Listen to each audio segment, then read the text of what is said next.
Greetings, everyone, and welcome! Thank you all for coming to join me today for some more Vandal Hearts 2. Welcome back, Denim. How is everybody doing this evening, or this afternoon, or I guess if you're in the United States, it'd be this morning, wouldn't it? Finally, I managed to start a stream at the time when I normally try to start streams. Generally, that is what I try to do, is to start streams at around 6 p.m. European time, noon American Eastern time, and I've actually managed to do it today, so I'm proud. Maybe. Hey, JDSL! Hey, Klaus! Klaus, I guess you've ended up here because Charlie's not streaming this morning, huh? Hello and welcome. Good to see you.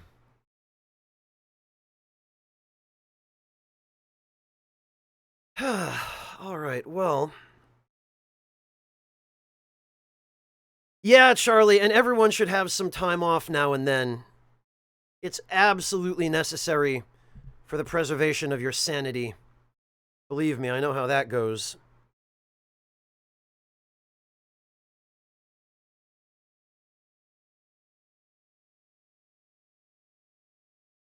Well, no worries, Charlie. I got you covered.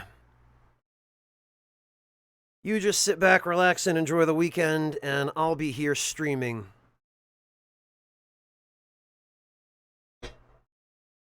And having some tea, if you'll all forgive me. That's right! Congrats on 6 months!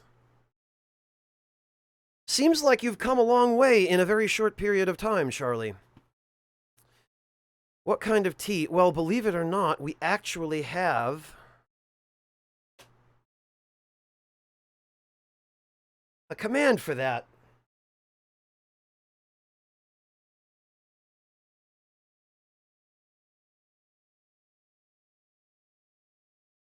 Alright, well, let's get this show on the road, shall we?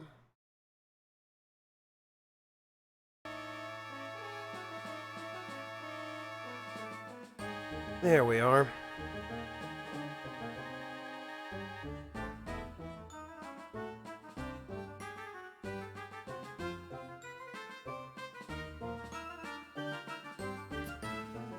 Oh, yeah, Mortiferra, that's always difficult when there's utility work going on and you can't broadcast. I know. That is a pain. I'm sorry to hear that, man. That's difficult. But think of it as an opportunity to take a day off, Mortiferu. Kick back and relax and do something else, you know? Maybe use the day to get some cooking done. That's what I like to do on days when the internet is out.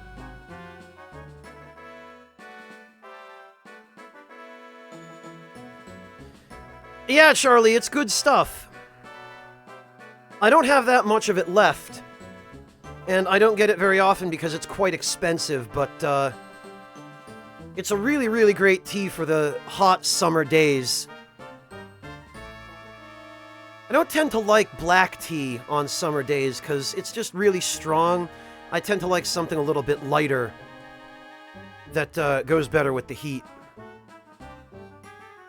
Really, Mortiferu? You canceled 3 streams already? Why? Just because of the utility work?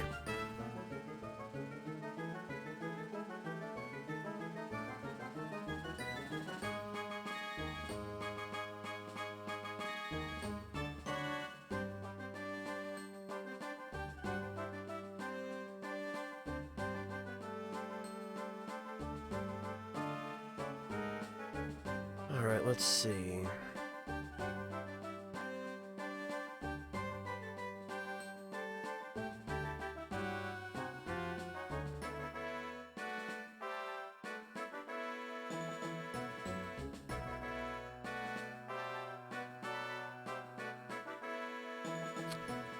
We unlocked a map last time, which I think... Quincha, okay. Oh, and actually...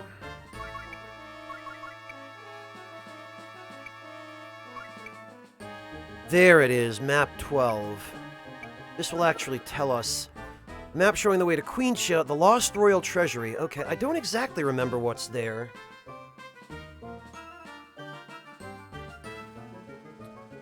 Oh no, Mortiferro, I hope everything is okay. I know you have good healthcare in your country, so I hope you, went to get whatever it is checked out, but make sure you take care of yourself, man.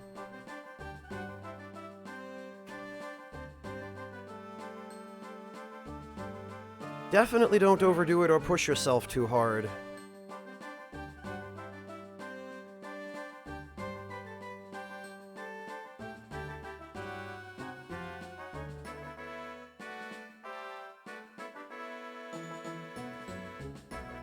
That wouldn't be good.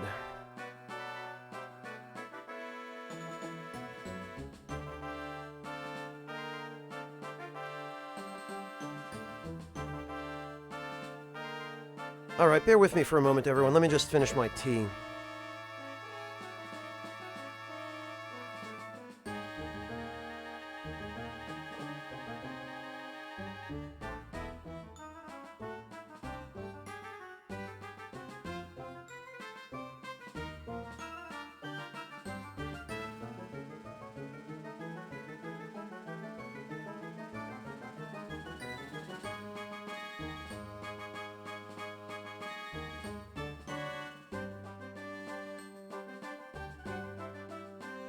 Alright.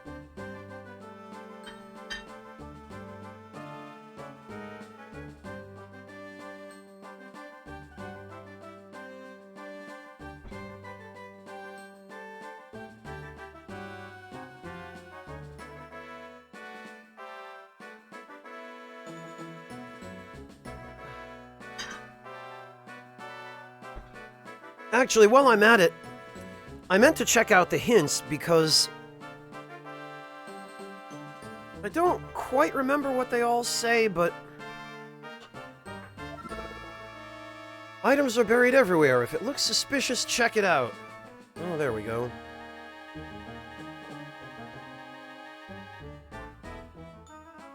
Oh, gotcha, Mortiferro. You mean mental health issues, I see. Yeah, well, you're in good company, man. I think a lot of us can relate to that. Arrows fly longer when fired from a height. Archers seek high ground. Press select at the start of battle to check the range of unmoved foes. The enemy tries to hit you from behind. Keep your butt covered. I have a feeling this probably was a little bit more vulgar in Japanese, because they tend not to have quite the same taboos when it comes to profanity and body-related language that we do in the West.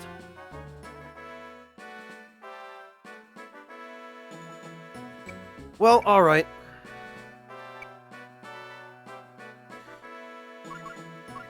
Then, before we head off to Queencha to raid the treasury, I haven't made any story progress since yesterday. We are at exactly the place we left off at the end of the previous stream.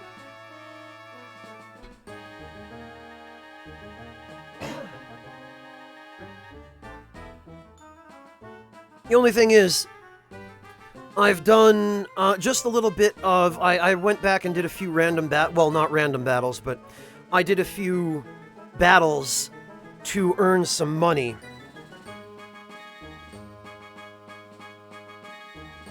The VOD from yesterday is still there, Jin, and I will be highlighting these. So, there are just a couple of things that I should cover. I switched around a few abilities, optimized a few things. The leather shield isn't completely optional. The goblin shield gives slightly more HP, but slightly less weight. And the weight is going to be a little bit more useful to me at this point for shoving enemies out of the way. Plus, I prefer the way the leather shield looks over the goblin shield. The straight dagger became available at the shop. This one has MP slash, which is super handy.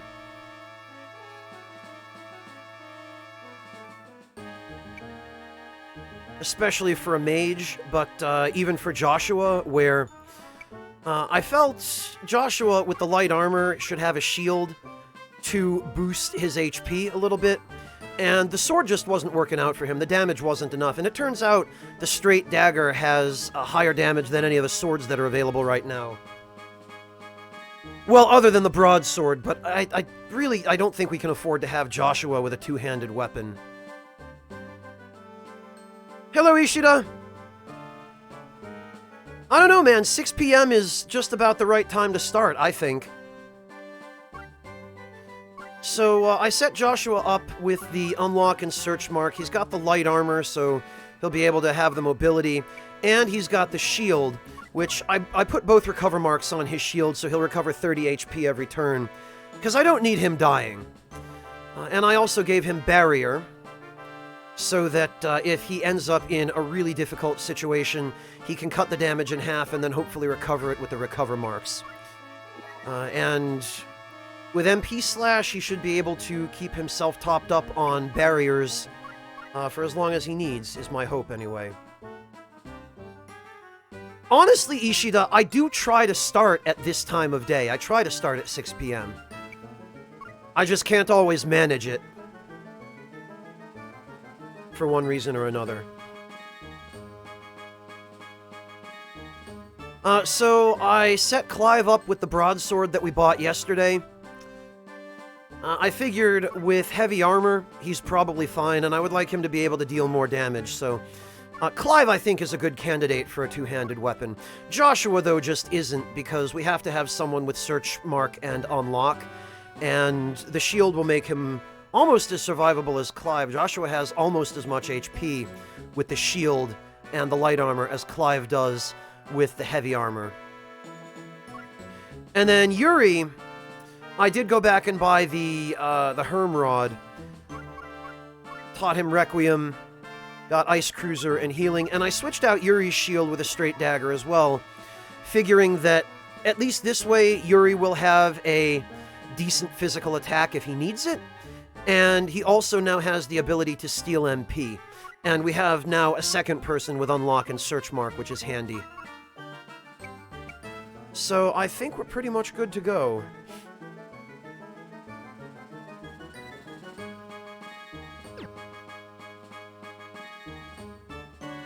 I made sure we had plenty of money.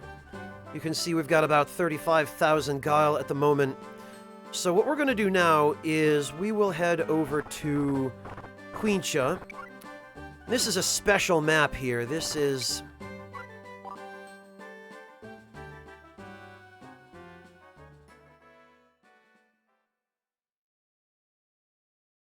This is one of, I want to say, 16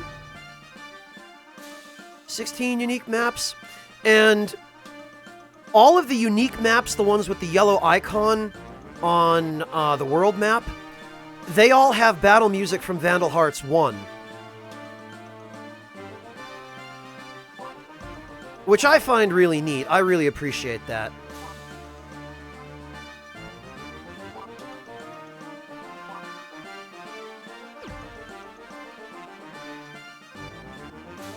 It is, Denim. Unfortunately, some of the fonts in this game are kind of illegible. What do we got? We got a thief.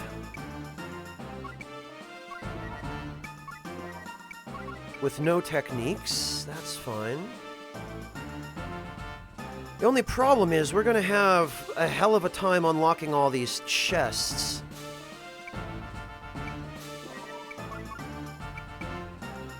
Although if we kill one thief, it should be fine.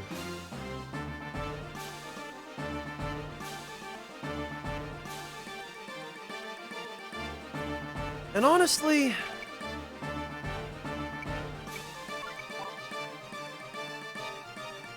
Hello, Stacking Fire, welcome!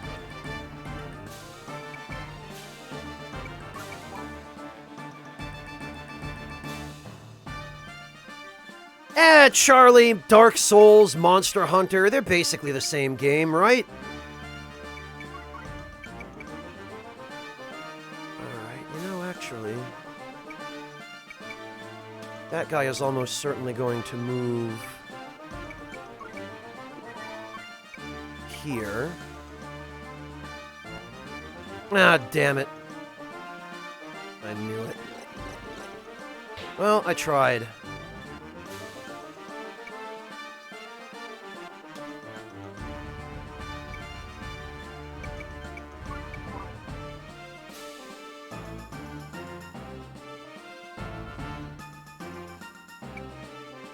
Alright, well, we'll turn end, and we will bait this guy into attacking Clive from behind. Because that is almost certainly what he wants to do.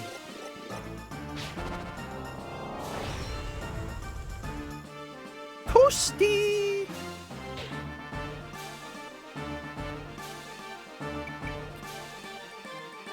And Yuri can actually just attack. Now that he's got a decent means of doing so.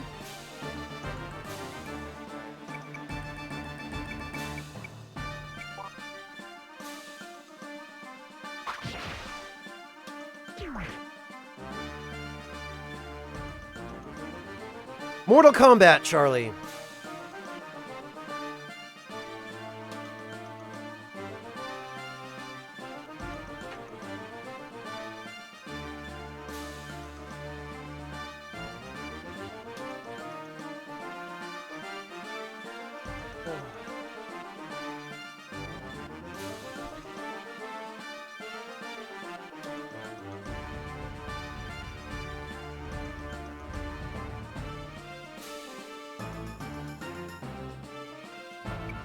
And actually, if we just send Joshua...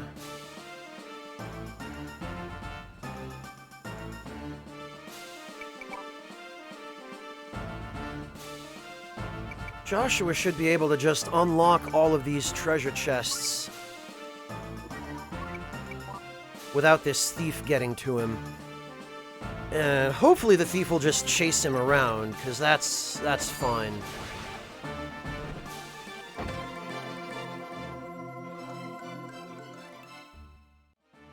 A high herb. Alright.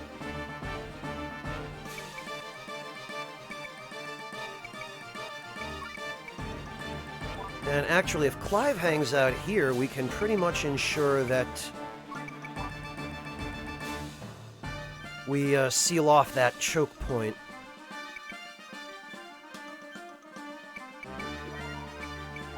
Alright, this is fine.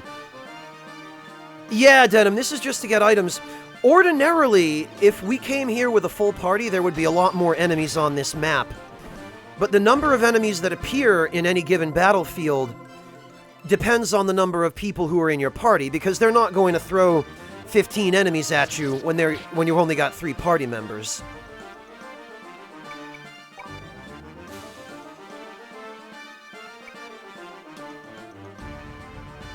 Oh, I think I might have made an oopsie there. Because now he's going to go for Clive. But actually that's fine, because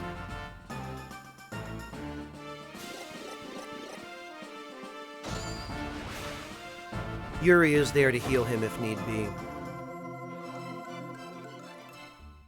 Yeah, you'd think. Oh, we got a spear, which is nice. Okay, yeah, that hurts.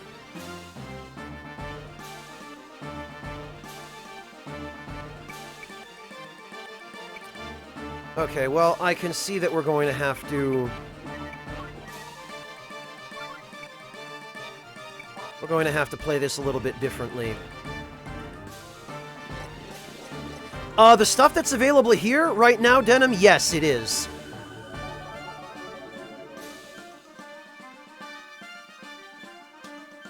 I don't know about that, Ishida. I don't know about that.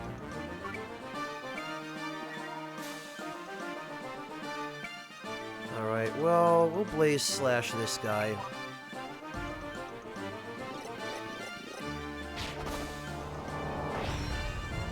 Deal a little bit of damage. Okay, that was more than a little.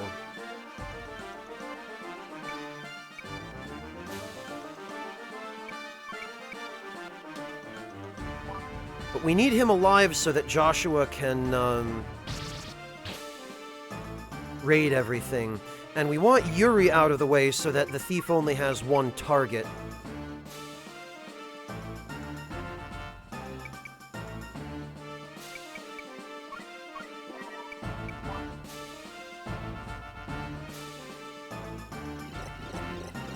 Good luck, Klaus.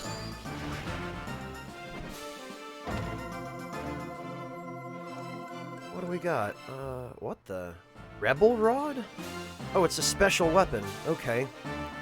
Well, I don't remember that, but...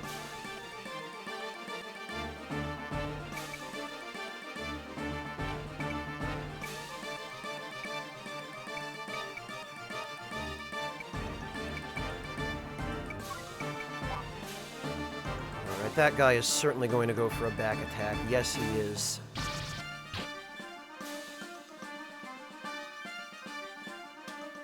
And we can just move Yuri even further out of harm's way.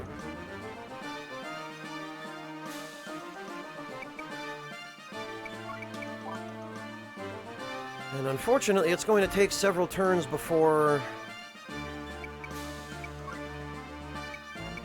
Actually, we can move Clive over here, that's fine.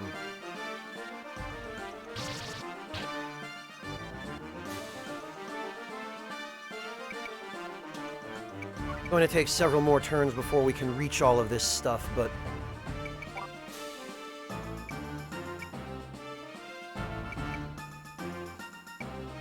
Actually, hang on a minute. This guy weighs 161.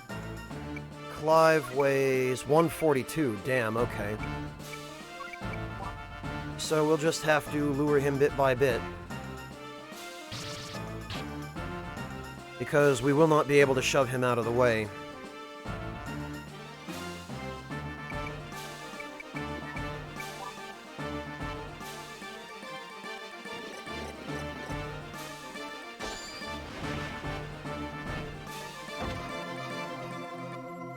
Another high herb. Okay, I don't remember what is in the rest of these chests. All I remember for certain is that the secret maps like this always have the best treasure, and they almost always have unique treasure that you can't get anywhere else. In fact, I believe they always have unique treasure that you can't get anywhere else, because each one of these secret maps is hidden in a regular map.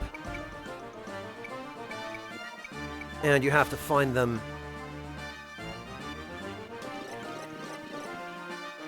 Okay, actually, this isn't going to be so bad. We'll be able to get the last chest on the next turn.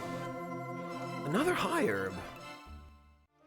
Really? This was the Royal Treasury?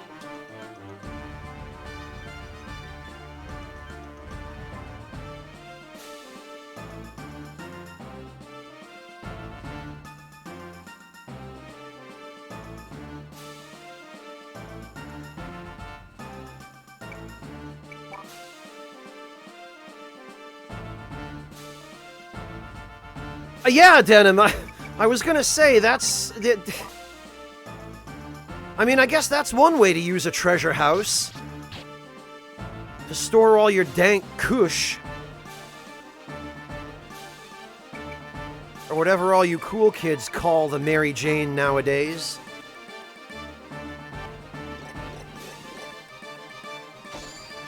Man, those royals, they sure knew how to party. Another freaking herb. So, what did we get out of that? We got 2 weapons, which is great, and 5 high herbs, which, I mean, is okay. Because it's a better healing item than what we can buy now, but...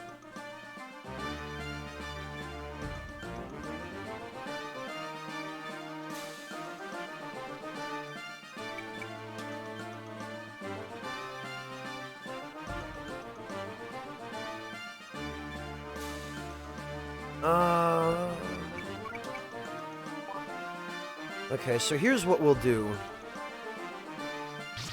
We're gonna have to wait another turn for this thief to move into a position where we can attack him. But since there's only one of him...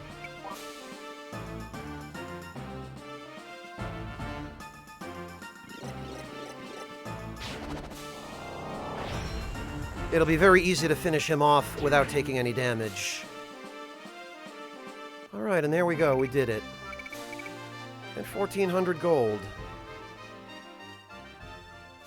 We sure are overwhelming shotgun. Okay, so now...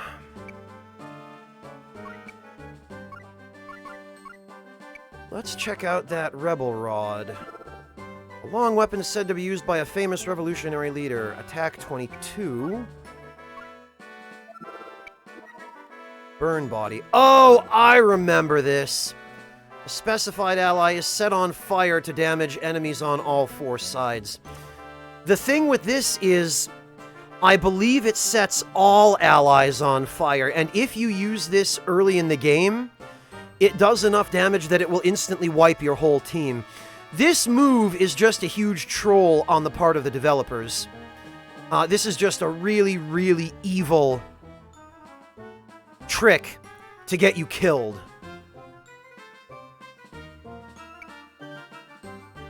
Really, really nasty of them to do this.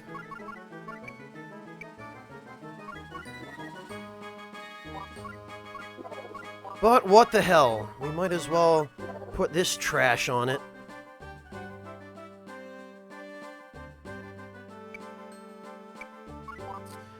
However, what I'm really interested in is that spear. It's called a graver, but that's just another one of Konami's dumb mistranslations. It's supposed to be a glaive. A highly decorated spear made for nobles. Stands out in battles. And what this does is causes the weapon to gain technique experience twice as fast, which is only marginally useful, unfortunately.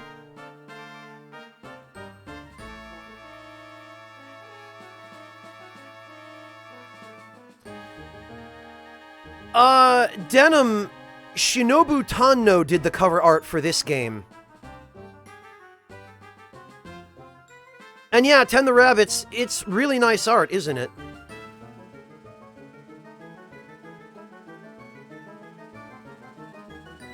Yeah, overwhelming shotgun, it is very much that kind of weapon.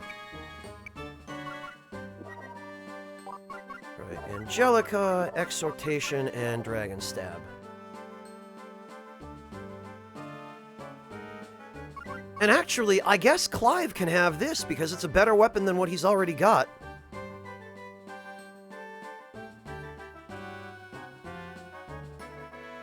Hey, Polar Wolf!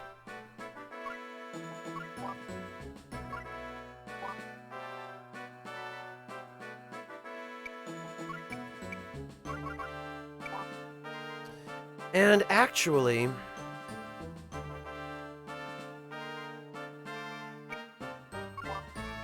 what we might as well do, since we have it, is we might as well give Yuri the Rebel Rod and have him just learn Burn Body. It's a stupid, stupid skill, but...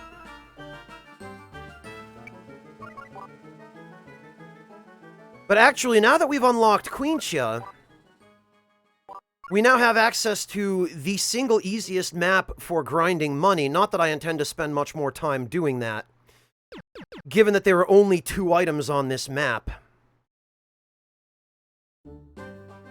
Yeah, Denim, if you look at the original version of that image, Shinobu Tanno's signature is on it in English in the lower left. I think it's cropped out the way I have it on stream, because I had to crop it a little bit to fit Joshua and Adele properly into the image, but Tanno's signature is on that image.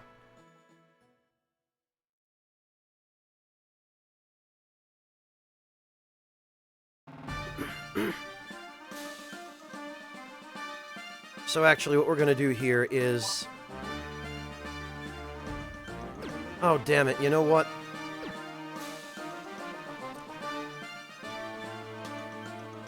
I forgot. I forgot to, I forgot to equip the glaive on Clive.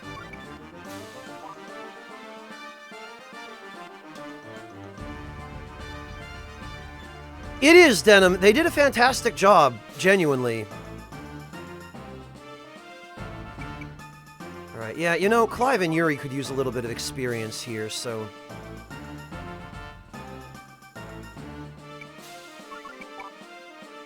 Joshua can just hang back and wait.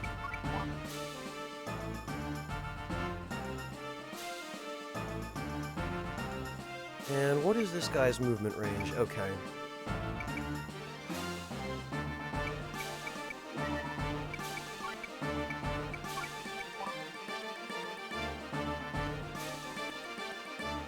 Oh, gotcha, Denim. Yeah, I see what you're talking about. It's an understandable confusion to make.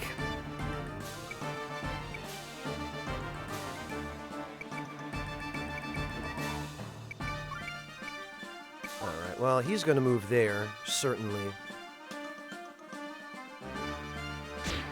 There we go.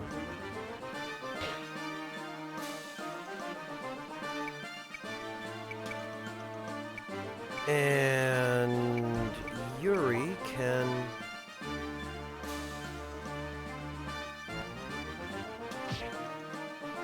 Doink!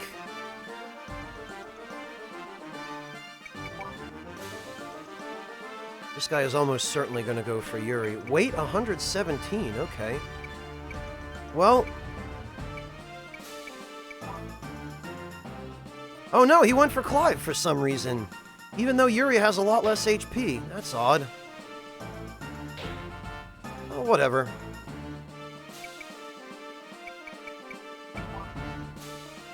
Hey Mel, how you doing?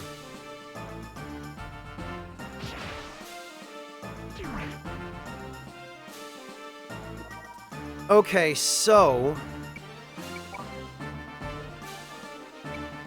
if we were to have Yuri use Burn Body, as I recall...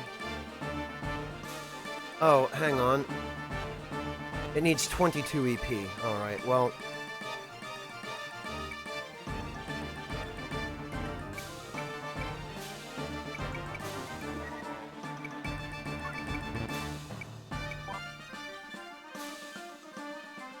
yeah, I figured.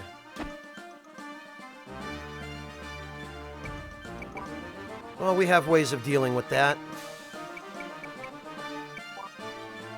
Guaranteed where he's going to attack now.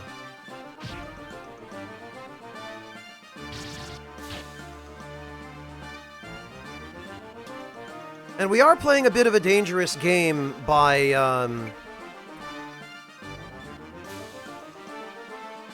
having Yuri do this. Oh, he's maxed out on EP. He can't actually have enough to use this. Well, it's probably for the best, honestly.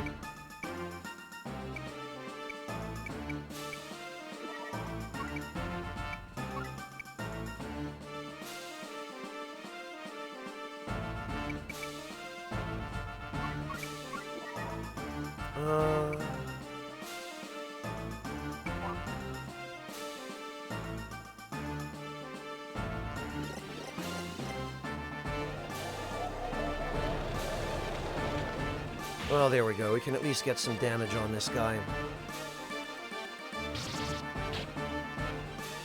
I'm kind of amazed that spears in this game don't, have a range of more than one. They have techniques that have longer range, but... Jackety, how you doing, man? Good to see you. Thanks so much for stopping in. Yeah, that's actually not a crowbar, it's a spear with a hooked head.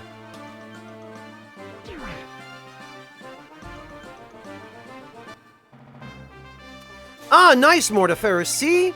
Like I told you, when you can't use the internet properly, it's a good day for some cooking.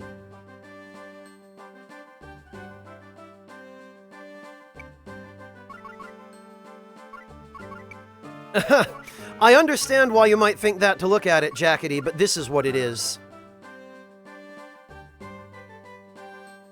I mean, yes, I don't think it would make a very good crowbar.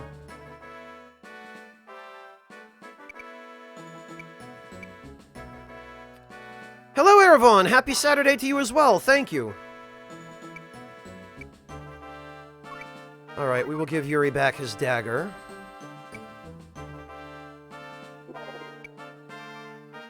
Don't think MP Slash requires too much... Oh, you know what? It requires more EP than he can have, which is unfortunate. So actually, until he can...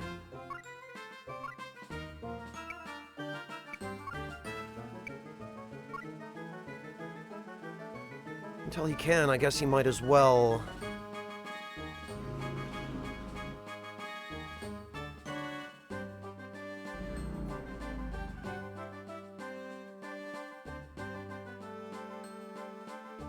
Ah, very nice, Overwhelming Shotgun. Are you making,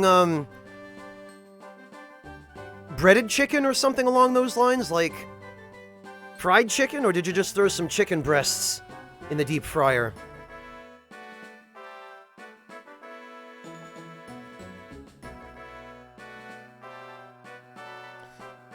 You know, I kind of think...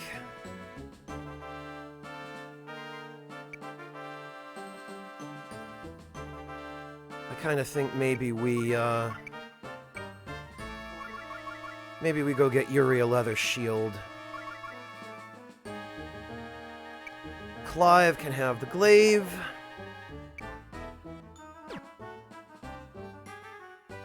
What I really hope is that they've got the next light armor in the shop for Joshua.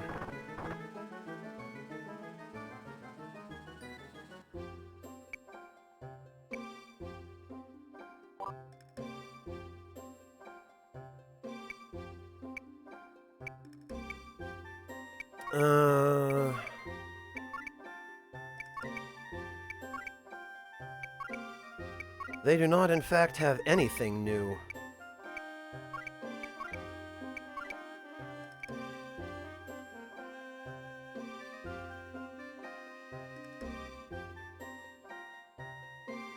What, Final Fantasy fan? Actually, never mind. I don't want to know. Still no accessories. Alright, so... I guess Yuri can just have a leather shield.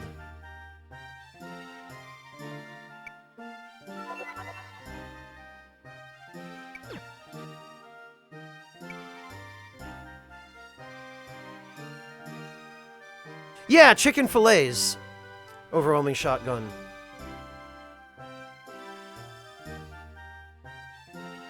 Okay, very good.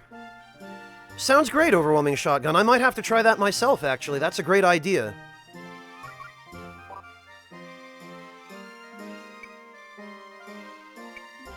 Okay, so Yuri...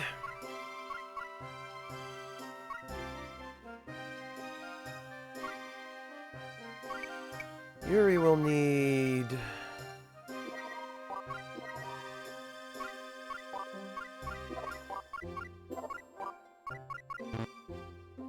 Ah, right, okay. Of course, we can't swap them.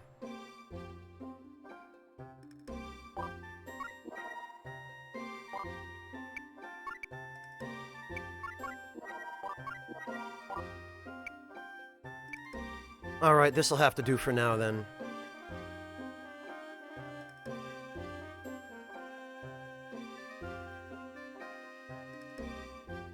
Well, the Overwhelming Shotgun, what I always tell people is that there's beauty in simplicity.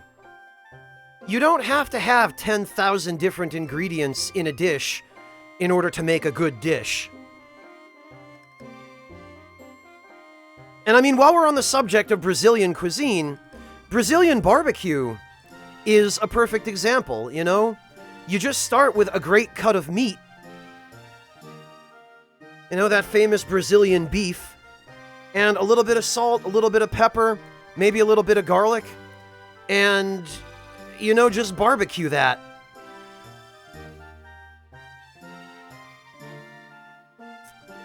Nothing complicated about it. But, boy, there is beauty in its simplicity. Oh, interesting, Mortiferu. How do you make that? Half-frozen blueberry cream? That sounds almost like what we used to call, well, what people call frozen yogurt in the United States.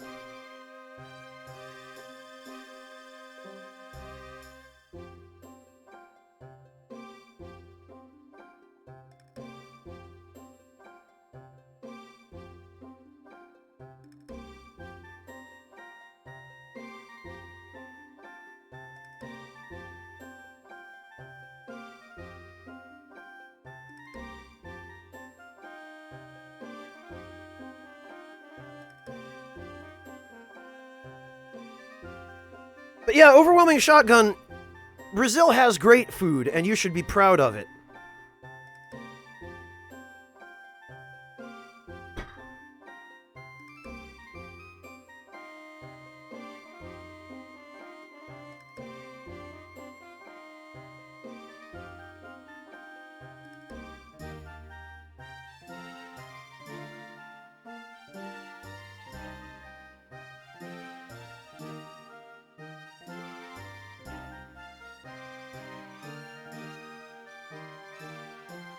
Well, overwhelming shotgun, but at the very least, there's something there that you can be proud of, you know? I think a lot of us feel that way about our own countries. There are things we hate about them, but at the very least, there might be at least one or two things that we really love. And I would tend to agree with you, Shotgun. It's... I've only had Brazilian food a few times, but every time I've had it, it has been just top-notch.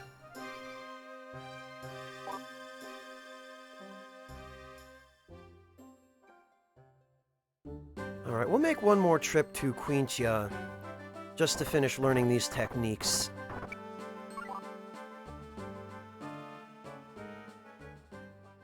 Oh, okay, Mortiferu, interesting. And what do? Just add fresh blueberries to that, or puree them?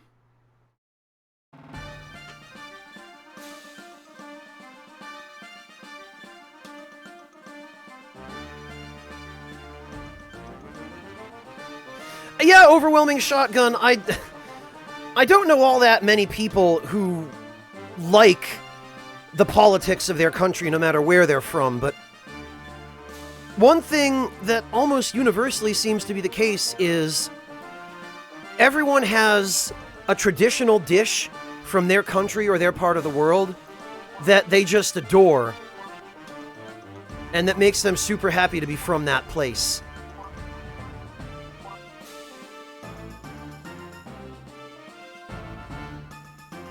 Oh, it's pure puree. Okay, Mortiferu.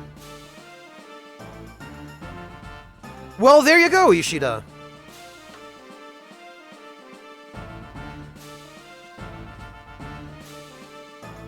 Ishida, I love how Farmer Mincepot just, no matter whether you speak German or English, it just makes it very obvious what dish it is.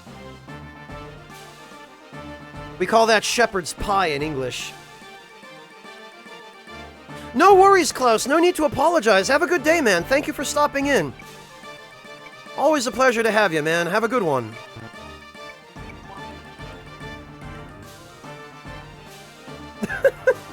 That's not quite what I'm getting at, Mikers. Not quite.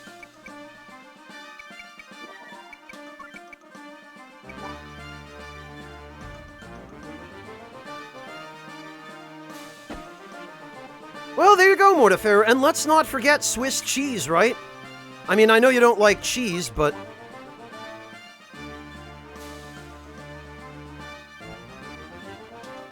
But a good aged Swiss, man, there's nothing like it.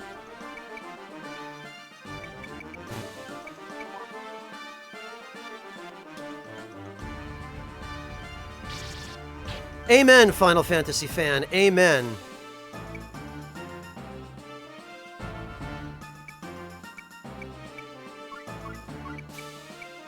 Alright, we'll just have Yuri attack thin air there.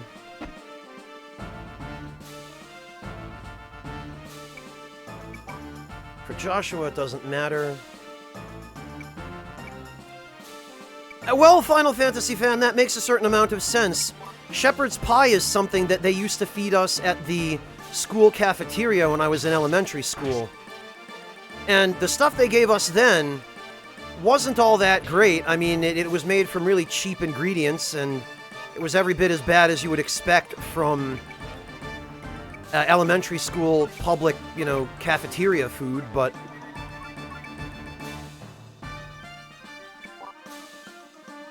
later in life, when I had good shepherd's pie, I learned to really enjoy it. Oh god, Final Fantasy fan, that's like asking me which child is my favorite. I mean, I don't have any children, obviously, but it's impossible for me to tell you what my single favorite dish is. There are so many that I love, and that I would be happy to eat, like, every day.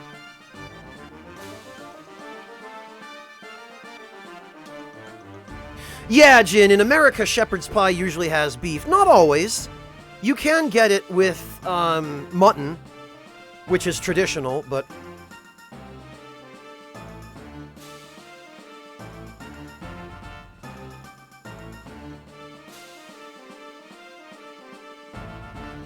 Fabelwesen, where would you get a silly idea like that? What do I look like? Kronos?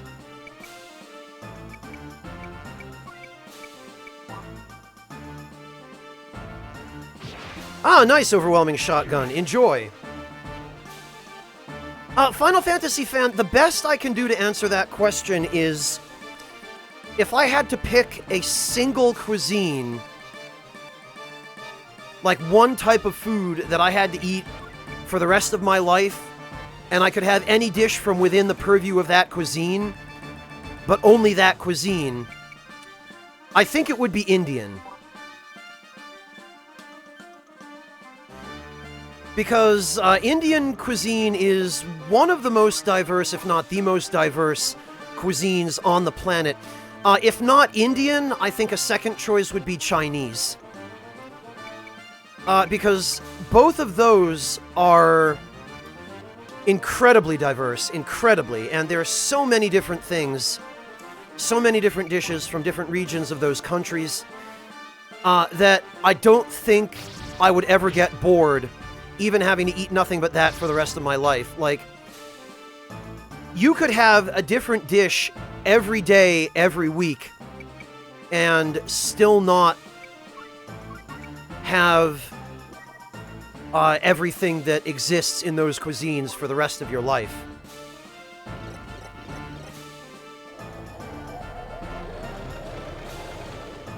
Oh, good luck, Charlie. I hope it's worth it as well. I've never liked the Xbox controllers. I've always found the DualShock 4 and Sony's controllers in general to be the most comfortable fit in my hands. But that's obviously very much a matter of personal preference.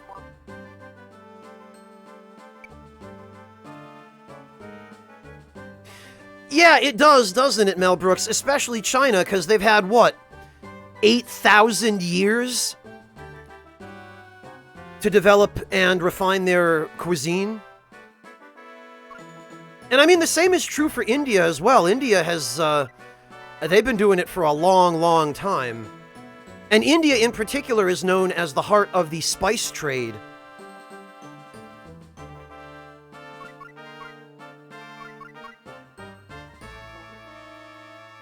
Not to mention the Silk Road and all of those other major trade routes that were responsible for spices and all kinds of exotic stuff being shipped from India to the rest of the world hundreds of years ago. Wow, Polar Wolf. I'm almost impressed to hear that.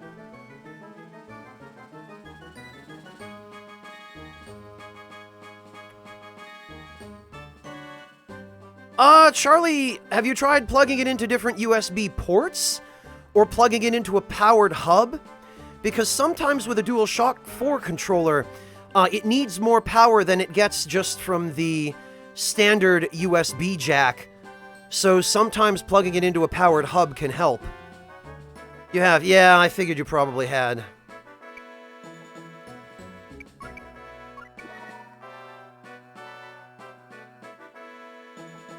Hey, Miku!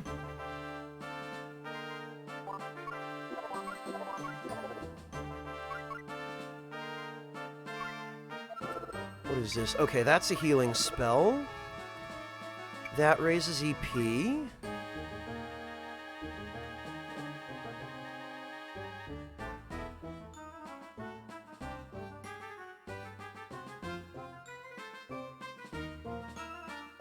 Okay, yeah, that's fine.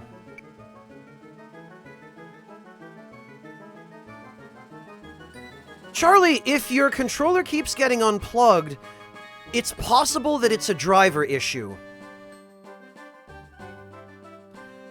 Have you tried reinstalling all your drivers and doing all of that?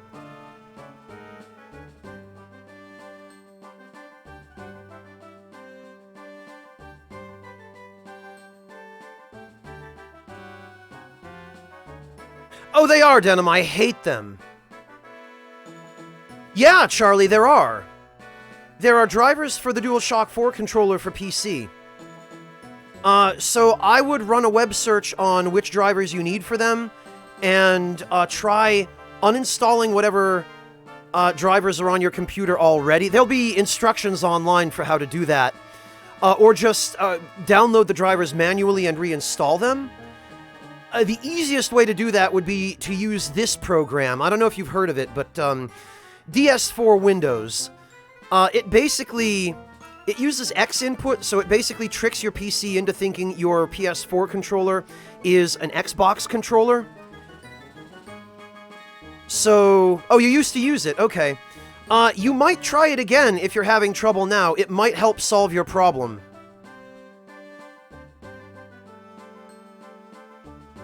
If you're getting issues with your PC detecting your controller only intermittently. And again, if DS4 Windows doesn't do it, you can always try just reinstalling your generic USB controller drivers. But just make absolutely sure that you look up which ones you need to reinstall so you don't delete the wrong ones.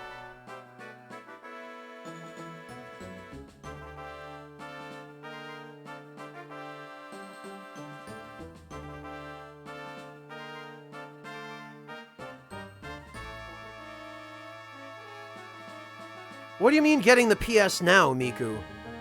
And official drivers from Sony? What, for the DualShock 4 controller for PC? I didn't know that Sony had, official drivers for that. I thought that was only through Steam. But hey, if Sony has official drivers for the DualShock 4 controller for PC, then yeah, use those. Those will probably work best. Charlie, I would save buying a new controller as an absolute last resort. Don't spend money until you're absolutely sure you need to. Try everything else first. Eravon, if you don't mind linking the official drivers for Charlie, that would be really kind of you.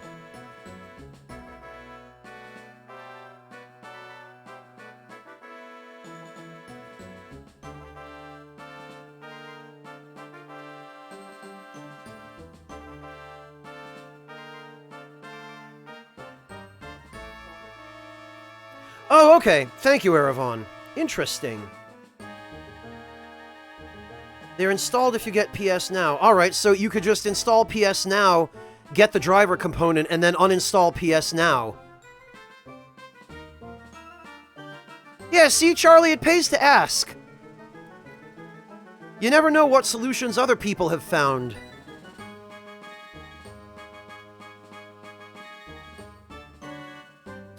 Fantastic. Thank you, Eravon. Well, there you go, Charlie. Eravon's gotcha covered.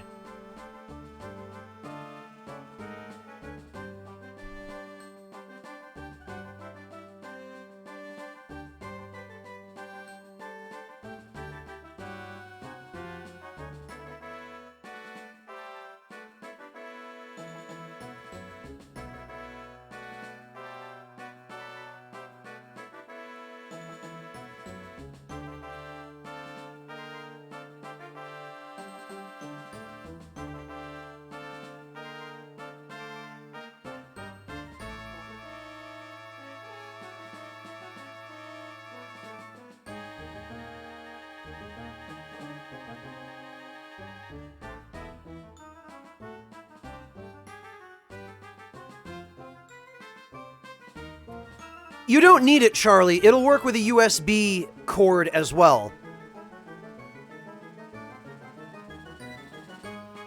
You don't actually need Bluetooth for that. It just happens to be a driver for Sony's proprietary Bluetooth controller, which is the DualShock 4. Yeah, that wouldn't surprise me either, Denim.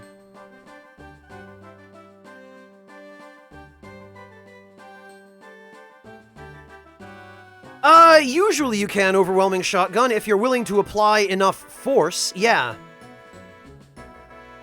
Which I've definitely done on multiple occasions.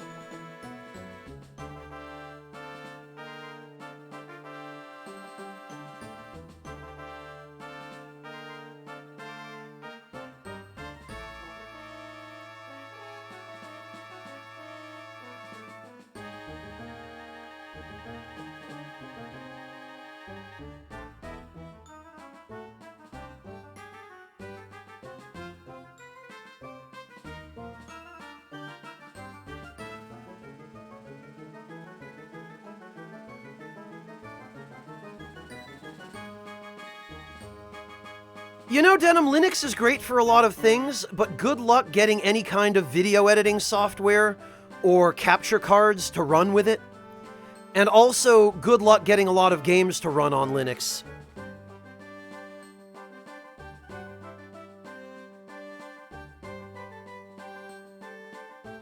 If Linux supported even half the programs that I have to use, or that I have used, I would probably be using Linux over Windows 7, but...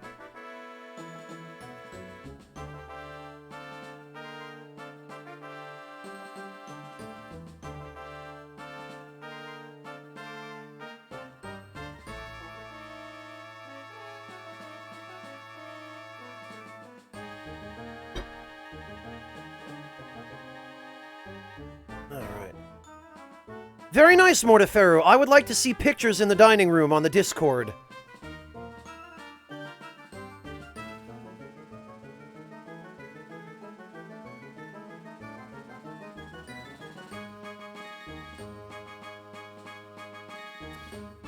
Alright.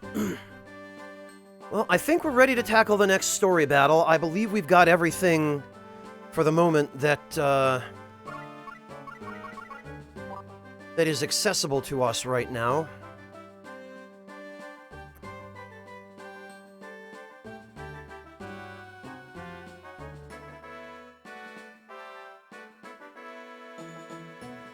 Oh, hello, Megboy! This is, yeah, it's a 1999 tactical isometric JRPG. Thanks, Mortiferu. Alright, well...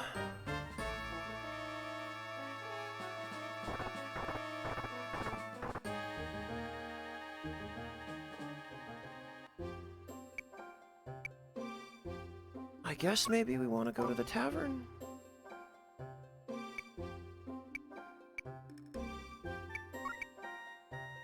Okay, there's nothing new.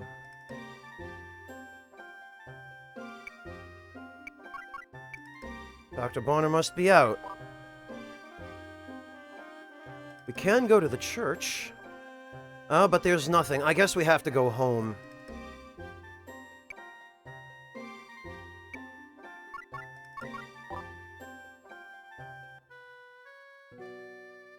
Dad!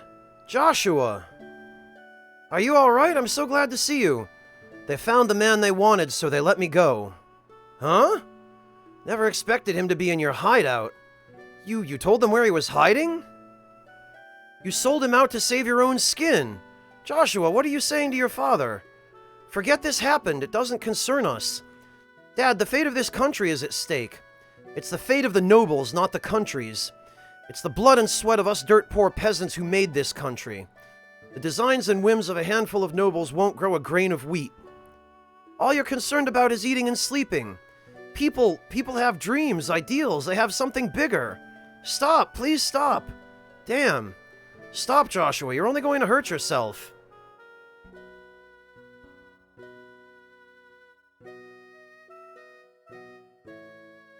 What should we do, Joshua? Rescue Nicola from the manor. They'll kill any intruder. I'm going alone. What, we're not good enough for you? Of course we're coming too. You two. Still, we can't just march through the front gates. We can sneak in through the manor's sewer.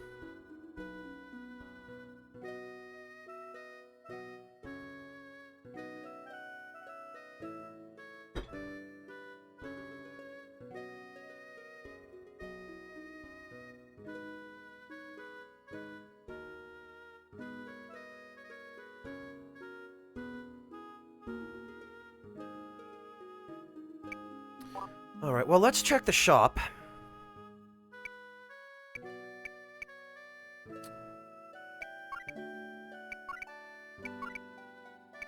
The thing is, if I remember correctly, I don't think the shop in this game upgrades its inventory based on story progress. I'm pretty sure it's directly based on the party's levels.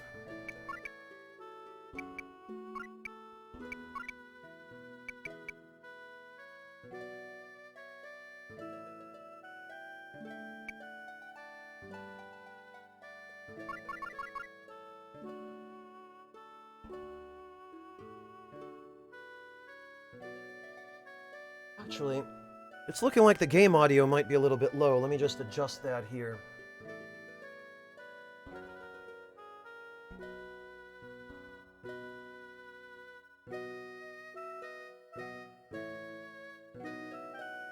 Okay. It is indeed Japanese, Meg Boy. It was developed by Konami. Developed and published, in fact, by Konami.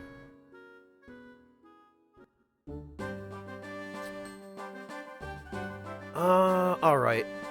I guess... yeah.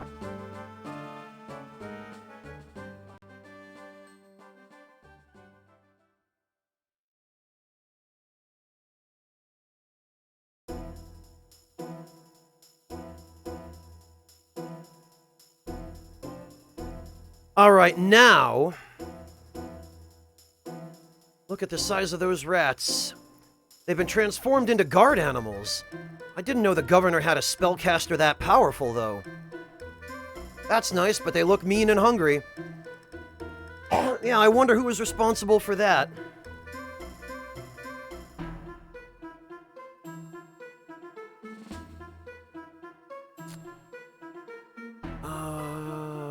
Alright, now if I remember correctly... there was a very important item around here. Yeah, okay. It's here. We absolutely have to get that item. We have to.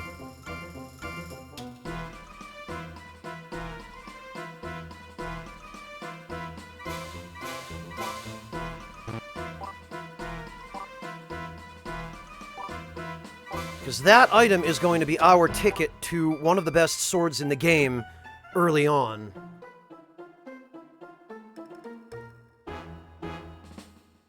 Yeah, Meg Boy, the art style is definitely a little bit different. Here, we'll, oh, you've already seen the character portraits, I guess. Let's go check the character portraits of these enemies, though. Look at him. Isn't he cute? Supple weapon for whipping the target. He doesn't even bite. First aid and poison mark, of course.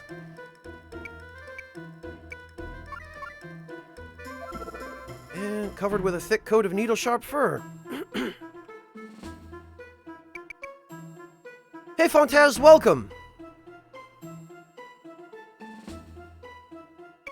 Alright, well, first of all, Joshua's going to need to go get that treasure chest.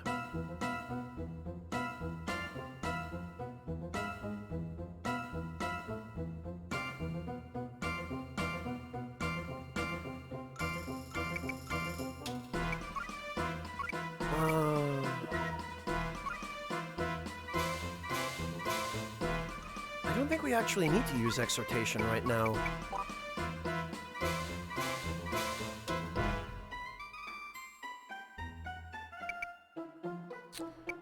Actually, though, can we... Yeah, it figures I didn't bring a spell that he's weak against.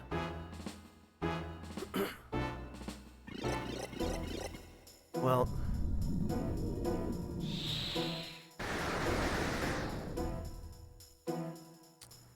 I don't know how much that... Oh, okay, actually, that did sort of help.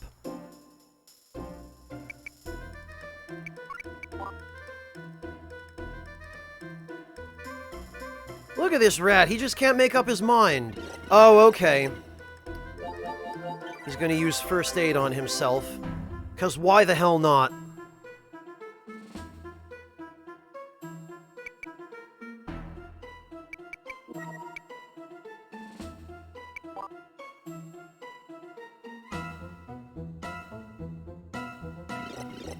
Well, he can only cast that spell once, so...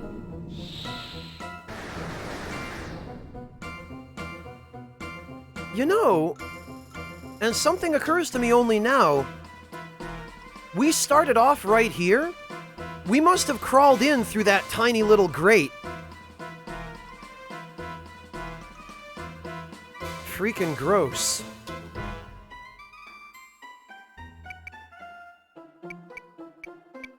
Alright, well...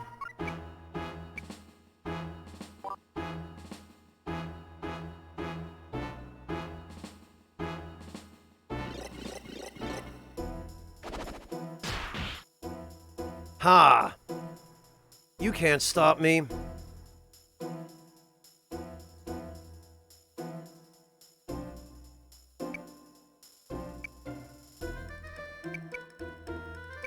Question is, which one of these rats is going to move first? I have a feeling it might be this one. But I'm going to take the risk that it'll be the other one. Oh, okay. Oh, alright. Very well. Yeah, he's gonna go cast First Aid too, I guess. Actually, though, that makes it easier for me to know where he's going to attack, because previously he could reach both Joshua and Clive. Now he can only reach Clive.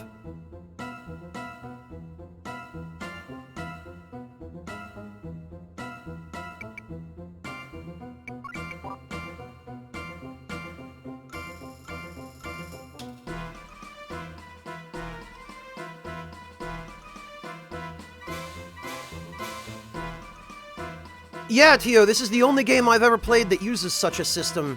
But I'll tell you what, it has a very interesting impact on the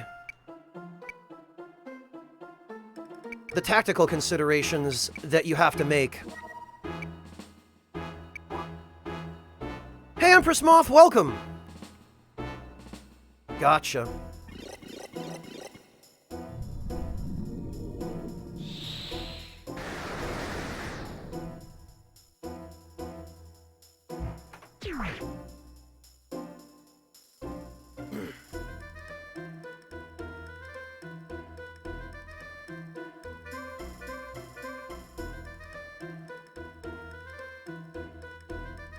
Hey, Venmaru!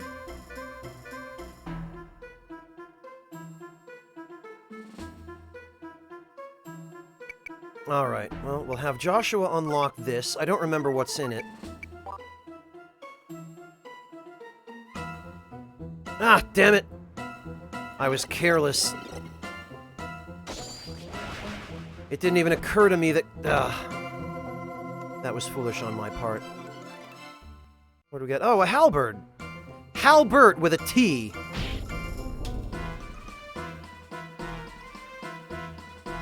And now Clive is poisoned, which is not what I needed.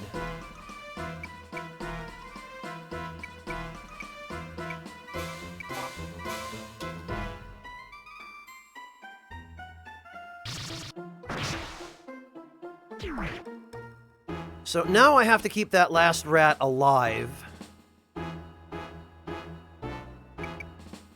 And I'm going to have to keep Clive alive as well.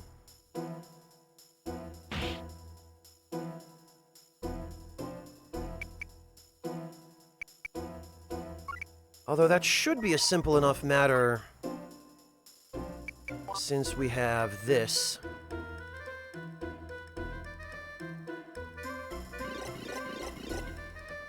The only thing is, I don't think poison will wear off in this game. I think you need some way of curing it.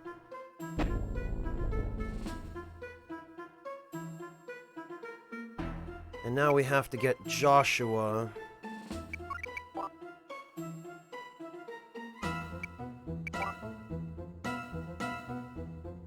Up onto that ledge. Although, come to think of it, I don't remember whether poison can kill you. Ah, damn it. And yet again, I forgot. God, I've been so careless.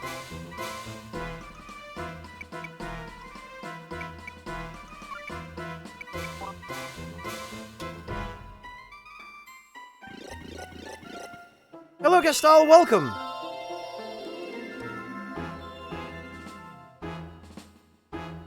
Oh yeah, that's always pretty silly, Mel, isn't it?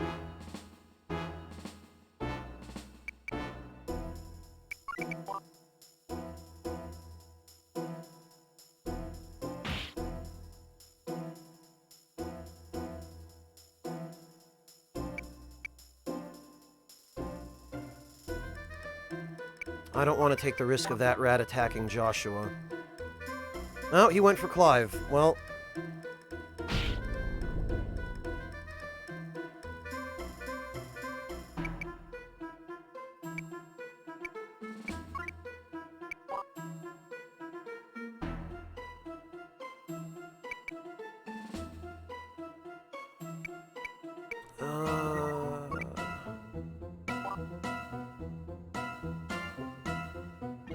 We'll be able to kill the rat in one hit. The only thing is we need to keep Clive alive and the rat alive.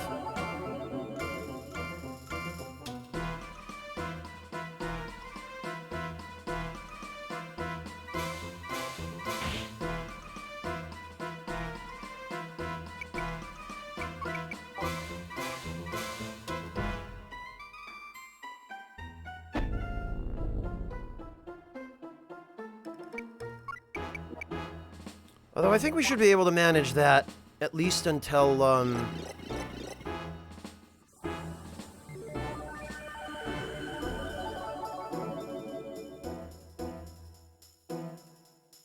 until Joshua gets the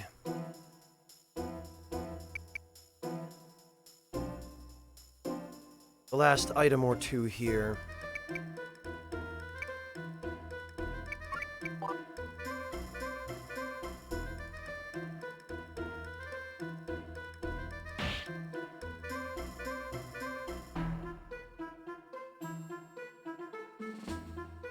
And...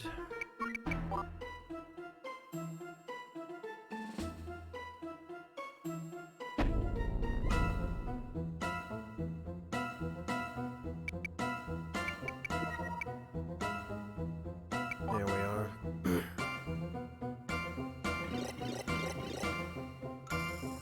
Darius, I'm doing alright, thanks. How about you?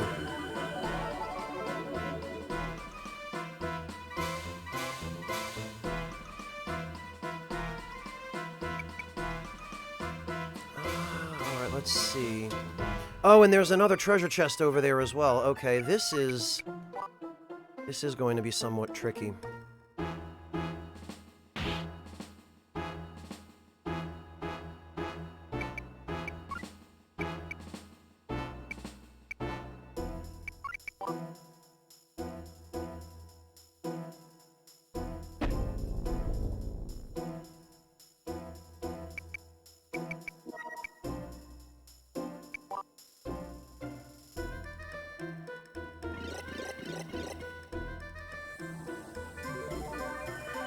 Well, live and learn, Mel.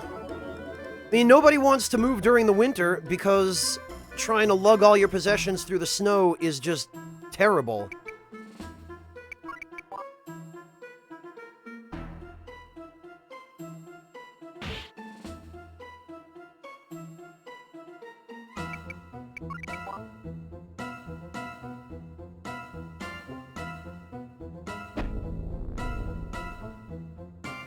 What do you mean, what's snow? Don't you live on the East Coast somewhere, Mel? You ought to know what snow is.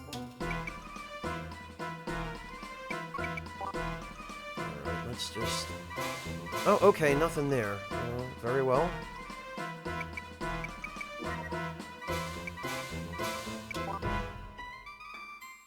Oh, Tucson, okay. I don't know then, Mel, it probably doesn't matter. I guess I got you mixed up with someone else who lived on the East Coast, but yeah, no, if you're in Arizona, then maybe it's just a fluke and pure chance that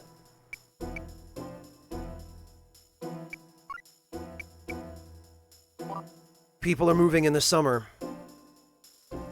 Or it could be that people are moving in from elsewhere, places where it is cold in the summer.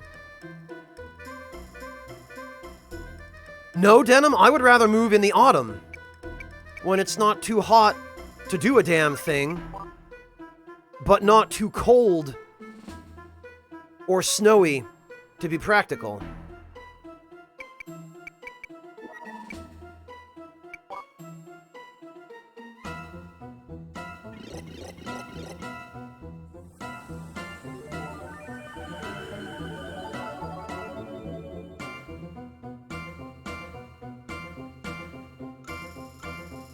Micros, what do you mean bump into each other? Oh, you sort of can. Not when you're trying to pass through, but...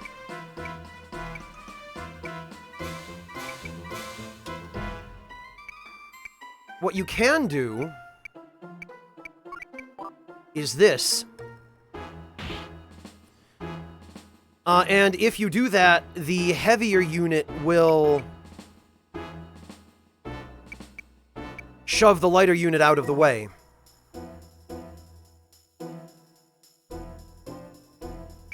Whatever, the rat already has full HP. It doesn't matter if we heal him.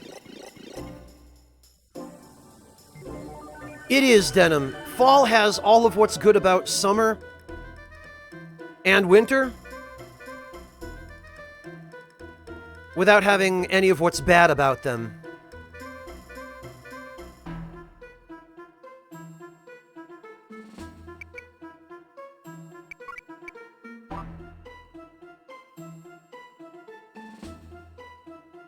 Hello, Dr. Deathbed, welcome!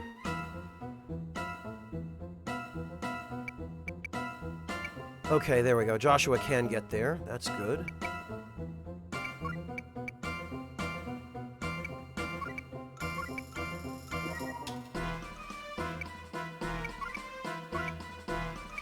Alright, yeah, we'll just have Clive use the herb.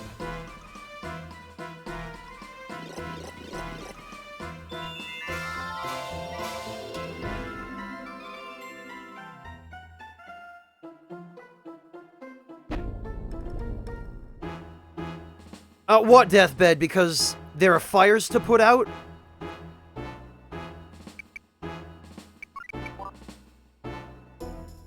During the summer? Yeah, I can understand why you would prefer the summer for that reason.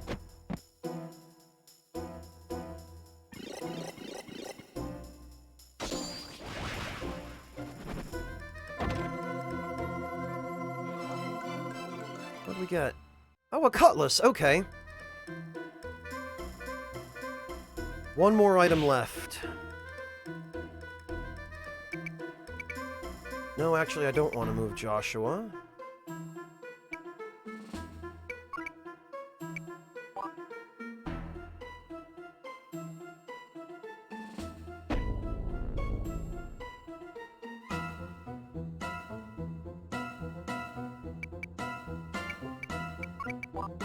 I do want to move Yuri out of that rat's range, though.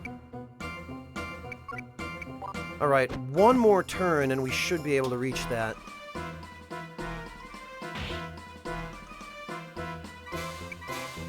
Damn it, 2 more turns.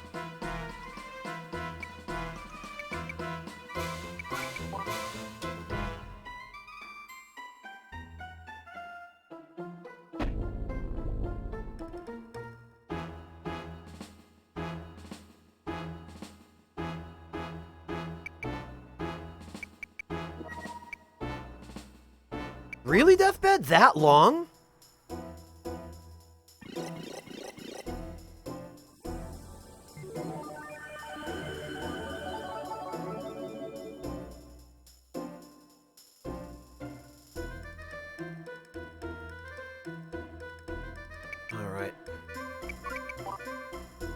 One more turn.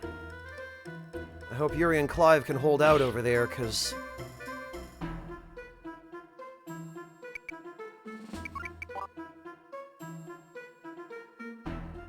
Actually, I know they can, because Yuri's got a couple of herbs.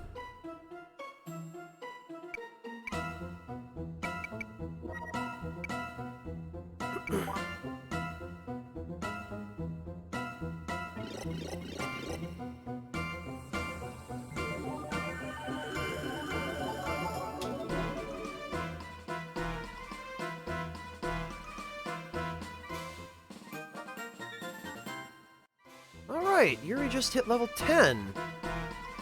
Fantastic. That should actually...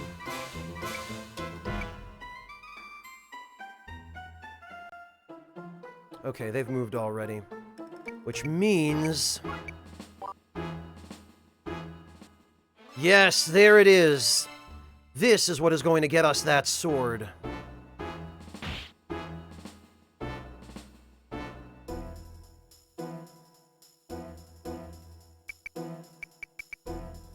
Alright. Enough screwing around. Bye.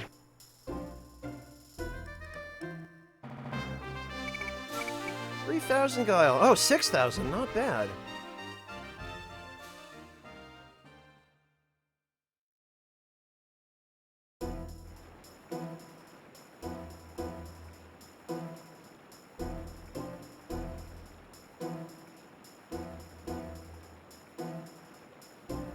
Phew, I guess that takes care of them. Yeah, but we don't know what else could be ahead. Yes, I'm also worried if our equipment is adequate. What do you think, Joshua? Let me think. We are going to turn back.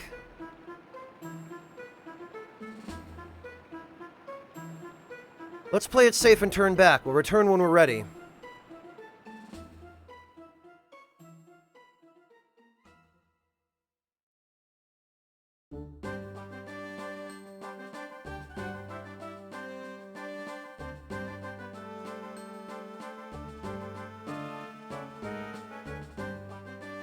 Okay, Palada Village.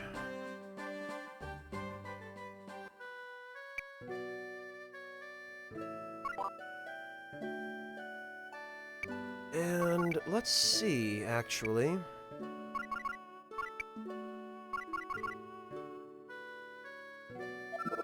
Single-edged stabbing sword favored by pirates.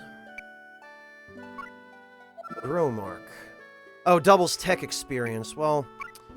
that's not so great. Tell you what is great, though. Certain choices do, Micers, yes. Not all of them. But there are a couple of key choices at different points in the game. I've already made one of them. There's another a little bit later. During, I want to say, Chapter 1 or 2. We're still in the prologue, though.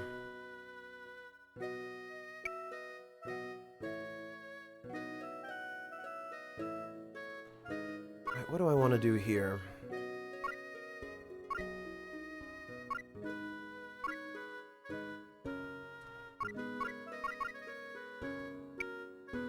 Oh, right. I want to replace the herbs that Clive had. Look at this. A heavy piece of gold, obviously hidden away by someone.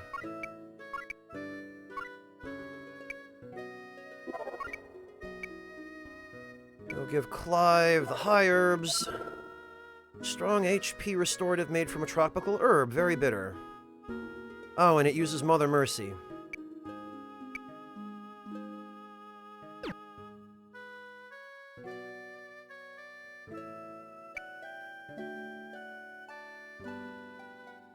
What, Dr. Deathbed? Only you can start forest fires?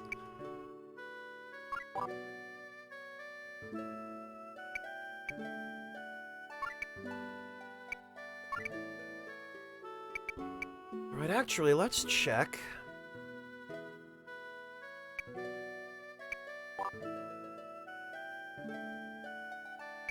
Oh, gotcha. You know, maybe Smokey should start being more honest about that then.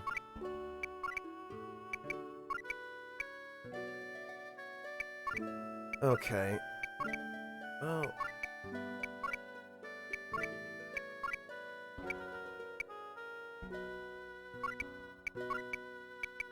What we are going to do then is we are going to sell the oh, look at that! 50,000 gold. Guile, I'm sorry. Look at how ridiculous this is. The big money! And now...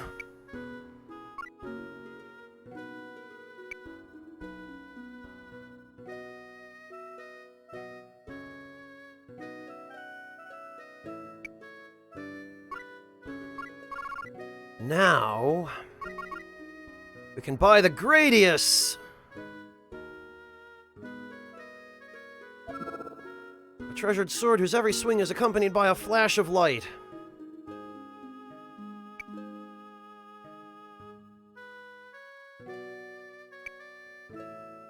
Yes, I want to buy and equip that.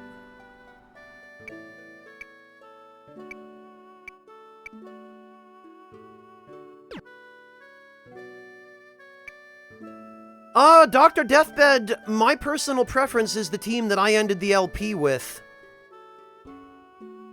So, just check the last episode of the LP that I did on YouTube, and there's a point right before the final boss where I show what team I had and what abilities they were set up with. And that would be my recommendations. I may or may not have just done so, Denim. How about we go test it?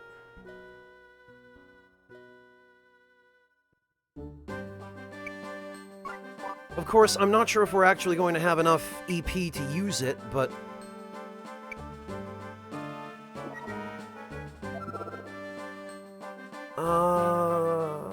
Oh, it doesn't require any EP, it just requires 20 MP. So we could give it to Yuri, and he could cast it.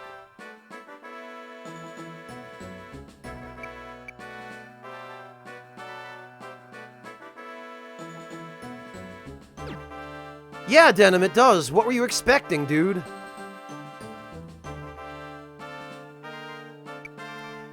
Alright, transfer... units weapon...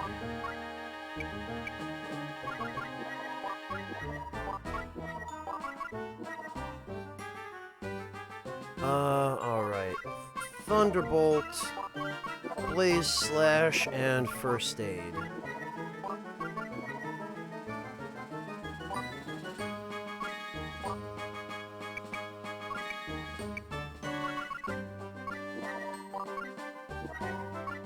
And...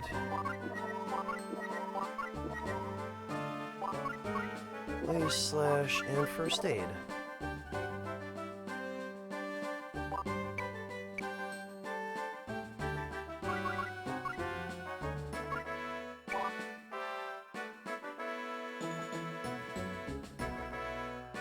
Yeah, Motiferro, I prefer to do that too when I possibly can.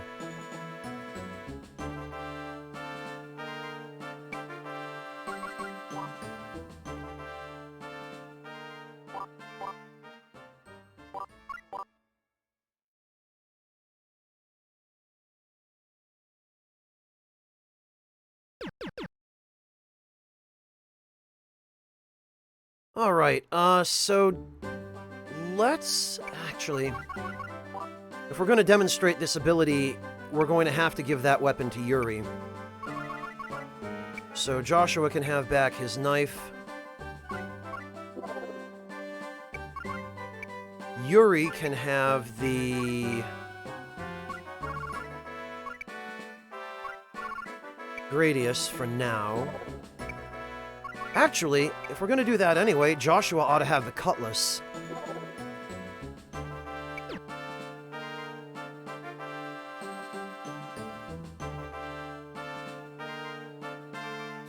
And we'll go to Queen Chick, because there are the fewest enemies there.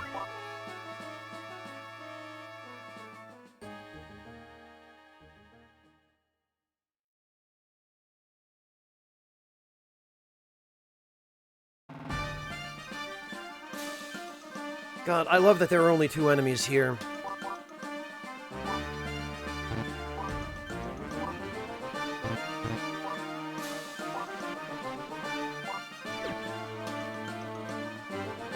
Yeah, look at that sword. Look at that. Look at that sword that's modeled on a spaceship.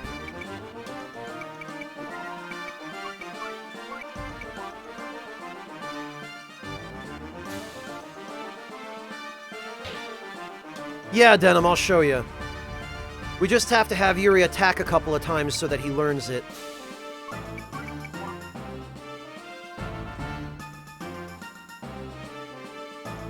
Yeah, it is just Vic Viper on a stick. What were you expecting?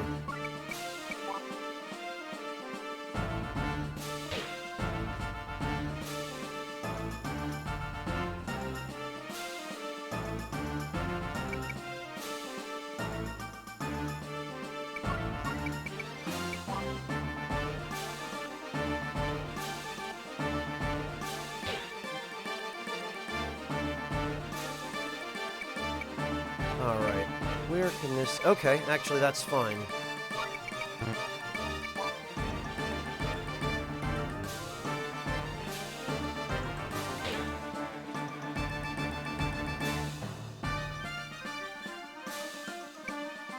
And we'll end the turn, and one more attack should be enough. Okay, yeah.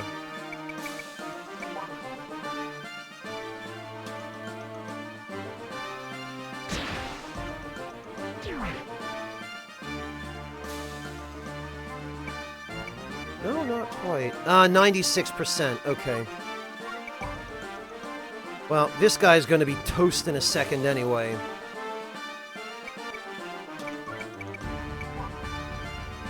There, learned.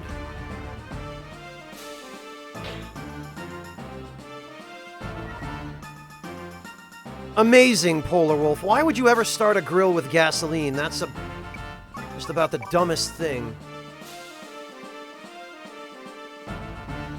Alright, Denim, are you ready?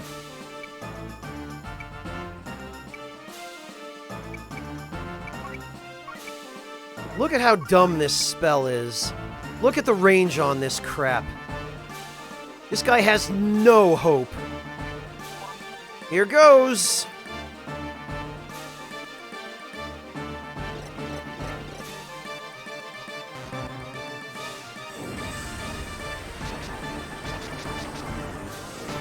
And you control the missiles, too.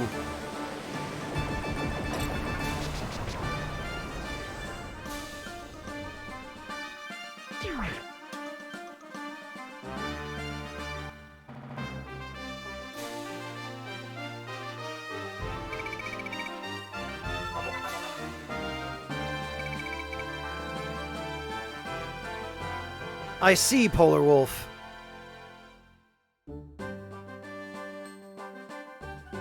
Hello, Insane Bob, welcome!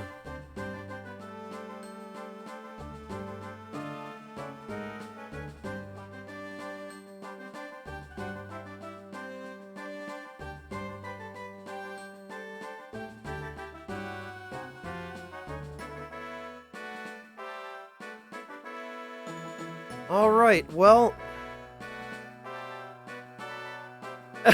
Okay, Denim, have a good one. Take it easy, man. Hello, Yami! Early compared to what you're used to, maybe, but this is the normal time when I try to start.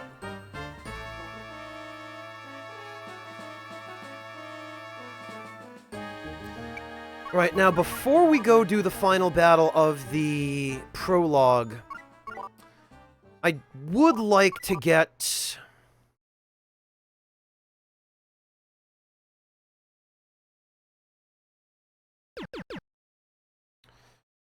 Joshua and Clive to level 10, just to see if...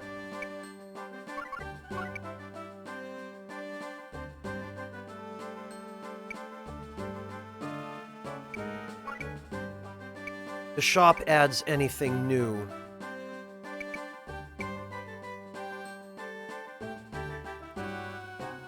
You go, Mortiferu, you should be proud. For this, we're going to want... a few more enemies, so...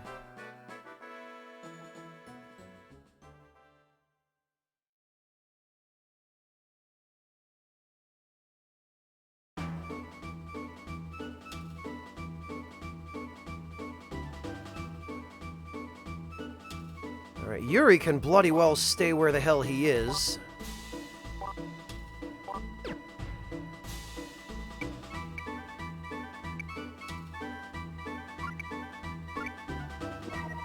Oh, Joshua hasn't even finished learning Grillmark yet. Okay.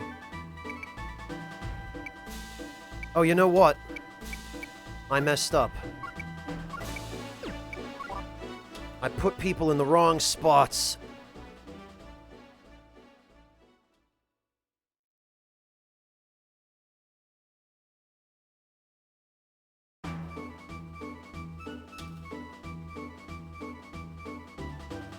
Joshua was supposed to go here, and Clive here.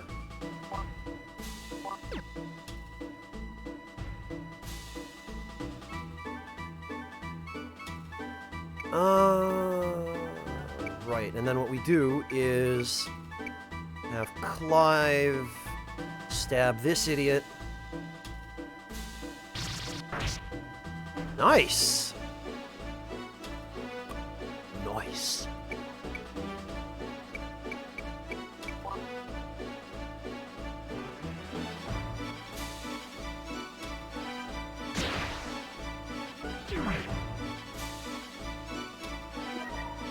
There we go. Not that it's going to be that useful, but... Oh good, Yami, I'm glad to hear it. Haven't had any more unfortunate run-ins with elevators?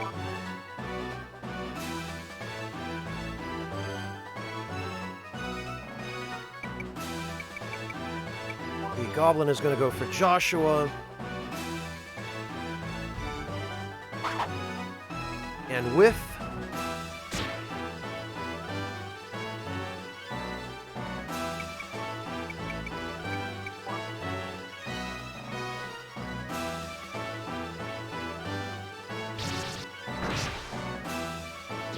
For what good this does.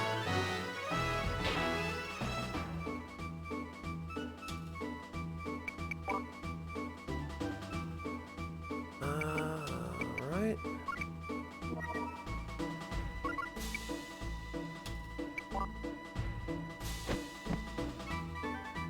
This might actually kill him outright, if we're lucky. No. Wow, that was incredibly underwhelming. It feels like it, Yami. DS3 is actually larger.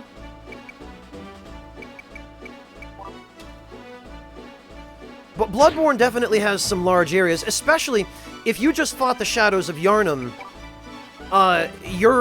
You've just finished up the forest, and boy, the forest is definitely a large area. Oh, of course you would go for Joshua.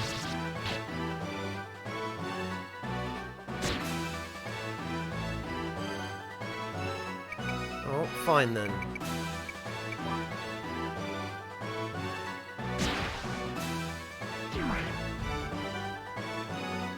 Oh, that's right, Charlie. You enjoyed Bloodborne too, didn't you?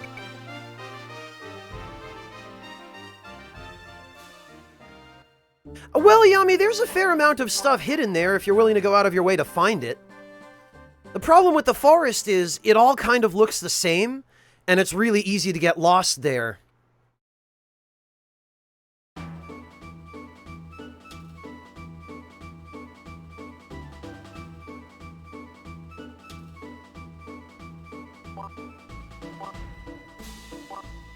Well, Charlie, if you're looking for ideas, you could always check the subreddit. Or Twitch or YouTube. You never know when you might find a challenge run that appeals to you. My personal favorite is low-level challenge runs, but there's something out there for everyone.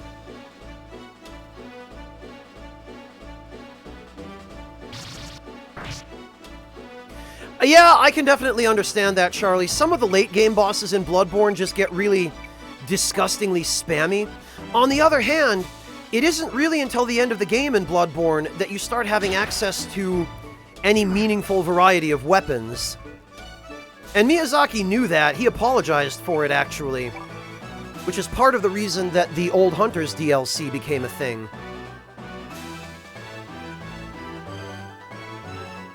No, Yami, it's not just you. Oh, you know, I ought to switch the grow mark off of Joshua's cutlass, since it's not doing him any good now.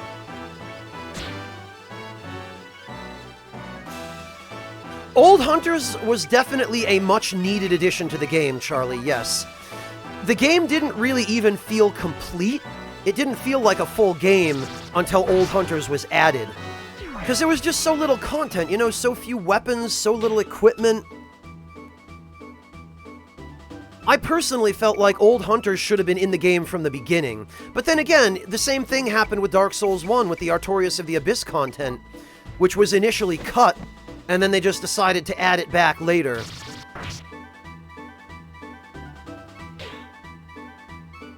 It's definitely not as friendly to low-level characters, for sure, Yami.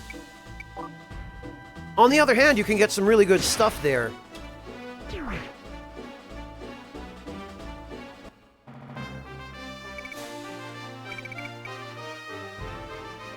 Venmaru, 2 words.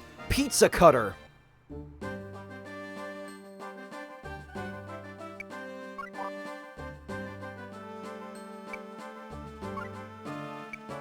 Alright.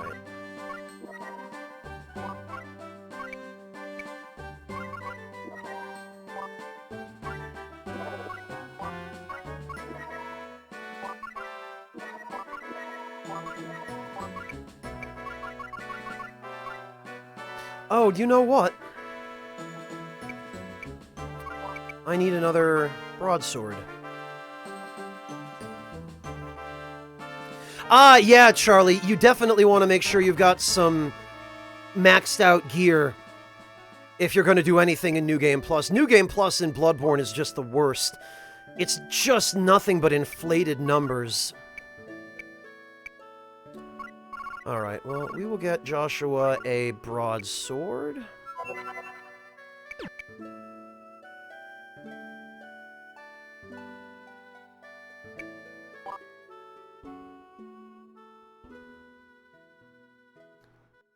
Well, you know, Yami, the bow sword is kind of fun. I've always thought it was a neat weapon.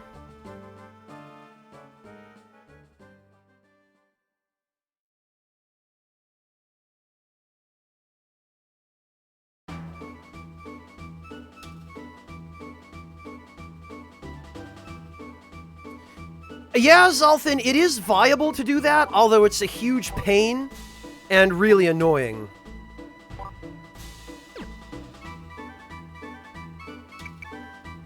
Alright.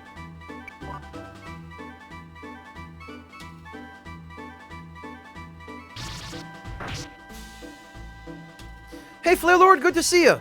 Welcome.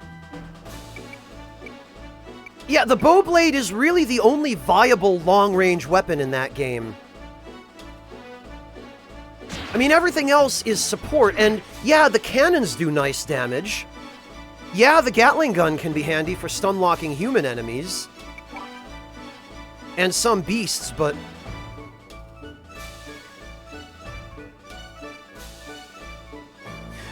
blood bullets, Charlie. All of those kinds of builds that rely on guns or the bow, the bowblade rather, they're all super, super optimized for blood bullets. Like, they use all of the blood bullet increasing runes. They use all of that stuff that just focuses on blood bullets.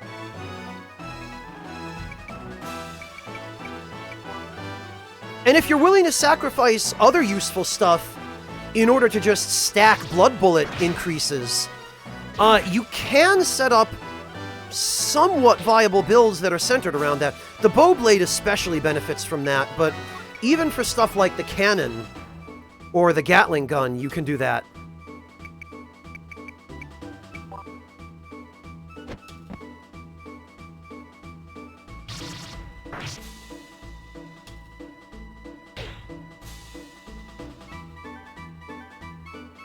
Alright, what are we looking at for... Can we learn it in one more hit? Let's see.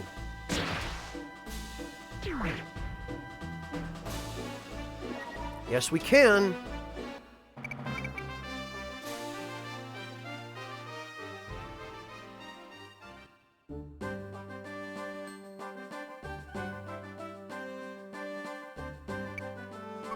All right.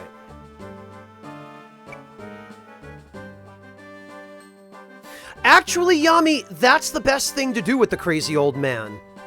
Because even if you send him to the clinic, you can still get the rune from him. There's absolutely no advantage to sending him to the chapel. Because if you send him to the chapel, you ultimately end up having to fight him.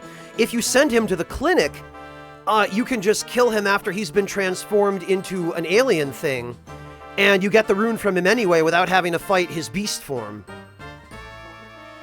Oh, the grumpy guy from the Cathedral Ward. Okay, Yami, gotcha. Yeah, that sucks. That's definitely unfortunate.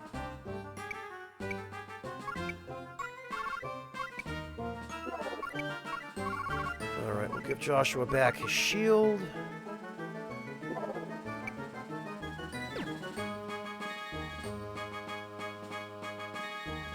Yeah, pretty much, Flare Lord, or she makes it much easier for you to kill him, at any rate.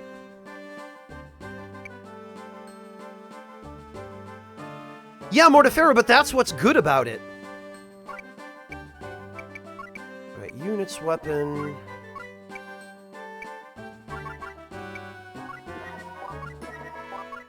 Okay.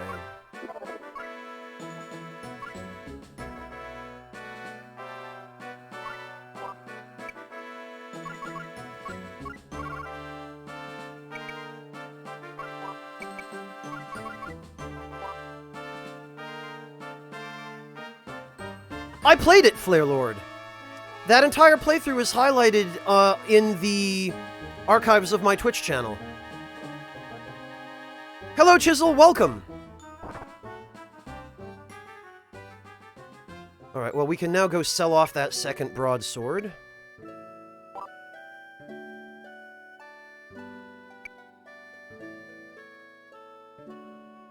The light mace? Oh, you mean the bloodletter, Yami? Brador's weapon? The one that you turn into a gigantic mace by impaling it through your chest? Because, yeah, that thing is a stupidly good blood-tinged weapon.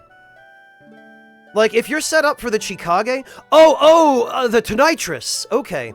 Yeah, no, the Tonitrus is a really fantastic weapon as well. And the Tonitrus is kind of silly in that regard because it's a simplistic weapon. Like, it doesn't have a complicated transform moveset. It's pretty much a dedicated one-hand weapon. And the only thing that is special about it is that it has basically an infinite use lightning buff. But a lot of enemies in the game are weak against lightning, and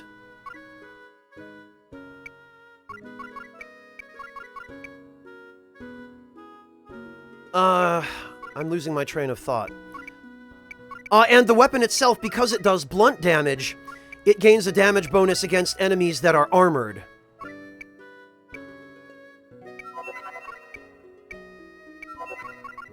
So, it ends up just being a really useful weapon all around.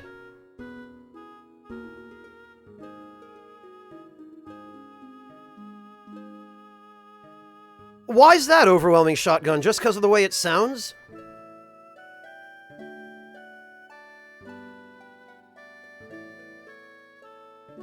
Well, Flare Lord, there's the cane.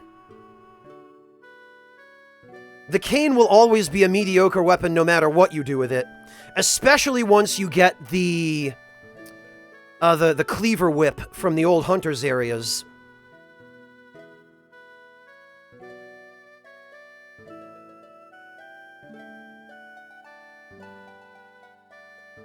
I know the one you're talking about, Chisel. You get it Right before Ludwig.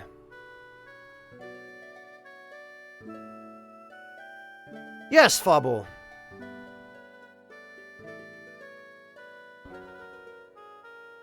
Oh, okay, Shotgun, I see.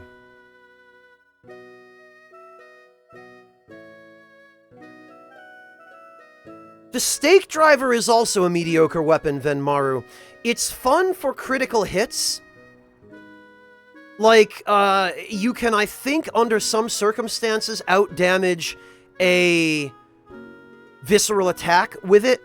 If you parry an enemy, and then instead of doing the visceral attack, you pre-oil them with an oil urn, and then you parry them, and you use a fire elemental stake driver's charge attack. But it's extremely difficult to set up, and it's very impractical. And there are almost no other circumstances when the stake driver will be better than, or even as good as, almost any other weapon. And its charge attack is way too slow to be useful.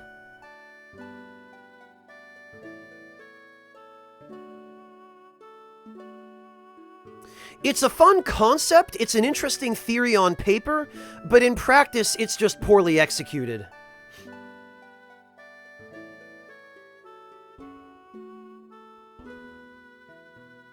On the other hand, if you can line up the charge attack and actually bait an NPC into it, it can be fun for knocking NPCs off cliffs.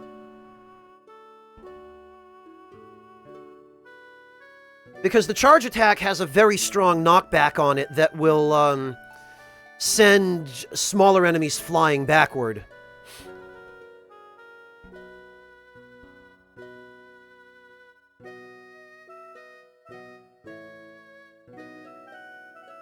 Yeah, Fists of Gradia. Flare Lord. I do really like the Fists of Gradia. They on the surface, they look bad. Like, they look like a bad weapon, but they do a tremendous amount of hyper armor damage. They are very, very good at breaking bosses' hyper armor. And if you use them on Logarius, when he's charging his super buff AoE, you can actually stagger him out of it by punching him with the Fists of Gradia, and it prevents him from ever entering Phase 2. Yeah, Yami, I was also really disappointed in the Boom Hammer for the same reason. It's a really cool weapon, but it just doesn't do enough damage to be worthwhile. No, you cannot parry with the Fists of Gradia shotgun. What they're meant for is bosses and strong enemies that use attacks which have lots of hyper armor, or that just have lots of hyper armor on their own. It's meant for staggering them. It does a tremendous amount of hyper armor damage.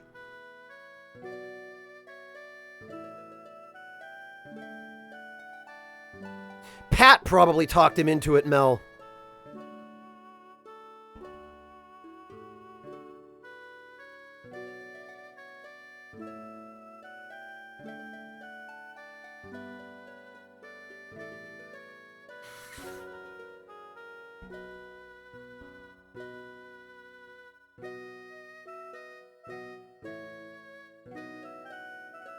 At least that would be my guess.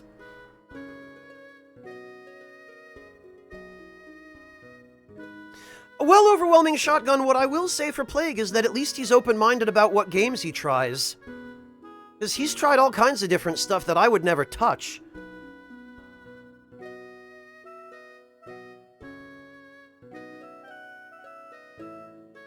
No pressure, Flare Lord. I mean, you're welcome anytime. I'm happy to have you. Honestly, Flare Lord, what we can do... I don't know if you're already part of the Discord, but... just in case you aren't...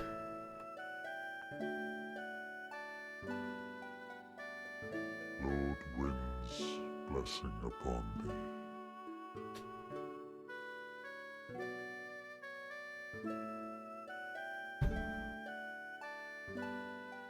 Well, Flare Lord, now you can come hang out anytime. I swear, I think the only people who gifted more subs to my channel than I have are Tempest and Breakfast. The Beast Hunter Scythe, that's what it was called, Chisel. That's the one. Boy, what a weird weapon that is. I never actually figured out whether it's any good. I played around with it for a while, but I just couldn't figure out how to use it properly or effectively. Well, Yami, you wouldn't be the only one. There are plenty of people here who do.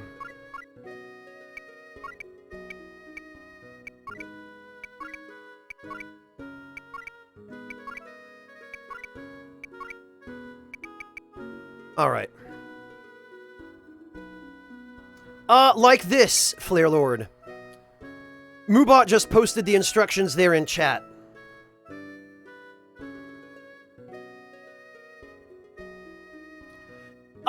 There's the Saw Spear Overwhelming Shotgun, which is inferior to the Saw Cleaver for DPS, but unlike the Saw Cleaver, it has a thrusting attack. So it's more useful against enemies like the Mind Eaters.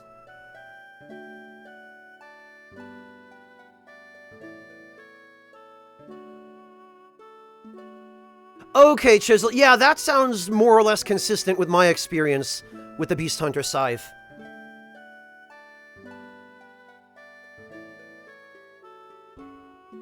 I'm not supposed to ask anybody to sub, Yami. Subs are just supposed to be understood as a thing that people do to get access to emotes and support the channel a little bit if they want. I mean, if I really wanted to be a scumbag and beg people for money, I would ask for donations. Because donations are the best way to ensure that most of the money goes to the broadcaster. Like, 97%-ish of donations go to the broadcaster, whereas 50% of subs go to Twitch. Unless you sub at Tier 2 or Tier 3, and even then, it's still only 60 and 70% respectively. So, no, Yami, like, I'm not a...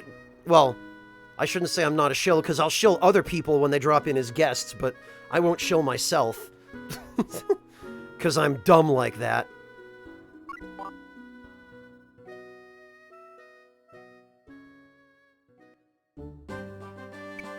Alright, let me make sure...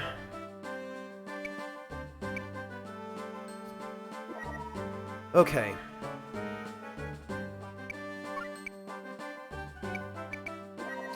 That's good, this is good.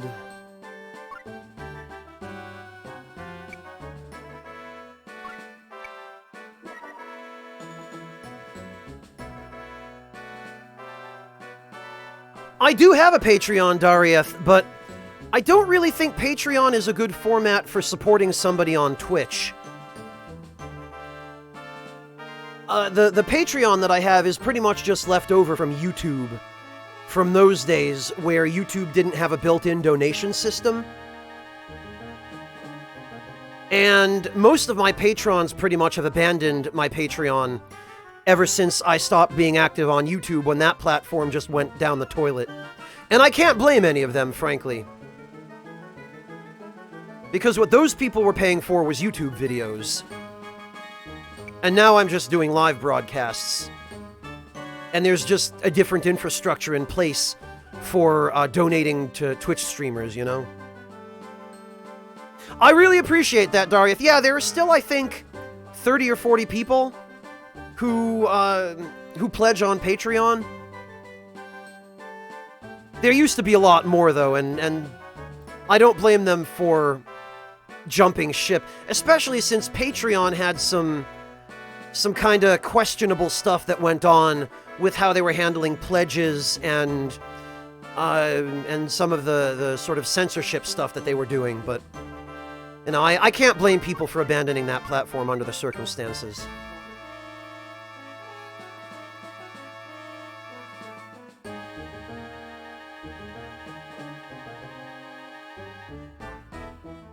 Flare Lord, let me refresh our Discord server for you. Let me resync it. If for some reason it's not showing up for you. There we go, force sync.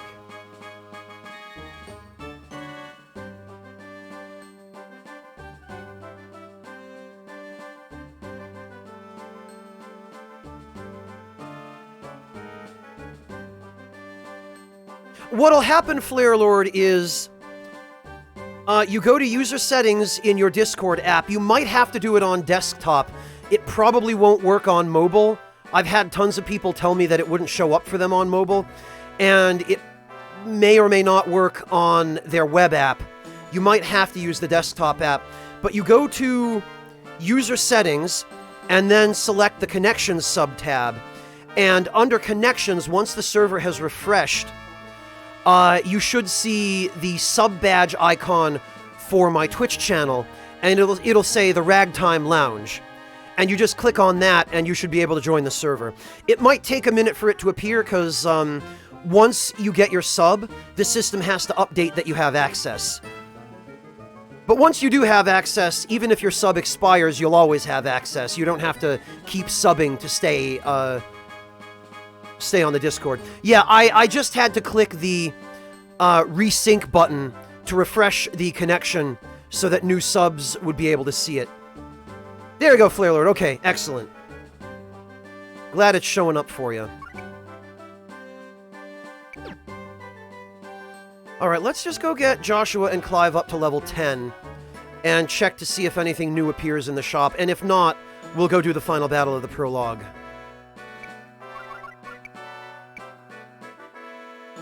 Oh, Joshua already is level 10. And Clive is almost level 10.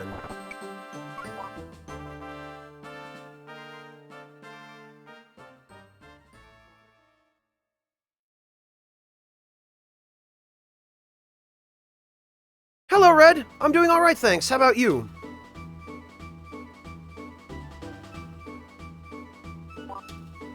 Well, this last battle should get Clive the level up.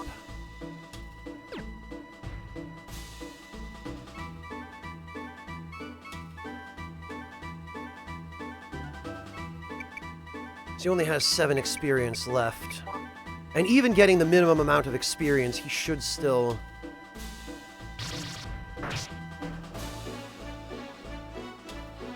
Yeah, 1 or 2 more attacks and he'll be good to go.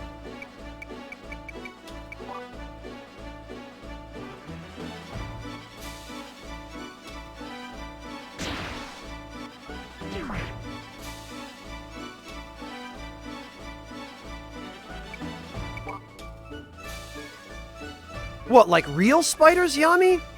In your house, or spiders in Bloodborne? Because we all know how much Bloodborne loves spiders.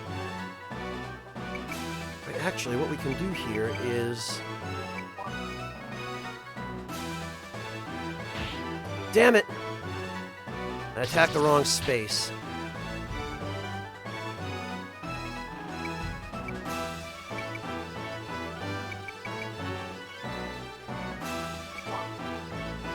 Oh, the game. Okay, Yami. Oh, yeah, Charlie. The red ones that get summoned by the bell-ringing women, those are the worst. Those freaking bell ringers are just insufferable.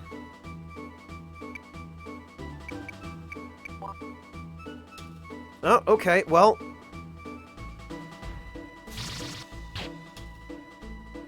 Oh yeah, Flare Lord. Deep Nest was a really creepy area when I first got there. Even the areas below Deep Nest aren't as scary as Deep Nest. That guy's gonna go for a back attack on Clive for sure.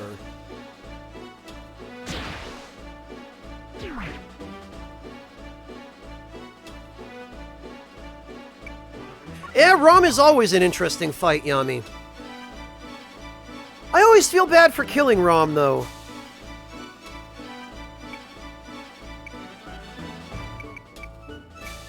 Alright, well here's what we'll do. I bet this guy's gonna go up behind Clive. Yup!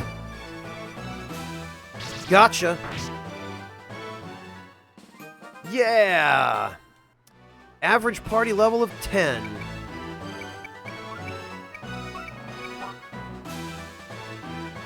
He is a derpy spider, Charlie. I think you and I talked about this, didn't we, Charlie? How the dev name for ROM was Idiot Spider. And when we ran it through Google Translate, while we were working on the guide just to get an idea of what it said, one of one of the other writers ran it through Google Translate, and it gave it back to him as retard spider.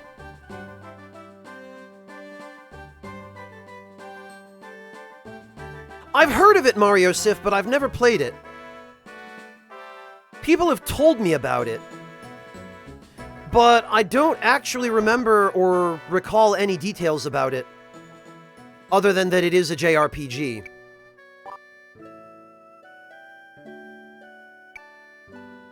Alright, let's see. Please tell me we got some new weapons. Gaben, can we have new weapons, please? Nope. No new weapons from Gaben. Not even any new armor, damn.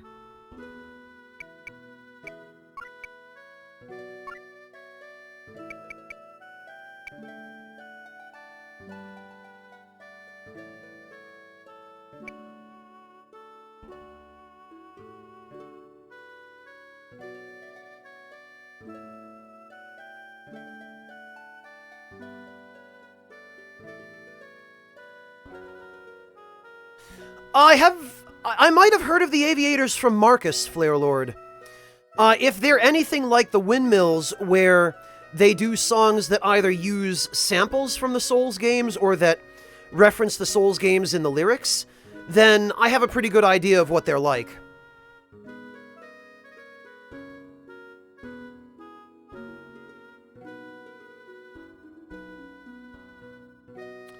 Well, no new equipment.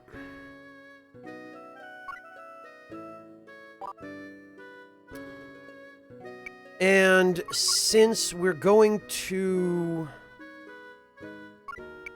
start Chapter 1 with a battle straight away,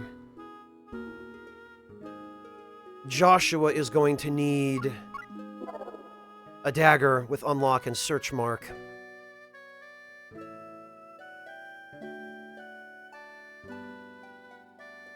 Yeah, Flare Lord. Some of the windmill stuff is a little bit more on the nose. But even though that's the case, most people who haven't played Souls would never get it.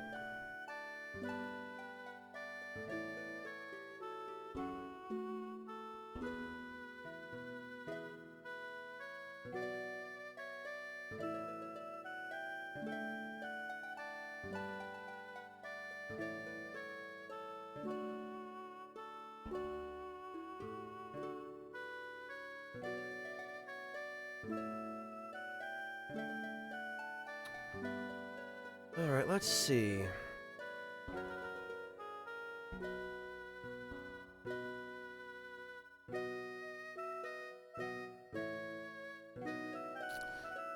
Didn't we get, we got another pole arm.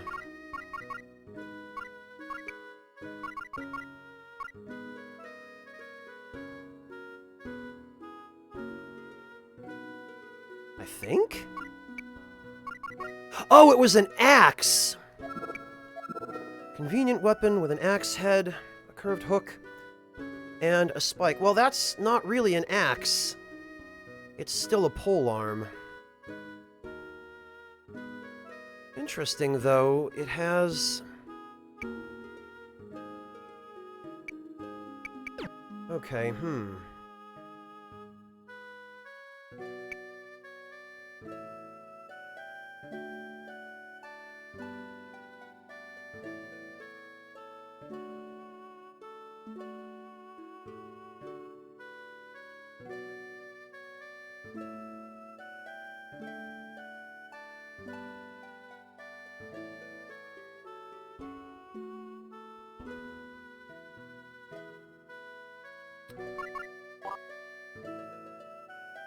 Matter of fact... Oh, growth mark, because of course that's what it has.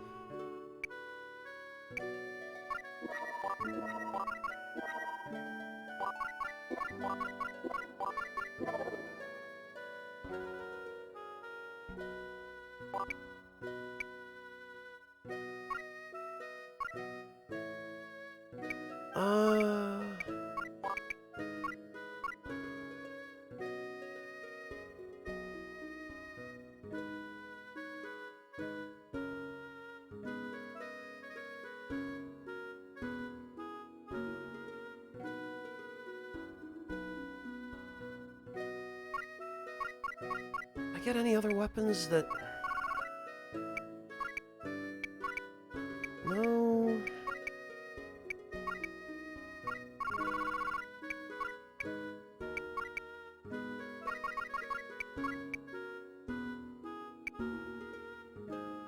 No, I guess not.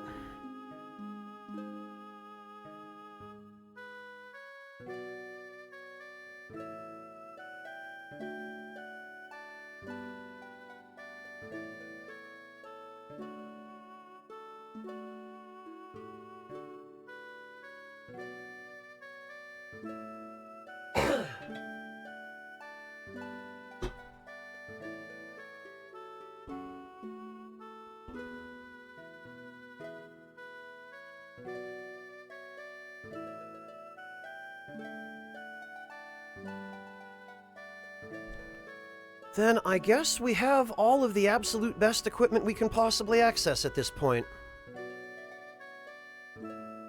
Oh, nice, Flare Lord!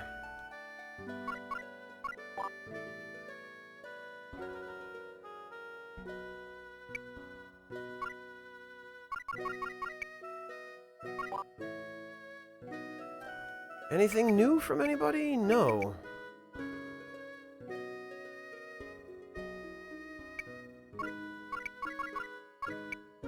I'm not going home again.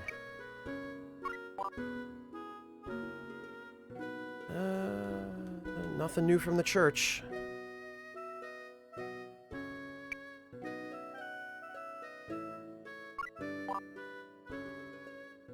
Alright, well...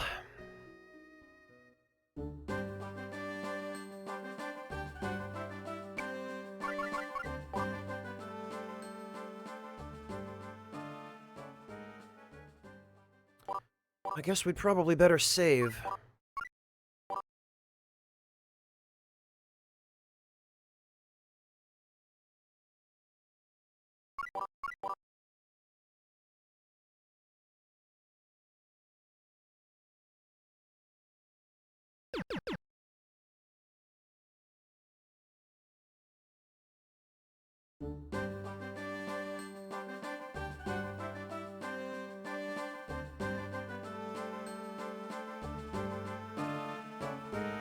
Oh god, Flare Lord, the White Palace was a nightmare. Even with some of the silly little skips that you can do to get past some of the saw blades. God, that place...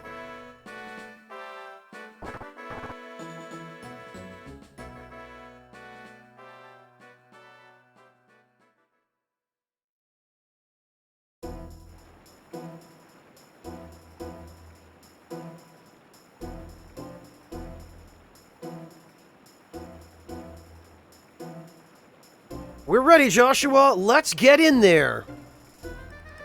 Just like we say on Twitch. Uh-huh. Things could get ugly if we dawdle any longer. Wait, over there!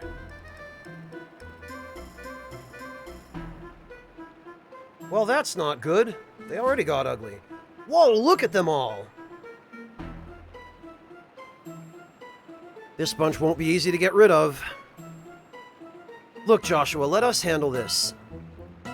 You go on ahead by yourself. What? Clive's right, Joshua.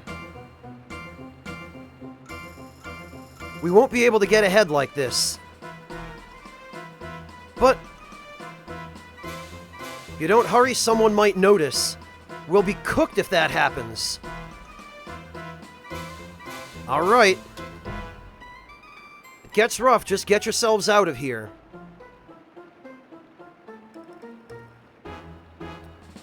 And he goes down the path that leads absolutely nowhere.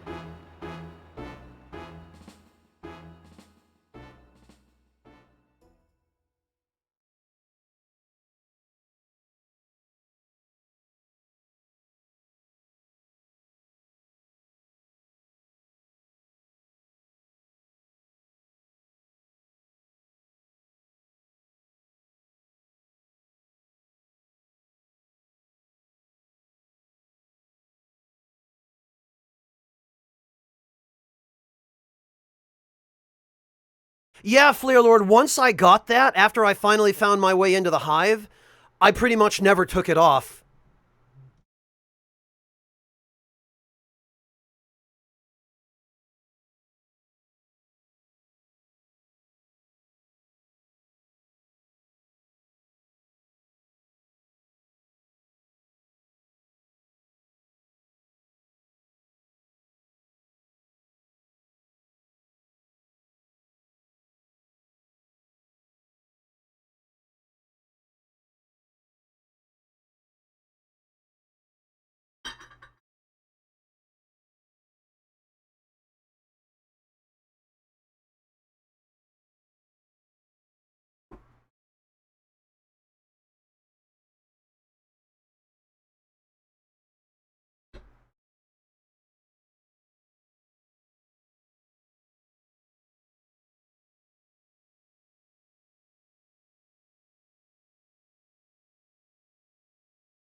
Bear with me for a moment.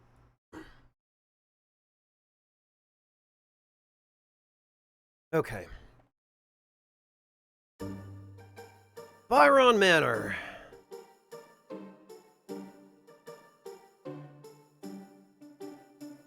Blast it all, this is not right. Those bloody knights, not even a word of thanks for finding their man. And now they shut me out of their secret meeting? This is my manor.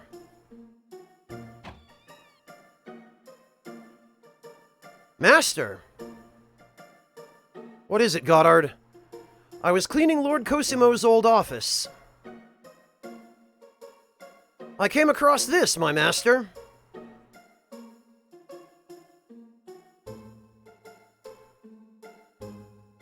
This came after Final Fantasy Tactics Fleer Lord, and it was developed by Konami, rather than Square. This old paper? So what of it?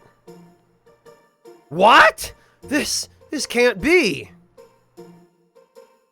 If the contents therein are indeed true, Master, you hold the trump card for moving the country within your hand. But what should I do with this? Played wrong, a strong card could bring doom. But played at the right time, it will bring Master vast wealth and honor. Please allow me, Goddard, to offer you my humble advice, Master. This dumbass Grodd, greedy and weak-willed.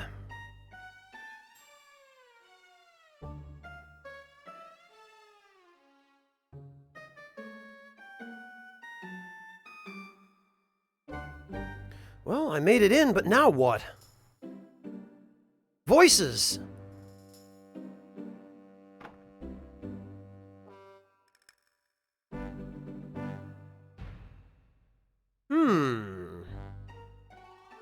You should have informed us that you were coming. We were sincerely concerned when we heard Agatha sent assassins for you. I lost all my men and I was injured. So, have you gotten the Cardinal's approval for my proposal? Yes, however, why did you enter the country? Depending on your reply, we may have to reconsider our position. I've told you, this is my final check before attack. Fine, then we shall accept that story. After all, we are partners who share a common destiny.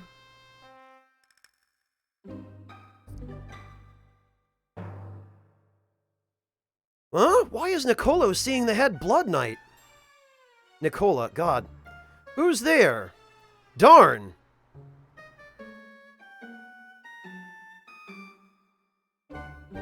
Blah!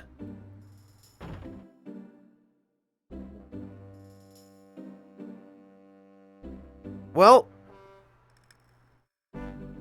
what is going on here? I caught this spying whelp, sir. Huh? Joshua, what are you doing here? Nicola, I came to save you. Ah, an acquaintance then, Prince Nicola. He's just a child from the village. Let him go. After having hurt us? I think not. If this gets out, not only you, but the Cardinal will be endangered. Throw the spy in the dungeon. Yes, sir.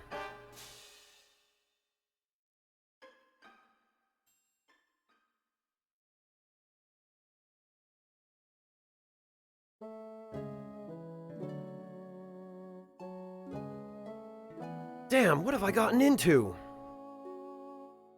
Huh? Someone's coming!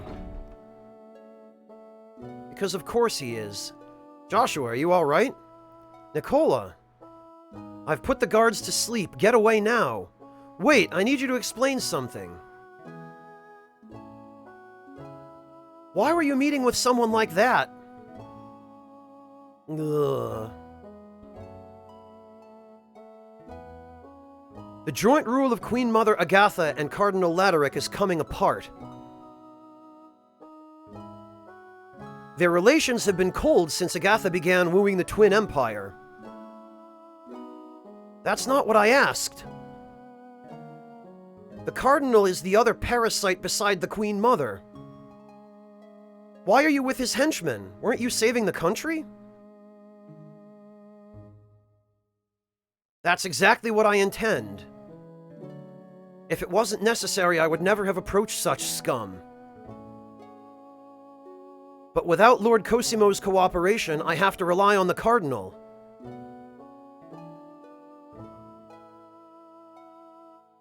So you'll turn a blind eye to injustice? Then you're just like my father, Nicola.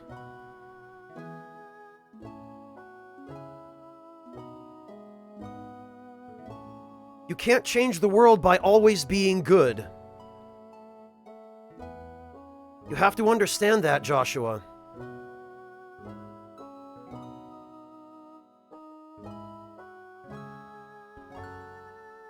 But why did I come here? To listen to this? Adele, I can't leave Adele here. We'll get away from these dirty, scheming adults. We'll become the Phantom Thieves and reform society.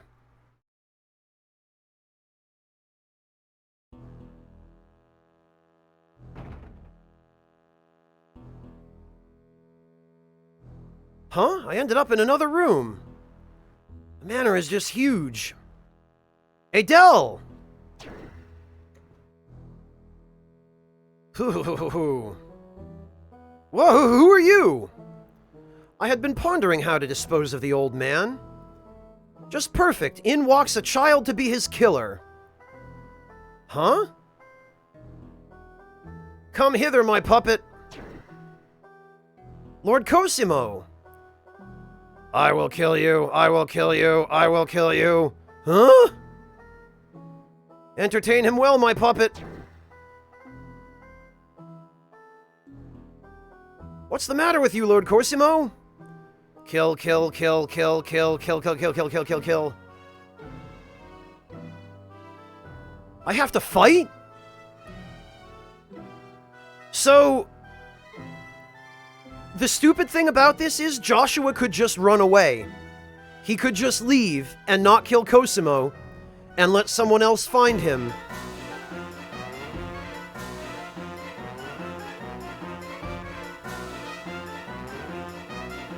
Also, Adele is just magically gone.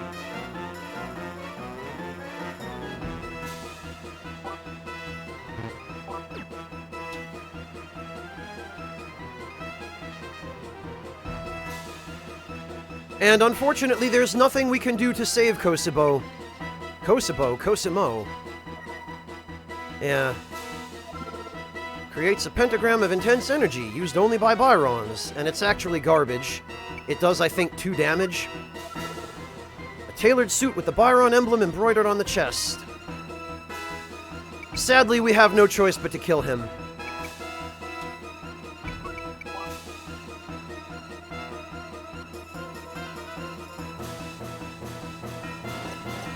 That bastard Goddard will get him.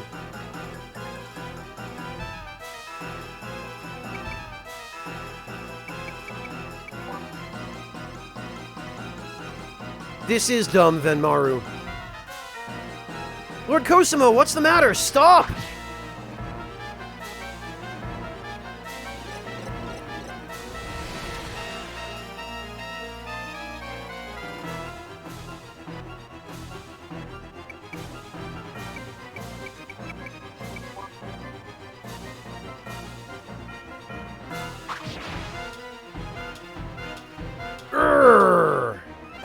What?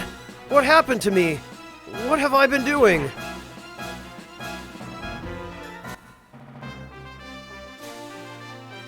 As do I, Venmaru. As do I.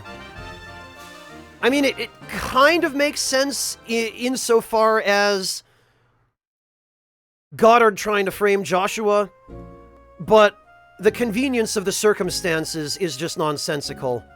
And also Joshua not running away. Cosimo, hang on! Joshua, what? Why?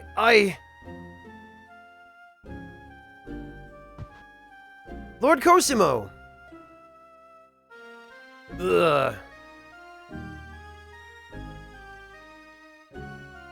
Ah! Adele, who also conveniently slept through the whole fight. Grandfather. Adele, Joshua, you killed him? Killed him? Why? Grandfather always treated you well. Adele, please listen. Did you use me to get close to Grandfather? Father was right. You are just a peasant, a dirty criminal. No, it's not true. Adele, listen. No! What was that? It came from in there. Damn, someone's coming. What should I do? Come on, think, Joshua, think!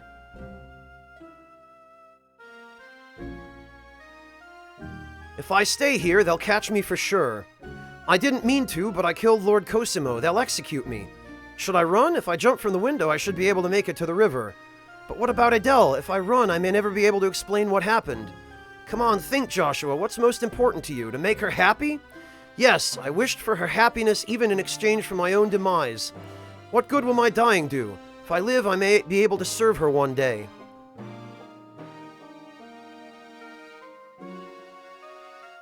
Yeah, Tyrannex, and this is another classic case of, oh no, can't communicate because that would solve the problem. Adele, but whose happiness had I really been praying for? Like, there is no excuse for any of this ever having happened. What is happening? What? Look at this! Capture that boy! He killed Grandfather! Well, I'm sorry, Adele. I'll try to make amends one day.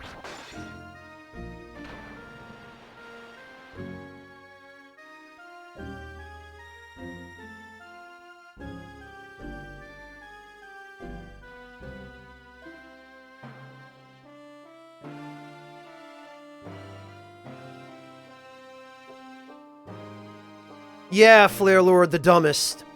And thus I made my escape. But what exactly did I run from?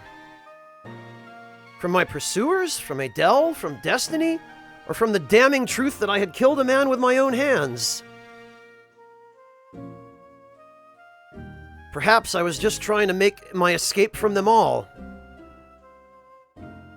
Even now, I have not yet found the answer to what I had been running from. I am even no longer certain if I really did manage to escape back then. It was all but lost in the shadows of my memory.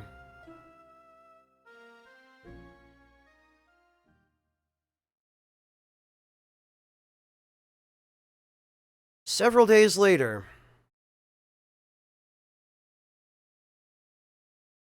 Byron Manor, Adele's room.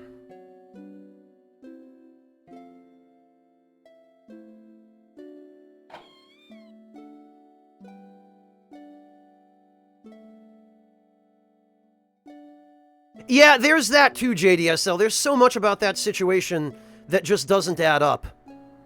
Your ladyship, your carriage has arrived. Yes, I'm coming.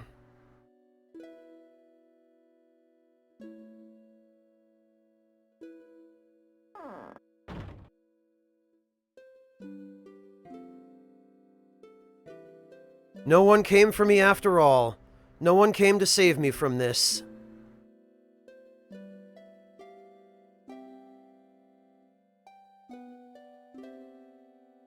No, I can't be crying about this.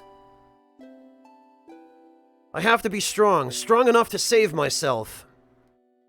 If I can't escape my life as a noble, fine, I won't run. I will be proud. I'm taking charge of my destiny.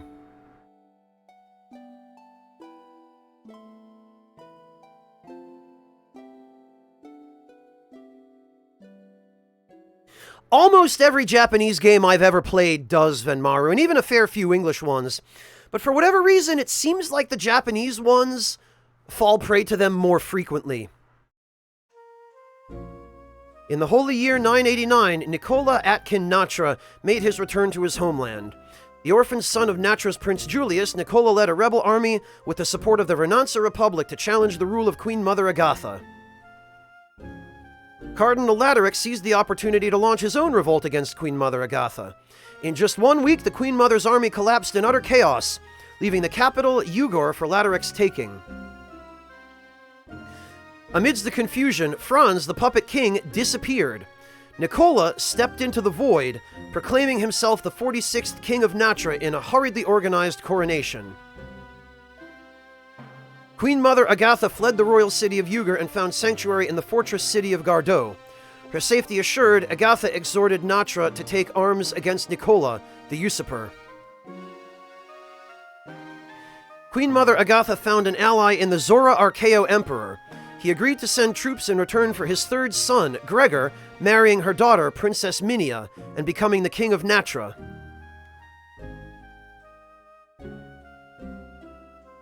The Twin Empires' entry plunged Natra into a horrific civil war between two kings, each with foreigners perched on his shoulder. For 8 tragic years, the war would ravage the kingdom.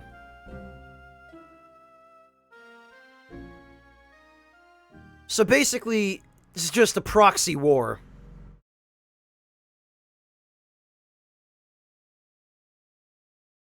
Chapter 1.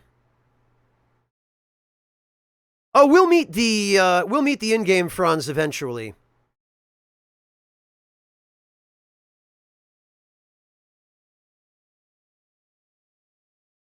Year 996, Natra, Walta region. Hey, do you guys like train levels? I like train levels.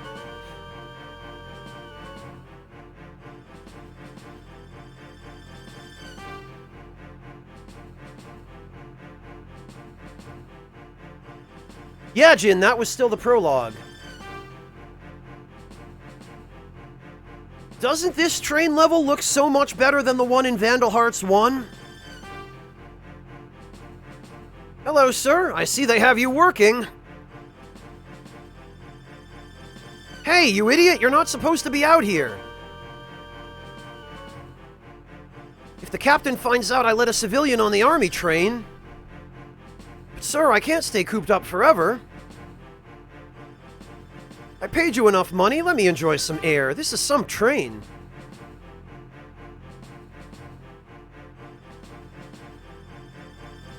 It's obvious Renance's backing makes East Natra strong. Huh, yes, you could say that.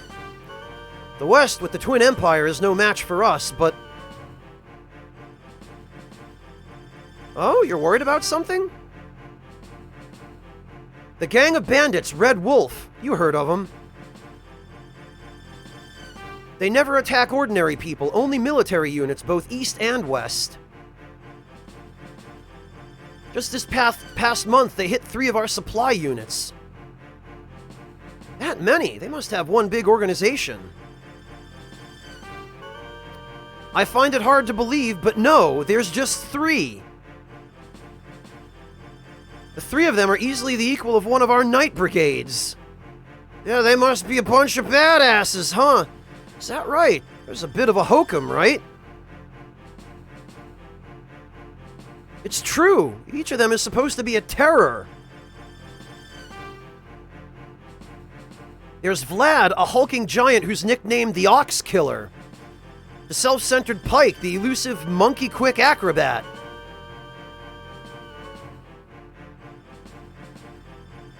And their leader, the surgical swordsman.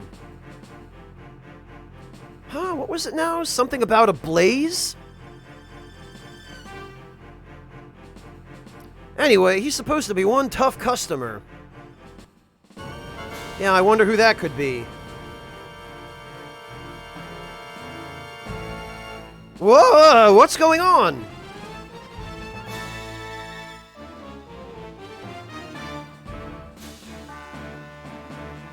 I am Joshua of Red Wolf. Turn over your supplies. Nobody needs to get hurt. Do as we say and get out alive. I love how they didn't just run him over. They just stopped. Literally in their tracks.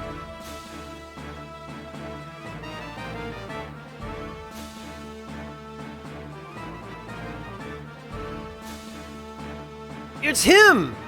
He's the leader of Red Wolf, Joshua the Blaze! And over there, that must be Vlad the Ox Killer.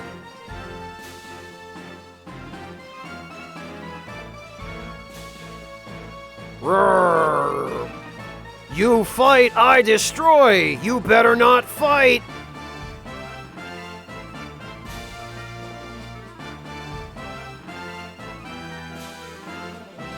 Oh no, we're in deep trouble!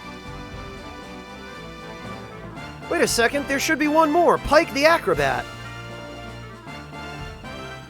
Self-centered, am I? Oh, no, it can't be! Oh, with the spinny motion. That's right, pal.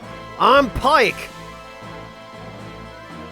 Ah, mercy. Oh, no, I'm a soldier, and I'm gonna run away from this guy in a robe. That's a good boy. Resistance is futile. Exterminate. Oh, what's this?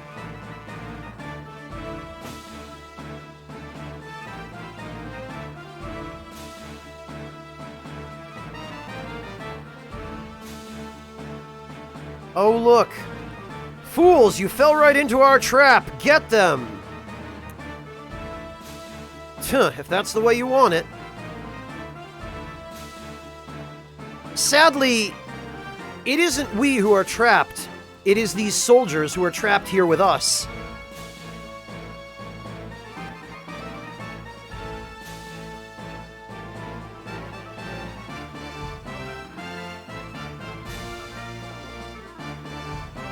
So, the battle music that's playing here is the Heroes theme.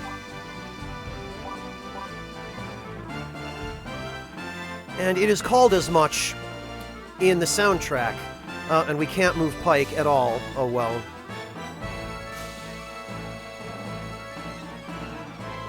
So, this is kind of the main... one of the main leitmotifs of the game. There are a few. This game has more than one.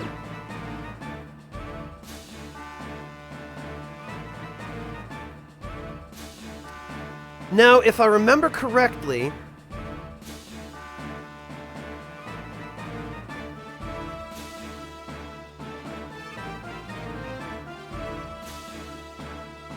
somewhere near the end of the train...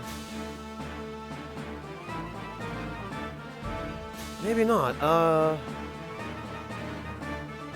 Oh no, it was on the smokestack!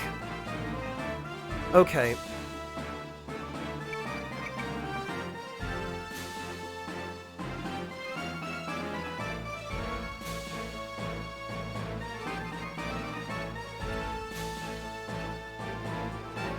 How to get up there?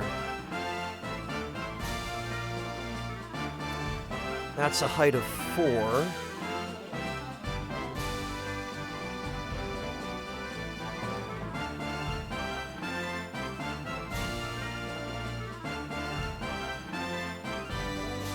We might need a flying unit to get whatever is in the smokestack.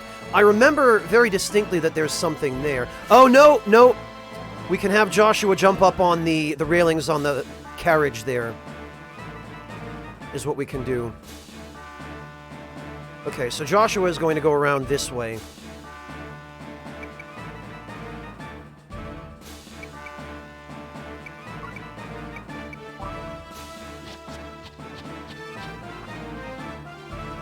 And I remember these guys being pushovers?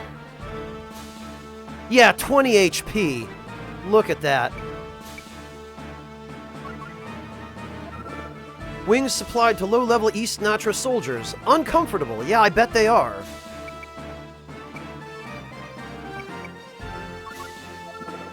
A light outfit supplied to low-level East Natra soldiers. And you can tell these guys aren't important because you can't see their eyes.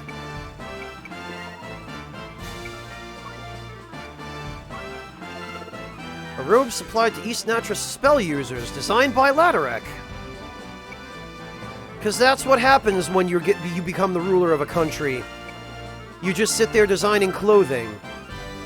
Armor supplied to low-level East Natra soldiers. Practical.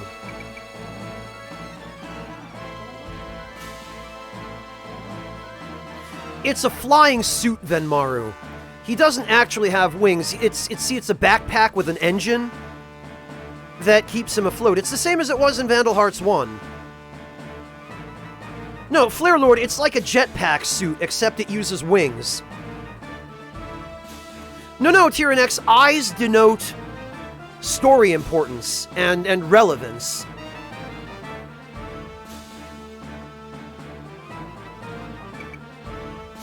Alright, well... this idiot's dead. Heerg!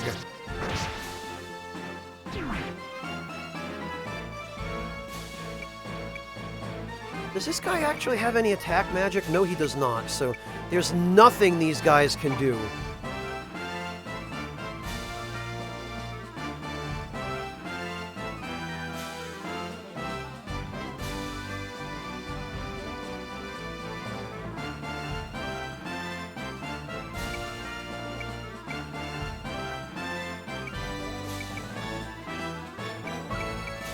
Alright, well, we will have Vlad drop back a little bit. Spread these guys out a bit.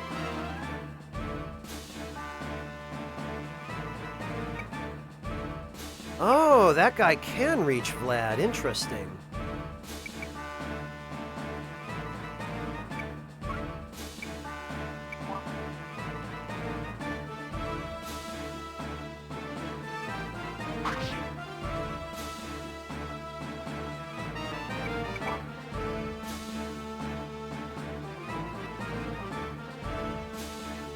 You know,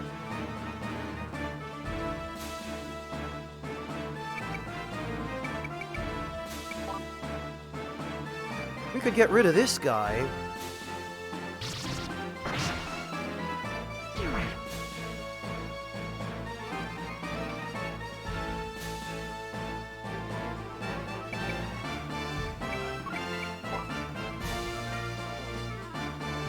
And actually, wasn't there a treasure chest somewhere here?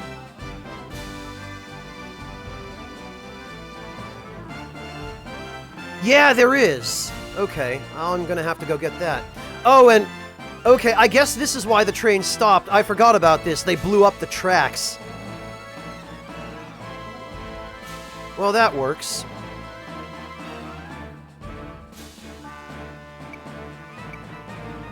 Alright, well...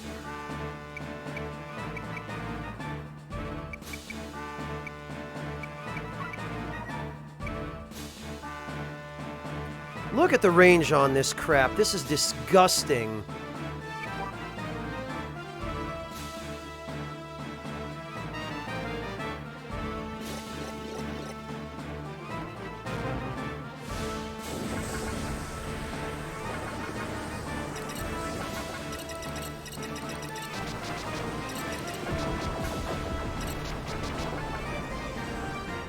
Good old Vic Viper, man.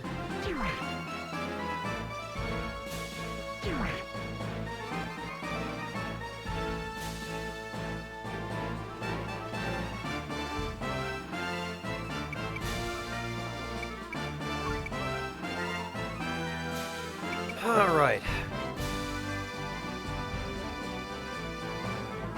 Gradius, Tyrannex, Gradius.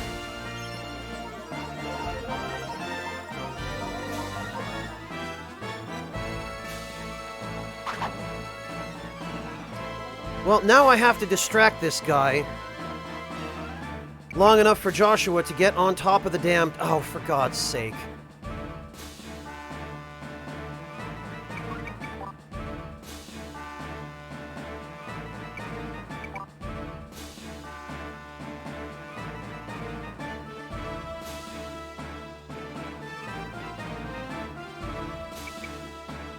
Why the hell not, Erevan? Because we can.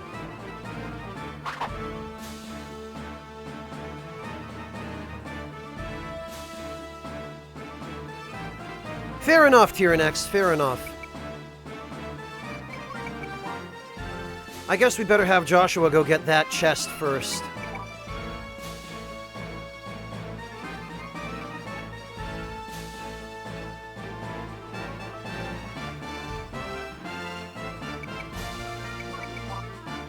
Vlad can distract this guy.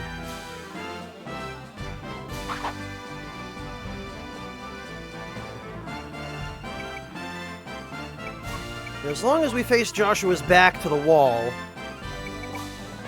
this guy should go for Vlad instead.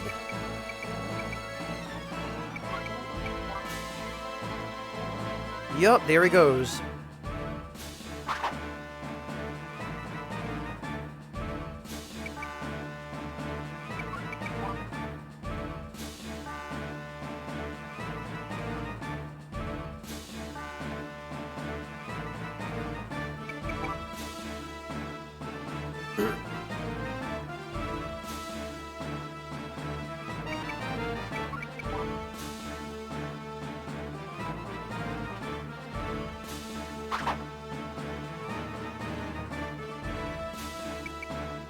Alright. Oh, one space too far. Damn it. Well, whatever. We'll manage.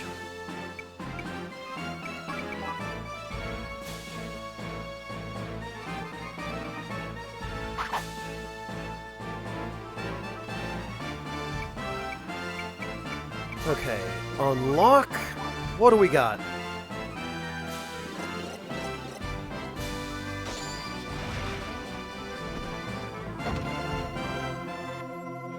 Oh, another halberd. Okay.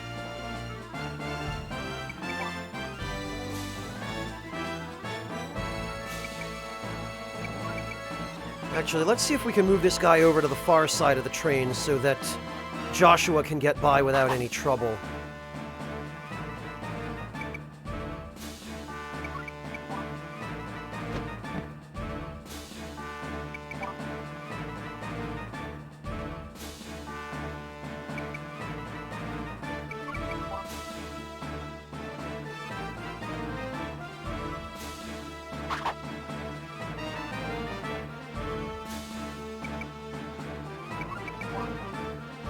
There we go.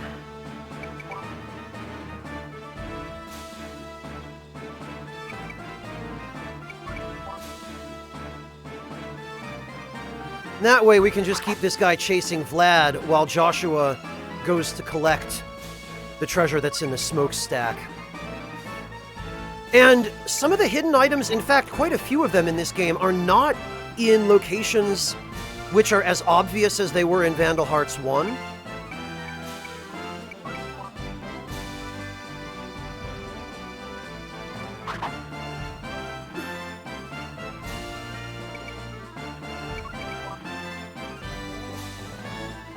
So, I'm going to be going largely by memory here as much as by the actual appearance of each tile. Because some places you would never think to check.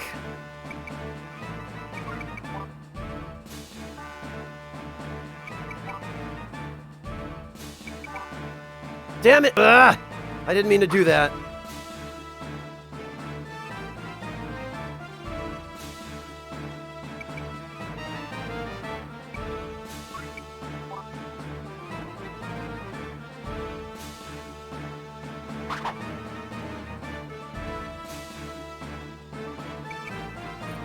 Alright, there we go.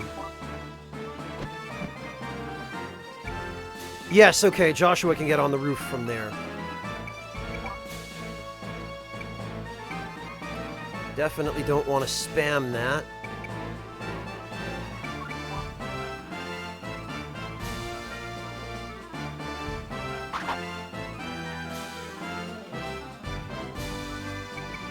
There we go. That is an inhumanly great height to which to jump. Just saying, it's kinda goofy.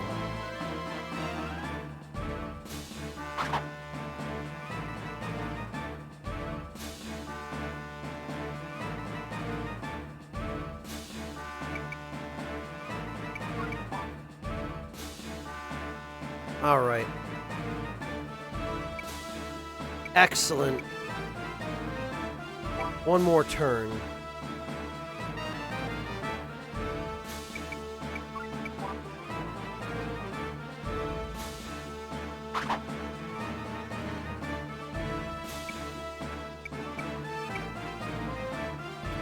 Okay, let's see what it is. I honestly don't remember what this is, so this is as much a mystery to me. Oh, a fire ring! Okay, that's useful enough. That can be used to cancel out an elemental weakness. It's an accessory that you equip. Not that closely, Flare Lord, but, I've heard a few things. Sounds like mostly good changes, is the impression I get.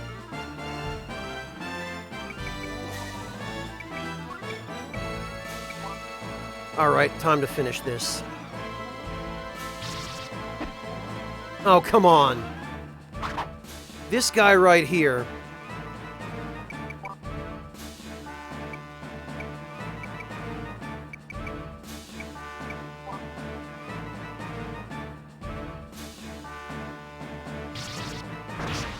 There we go.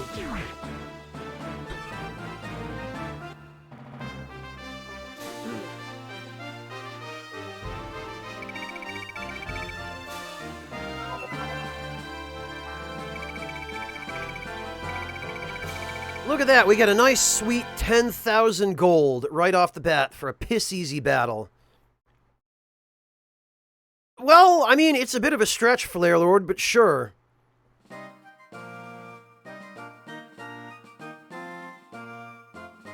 Huh, we walked right into that trap.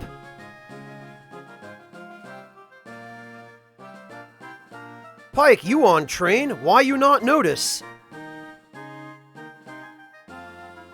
Hey, stuff happens. Quit moaning, you oaf. I not from here, so I not talk good. But me, I lot smarter than you, Pike. You lot more stupid. Say that again, you... Shut it, both of you. Come on, let's check the train for valuables.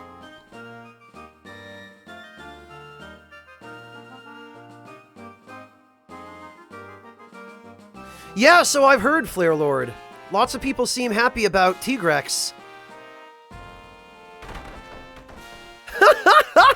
Did you see Pike just kick the door right off its hinges?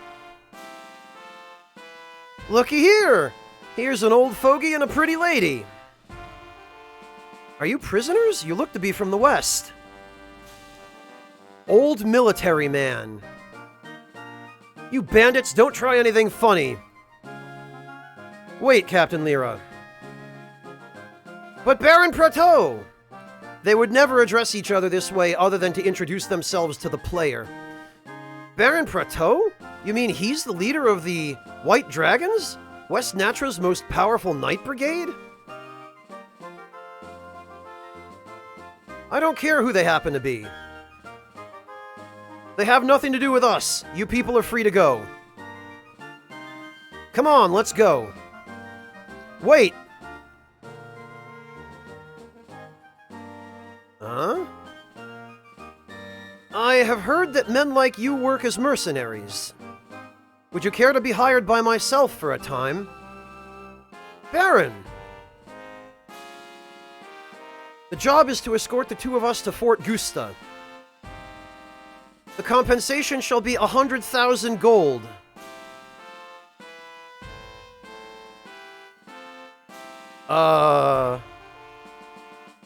Fort Gusta not far. Good money for easy job. Hang on, we agreed not to support the East or West. And Fort Gusta belongs to the West. They'll hang us if they catch us. You can remain neutral by not fighting. I will guarantee your safety at Fort Gusta on my honor as a soldier. Any trouble, Vlad make more trouble. Not worry, I love Vlad. Vlad's the best. Those weren't their guards, Flare Lord. This is an East Natra railroad. East and West are at war, and Prato and Lyra are from West Natra, so they are West Natran prisoners of the East Natran military. So we've busted them out of jail and probably saved them from being executed. We just finished the prologue, Roland Knight.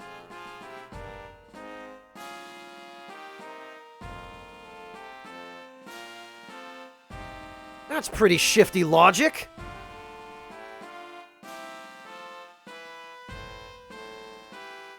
Look, Joshua, we should take a vote on this.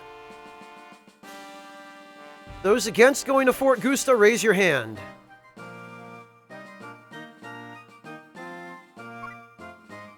I won't raise my hand. That's that. I guess we're on our way to Fort Gusta. Pike, weren't you against the idea? Yeah, Pike didn't even raise his hand. Don't sweat it. We're talking 100,000 Guile. Well, yeah, of course, we'll never get that. And what kind of man walks away from a pretty damsel in distress? Especially a damsel who could crack his skull under her foot. How dare you? I can look after myself, you...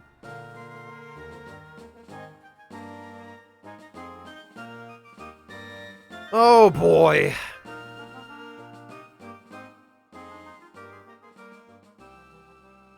Yeah, Pike is a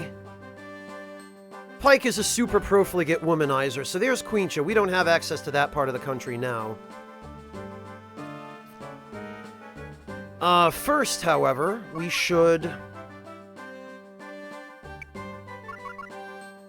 And magically, they somehow have weapons.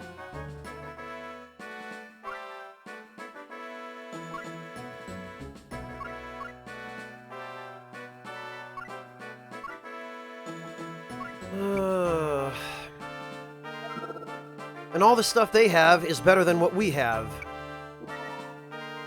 Thunder Slash and Thunderbolt. Healer, Barrier, Spear Boost. Oh, Weapon Trade. Weapon Trade is a fun one.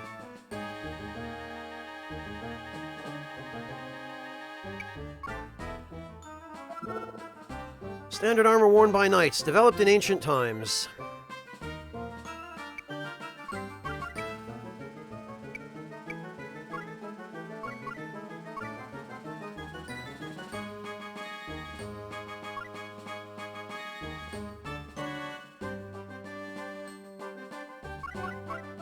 Well, there's not going to be an awful lot we'll be able to do anyway until we get to, the next town, which is going to be a battle, if I remember correctly. So we better transfer some skills. Hello, Dreamer Neon! Advanced mode is sort of like a higher difficulty setting that you unlock after you beat the game with 100% weapon collection. And what it does is basically makes the enemy AI more aggressive. It doesn't have any impact on enemy stats or equipment, but it makes the enemy basically try a lot harder to kill you, where sometimes bosses, for example, will wait until their minions are all dead before they start trying to attack you. In advanced mode, bosses will just rush you straight away, among other things, so it's sort of a little bit trickier, but without being cheap and just inflating the numbers, which I appreciate.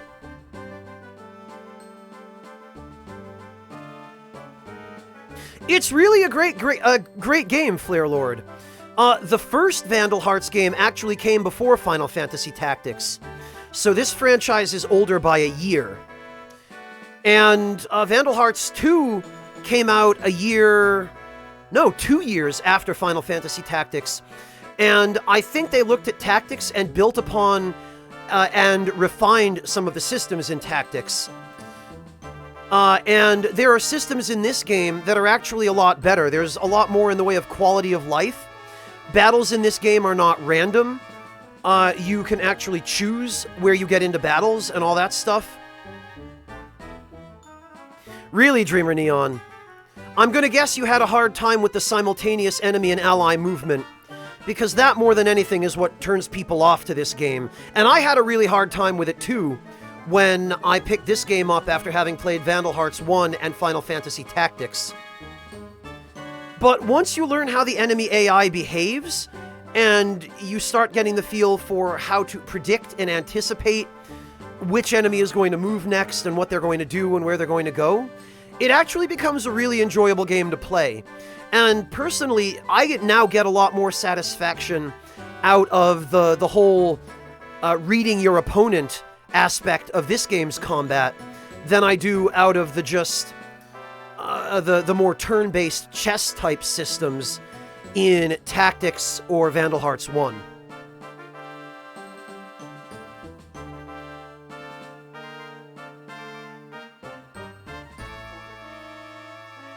And the character customization in this game is super on point.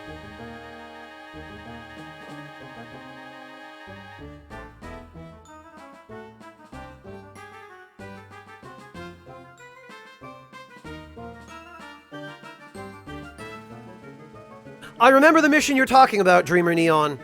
There's always a strategy, there's always something you can do to at least mitigate whatever disadvantage the game throws at you.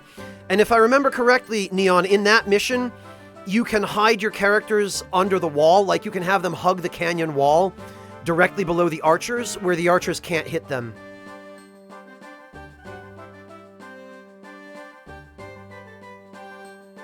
Yeah, Chrono, but we were specifically comparing Vandal Hearts to FF Tactics, not to Tactics Ogre.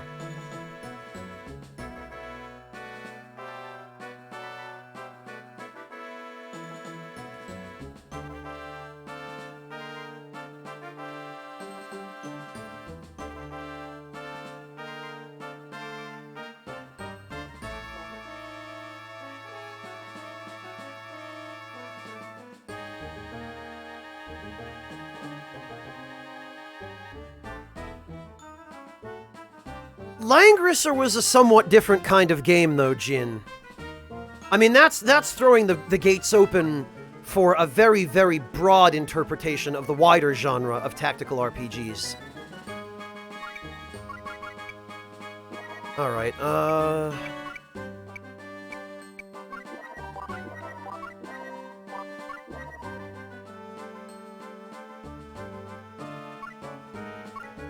Lyra should have some first aid.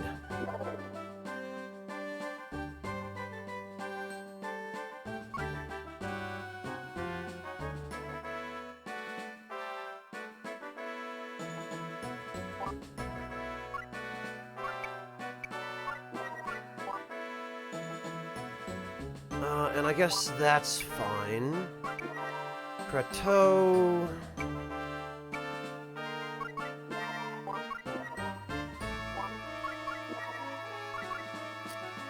Prateau should probably have Hunter Arrow, since it's non-elemental.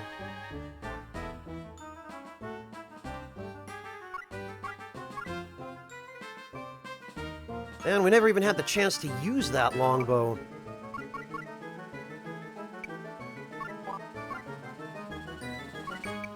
Alright, I guess this is about as good as it's gonna get for the time being.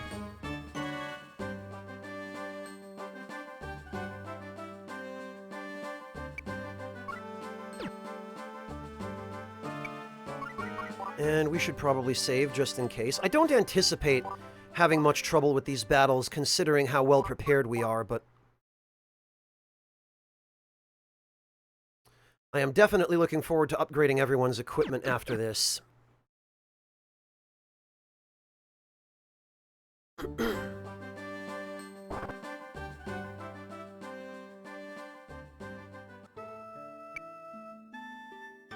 Oh, okay, well, in that case, I guess we can upgrade everyone's equipment.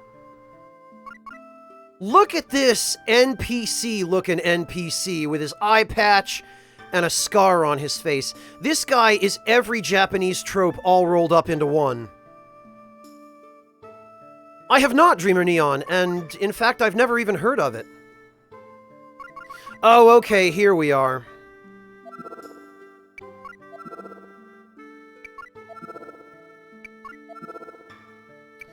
Oh, why is the falchion... Why is the falchion less expensive than the cutlass when it's a better weapon? That's odd.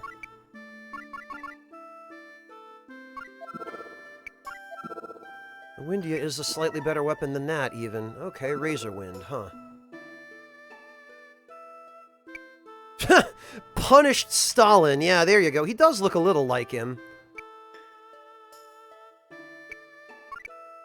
What do we got? We got a handy bow.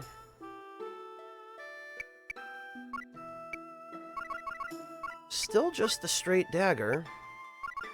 Ah, but now we have access to the buckler, which I think should have weapon trade. It does indeed.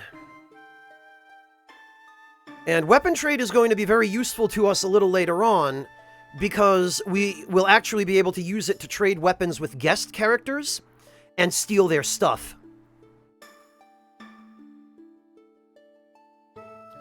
Flarelord, you have to remember, this is a 1999 localization of a Japanese game. Japanese developers were never good at that. Even today, they're not very good at it, but... Oh, Starfall, okay.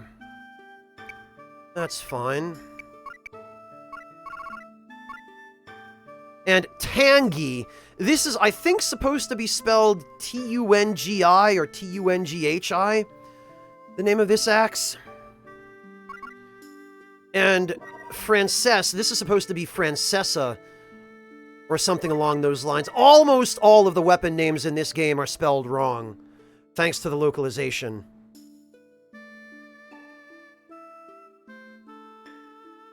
Oh, okay, Neon, interesting. Duly noted.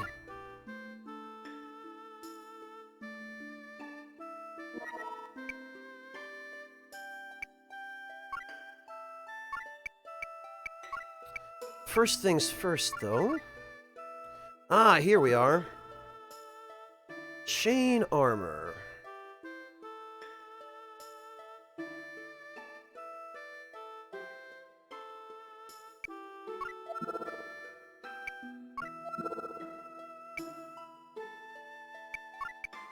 Ah, and finally we got a flying suit, which we are definitely going to give to Joshua.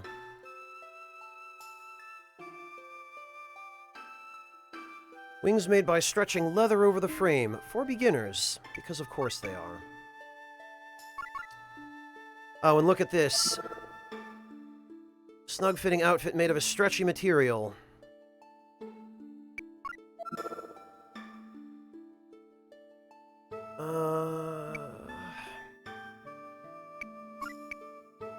That's fine. La Mer? Coat of thin, sanctified cloth, worn casually by clerics. Okay. Yeah, Flare Lord, something like that. Alright, and any accessories? None. Great.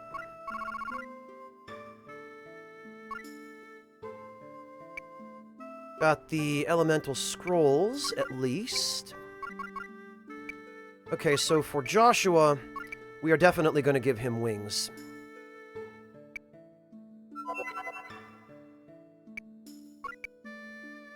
Pike can have... Whoops. This, which is a marginal increase, I guess. Actually, this lets him cast Ripple Laser twice.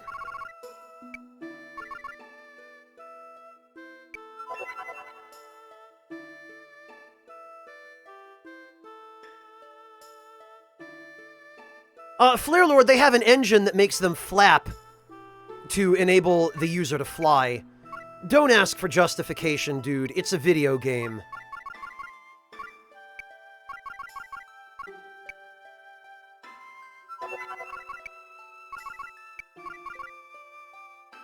Get some of that sweet, sweet chain armor. And actually, I think the stuff Lyra has on, yeah, is slightly, ever so slightly better.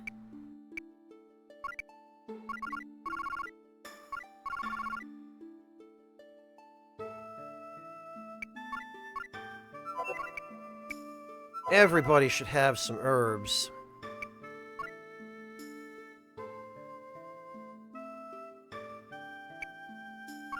And Preto...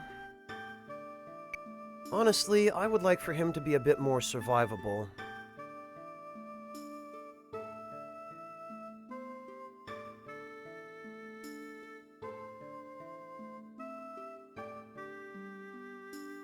Then again...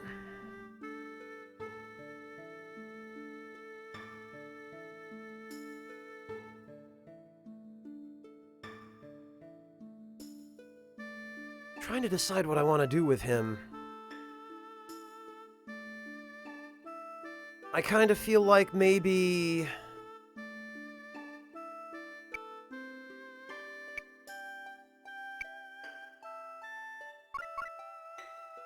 Also, why is the rubber armor weak against lightning? That's bullshit. It should be strong against lightning. It should insulate him.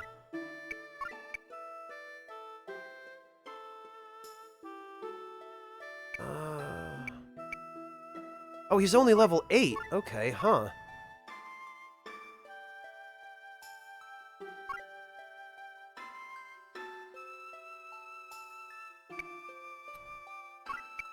Okay, well, Joshua needs a buckler at any rate.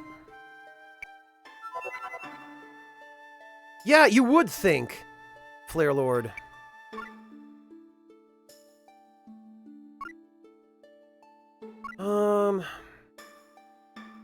I guess this is fine.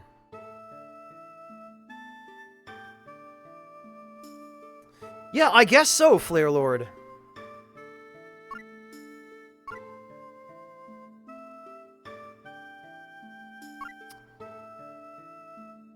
You know...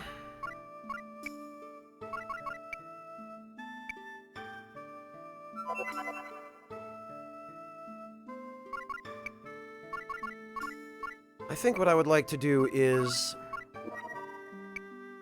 yeah. Because we're going to need these anyway for weapon completion.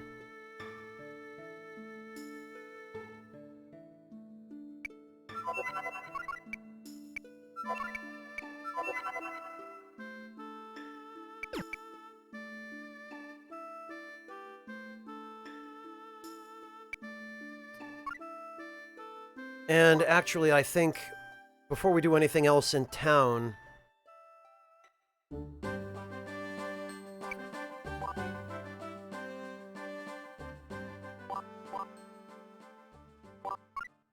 I would like to go learn some of these techniques so that we can optimize our equipment according to what is available to us at present.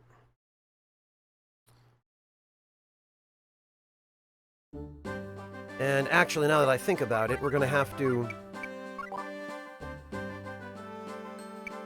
switch a few things around.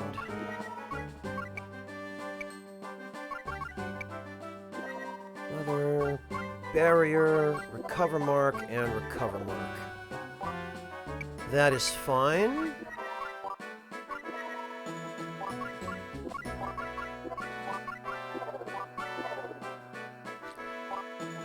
That is also fine.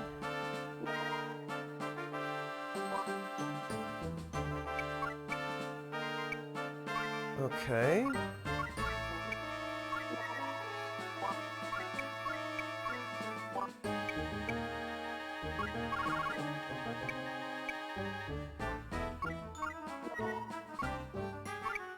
All right.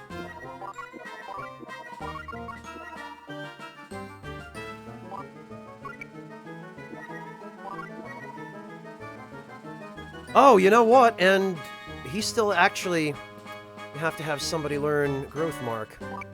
So what we're going to do then is...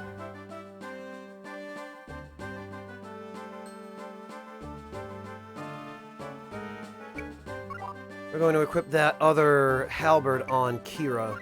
Or Lyra, rather. Kira. God, I'm thinking Vandal Hearts 1 now. So many confusing names. There we go.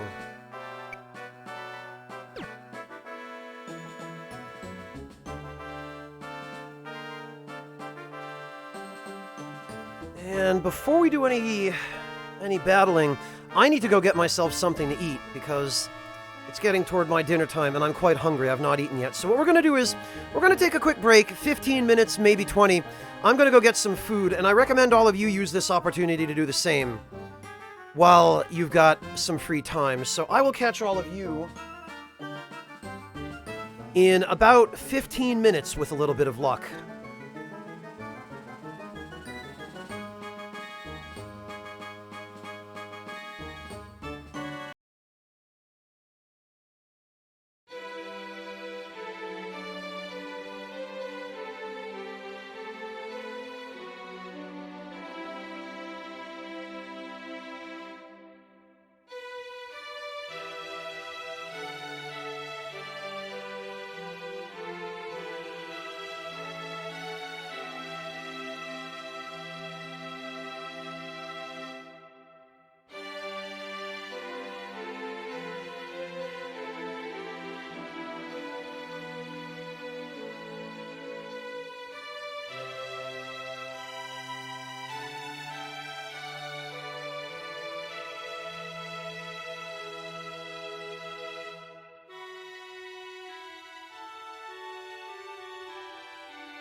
Årstider kommer och går och jag följer samma spår. Trodde att jag var fri från min förflutna. En gång tar jag den minne då man skjuter mig. Äntligen.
All right.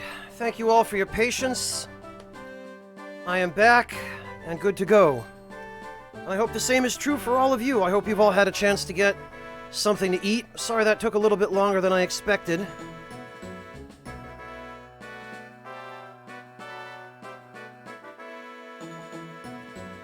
But here we are.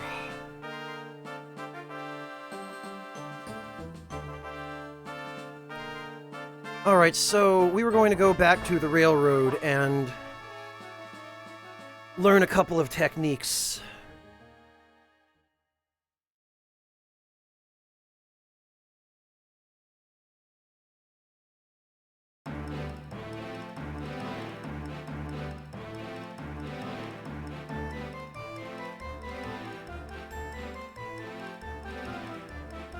And you have to be careful with some of these maps because some of them are the same when you go back in, but others will change and you won't be able to access the initial layout of that particular map ever again once you've done the first battle there. And there are some maps that you can only ever go to once, like Byron Manor in the prologue. I don't believe you can ever go back there, or not to the interior of Byron Manor. You might be able to get back into the sewer.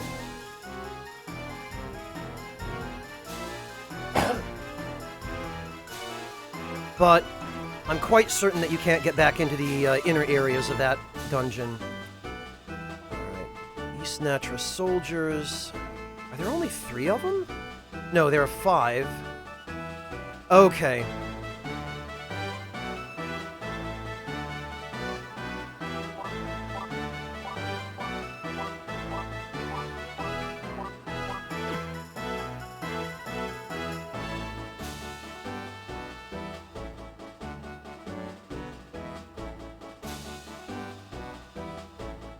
True, JDSL, true. I've gotta say, I adore the battle music in the train areas. This is unique battle music. It doesn't play anywhere else, as I recall.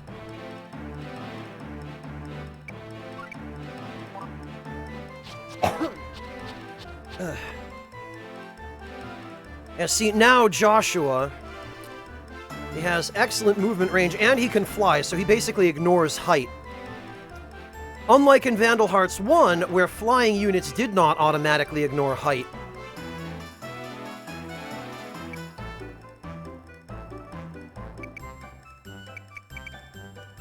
So we're just going to attack a few times, get some skill points for these techniques. It's kind of silly that you get skill points for attacking nothing, but it's really handy that that's the case, and especially that you get skill points for both weapons that you're equipped with if you have 2, just for attacking with 1.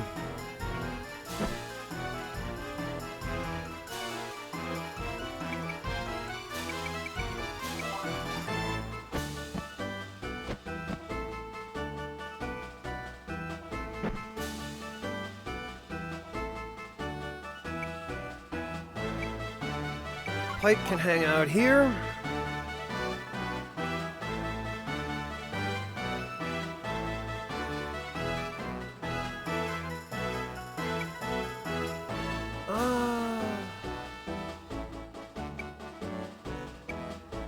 Yeah, okay, as I thought.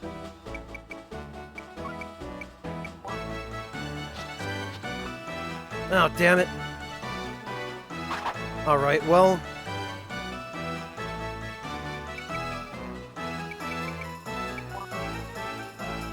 we won't let that stand.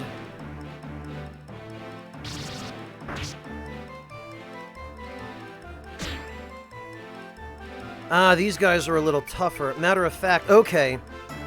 Yeah, they now no longer have the unique East Natra stuff. They just have generic equipment.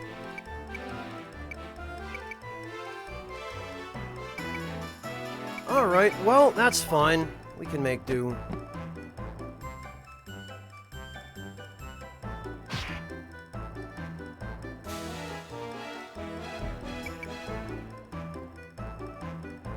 Ah, damn it all.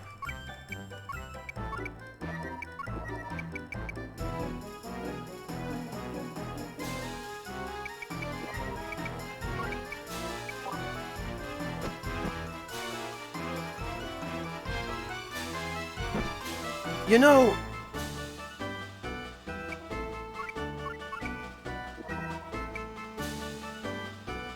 I think it's about time we got rid of these idiots up here.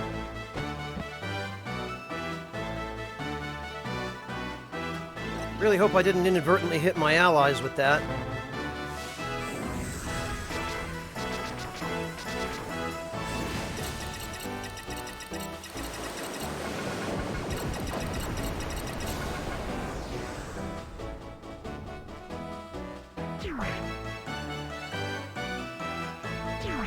That is enormous overkill for those units.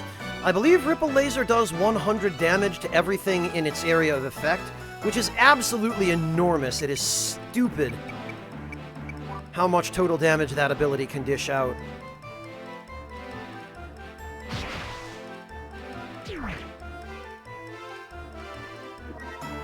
There we go.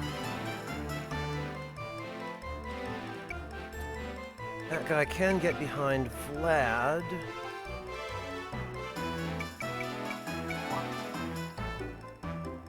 And sure enough, that is what he tried to do. Well, Lunar Turtles, that's because you can actually, with the controller, you can control where Vic Viper... Well, not where, but you can control the missiles, the lasers, and the forward cannons. It doesn't do anything. It doesn't actually add damage. It's just for dramatic effect.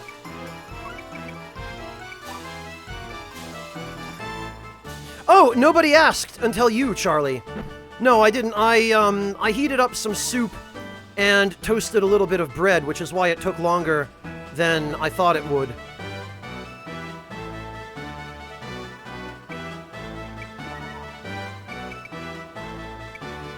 It's nothing overly complicated, but it's the cleanup that usually takes time.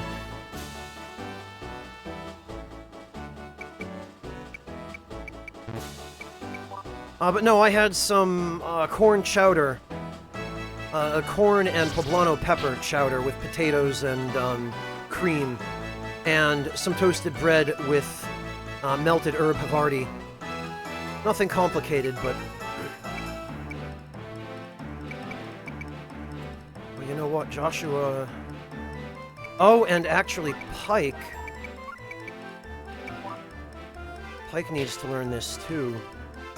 I forgot.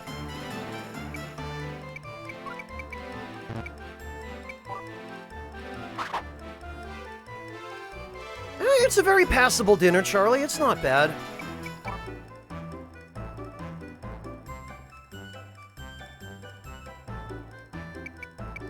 Whoops.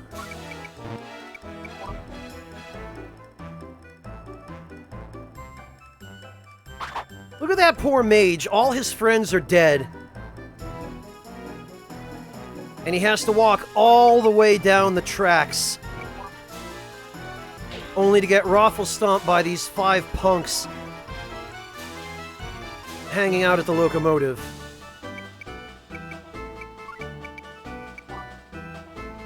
Ah, very nice, Charlie. Bruschetta's great. I do quite like bruschetta.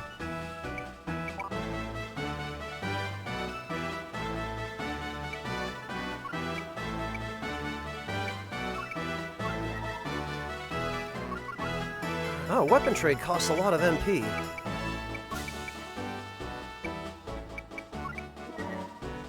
Okay, that's good.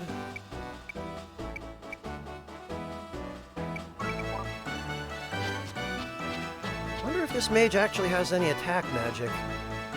It does not appear that he does. In which case... Squish! There we are.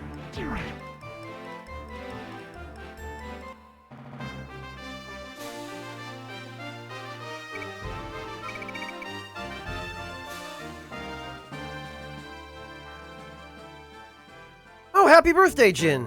You could always take the opportunity to just chill and relax. Okay, so what we want to do here is...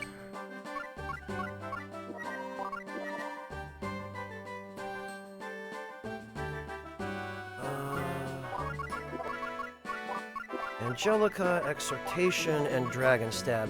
Because Gain Mark is abjectly worthless. It's a shame it doesn't double regular experience, because if it did, it would be a hell of a lot more useful.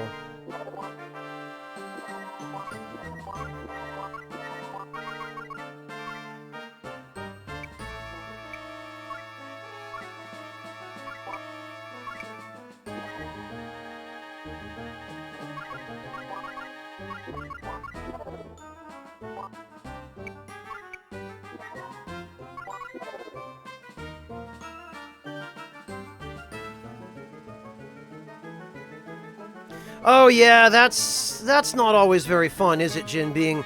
Feeling like you have to do something on your birthday that you don't want to do to make someone else happy for your birthday, like, yeah, kind of self-defeating, isn't it? Okay.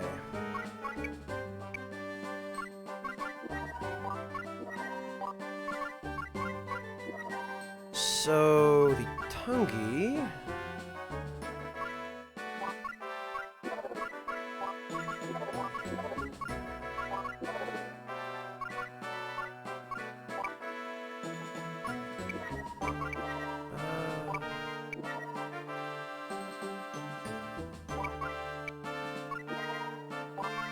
And life water, actually, is probably a good idea.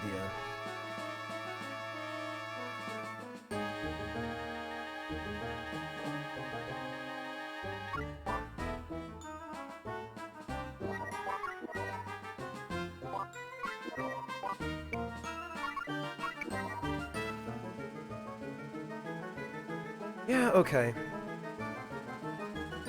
It's just a shame the Tungi doesn't have one more slot.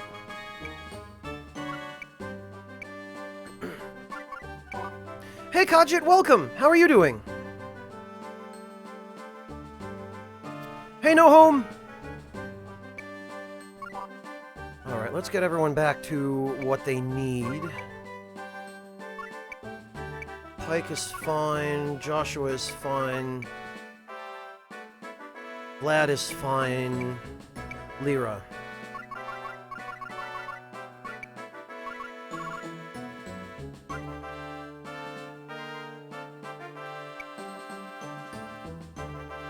Yeah.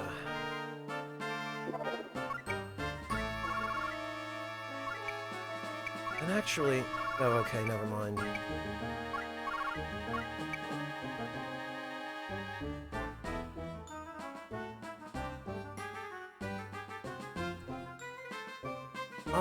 Yeah. Alright.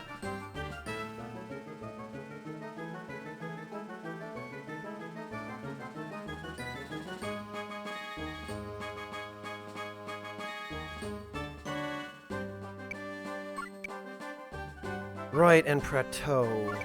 Okay.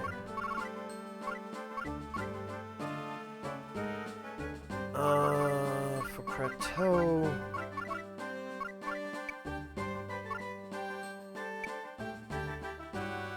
That is fine.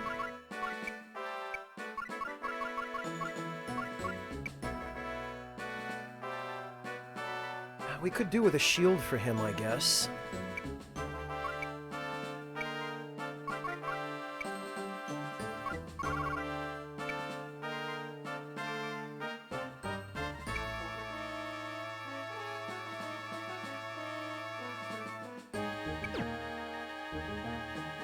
Hi, Penliska!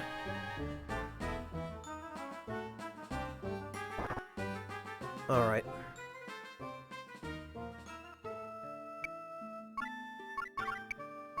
Shop.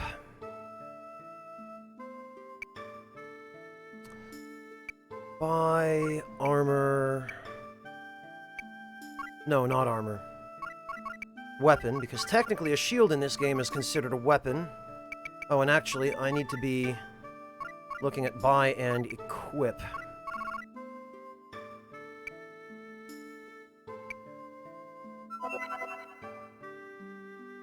There we go.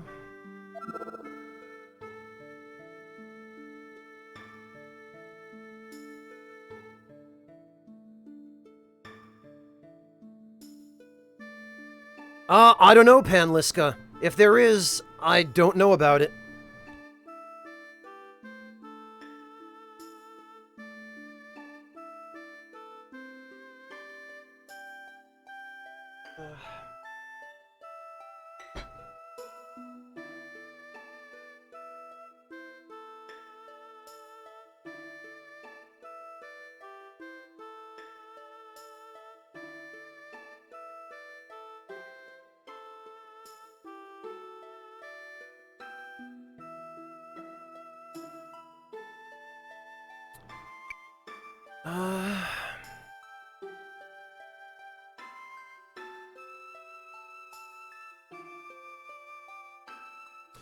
Well, Panliska, the artist for this game is Shinobu Tanno, if that name means anything to you.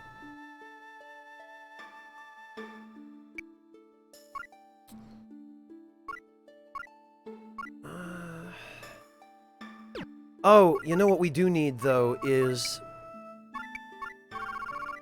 we need a gavel rod.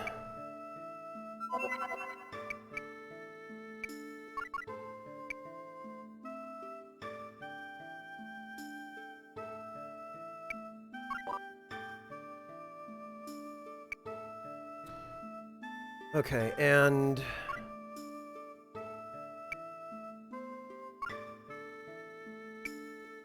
I think perhaps we can give that to Pike for now.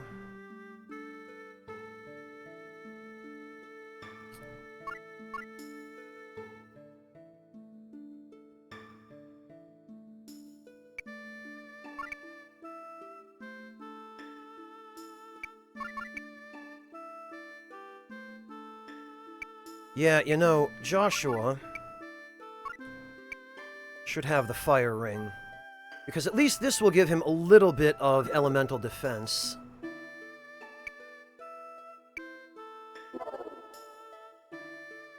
Better than nothing.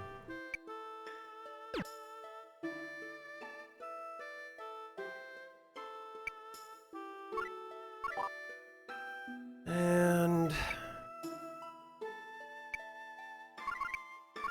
let's transfer over.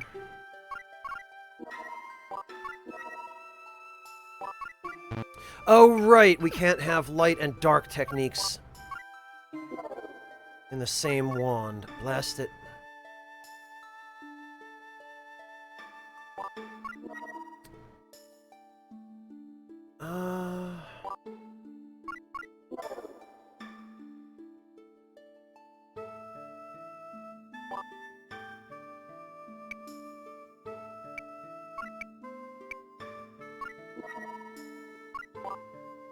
Oh, nor can we have fire and ice.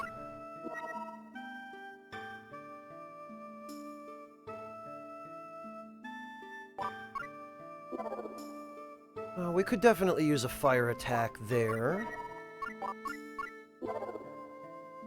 And we'll put these here, I guess.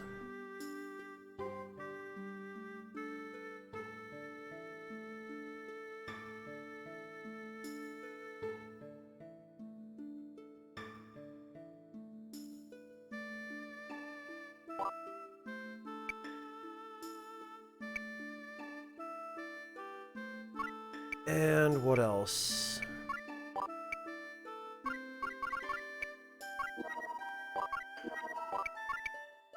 Who else did we just give a shield? Prateau.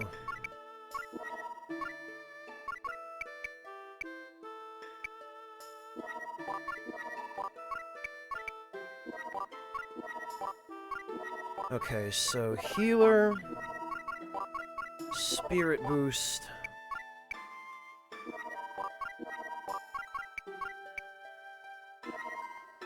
Oh, and of course, barrier, which probably I will never end up using in the first place, but...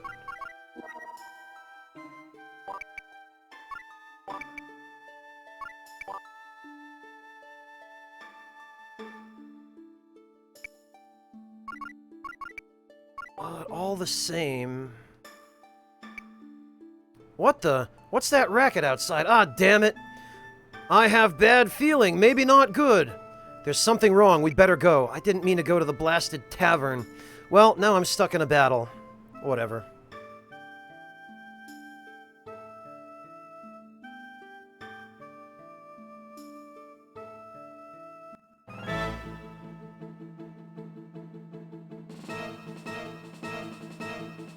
What's happening here?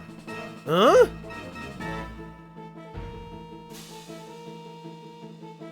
Help! Take that!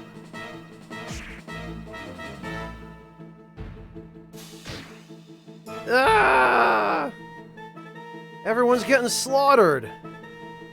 Get away! Bite this! Not eat this! Bite this! Oh!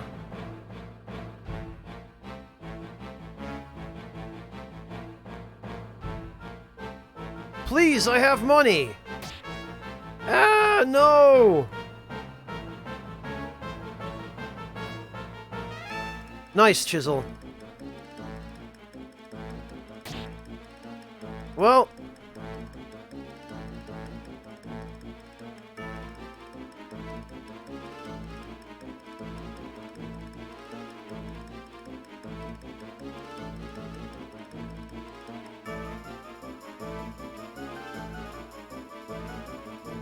no question what happened to that poor girl. Dogra. Fahaha, come on, boys, you can have your fun. But don't forget to scoop up food and loot. The beasts! Looks like our competitors are at work. No, we fight only army, not kill plain people. You think we same? You even more stupid than you look. Whatever, we better not get sucked into this. Joshua, let's hightail it out of here. These animals? I won't stand for this. Wait, Baron!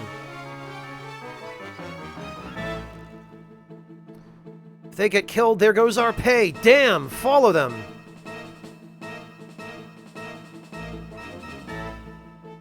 Oh, who's that? Boys, we got company. Yeah, boss.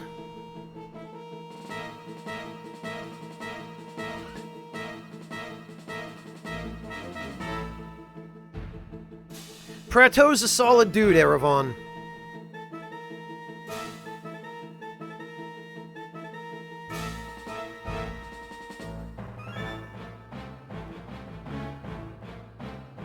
So basically we just have to kill everyone. We don't fight Dogra yet. But let me take a quick look around for items, because I think...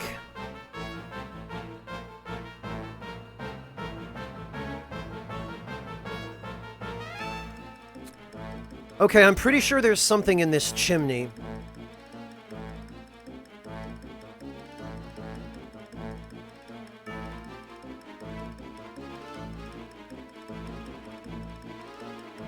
And... oh, on the ground where that wagon wheel is.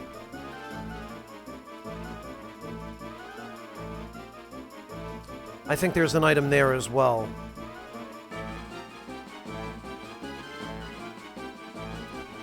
And what about... oh yeah, of course. There's a freaking treasure chest way up there.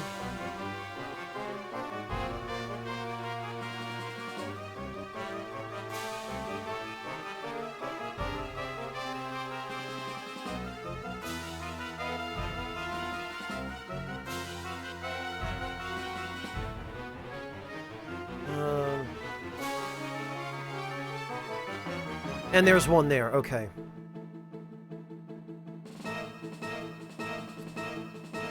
Yeah, Chisel, the entire soundtrack for this game is on point, for sure. Also, I love how Prateau and Lyra ran in, and now they're back here.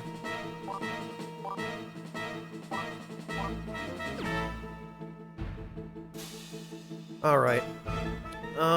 What do we got? Armor Stink. Cheap and durable, but also very pungent, favored by thugs.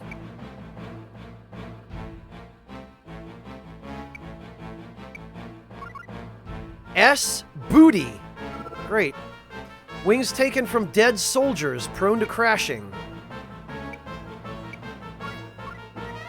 Look at this bastard with his goggles. Look at him, he's just chillin'.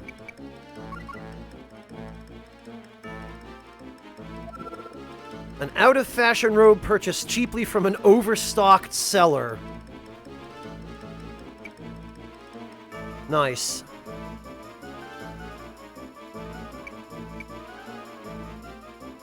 Well, there's only one way to deal with this.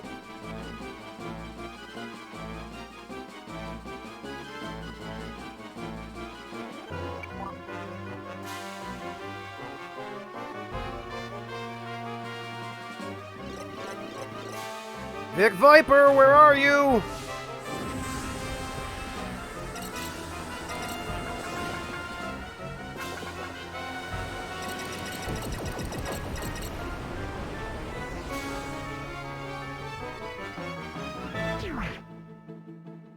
True enough, Chisel. True enough.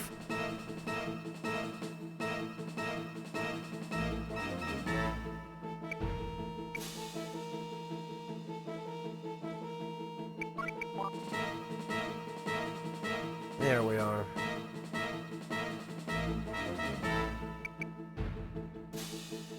See, and now Joshua can stay out of everybody's way, where no one can reach him.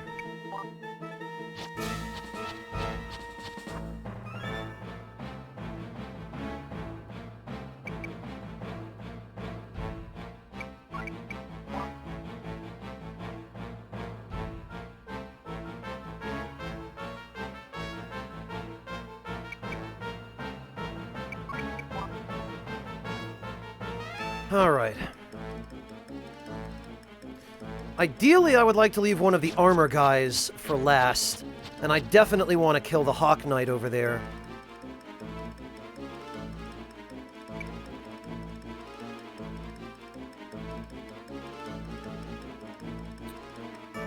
Okay, they are almost certainly going to go for Kira.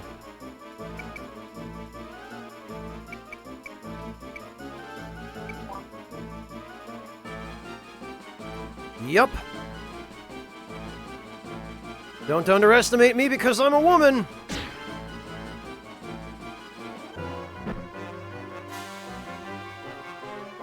Okay, so now it's gonna be this guy.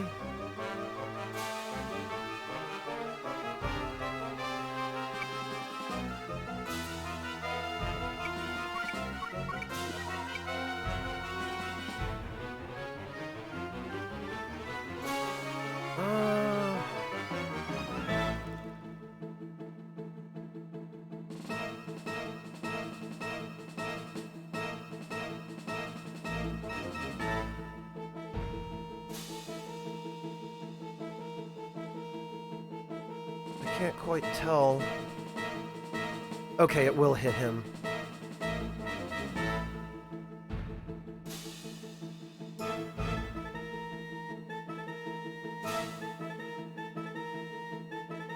I'd like to leave at least one of those guys alive.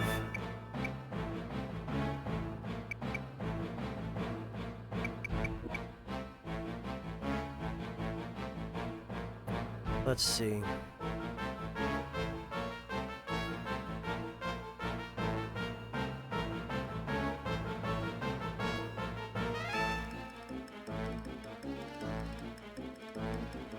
Actually, they're probably going to move up anyway, so... Oh, you know what, though? The guy with those chakrams needs to die. Because he will be a pain. So we'll aim it here. Hey, Ixolithal, welcome!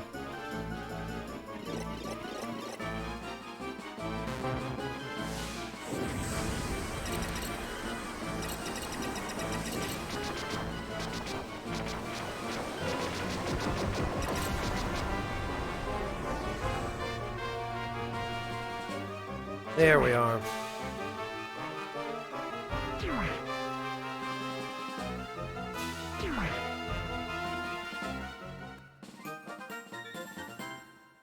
That's good. Also, the Gradius Sword is a great way for leveling up. A great tool for leveling up, rather.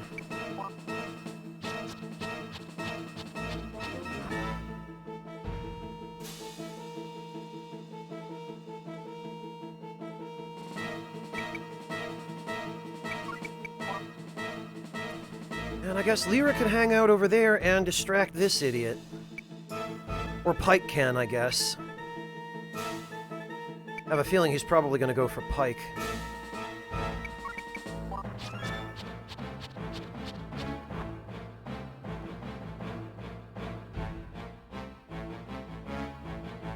Although, no, he's going to try and get behind Lyra, is what's going to happen. Yup. As expected.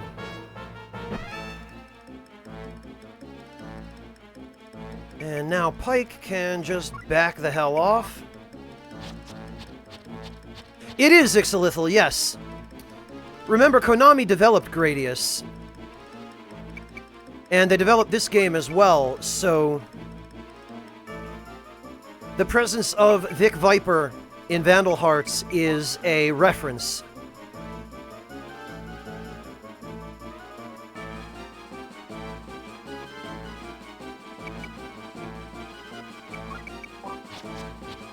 Ah, damn it. I should have had Joshua pick that other thing up.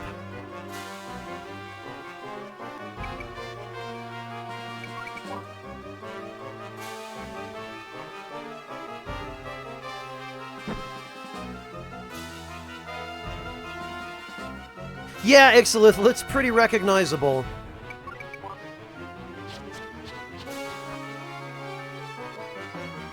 Oh, and there's our flying buddy over there.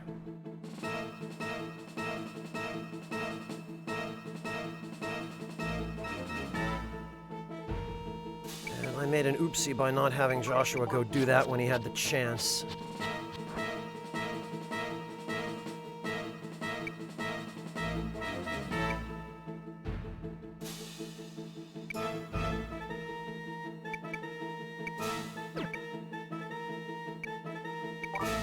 Okay, this is fine.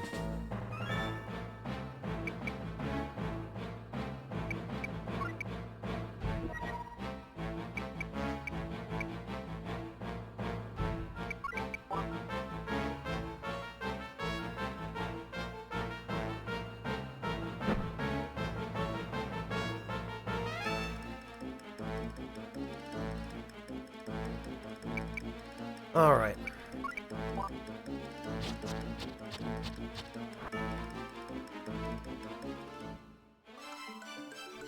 Oh, a velvet cape.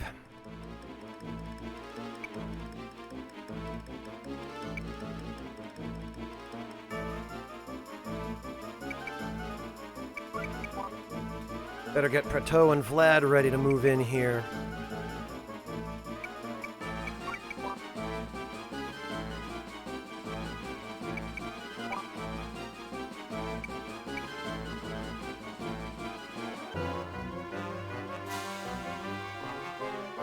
Okay, this guy is going to go for Kira first.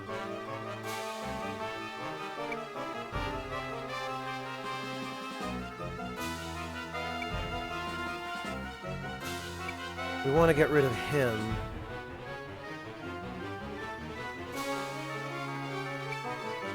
Okay, I have a plan. The plan is going to require that the armor guy moves first.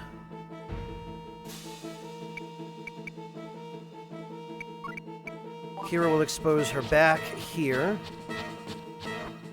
Damn it, and of course he didn't.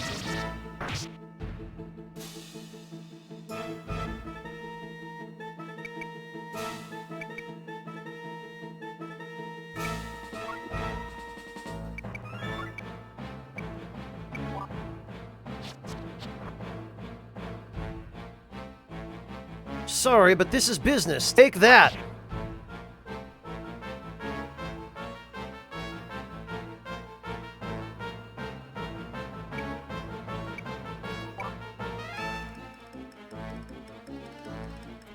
Thank goodness for Recover Mark, I'll tell you what. Alright, well... it's fairly obvious what's going to happen here. Oh, alright! He gave up. He just switched targets for the hell of it. Alright then. Well, at the very least, now we can get rid of this annoying fly. And now Kira will be fine to distract him on her own.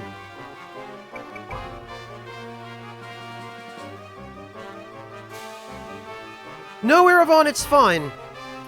Kira will be okay. This armor guy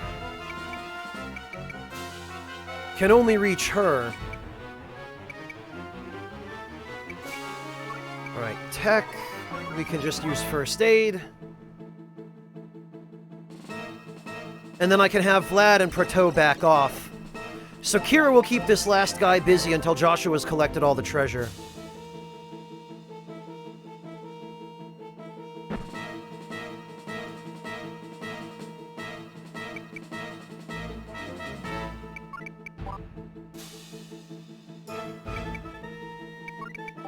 Because he will not want to attack us from below and from the front.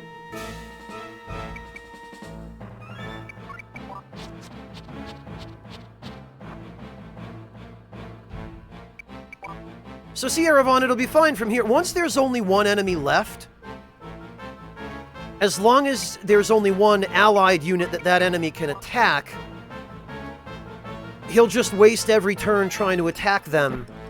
And you'll always be able to predict where he's going to hit, because he'll always go for them from behind. And so all you have to do is move them, and they just won't get hit.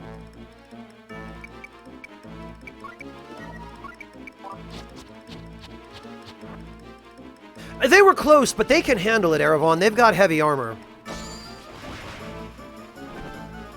So even in the unlikely event that they were to get hit, they'd be fine.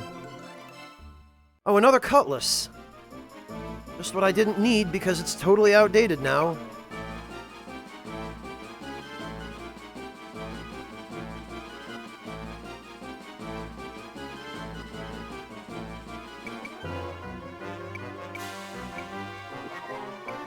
And we can have Kira just top herself off over here.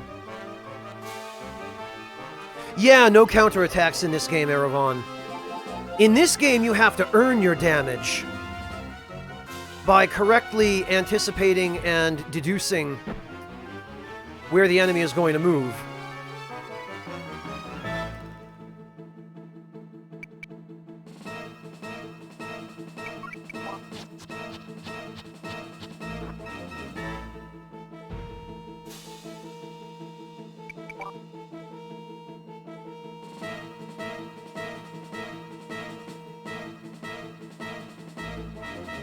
Oh, you know what? Actually, Prato, while we're at it, he might as well... Ah, damn it! I messed up. I forgot. That was stupid. I forgot that that guy hadn't moved yet.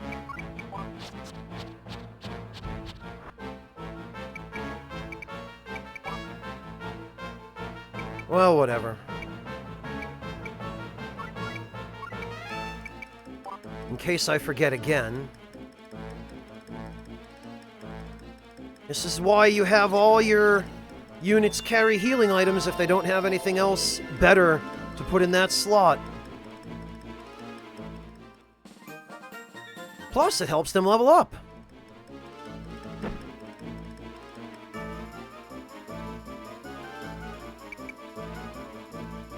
Oops, alright. Here... Aha! A bandana. I don't remember what it does. Damn it! I didn't mean to... Skip my freaking turn again. I have to be careful not to mash.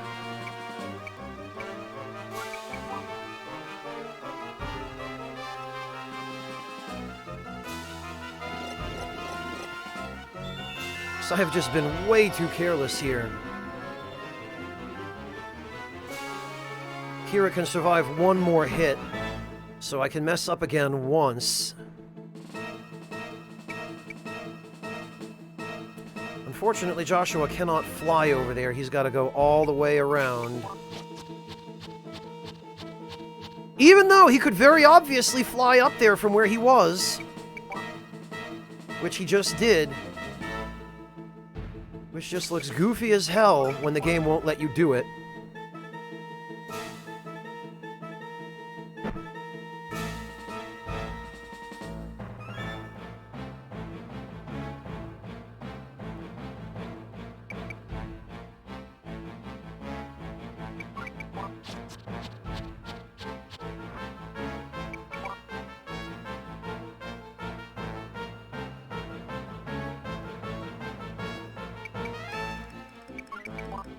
Fortunately, though, since there's only one enemy left, I can predict his movements well enough to be able to have Kira finish him by herself without getting hit. Although, let me just check. Yeah, okay. Kratos does still need to learn weapon trade.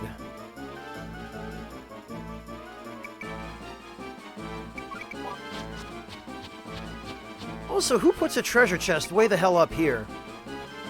This was a weird town.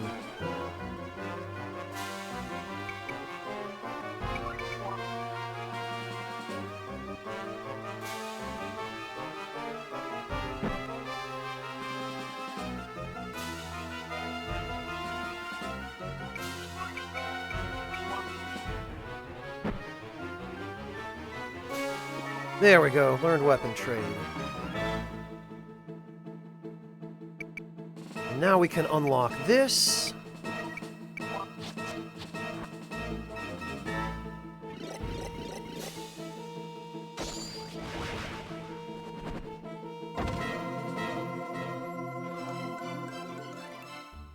Oh, it's just another glaive. Damn it, well, that was a waste.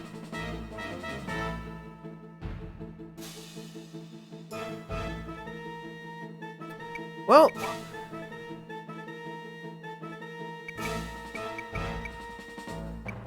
actually, oh, she doesn't have enough MP left. Oh well.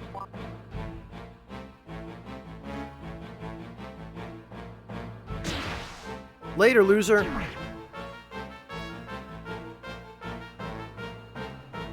Their boss ran into that house. I have this feeling I've seen him before. We better get him before he causes any more trouble.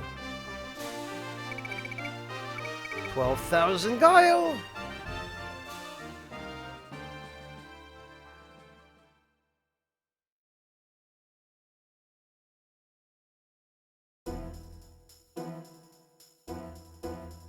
Stay back or the kid's history. Wah! No, please! You pathetic worm. Well, if it isn't Baron Prateau. Huh? Huh, so the big shot can't remember a soldier of his. Ah, I know you. We discharged you for looting occupied territory. So, you finally remembered, did ya? I went through hell after that, all because of you. Yeah, not because of his own actions. You wretch, how dare you? If it hadn't been for the Baron, you would have been executed. Shut it! What's so bad about looting? You make us kill, but want us to be good when it's convenient for you. Forget it, I've always hated that old goat's high and mighty ways. I see. You can have your way with me. But let the child go. Huh? Also, where's Pike? Huh, the big man speaks. But alright, I've got a lot to thank you for. On your hands and knees, lick my boots clean. Why, you... Heh, just as I thought, you can't do it. A high and mighty noble like you isn't about to do that for a peasant. There, that's how much of a big man you are. Huh? What, so you're gonna do it?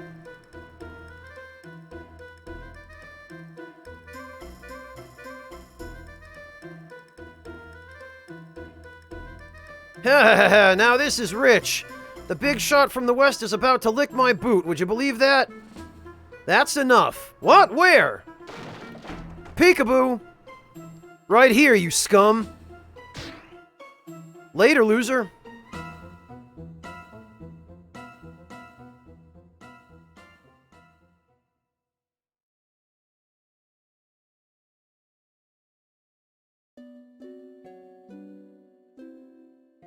Today was something. The Baron sure surprised me. He is that kind of an honorable man.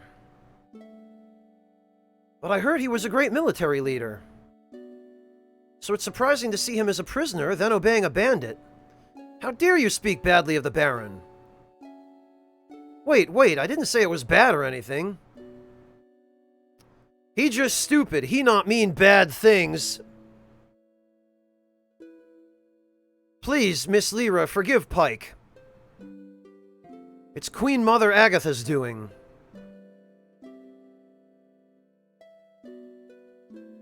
She caused us to lose and be taken prisoner. She stripped the command of the White Dragons from the Baron and put him in charge of green recruits. She then put us on an impossible suicide mission. The Queen Mother must have a bone to pick. I wonder why. It's none of your concern. Oh, alright, no need to flip your lid.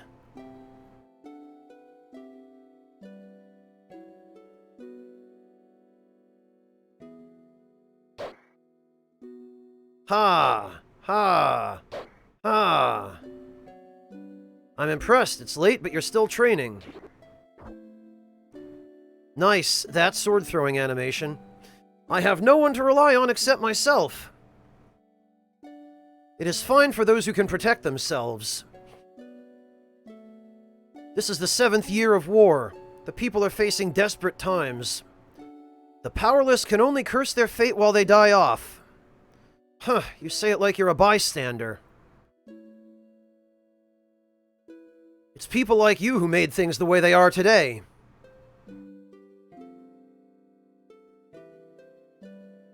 You're absolutely correct. I don't intend to make any excuses.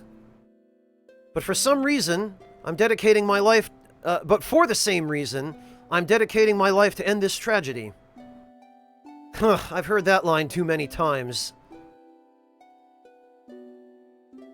So, you're going to fight until the West wins, just like the East is doing. No, peace won't come from either side. Huh? Then what? You blame others without taking charge yourself. You will never understand. However altruistic, a bandit is only a bandit. Think it over. Good night.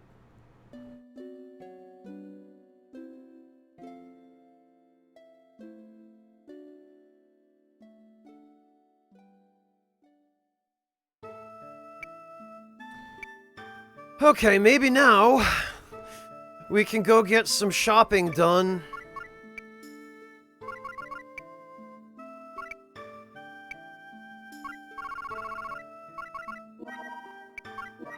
There we go. We need the wood shield because it has barrier.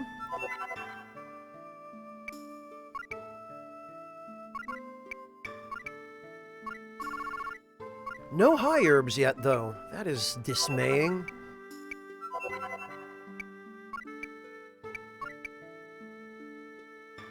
Hello, Darkwraith! Welcome!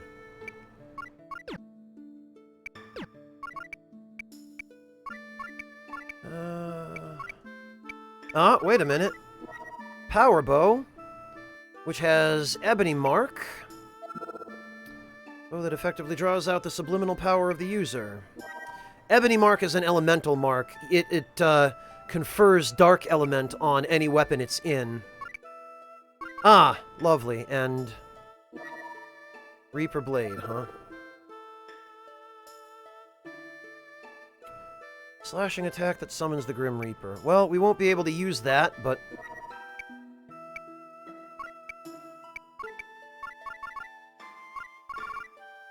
Oh, and a Ref Staff, which I think, yeah, cures poison and stun. Which is handy. Ah, Sun Rings.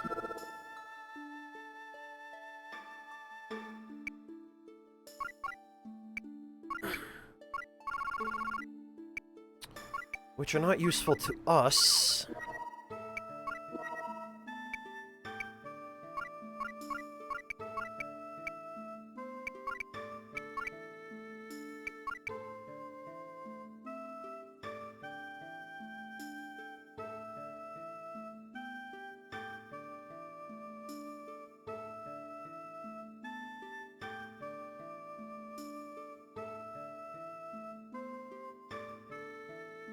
Okay.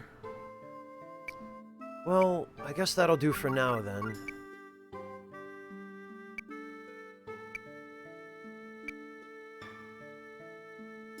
And we'll just do one quick, easy battle over at... Actually...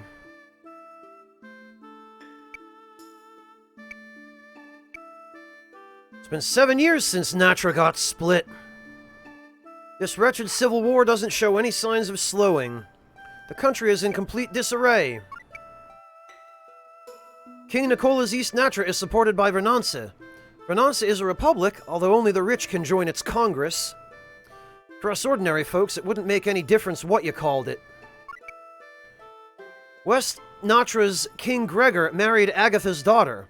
Gregor is the third son of the Emperor of the Zora Archaeo, the Twin Empire. That's why West Natra enjoys the military support of the Twin Empire. I wonder what became of Franz, our last king. He disappeared 7 years ago. Did King Nicola kill him like Agatha claims? He was just a little boy then. It's a pretty sad story.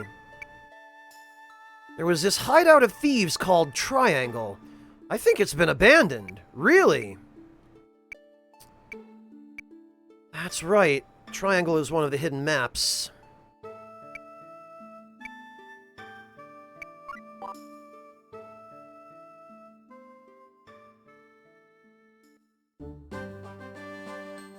Okay. Balther Plain and Fort Gusta. We'll just roll on through here, wipe everyone out with Ripple Laser, and learn that last shield tech. Damn it, and you know what? I forgot to get Joshua a kunai. Which is also something I meant to do.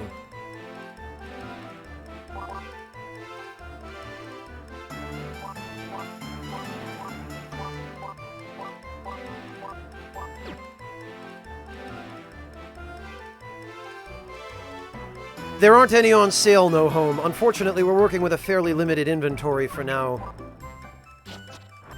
Oh, now it's bandits that are here at the train. Okay, of course it is.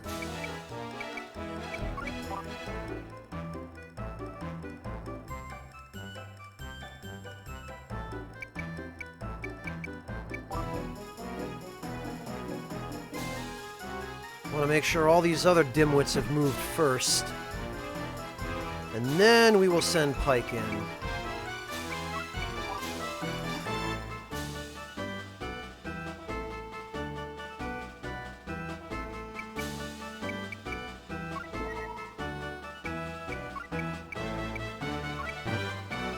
There we go.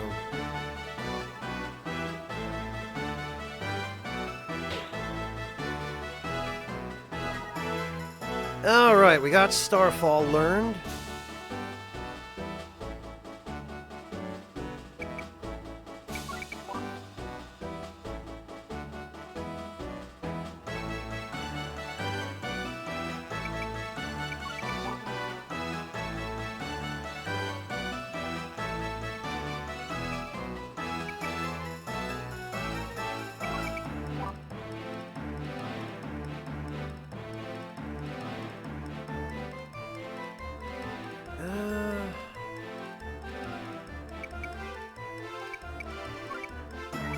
Might not be able to get them both with the... Yeah, I can. Perfect.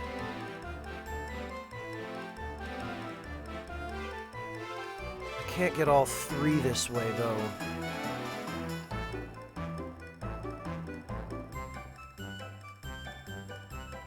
Ah. Yeah, better that we get rid of the ranged guy. And then Pike can go around the other side and eliminate the other two.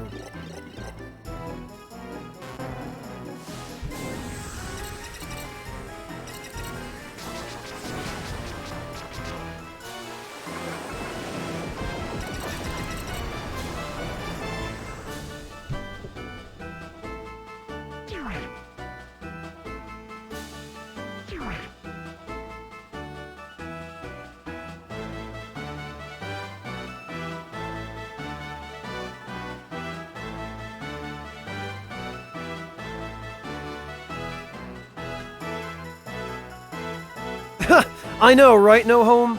But if they were any smaller, they would look really bad at this resolution.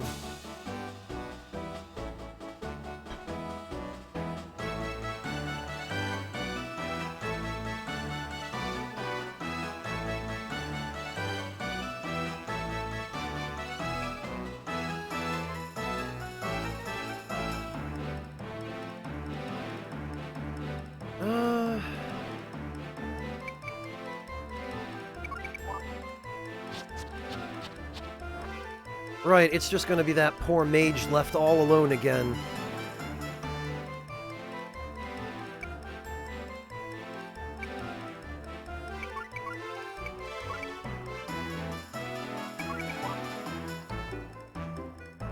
Okay, we'll get Vlad out of the way, because we don't need him getting toasted.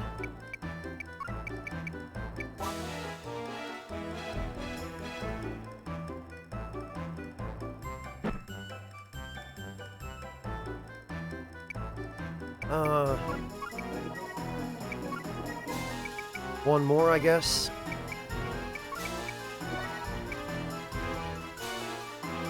There we are. Now those idiots are dead.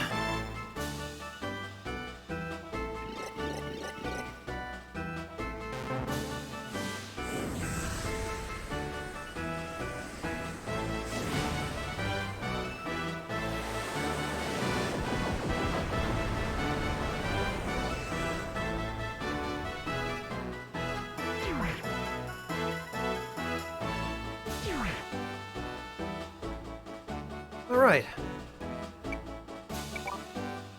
Now we'll just wait for that mage to get here.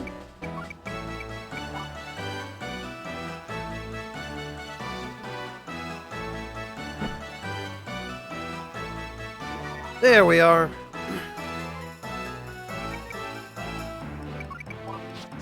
And we'll send Joshua out to greet him.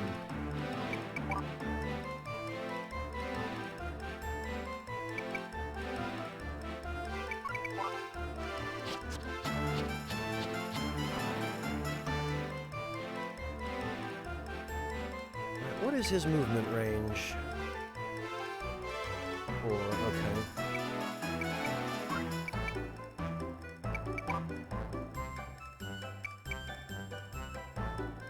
5.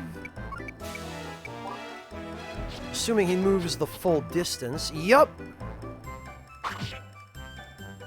Doink.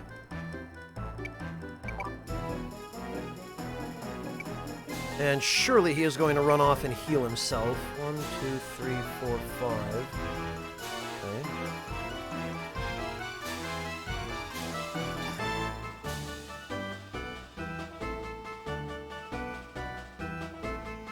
Okay. Okay.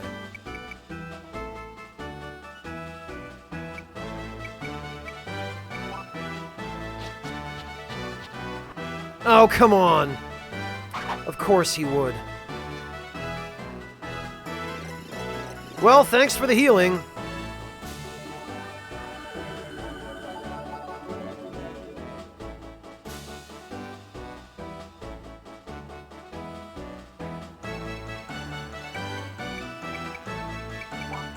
One of the problems with enemy mages in this game is that they will often do that. They will often mix up their movement patterns in an attempt to... Oh, look at this. In an attempt to thwart people who are trying to kill them.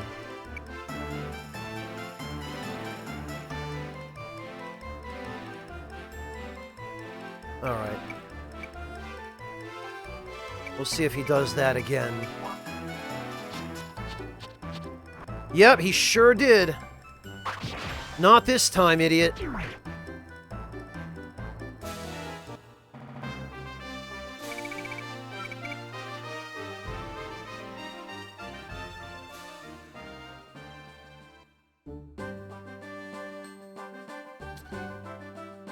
All right.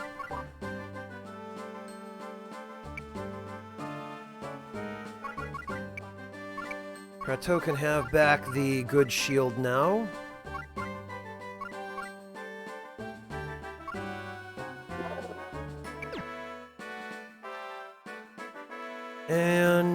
let's transfer those techniques.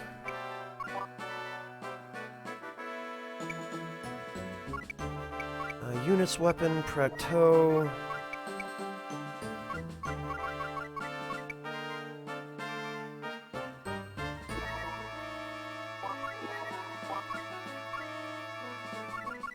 Oh, right.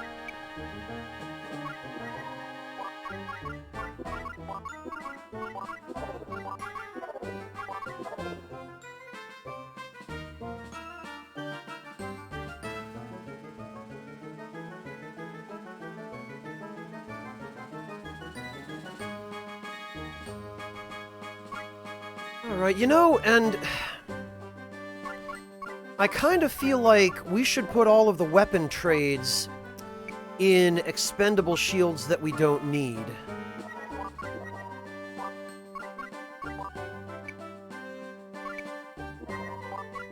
Because none of us are ever going to use weapon trade. But we are going to want some shields that we can... Broken Halo, thank you so much for the resub. Welcome back. Really appreciate that. We're going to want some shields that we can give to...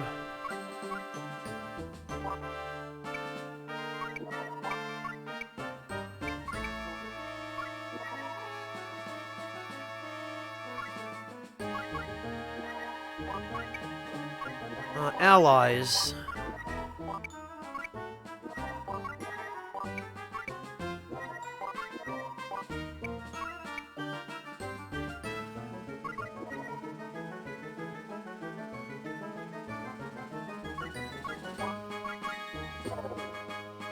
And actually, probably better that Joshua has healer. I don't know how he ended up with weapon trade. Well, actually...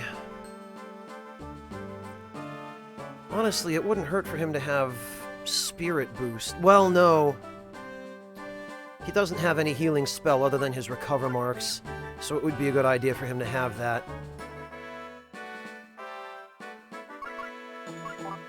Okay,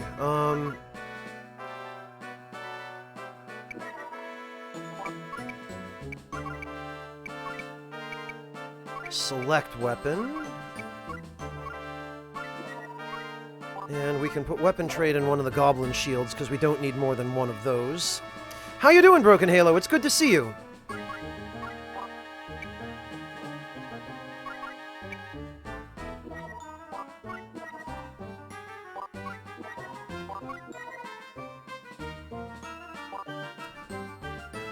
Oh, and we've got one other buckler that...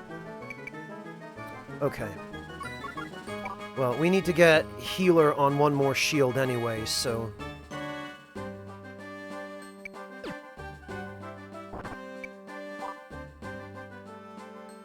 Oh, we can engage a battle at the village. I forgot about that.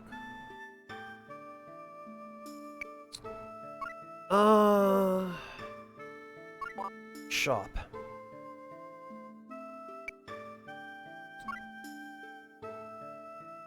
And we want to buy and equip. And we want, for Lyra, a small shield which has healer.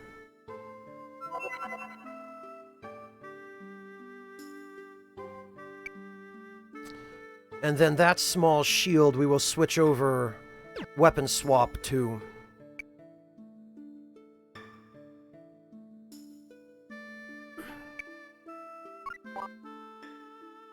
And actually, we ought to save, so we don't have to go through all of that again if this somehow goes tits up. Glad to hear it, Broken Halo. Enjoying your summer?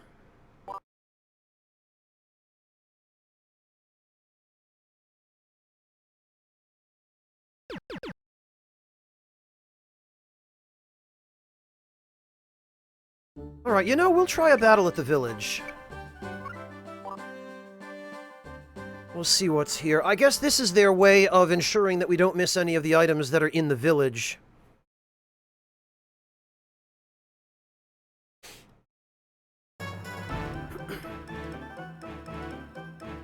Okay, just more bandits, I guess. Oh, and for some reason, a skeleton archer.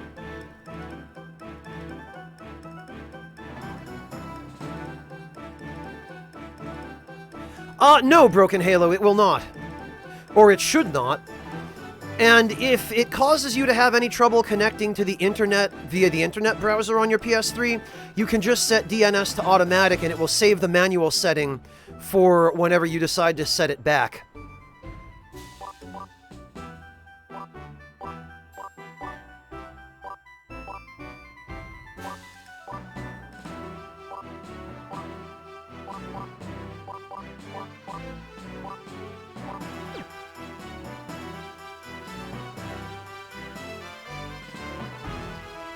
Regular online games, though, Ryuji, not offline games. It won't matter for offline ones.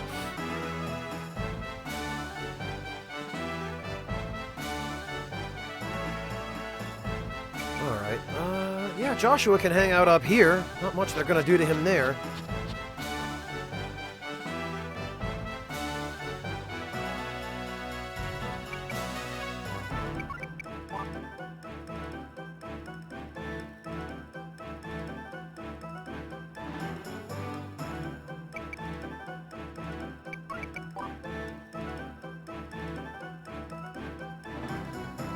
You know, I have to remember to have Lyra...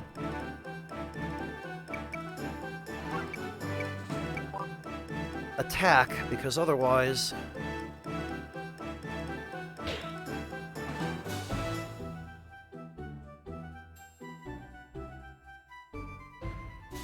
Oh, you know what? Okay, there are 6 enemies.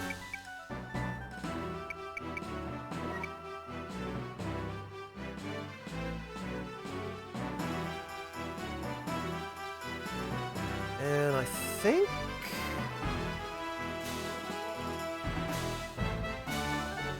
Okay, well, one of them is a filthy mage.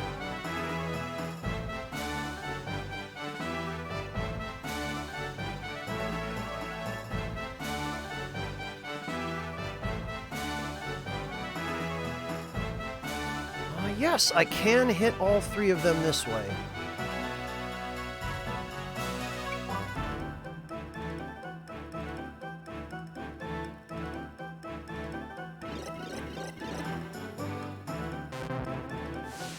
No worries, Broken Halo. And anyway, it's very easy to change the DNS entry in your PS3.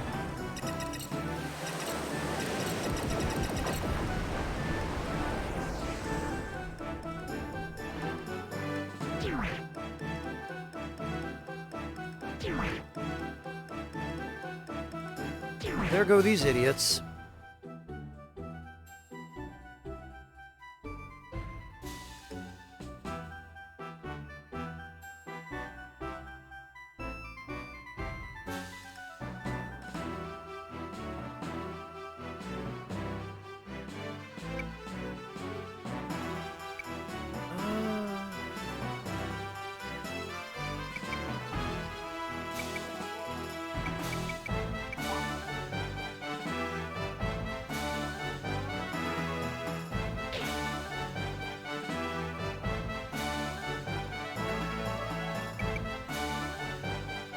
Well, that was very wise of you, sir.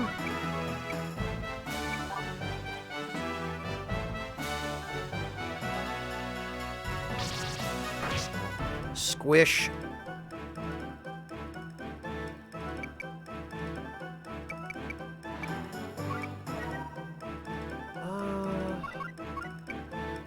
Can't reach. Oh well.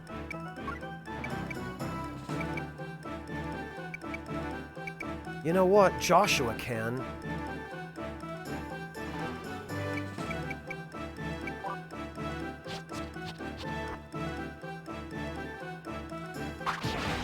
There we are.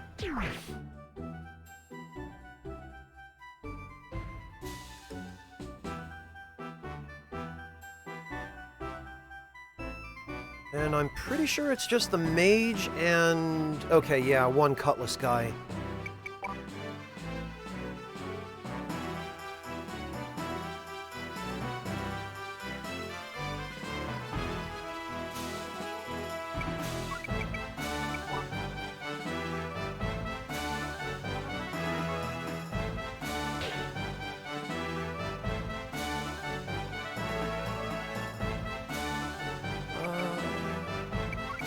Joshua can head back up there.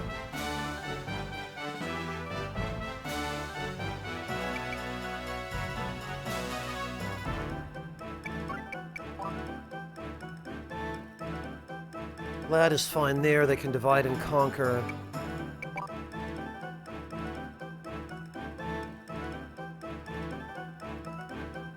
Oh, very nice, Broken Halo. I hope you had a good time. Were you visiting family in New Hampshire or just on vacation? Hey, Stubbs, how you doing, man?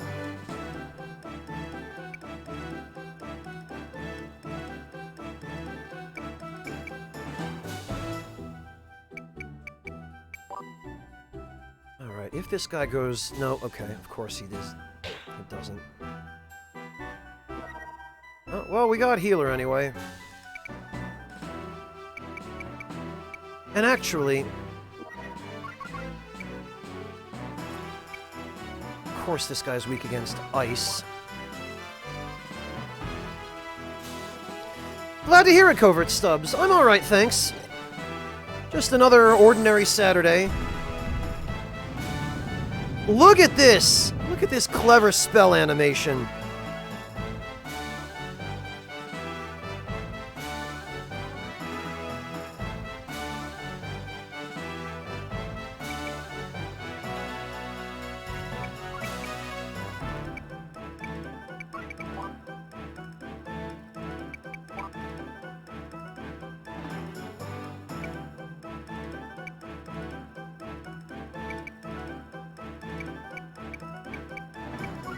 Alright, well, I have a feeling... Oh, no, okay. I thought for sure the armor guy was going to go first. But no, this guy's going to heal him.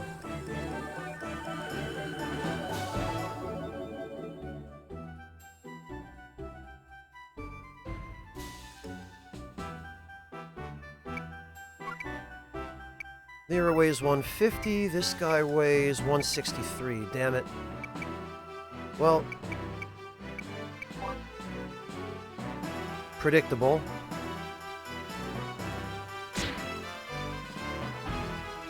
I love how Vlad turns around for support and then he turns his back again. Just amazing.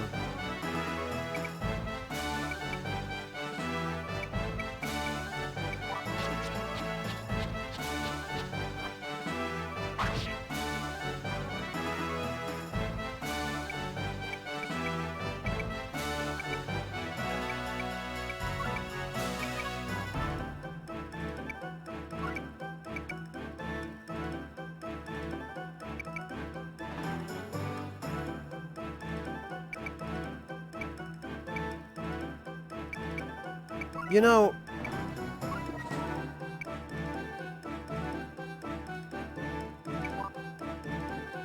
this ought to take care of that mage, at least.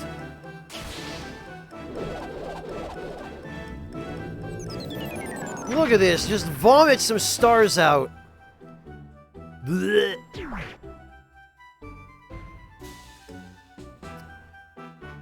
This is an isometric tactical JRPG, Covert Stubbs. Similar sort of story to Final Fantasy Tactics. Political intrigue and shenanigans, civil war, by proxy, that kind of thing.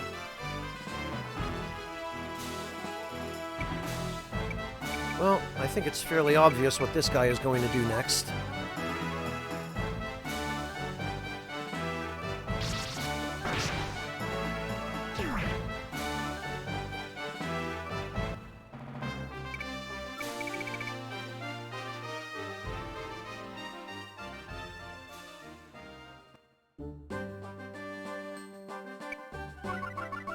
Okay. Covert, I don't think you're going to see any new games like this. They just don't seem to make them anymore. Which is awfully unfortunate, because I would love to see a modern Final Fantasy Tactics game. Or one like this. I mean, they're similar in a lot of ways, but their overall systems and particularly their battle systems are quite distinct.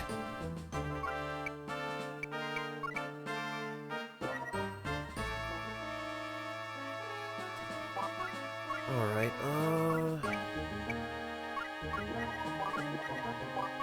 healer?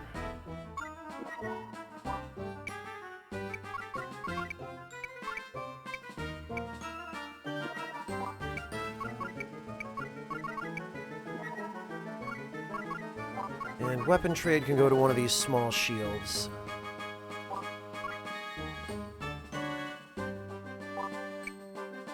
And while we're at it...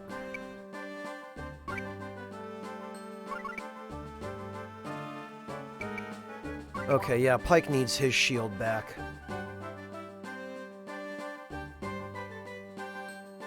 It certainly becomes a lot more manageable, doesn't it, Charlie? Especially Manus, and to some extent Artorias. Oddly enough, even though he's an optional boss, I've always seemed to have the least trouble with Calamite, other than the bloody tail cut, which is a different matter entirely. I haven't broken Halo. I know what it is, and I've seen some footage of it, but I've never actually played it myself. I just don't have that much interest in it, to be honest.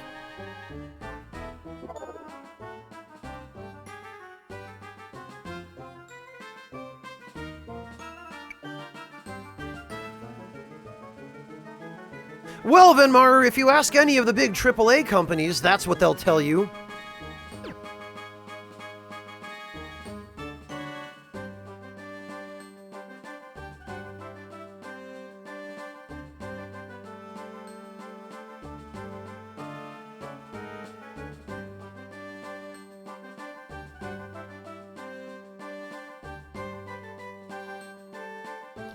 Yeah, Charlie, and also, a lot of Manus's attacks, not all of them, but a lot of his physical attacks can be blocked with a shield with high enough stability. The Balder Knight shield is great there if you don't have anything better, but then the Black or Silver Knight shields are ideal. And if you have a great shield, forget about it. The only thing he can really hurt you with is his dark magic, and the Silver Pendant exists for that. Yeah, Flare Lord, I never ended up beating Nightmare King Grim. He's just such a miserable fight.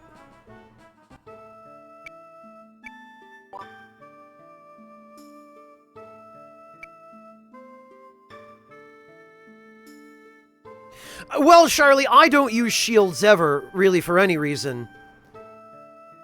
I just wasn't sure if you were or not, because if you weren't doing a no-shield run, then that's what I would have recommended. Without a shield, you just have to learn to dodge, and you have to learn when to start spamming that Silver Pendant. The Silver Pendant timing is the worst, though. That's what gets really difficult. You can dodge his dark magic without the Silver Pendant, but it's much, much more difficult. Oh, you know what? We got a couple of accessories. We got a bandana and a velvet cape, didn't we?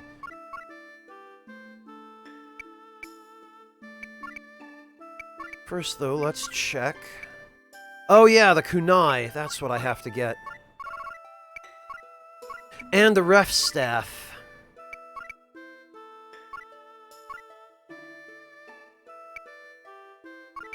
You know, I am going to need to get one of each of these anyway. I might as well just buy them now. Yeah, Charlie, the pendant is easy to miss. The easiest way to find it is to wear the Sunlight Maggot, because the Sunlight Maggot will open the door to where the pendant is. It's basically you take the alternate route past where you run into Artorias. There's a route on the left which goes down a long, narrow staircase where Marvelous Chester invades. But instead of going down the staircase, you can drop through an archway, like arched windows, to the right of that, where the first Ulasil Sorcerer is, and you drop down a series of platforms straight ahead, parallel to the stairway where Chester invades. And the last building before you drop back to the main path, the last tower-type building, is where the pendant is.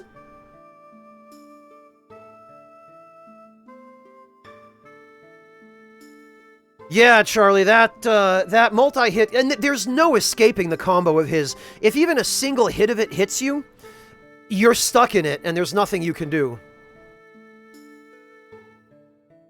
Well, Charlie, the Silver Pendant has uses other than just fighting Manus. If another player invades you and tries to use dark magic on you, like Dark Bead or Pursuers, the Silver Pendant will deflect that too. Which is especially handy when you get one of those troll invaders that does nothing but spam Pursuers. The Silver Pendant shuts that right down.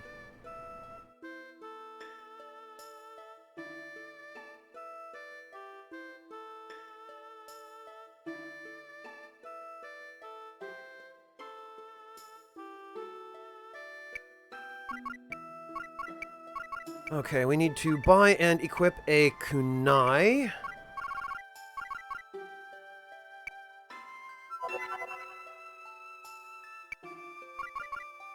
And we need to buy and equip a...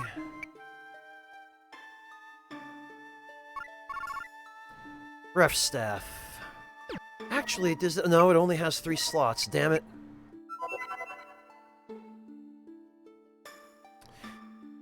Charlie, are you... Yeah, you're playing on PC. You must be, because you're using the mod.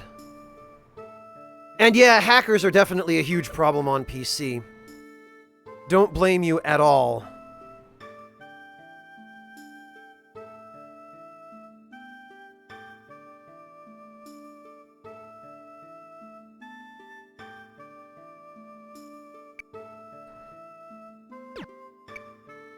Alright, well, we'll do one more battle, but before we do, let me just check...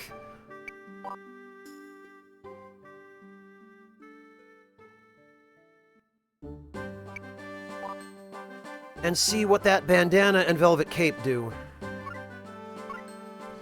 I kind of feel like Pike ought to have the bandana to cover up that chrome dome. 8 HP. Yeah, then he should definitely have it, because he has such low HP. And what else? It made of velvet, slightly improves evasiveness. Well, that would definitely help him then. He's going to be the most fashionable mage with this nice cleric robe, a bandana, and a cape. Actually, he's just going to clash horribly, but whatever. Don't tell him.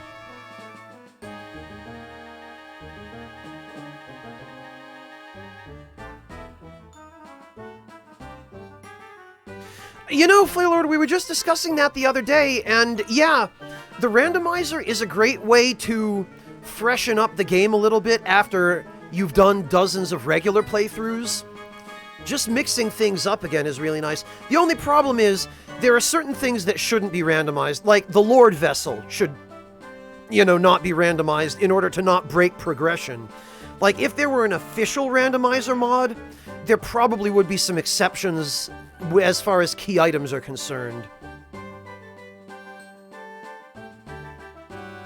Then again, even some of the unofficial randomizers probably wouldn't be all that difficult to write in exceptions for stuff like the Lord Vessel. Because that way you could guarantee that you would never run into a hard wall for your progression, but everything else, like the items and weapons and whatnot, and spells were randomized. I heard, No Home, I heard. That one's gonna be fun when they're done with it. I wonder, knowing Iga-san, I wonder if Iga would actually incorporate whatever randomizer mod they come up with into the game itself as a new mode.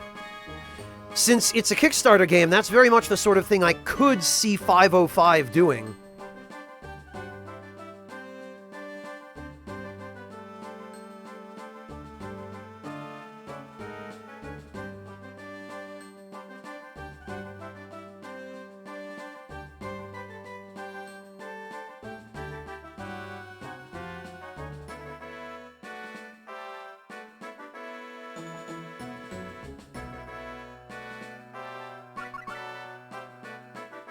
Alright, yeah, Pike should be fine. The thing is, with him, we need him to be more survivable.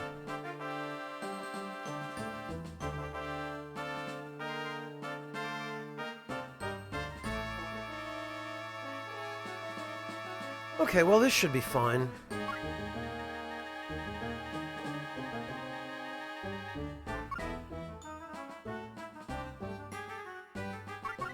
Okay, Pike has the ref staff, Joshua has the kunai.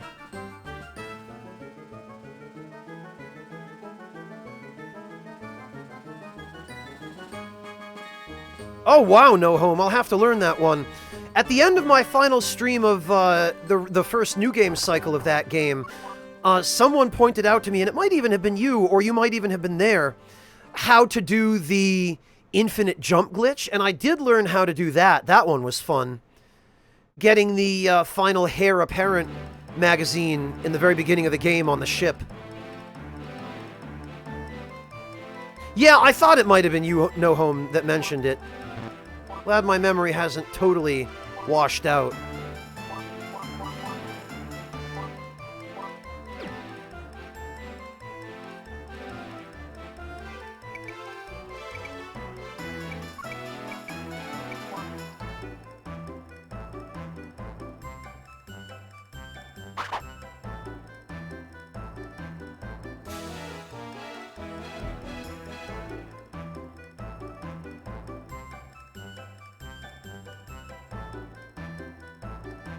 Do the Kung Fu kick off a platform and backdash and jump?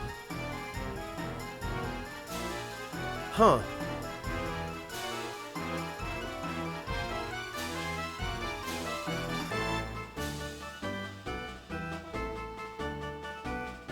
Well, Ishida, that's half the fun, is not having to take the same path through the game.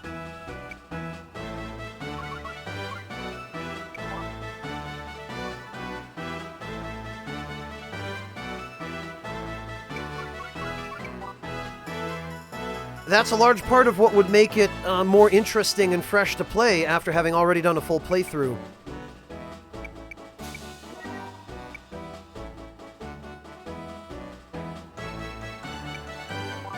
Here we are.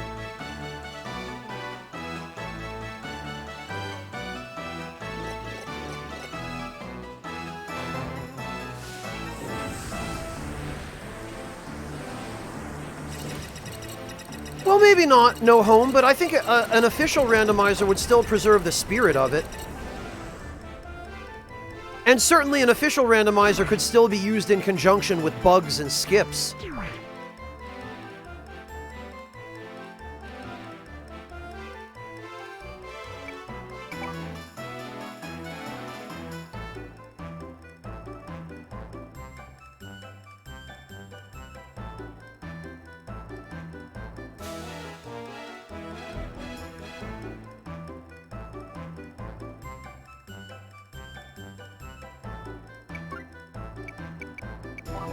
Alright.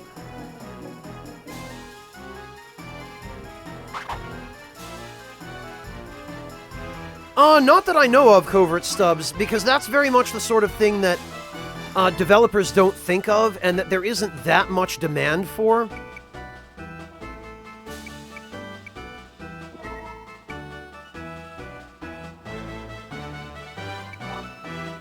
There we go, we'll nuke these idiots. You know, 108 Sins, I never thought about that before, but it might be that the Gradius is slightly overpowered.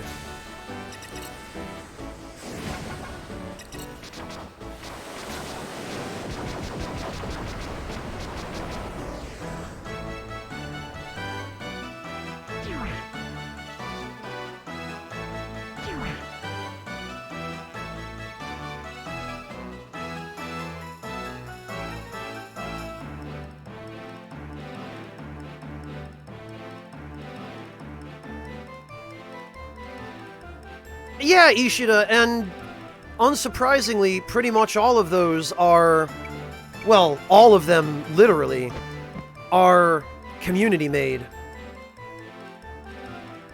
Also, can we take a moment to appreciate that this is very definitely the same train that we rescued Kira and Prateau from, because the door is now missing, which I don't believe it was before until Pike kicked it off its hinges.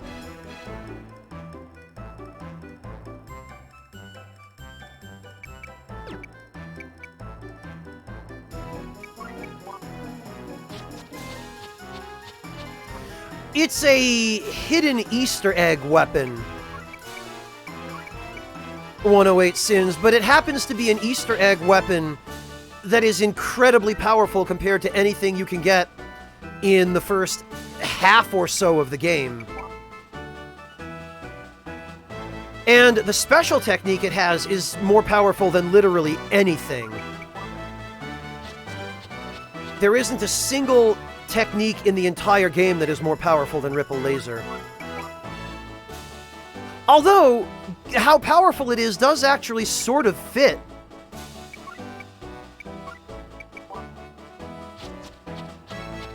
Because we're talking about a universe where it's just a bunch of mages and silly men in armor. What do you think is going to happen when they get bombarded by a spaceship from the future? You know?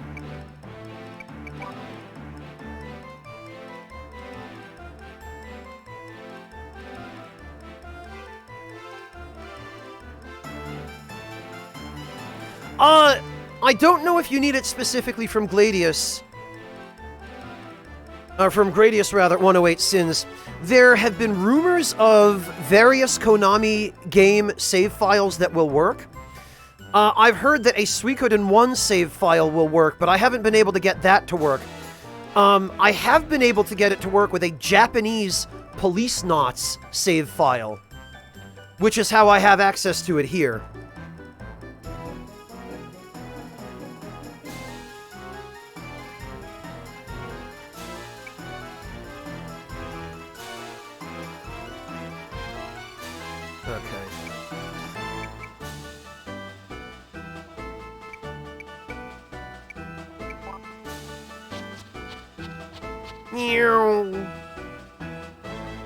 Death from above!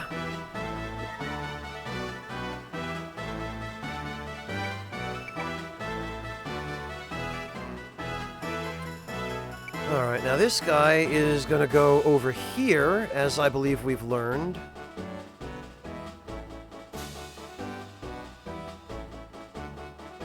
Okay.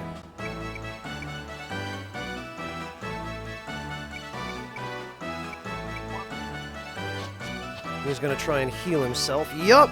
Not if I can help it. Doink.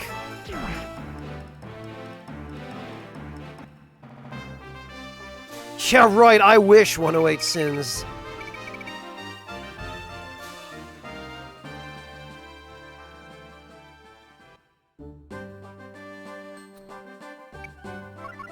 Alright, well...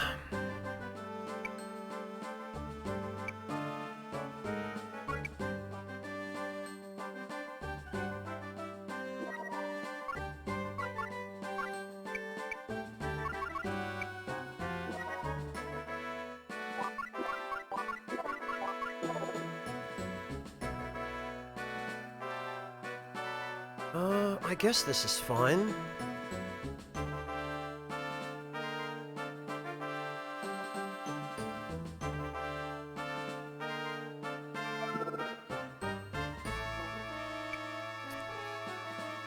Yeah, Reaper Blade really is not all that useful. MP Slash is vastly more useful.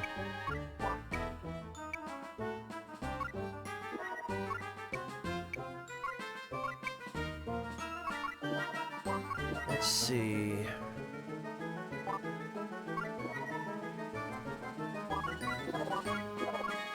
Go Starfall, Refresher, and Healing.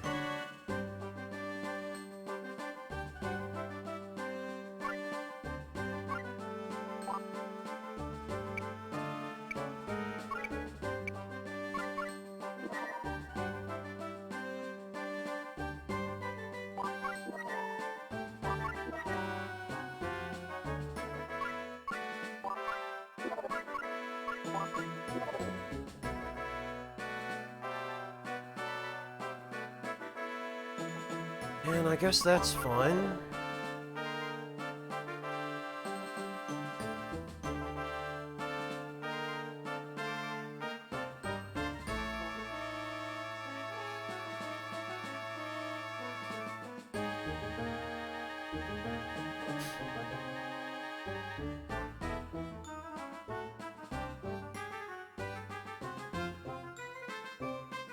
Alright.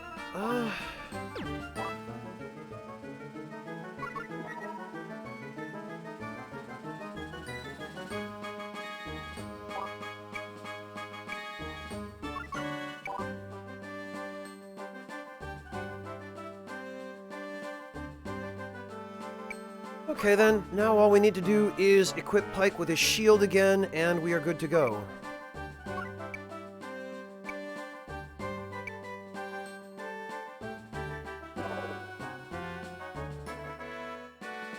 It would be nice to have somebody who could cast a healing spell.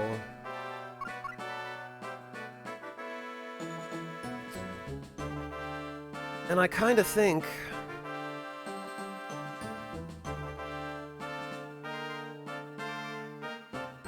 I think maybe Prateau would be a good candidate for that.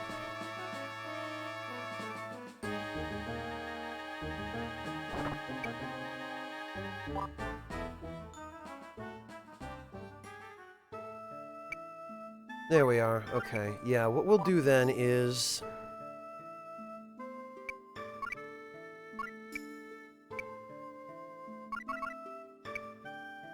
we will sell that.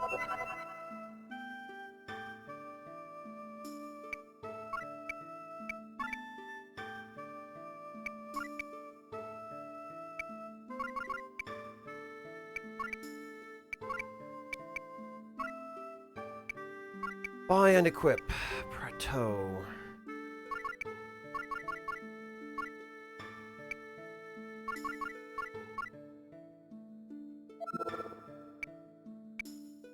And he's going over MP and EP, but that should be fine.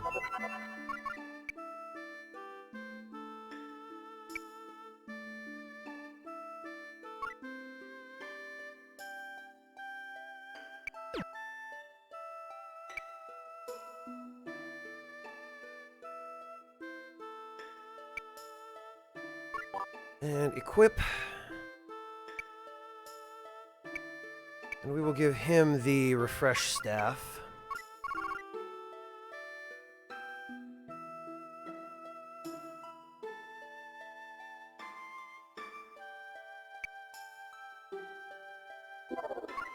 Although...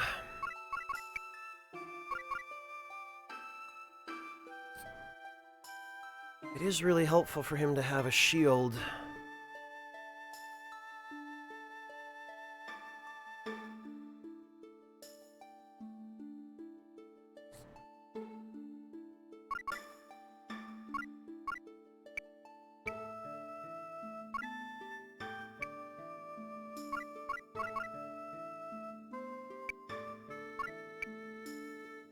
Then again, I guess it's not really... I guess it's not really like,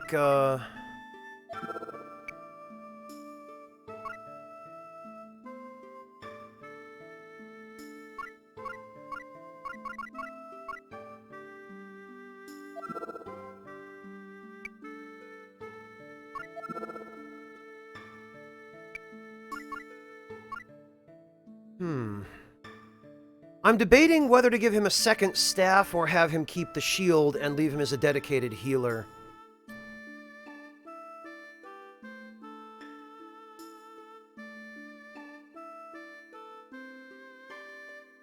And I'm kind of leaning toward give him another staff.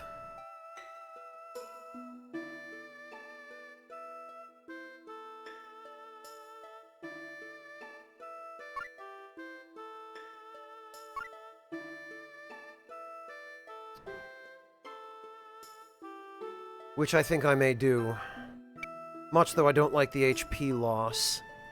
Yeah, Requiem, Buster Flare, and Thunder Wave. This covers most of the important elements. I know, right, Ishida? It is kind of silly for a mage to have two staves. The problem is, magic of conflicting elements cannot coexist in the same weapon. So you can't have a weapon with a dark spell and a light spell, or a fire spell and an ice spell, or a thunder spell and a wind spell.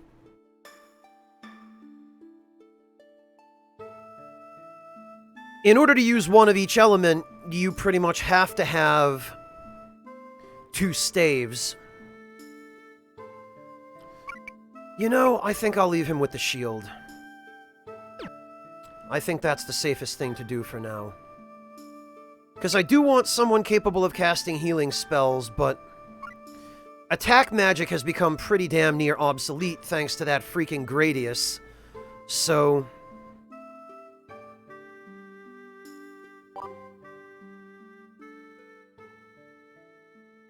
I guess we'll just move on.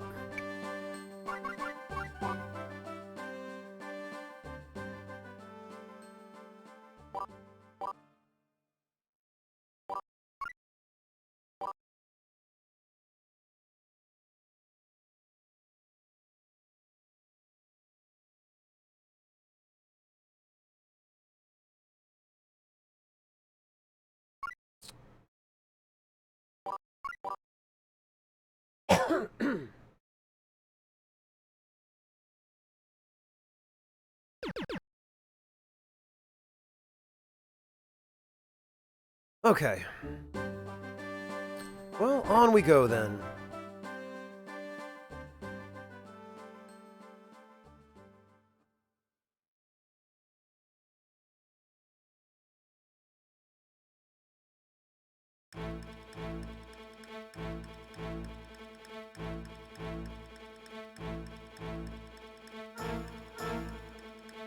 What are your plans once we reach Fort Gusta?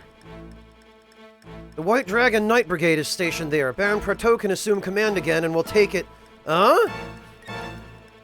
Ill-looking man. Stop right there. You shall not pass by me. Who are them? Godot. Godot? Godot the Grief? He's one of Queen Mother Agatha's trio of assassins. Baron Praetor, you should have remained a guest of the East. The Queen Mother wishes you not to return. I shall satisfy her wish. Fuck you too, motorcycle guy. Huh? Queen Mother not like Baron, but why kill? Too much. May I say something? We only came along as guides for the Baron. We don't have anything to do with him, so leave us alone. You're below contempt. Pay him no heed. Feel free to kill them all. Here they come.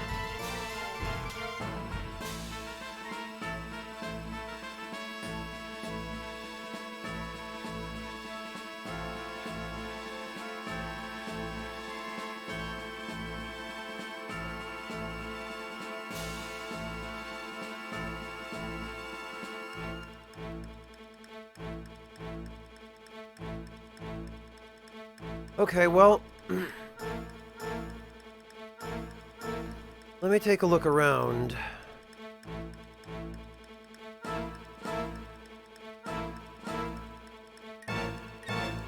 I'm pretty sure there's something here.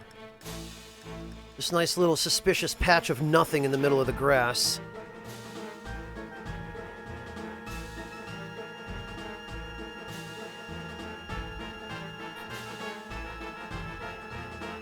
And actually, I think there's something here as well. Yeah, there is.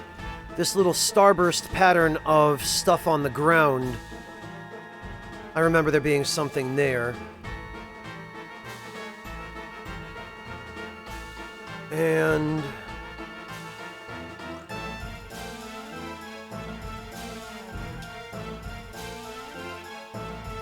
I'm fairly sure the patch of ground this winged guy is standing on also has something on it.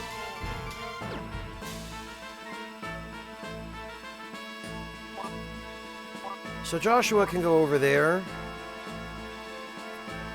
Vlad can go over there. Actually, you know what? Everyone can go over there. Because we're pretty much all going to be going the same way through here.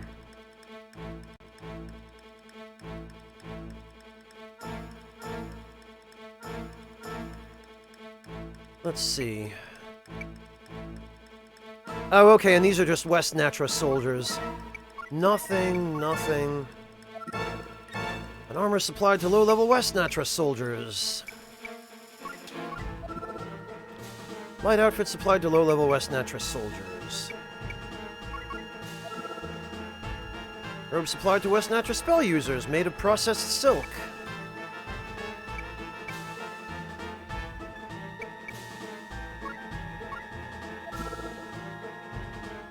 Wings supplied to low-level West Natra soldiers. S size only. Huh. So I guess they only use midgets. Why do they all have goblin shields as well, I wonder? This bastard here, Dark Mark and Demon Heart, because of course. Dervish and Light Kill. Great. The official suit given to graduates of an assassination school.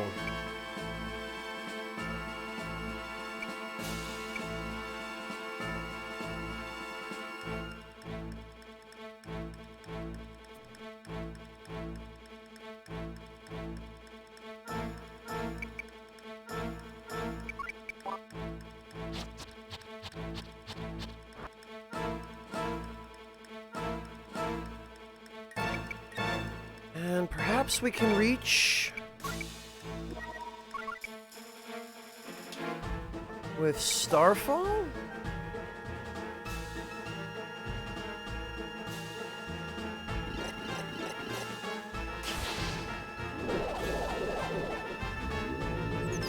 Blech. The animations of some of these spells just never cease to amuse me.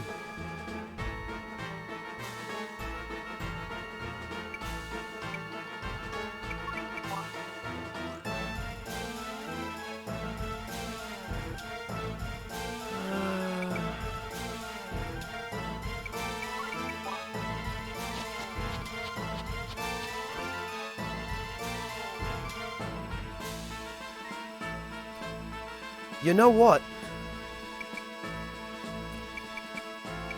I think 3 is a good kill number.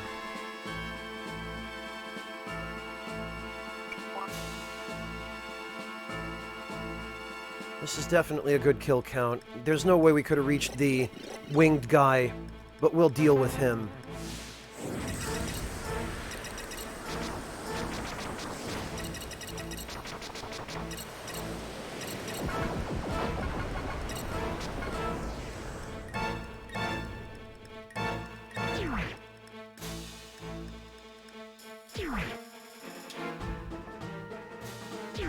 Oh, you know, I might have been able to actually reach the winged guy with that. Damn it. And gee, small wonder that Pike is going to level up faster than anyone else when he's taking out 3 dudes in one attack. Gonna have to switch that setup around a little bit. Yeah, he's already level 12. Nobody else is even level 11.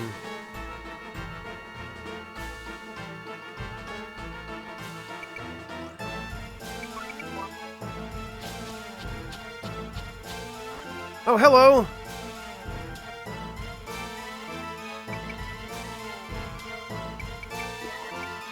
That can't reach. Preto should stay back here.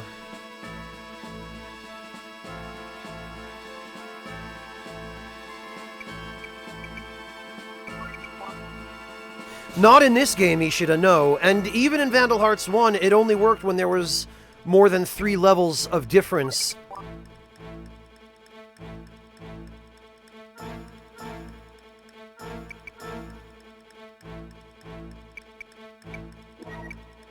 Alright, how many of these guys can I hit? Can I get at least 3? No, I cannot.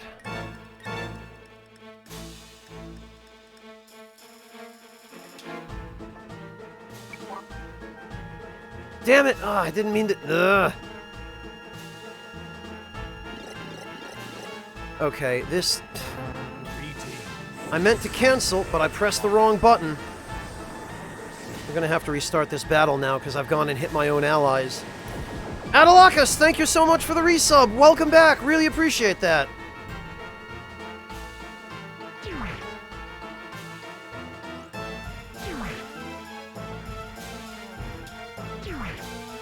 Yeah, Ishida, but that's not the case anyway.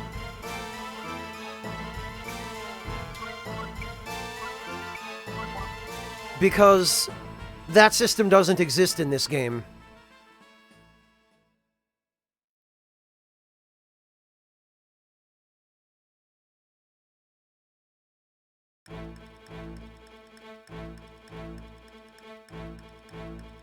Okay, so we do actually have the objective to defeat Godot.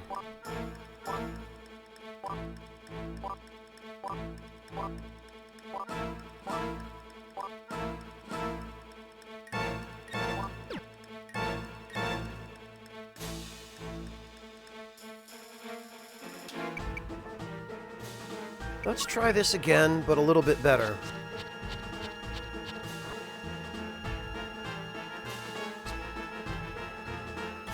And maybe with a little bit of luck, this time we can actually hit the 4 of them and get rid of the wing guy. It looks like Godot is going to want to go this way as well, so...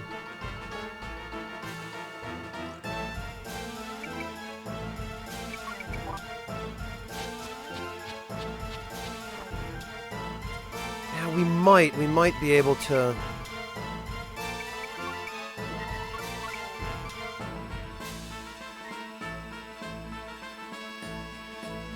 We sure can. Oh no. We won't hit that other guy. You know what, though? I would rather deal with an armored guy than a flyer. So we're going to take out the 3 of them.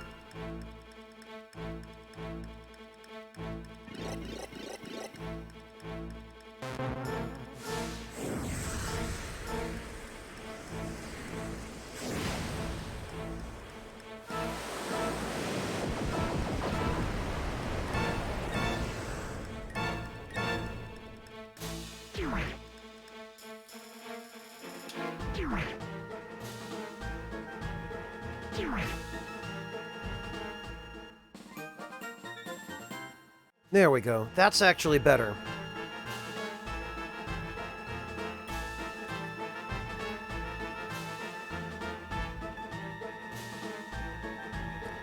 So now there are only a few left. And what few are left, we can...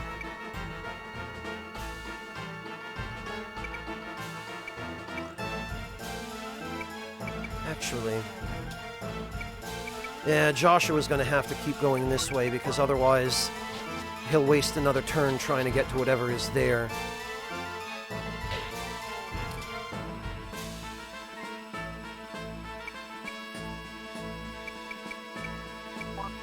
And anyway, this should be fine.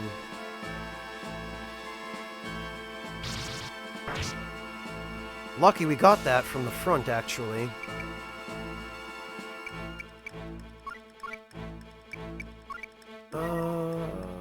Thunderbolt. We might actually... Well, it probably won't kill him.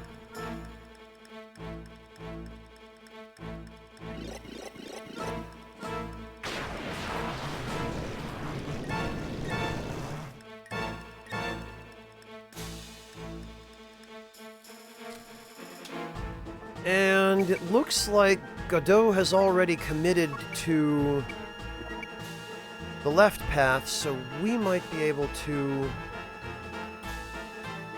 I don't think there's any way we're going to lure that other guy close enough.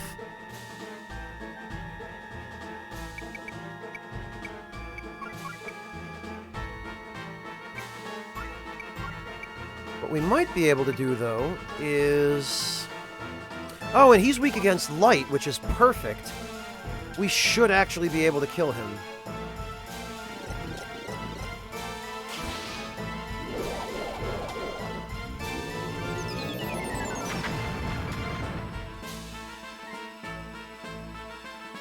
Sure enough.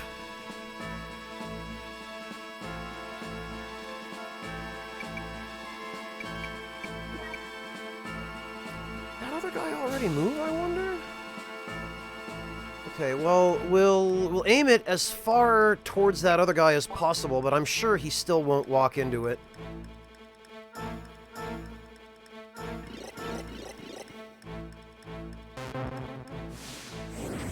I would be extremely surprised if this hits him.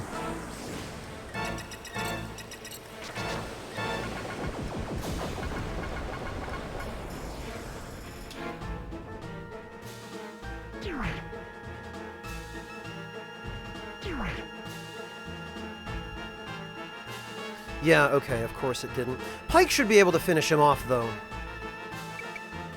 As for everybody else...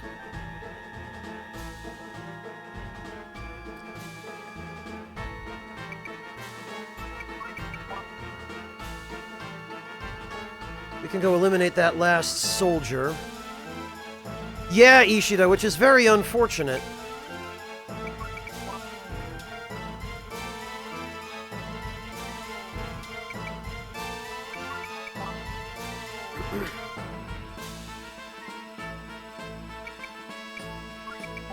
Alright, let's see. Shades? Okay, sure.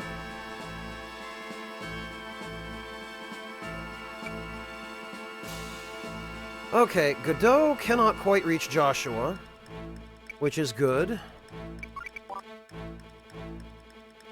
He's certainly going to try his best.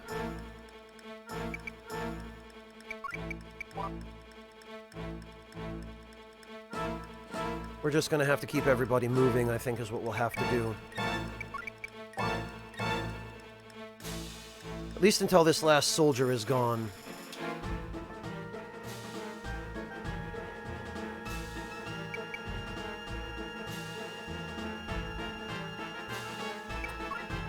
Okay, and actually, we will give Godot a target that he will not be able to refuse.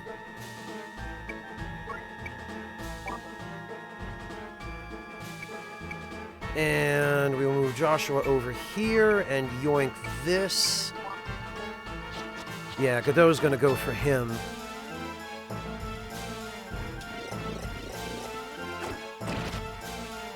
When I first played this game, I remember getting clobbered by Godot's dervish attack.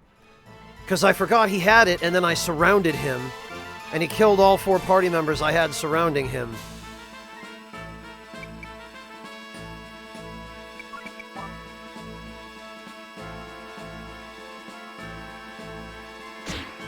Oh no, whatever am I going to do?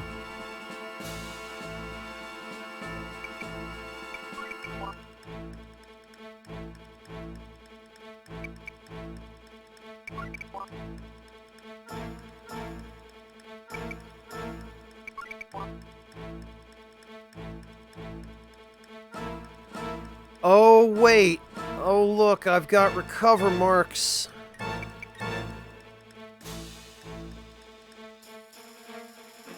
Okay, yes, there was something over there.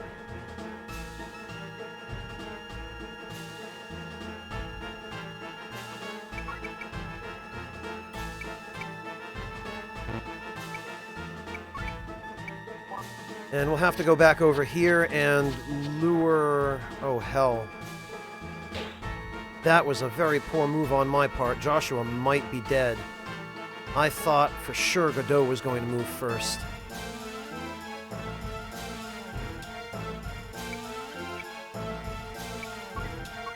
On the other hand, if Joshua survives...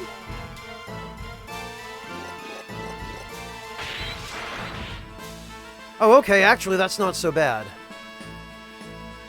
In fact, that's fine, because Joshua will heal almost all of that every turn.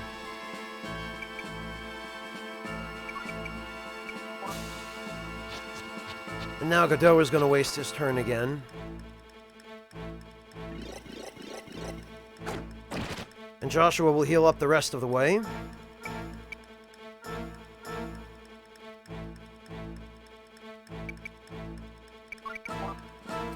And then we can get this guy to waste his turn.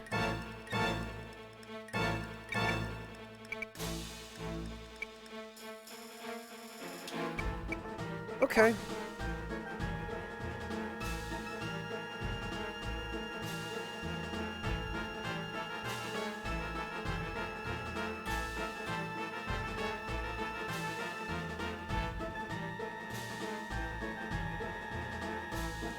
Well, my guess would be that Godot is going to move first.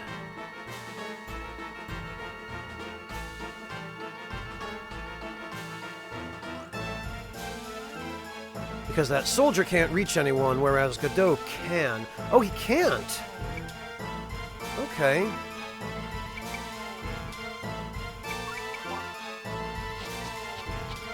So he's just going to go for Joshua regardless.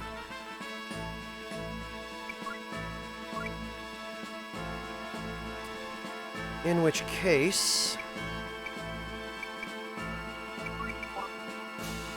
everybody else ought to be safe there.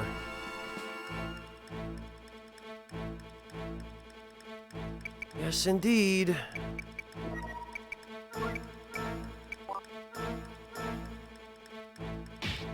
I figured that might happen.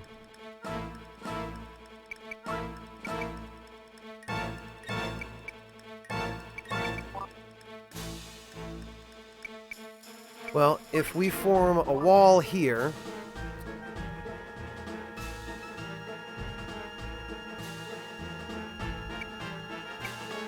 he will be able to get Joshua, so that is almost certainly what he is going to try to do. Alright, and let's see what we get from this space. Another urn, okay.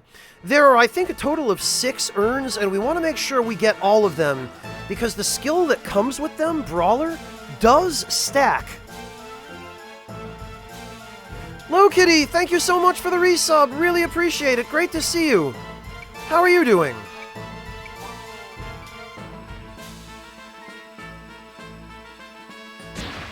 There we go. Not gonna block that, are you jerk?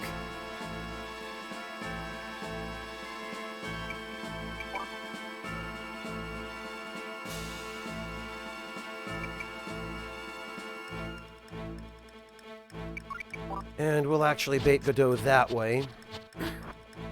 Rather than fly into the water where he can't reach and will lose interest. Ah, well, welcome home, Low Kitty. At the very least, overtime means you get paid a bit better.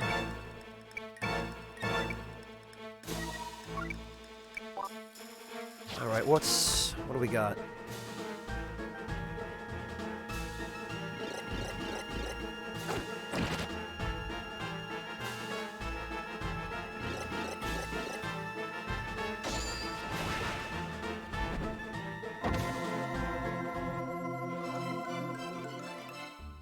Oh, ballast. Right, of course. Ballast adds weight, which is handy for a mage for pushing units out of the way. Oh, he can reach Joshua here.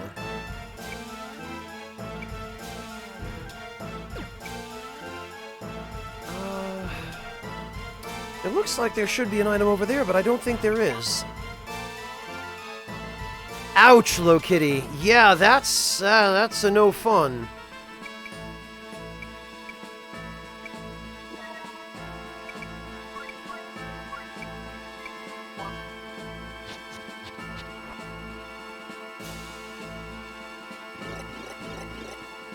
Ah, way to whiff, loser.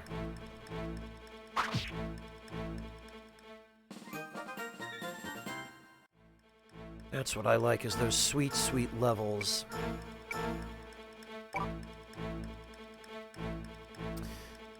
Now, the problem is, he is going to do nothing but spam Dervish.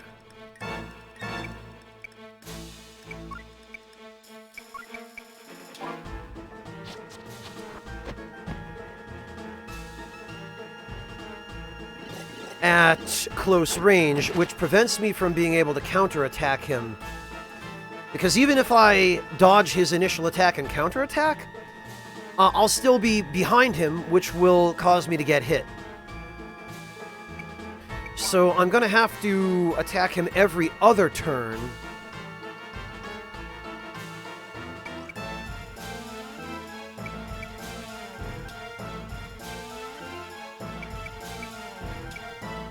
In order to prevent him from countering with Dervish.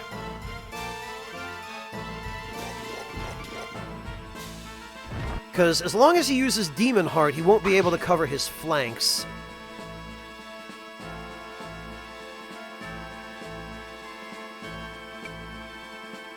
Although, now that Joshua has enough EP for MP slash, I could steal all of Godot's MP. And that will prevent him from being able to counter at all.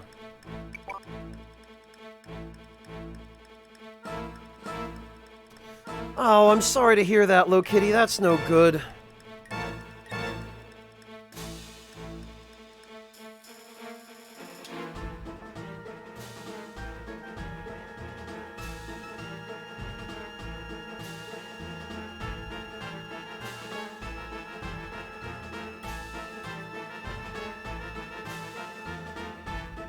Well, Pike is out of MP, Ishida. Pike has exactly 40 MP, and it costs 20 to cast Ripple Laser. So, unfortunately, I only get 2 uses of that per battle, which is maybe the only mitigating factor that kind of helps balance it from being so overpowered. I'm not going to be able to spam it the way I could spam Plasma Wave in Vandal Hearts 1, where Ash could just infinitely use a Life Orb on himself. It isn't going to be quite that easy here. I mean, goodness only knows Ripple Laser is overpowered enough as it is. See, here what we're going to do is we're going to doink Godot and steal all of his MP. All of it. I call it the doink and yoink. Oh, and I guess he used up all his MP. Freaking amazing, after all the trouble I went through. How many MP does this cost, actually? 6, okay. Oh, but he can use Dervish once more. Somehow.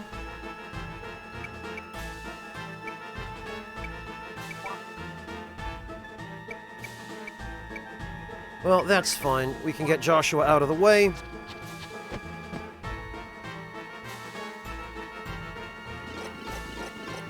Oh, nice, Low Kitty. Excellent. That was super kind of them.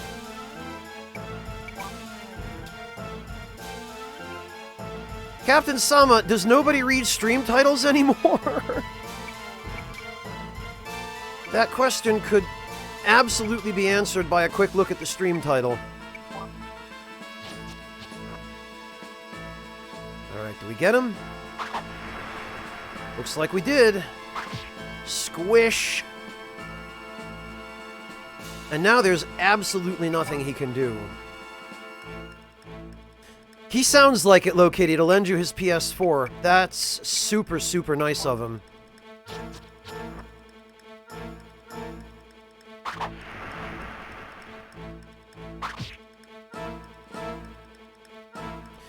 Eravon, because pretty darn near all of the weapon names in this game are misspelled thanks to the crack localization team at Konami. I guess it's called a Billin, but I'm pretty sure it's supposed to be a Bill Axe or something like that. They're almost all wrong. I don't even think they used a dictionary for the translations here. I think they just tried to sound them out phonetically and just went with whatever gibberish nonsense they got.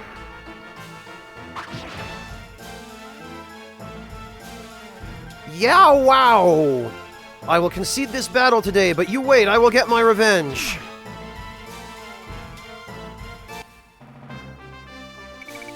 Victory.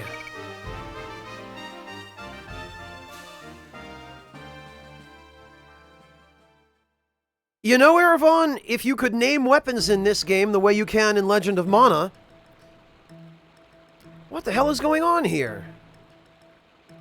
If you're from the West, why are you being hunted by the West?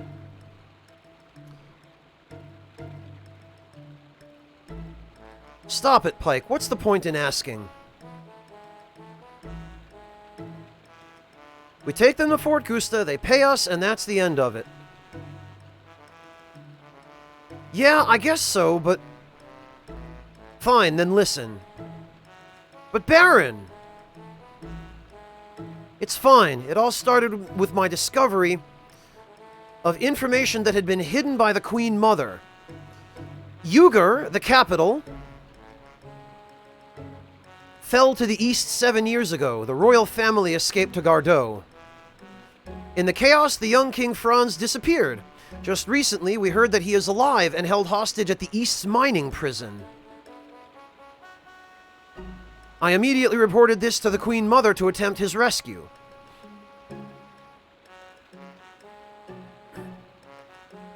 But she not only rejected my plan, she tried to destroy me. Why? Because it is her, the Queen Mother, who had King Franz incarcerated. Huh? But why would she do that to her own son? Agatha ultimately intends to join the Twin Empire. She wanted to have the Empire provide a king, but Franz was in the way. Because he was first in line, well, not first in line, but he was the direct descendant of the previous king of Natra, Ligor. He was Ligor's son, with Agatha. That's why he had to go, her own son. Wow, that's scary. That's royalty for you. Why are you telling us this? Well, I thought perhaps that you could help you rescue King Franz? Not on your life!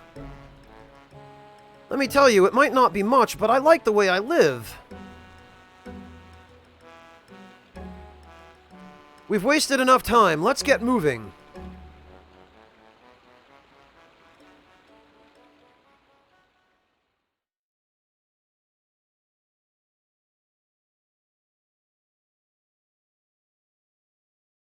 There is a specific reason for that, Erevan.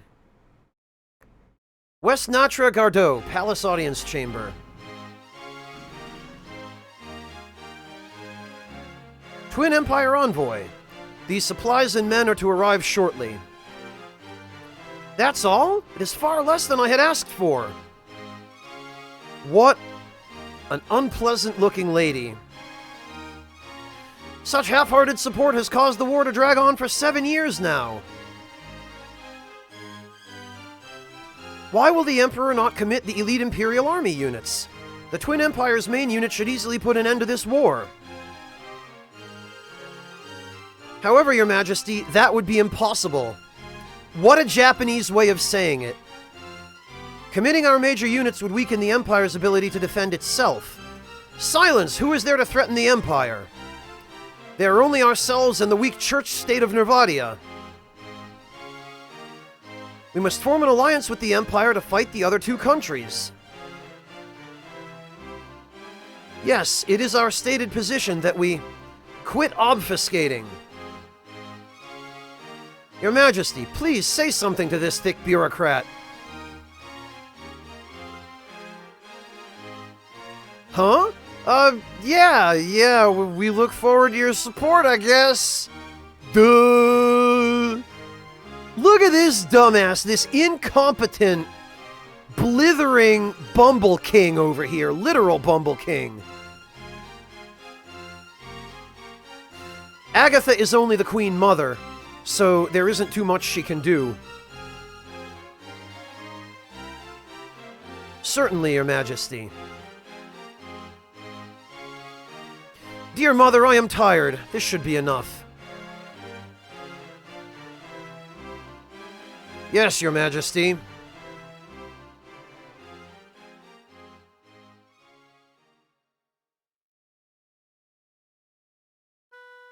He looks a bit like him, doesn't he, Mikers?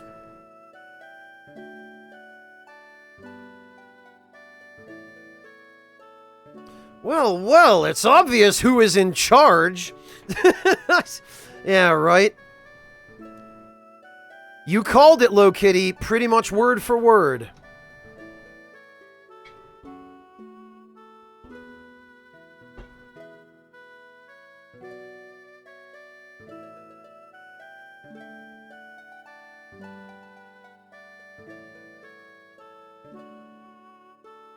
Indeed, rather than acquiescing quietly, the Queen Mother tore into that Imperial envoy for lack of support.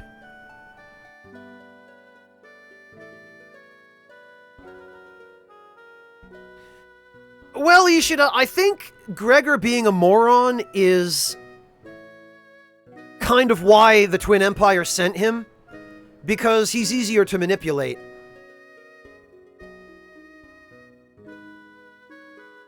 Gregor's presence there is the only reason the Twin Empire was willing to support Agatha.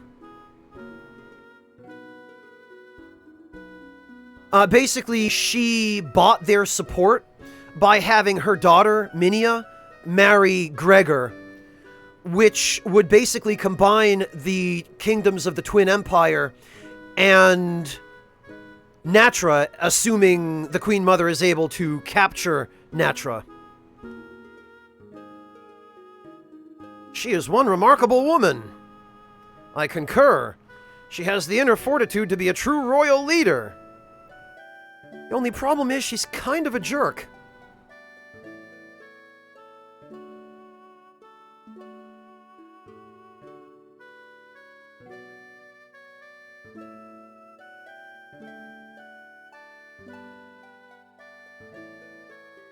Oh look, it's Gregor. Damn. King Gregor. Huh? So this is Agatha's daughter, Minia.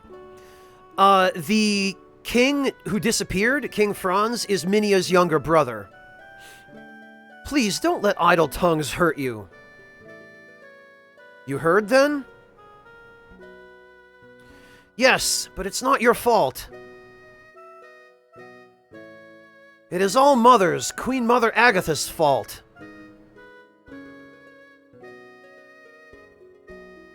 She is my mother, but she is also a power-mad ogre.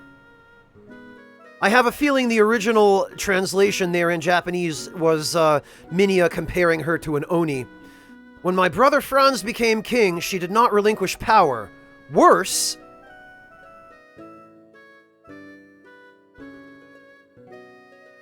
No, it's nothing. But please don't give up. Don't give in to cheap criticism. I'm on your side.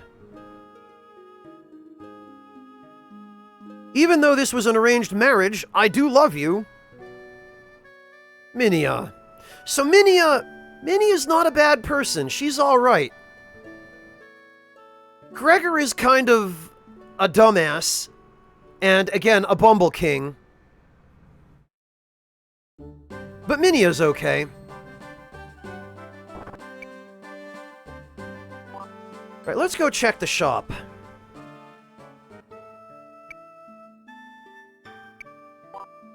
See if they have anything new and tasty. Ah, they do! And it has Holy Jab. Very good. Voisier, which I think this is supposed to be Vizier. An easy-to-use spear that is often used when assaulting a castle. Anyway, it's definitely not a name I recognize. No new shields, though, unfortunately. Hey, Death Thought, welcome! Holy Jab, Ishida. But understandable. Oh, we got a Mage Mace, which has Blast Burn, a popular rod that amplifies the magic power of the bearer, which we shall very much have to try.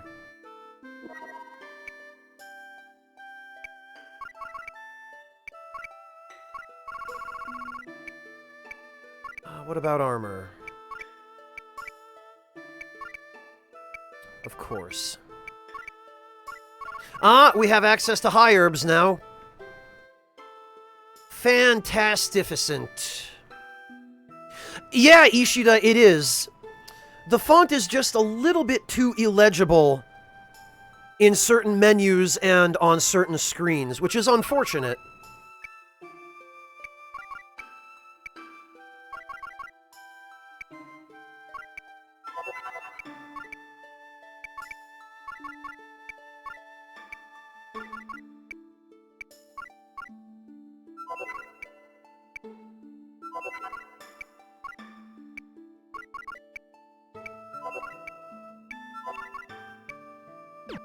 And actually, I think we can sell all the regular herbs now. For what good that does us. Alright, thanks, Death Thought. How about you? Okay, buy and equip. You know, honestly, given that his name is Pike, Pike really ought to be the one who has the spear.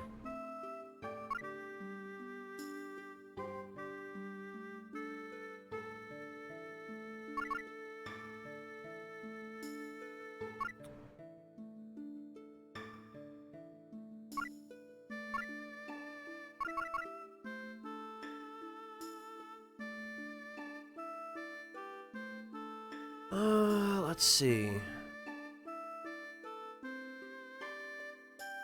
What did I... Oh, yeah.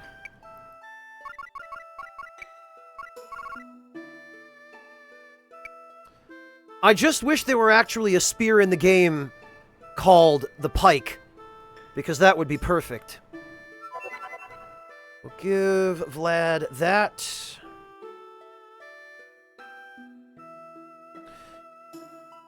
Ah, welcome home, Deft Thought.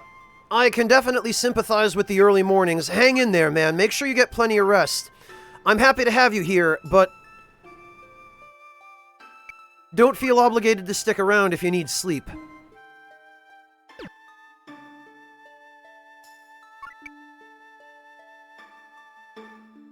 Okay, let's see. Transfer. Units, weapons, Vlad.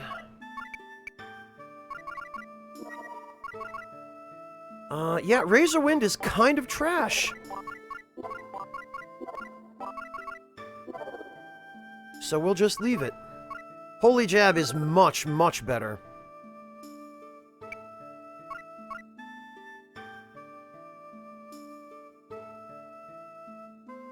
Oh, Low Kitty, no, don't do that. Someone might believe you.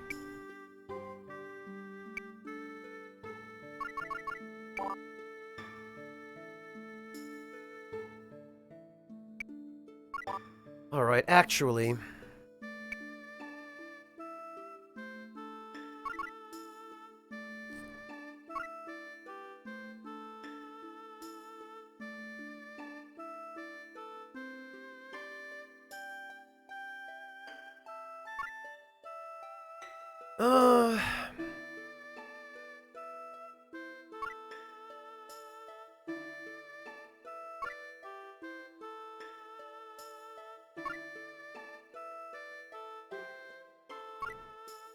I'm pretty sure that... Oh, you know what? No, wait. There was the Mage Mace.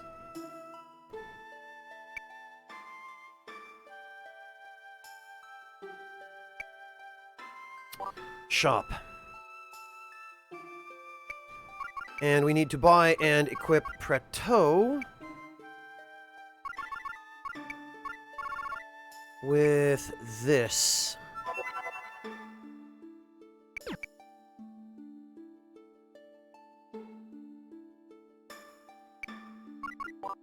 And we ought to transfer...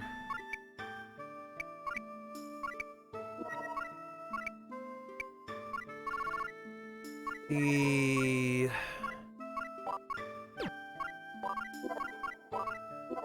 2 recovery spells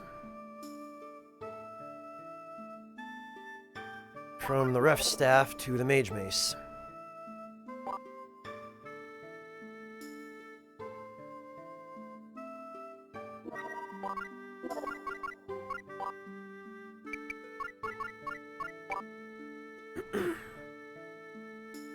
All right.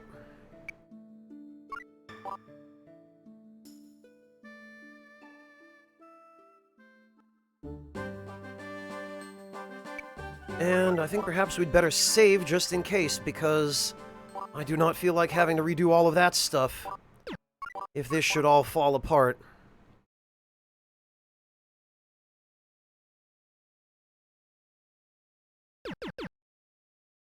Hidden agendas indeed. Alright, off to Fort Gusta we go! Gee, I sure hope that all of Prateau's battalion hasn't been completely killed by the time we get there, 'cause Godot was coming from that direction, and he's kind of a badass.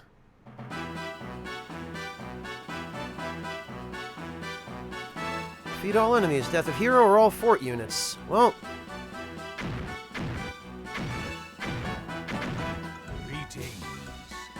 Syven, thank you so much for the Twitch Prime resub. Welcome back, really appreciate that. Guilty, Knight. Oh dear, the East soldiers are closing in. You're almost all out of weapons and supplies, too. Maria, have you any possible solutions? Ha, that's a laugh. Didn't I always say we should just ditch this fort and pull a retreat? That buffoon of a commander says no, then gets himself killed first. There's nothing we can do now. May as well go down swinging. That's so true. If instead of our late, incompetent commander Baron Prateau or second Captain Agres were here, we white dragons wouldn't be facing extinction in this ignominious manner. I can't understand how the enemy could have avoided our security alert spells. They should have warned us to the approach of the large enemy unit. Is that so? So you're saying maybe the enemy already knew the code spell to lift the security spells? Somebody must really want us dead. What has happened here? How do you like that? The fort's about gone. How could the White Dragons be so badly beaten? The fort hasn't fallen yet. Who's in command? Reinforcements, do you think? So now they arrive, a bit late. It's the Baron! No, seriously? It's Guilty and Maria, they need our help!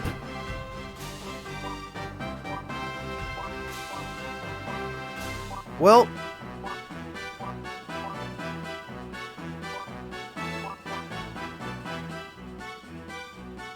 let's take a quick look around. We got 1 treasure chest, 2 treasure chests. They probably aren't that likely. Oh, you know what? I think there's something up here.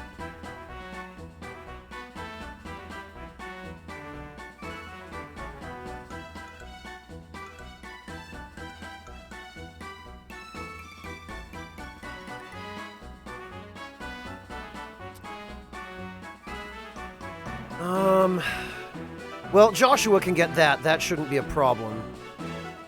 Oh, wait, no! You know what? We might need double block to get that. Because that's a height of 6. Damn it, I think we do need double block for that.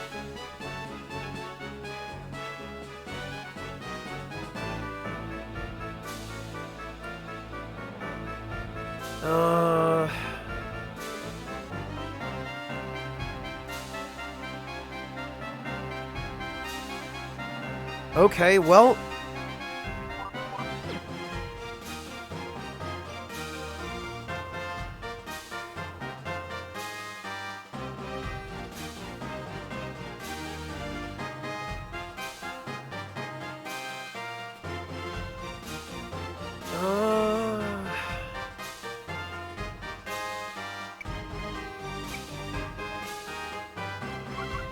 Oh, and another way that they get around the initial levels of equipment for enemies being crap is they have different versions of it. This is East Natural Wings 2, which is sort of a higher tier version.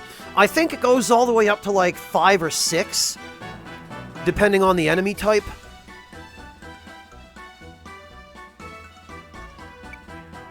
Alright, Guilty and Maria will be fine for now.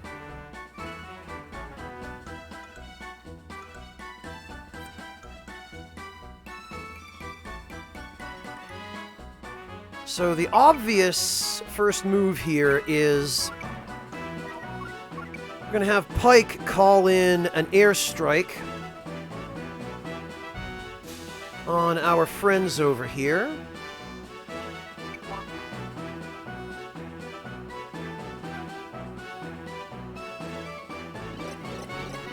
Because that's what we need to help defend the fort, is some close air support.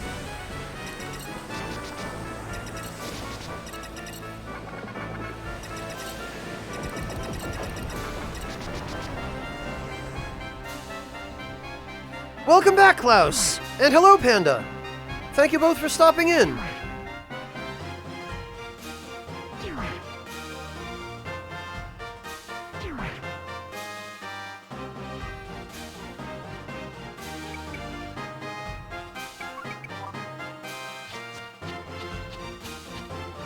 And Scythen, in case I missed it, or just forgot to acknowledge it, thank you very much for the Twitch Prime resub. Really appreciate that.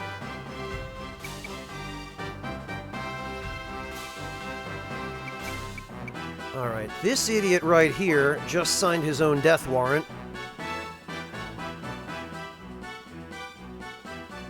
I'm not going to die in a place like this!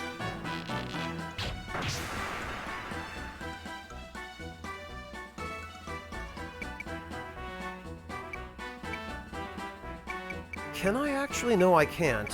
However... Haha! You're dead, idiot. And he's even weak against it.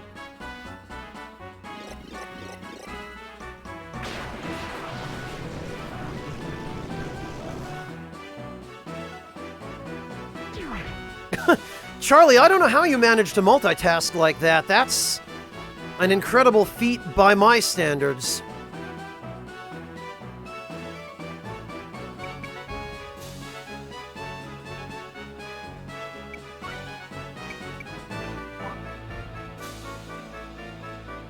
Alright, Vlad.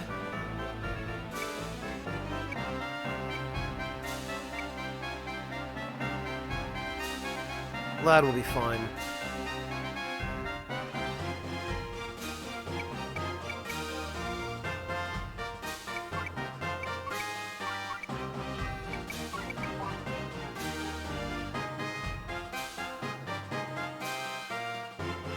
Alright, and Preto can hang out behind Lyra.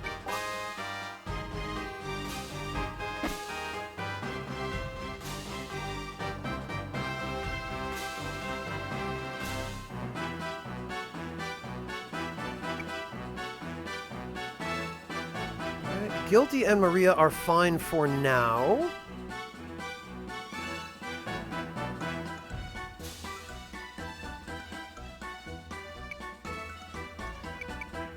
My suspicion is that... Yes, indeed. Oh, alright, well... He didn't go where I thought he was going to go. But oh well. What does this guy weigh? 154. Lyra is 150. Damn it.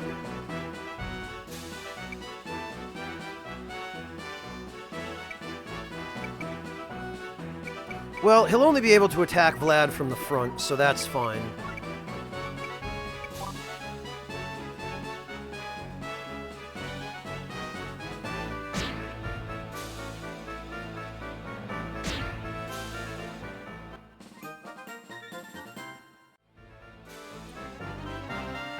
And...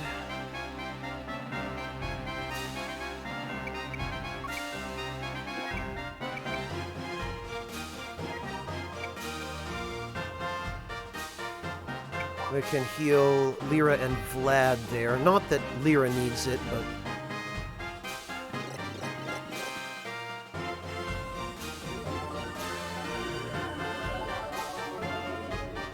Tell you what, we really need a better healing spell at this point, and we don't have access to one yet.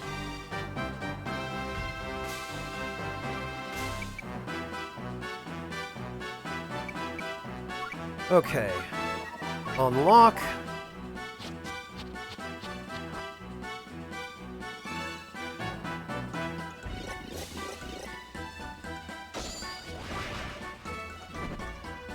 Hey, Aroda-san! I'm hanging in, thanks. How about you? Oh, we got a coder. Alright. Oh, and you know what? I think there was an item very diabolically concealed directly under that treasure chest as well. Tell you what, I really hate to waste Ripple Laser on 2 enemies, but that'll be 2 fewer enemies we have to worry about.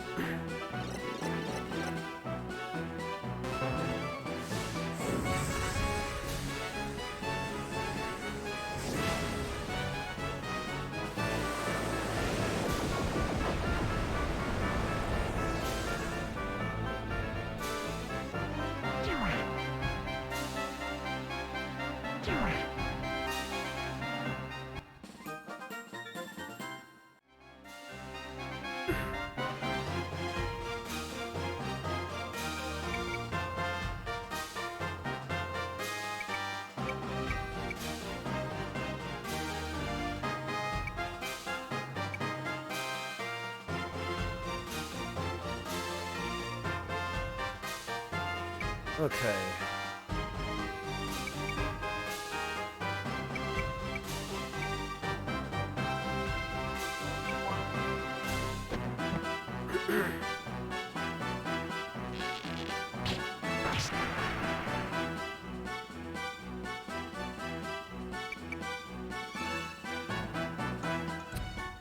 Can Maria reach with Thunderbolt? She just barely can't.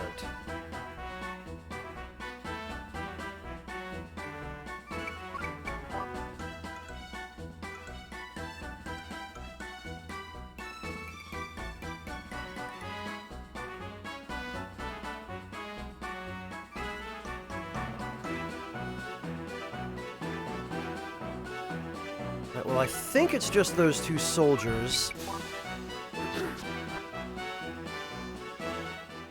Yeah, indeed. Shoes, no less. So there were, in fact, shoes underneath the treasure chest.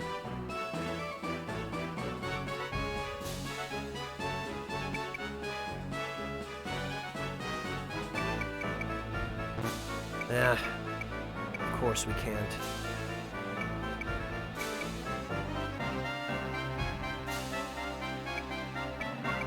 However, what we can do is we can zap this idiot. The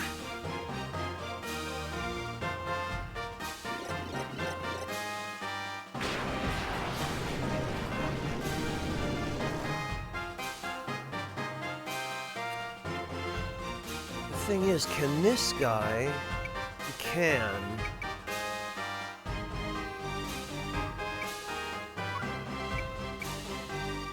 So we will have Guilty hang out down here, and that way this guy won't be able to climb up. Because he can't attack that high.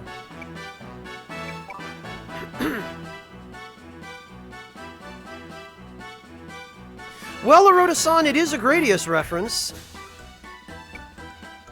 Yeah, see, now this guy, he tried to be slick and prevent me from being able to have Guilty shoot him or Maria attack him, but all he really succeeded in doing was forcing himself into a position where there's only one spot he can stand in to attack.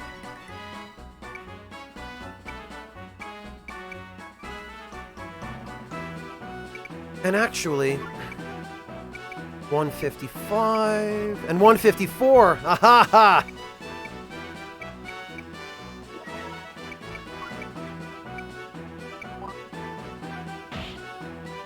Get lost, idiot. Want some? Come get some.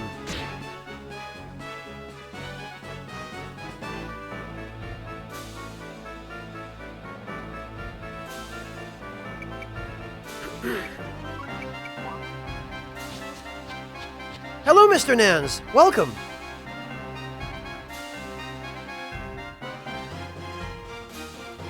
Oh, they absolutely were, hey, Estes. You know full well that Japan doesn't distinguish between L's and R's. Because they don't know how. Because L and R have the same letter, the same sound in Japanese. Alright, friend. Well, as much fun as it's been... Actually, hang on. We might not even need to...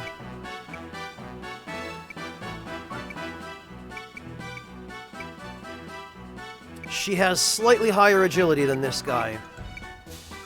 Well, we might just be able to beat him out with a Thunder Slash.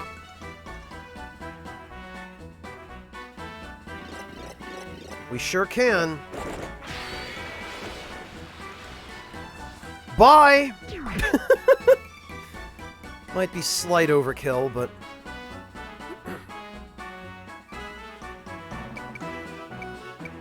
Alright. Whoops.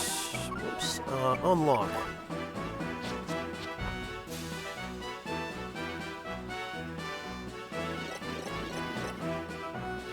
Yeah, or after Warriors. Hey, Estes. Space Battleship Yamato? Anybody? Oh, an ice ring. Okay. That'll help. That'll actually allow us to cancel out the weakness on someone with heavy armor, because most heavy armor seems to be weak against fire.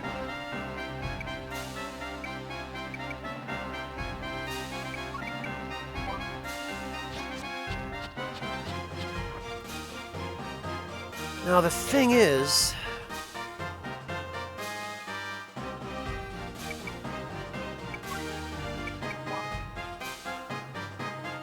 we probably ought to start moving everybody back into the fort.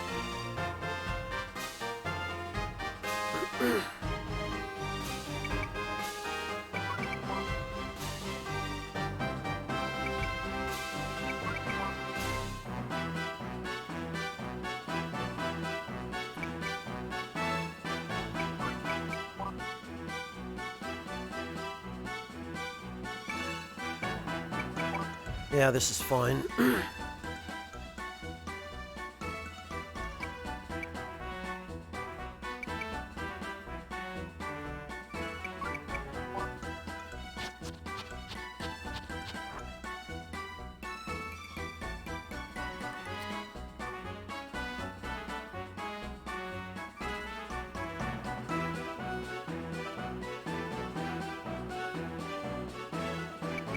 Question is...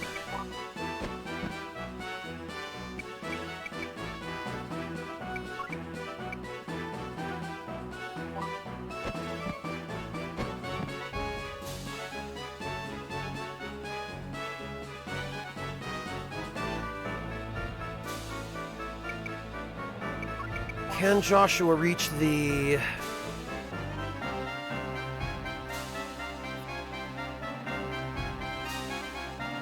highest point in the fort, because I'm not sure he can.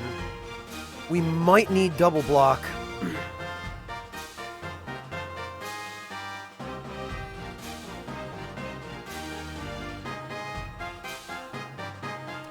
Well, Potemkin is technically Ukrainian, hey Estes.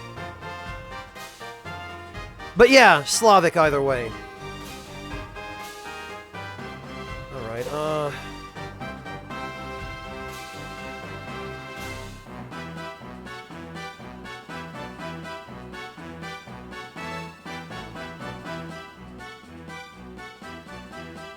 I think we got everything other than that.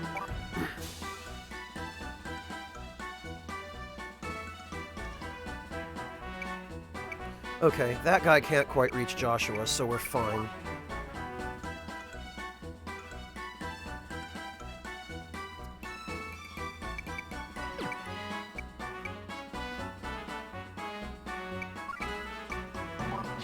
All right.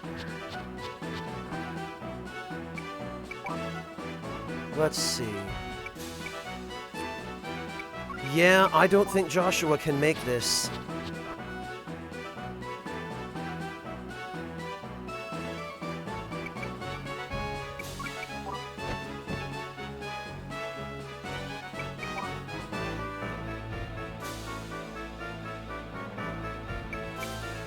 Damn it all, he can't. We do need double block, or at least we need block make before we can,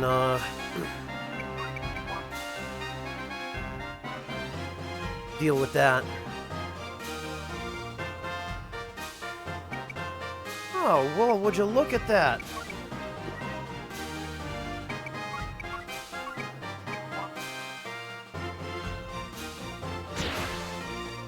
Later. Well, we did all we could.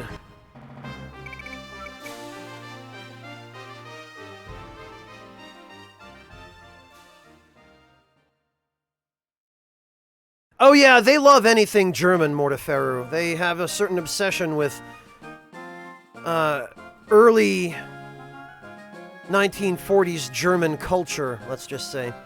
I'm sorry, Baron, the White Dragons are... Stop, it's enough that you and Maria survived.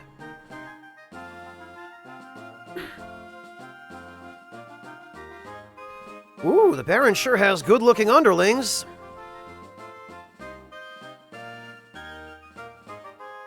That fellow there, he's got this strange sexiness, and that honey there. Who are you staring at, shinehead?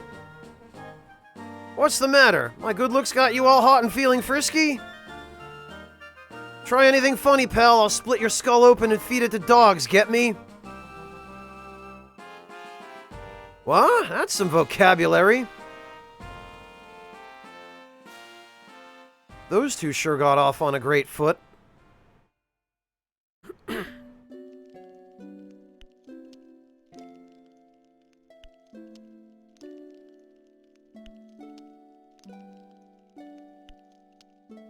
Godot the Grief is one of Agatha's trio of leaders. There is no doubt now that the Queen Mother ordered the Baron's assassination. That would mean the security code breach of Fort Gusta. That is in the realm of conjecture. However, this was an attempt to prevent me from joining the White Dragons. Then it could only mean Agatha is behind this. Well, now what do you intend to do? Without your Big Hope Knights, even you don't stand a chance. Even so, we must save King Franz. Unless we eliminate the foreign powers, we will never see lasting peace. The foreigners have no interest in seeing the war end. Rather than conquering Natra and rebuilding it at enormous cost, they feel it would be more profitable to let the war drag on. But you were right. Without the White Dragons, I have no options left. Joshua, please, may I count on your help? So much for that 100,000 gold! Didn't I tell you already? I told you I like the way I live. Yes, we did help you save your fort, but that's the end of our charity work. You probably can't afford to pay us 100,000 gold. Or guile, rather. We'll put that on credit. Pay us when you can. See ya. Hey, wait up, Joshua. I come too. Wait!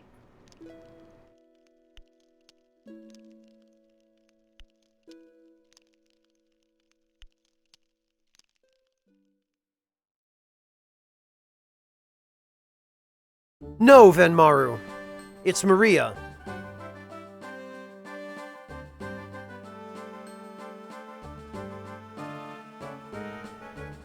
You know, just like her character identification name in the menus says. Do we actually... Okay, yup, it's just Joshua, Pike, and Vlad now, I guess.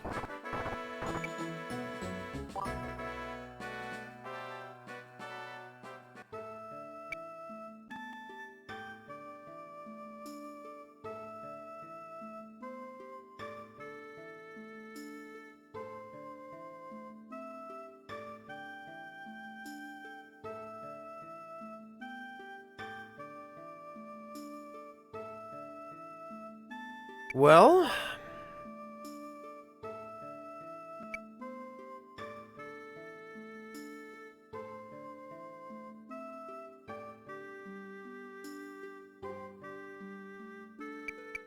do we have anything new?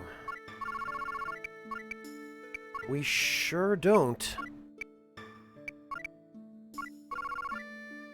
Oh, we sure do! A thin rod that magically boosts the user's power. Oh good, and it has another healing spell.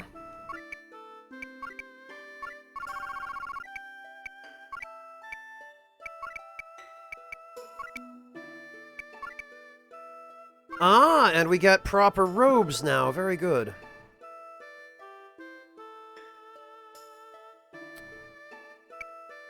Very good indeed. Buy and equip.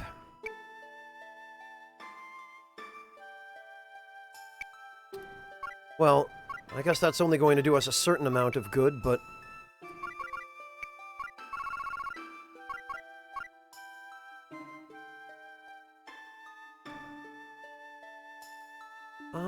yeah, okay, that's... Look at that, that's a 50% MP boost. That is significant.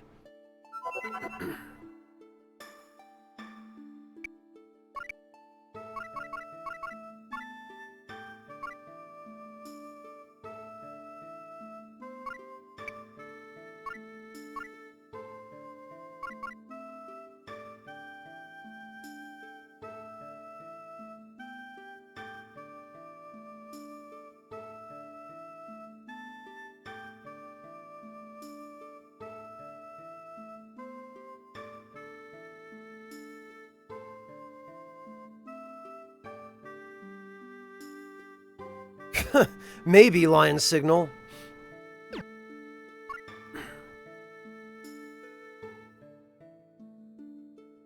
Alright, well, I guess that's about the best we're going to be able to do for now. Oh, and... I forgot, I meant to sell the previous equipment that Pike had on.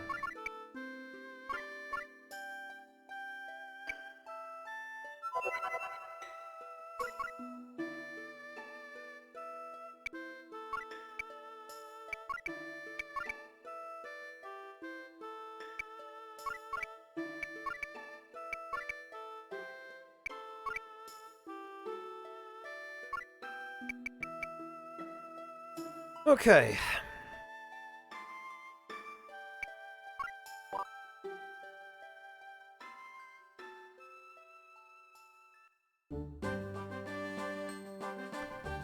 Before we move on, we're going to save. We have to go to the bar to get some info.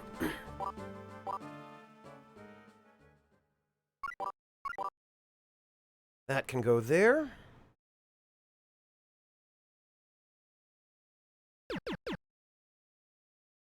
Failed negotiations. Yeah, they sure did fail, didn't they?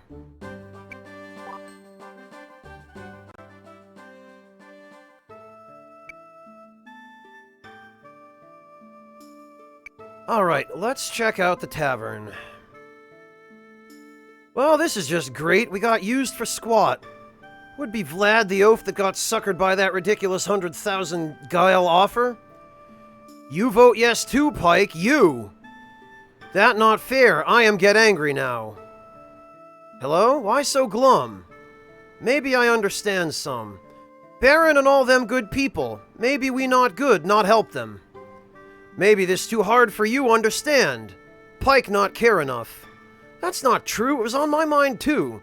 Lyra and Maria, they're a bit much personality-wise, but looks, woohoo! See, you only think like sleazy rat, not care. Who are you calling a rat? Hey, keep it down. Sorry. Man seated nearby. I hear they're going to be ambushed in the canyon. Wasn't it hard to make a trap that complex? Cash makes the impossible possible. Still, I do feel a bit sorry for this certain Baron Prateau. Huh? Hey, fellas. Pardon? You're Pike of the Red Wolves. We're poor, we have nothing we can give you, but please don't kill us. Relax, you know we don't pick on ordinary folks. We just want to hear more of that little story you were telling your pal. Sounds like the Baron's lot is in deep trouble. The guy said Kumenu Canyon. What do you think, Joshua? Shopkeeper supposedly knows a secret passage. He won't tell us where, though. He just laughs and clams up about it. Been 7 years since Natra got split. This wretched civil war doesn't show any signs of slowing. Okay, we've got that. There was this hideout of thieves called Triangle. Shopkeeper, eh?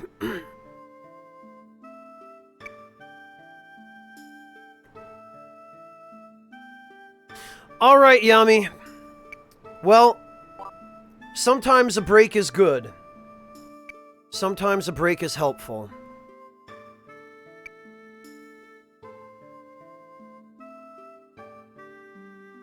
Come on in, pull up a chair.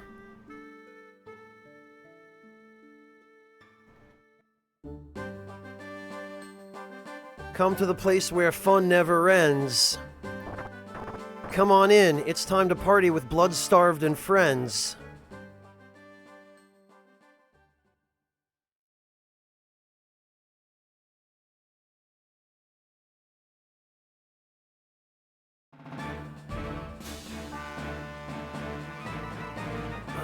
Defeat Thorpe the Gorgeous.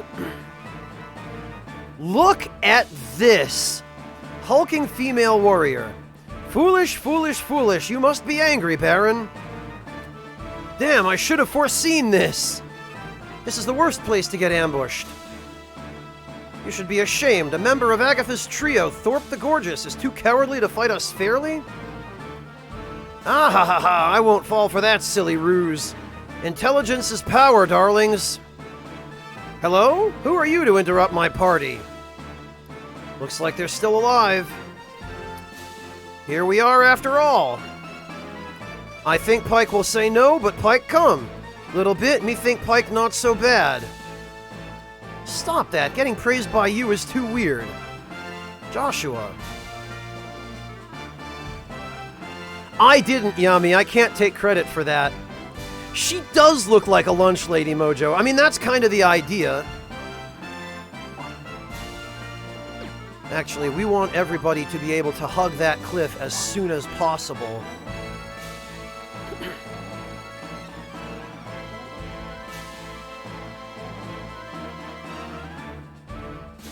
Oh, and we can't, alright.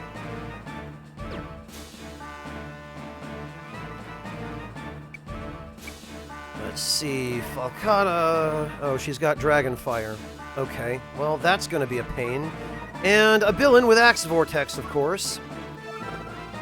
High power wings specially designed to support Thorpe's heavy build. Look at this tank over here. Man, that mascara and that lipstick. She's basically the Trunchbull, is what she is.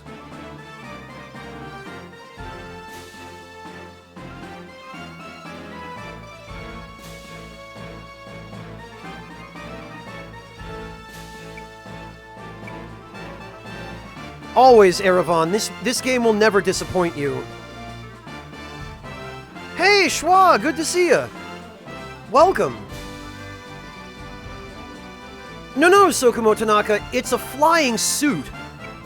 I'll show it to you again. High power wings specially designed to support Thorpe's heavy bulk. Basically, it's a flying suit. It's kind of like a jetpack, except it's more of a steampunk kind of thing where instead of using jet propulsion, it uses flapping wings. It's nonsense. I mean, physically it's impossible, but here we are.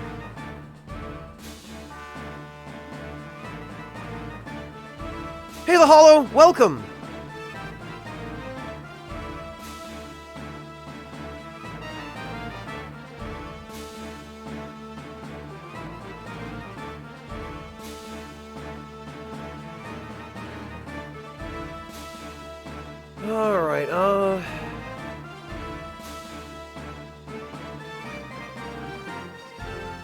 Alright, wait a minute. This right here, there's an item here.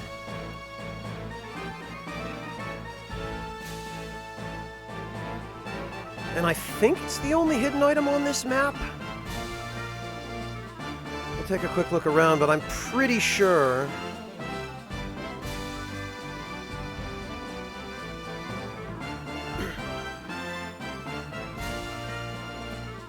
I'm pretty sure it's just that and maybe one or two treasure chests. Okay, yeah, there's a treasure chest over there. And there's one up there. Oh god, this is going to be miserable. Because we're going to have to kill everybody.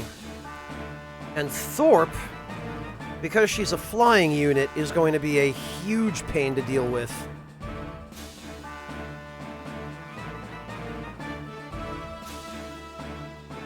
Really, Erevan? Did you ever end up playing it?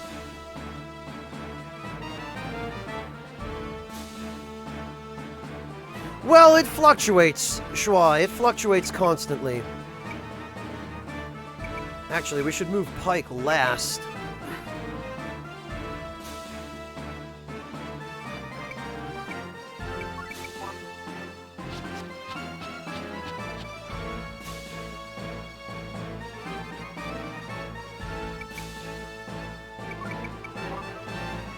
Yeah, we're gonna have to...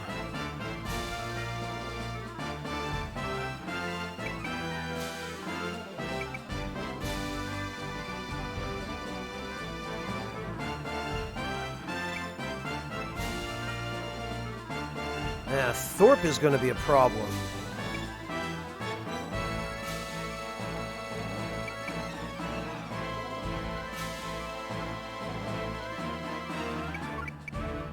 We're going to have Baron Prateau move along the cliff.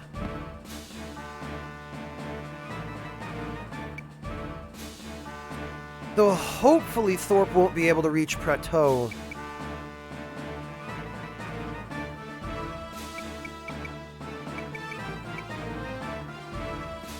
But basically, in this battle, because the archers have a massive height advantage, we have to make absolutely sure that we have everybody hug the cliff so that the archers can't reach us.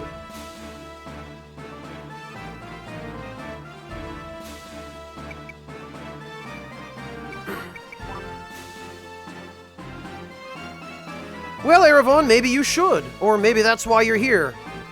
So that you don't have to.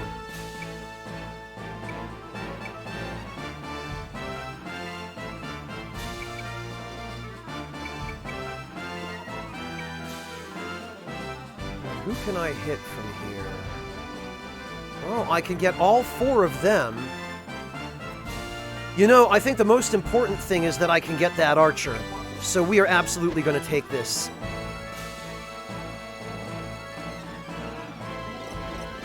Ah, gotcha, Eravon. Do you have any plans to play it?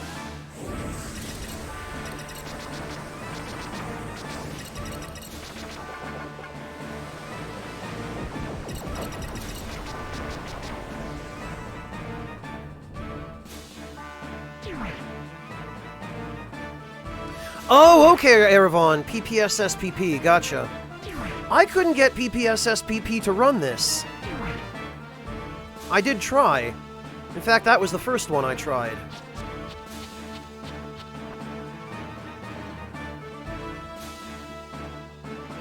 Rakish Sage, ever play Gradius?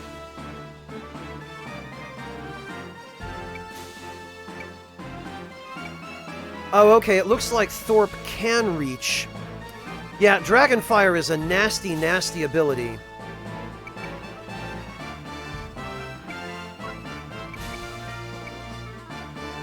You know, Joshua probably would be better off.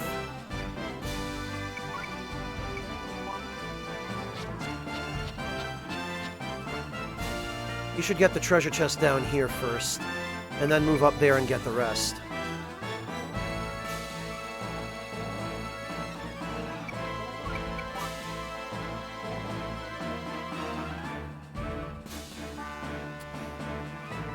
Now we have a difficult choice to make. We can choose to either have Pike eliminate that individual mage, because I don't want the battle to end before I get the items, or we can have him instead go for those 2 guys near Prateau and his gang. Although actually, by the time Pike gets within range,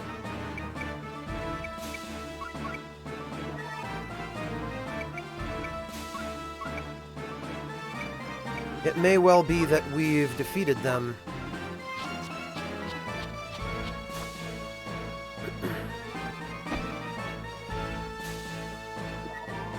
There we go.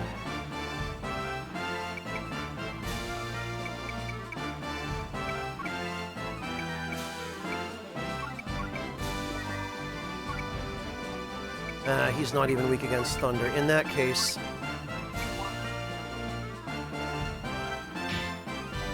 Damn it, I was afraid that might happen.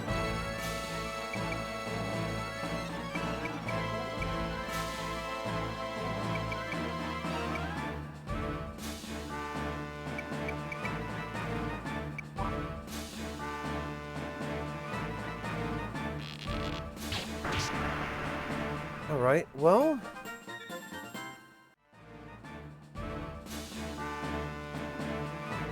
And that guy's weak against light, not darkness, which bloody figures.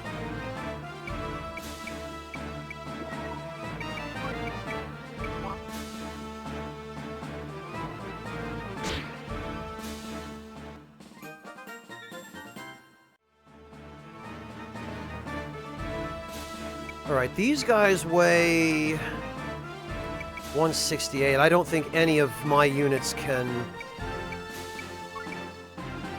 Yeah, nobody outweighs... Well... Yeah, no way.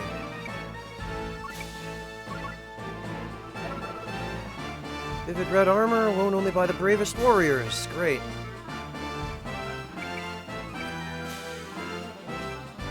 I would be able to displace them if I had ballast.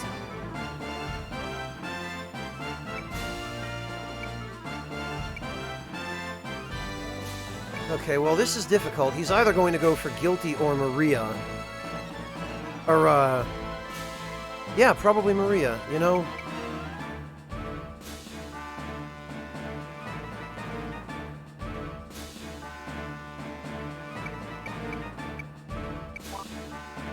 Oh, alright. Well... Of course, he's going to try and heal them now, is what's going to happen. Oh, no! He's going to... Okay.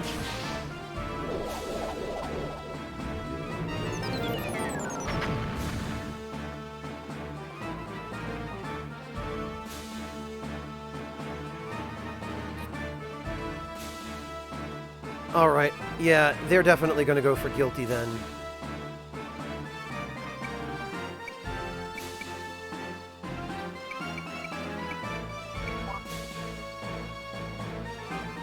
Oh, for God's sake.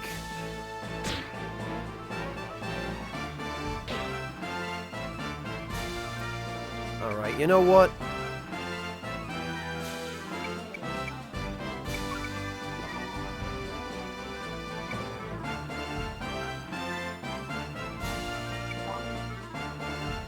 I'll be damned if I'm gonna sit here and let that happen.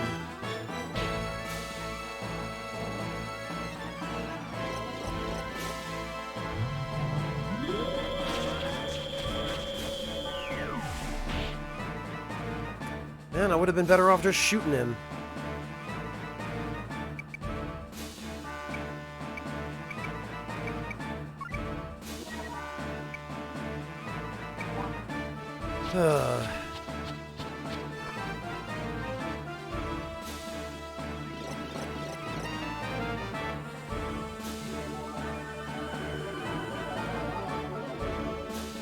Well, this healing is not going to be all that useful, unfortunately, but...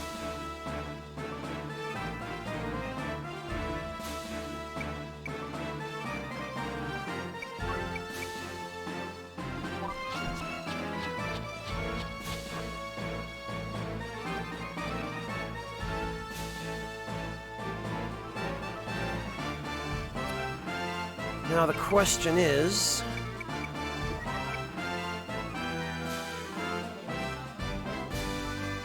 you know...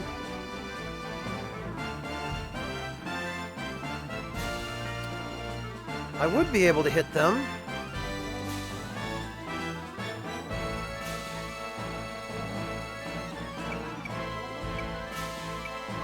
Okay, well that's fine. Matter of fact, Vlad can hang out here and distract Thorpe.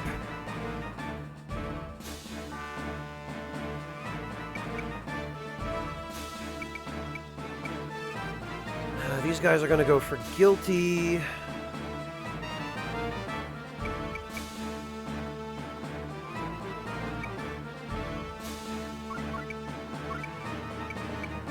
We will have him use an herb. That mage probably is just gonna... Yeah, of course. He's gonna heal these two.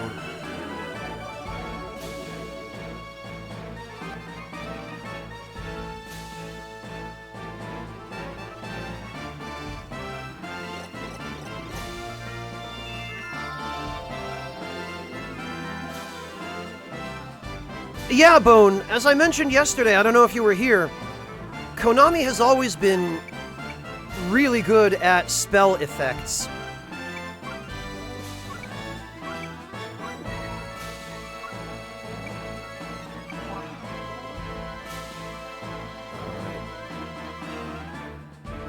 This is a situation where barrier may be useful.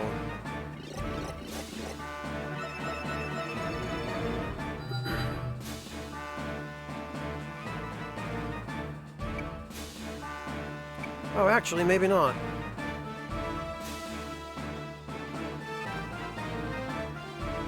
Yeah, you know what? We're gonna get Maria out of here. Because I'm pretty sure she's the only one that guy can hit.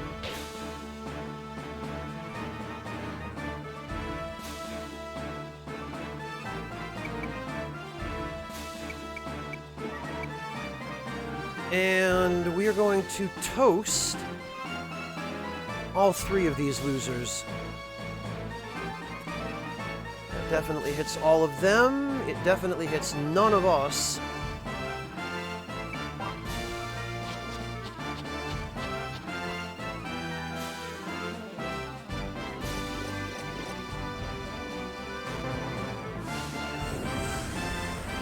Fingers crossed, Sokomo. I really hope...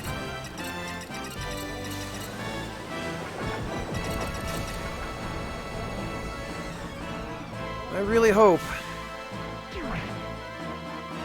Maybe Sony has finally learned their lesson about backwards compatibility.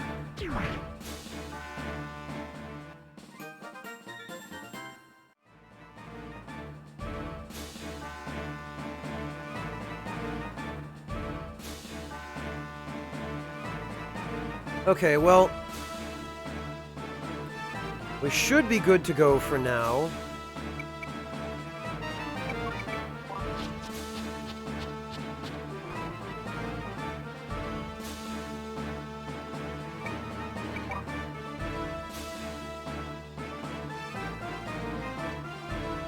I really hope not, Yami, because that would be some trash. Okay, Thorpe is quite likely going to go for Vlad. Oh, wait, actually, yep. Okay, I forgot. Well, we'll just force her to waste her MP then. Because, yeah, Dragonfire hurts. It really, really hurts. So ideally, what we ought to do is get everybody as far away from her as possible.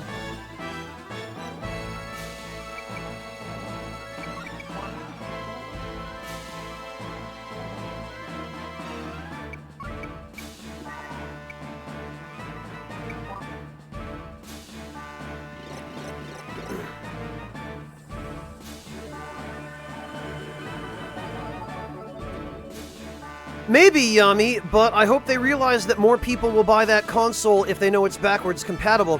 I think what's been happening is Sony has started to realize how much money they were losing by not having backwards compatibility, because people were instead just buying used previous-gen consoles.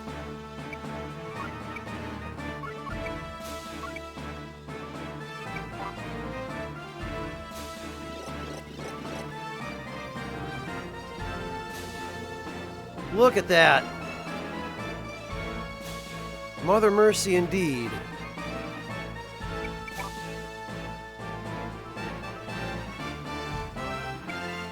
And Vlad is going to move out of the way, so she wastes her turn.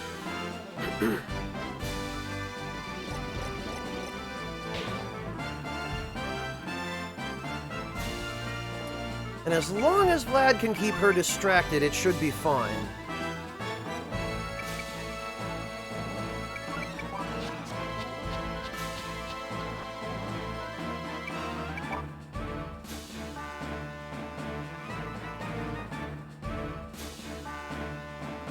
I would hope so, Yami.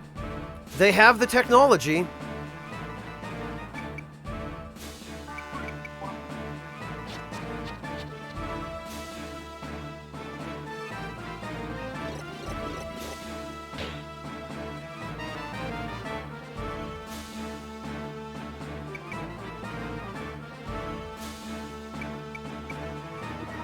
Alright, we'll unlock this.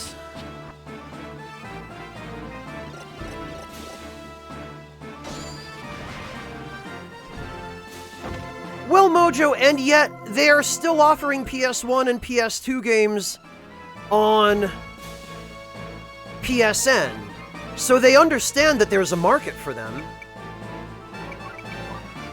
I just don't think they took that market seriously with the PS4.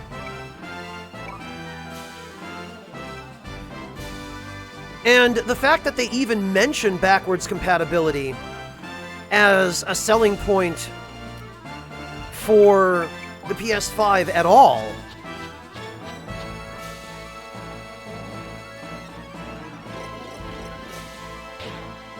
suggests that they're finally possibly beginning to grasp how important that is to so many people.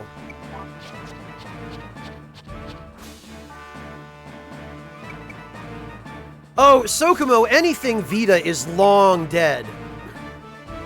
I don't think that's ever coming back. That's the one console that Sony themselves seem to hate. I wouldn't expect to ever see anything more for the Vita.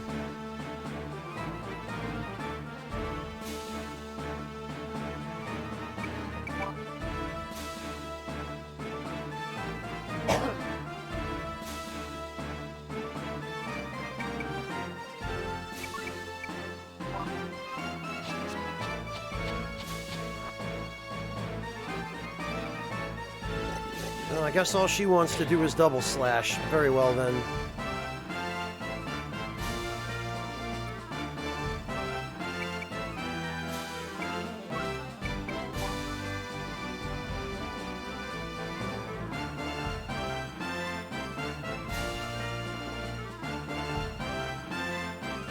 Oh, well, I mean, that's a no-brainer, Sokumo.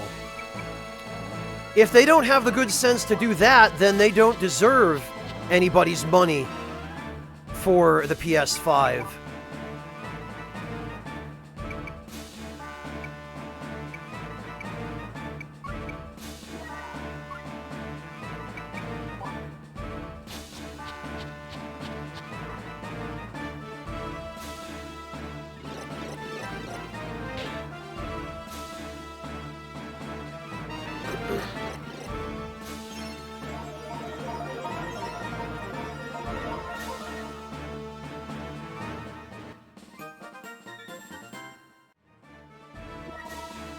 Alright, and we got Holy Jab. Thorpe is nowhere near out of MP.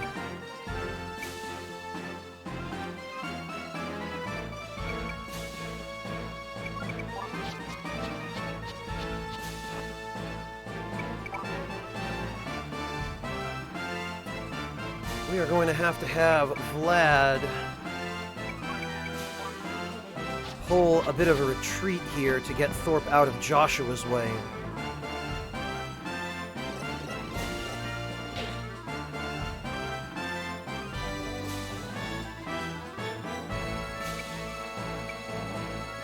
Now, where is it safe to move?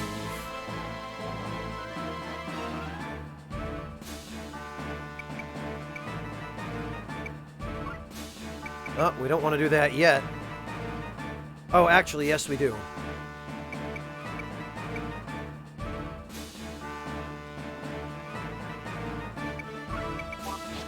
We want to stay just out of her range.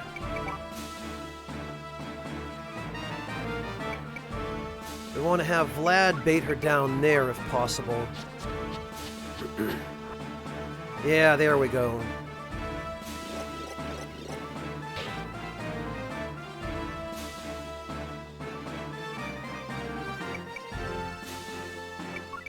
And we want to move Joshua as far away from her as we can to ensure that she does not get any ideas about attacking him.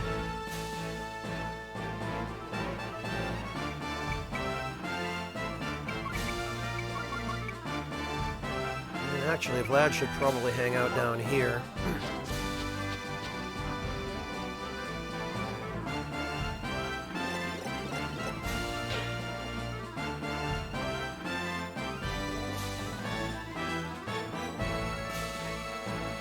Well, yeah, I mean, none of them are $60. None of the PS1 and PS2 games.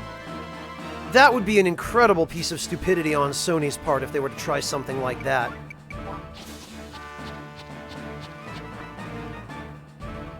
But I agree, Yami, if they had that whole library, like all of them, then it would be a little more palatable.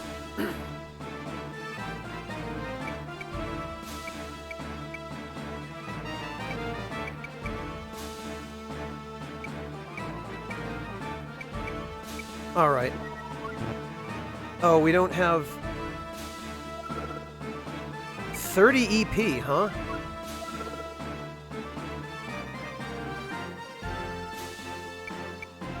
Alright then, we'll just have to get it the old-fashioned way.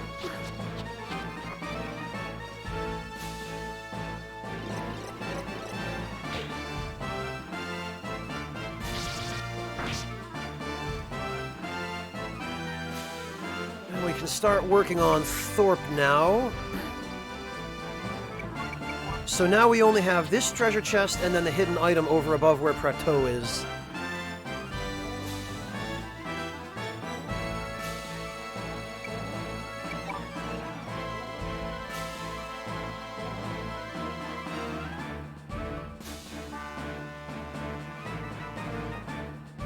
Well, Mojo, there's no doubt that they could dig up a mastered retail copy of some of those games if they had to. They're just not going to have the source code for all of them.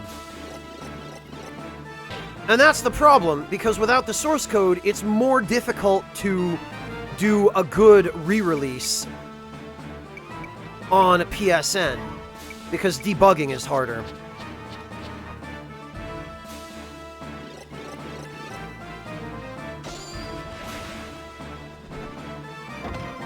What do we get?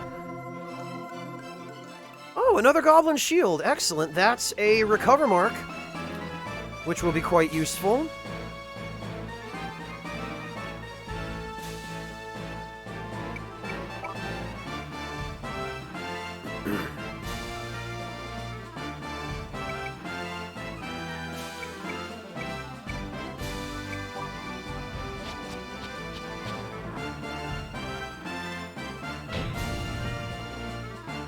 Gotcha.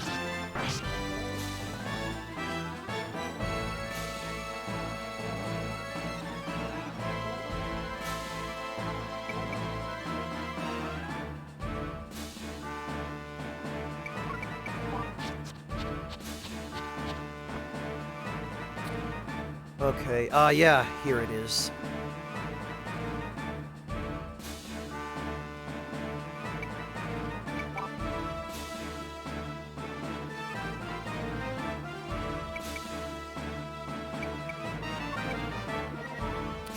Still don't have enough EP. Chances are we're not even going to have enough by the time she dies.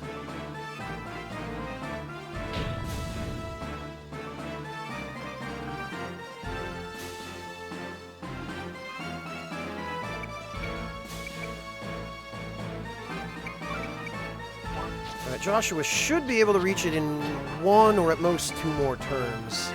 2, damn it.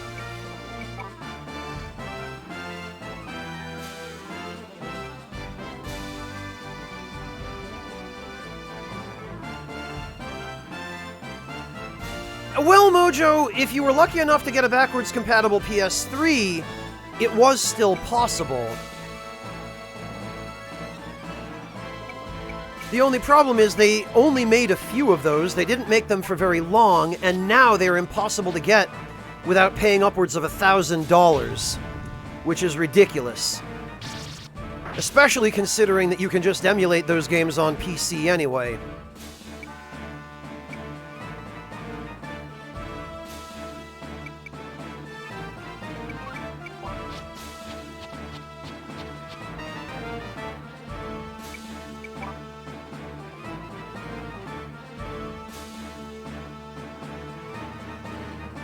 Alright, 1 more turn.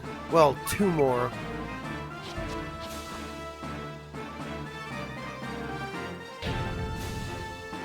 Yeah, I still have mine, Death Thought. I have maintained it meticulously. And as a matter of fact, I've brought it in for maintenance a couple of times in all the years since I got it to ensure that it's still in working order. Oh, we got a vase. I think that's a weapon. Or maybe an accessory.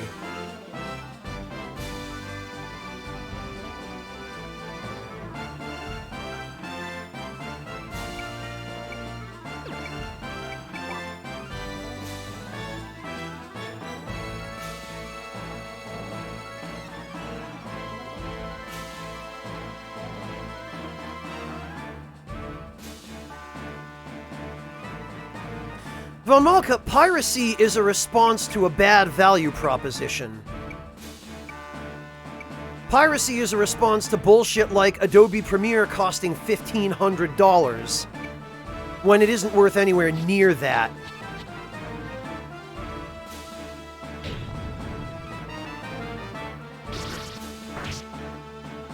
Four freaking HP.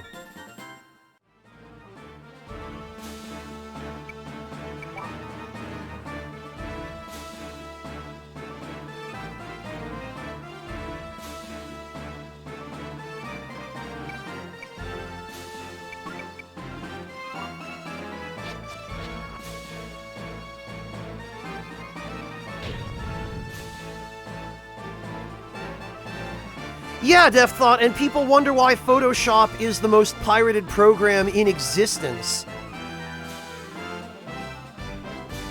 Because Adobe unapologetically price jacks it, and then they act like it's fine.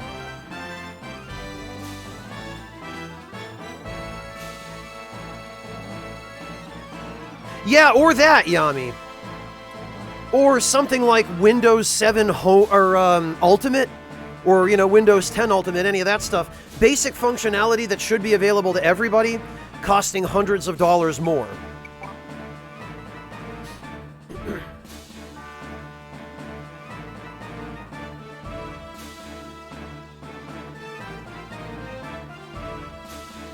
Yeah, Bone, I don't doubt that they did. One of the developers for FF10 Remaster said that they had a very hard time remastering it. So small wonder. Either they had a hard time because they cut so many corners, or they had to cut corners because they were having such a hard time.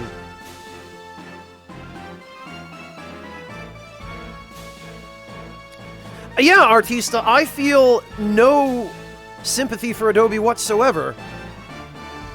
They are very, very anti-consumer.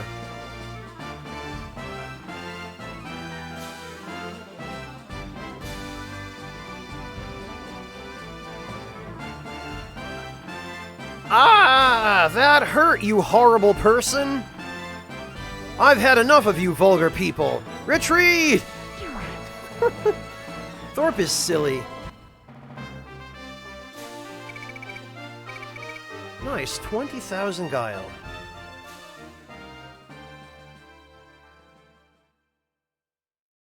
That is unfortunate, Flare Lord.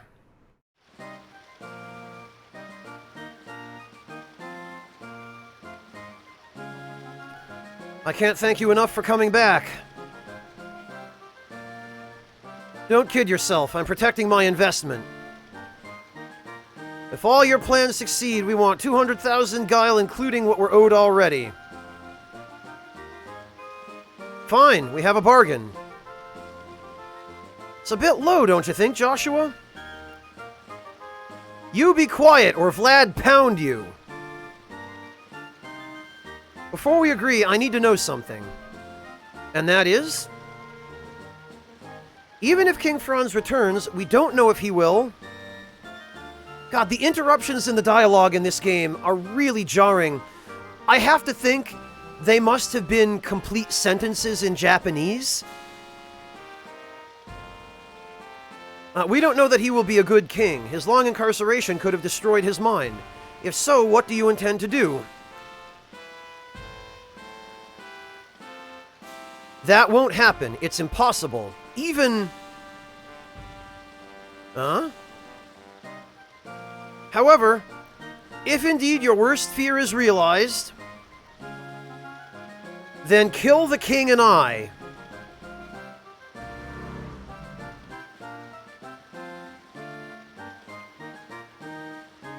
Fine, good enough.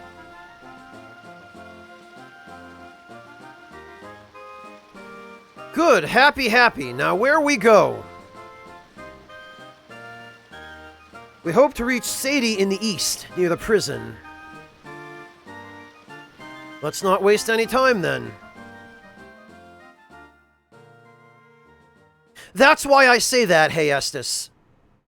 That's why I have the suspicion that,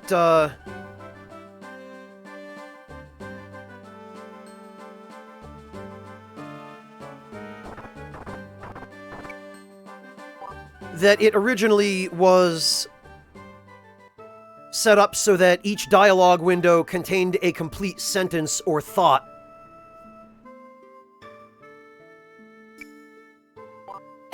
Alright, let's see.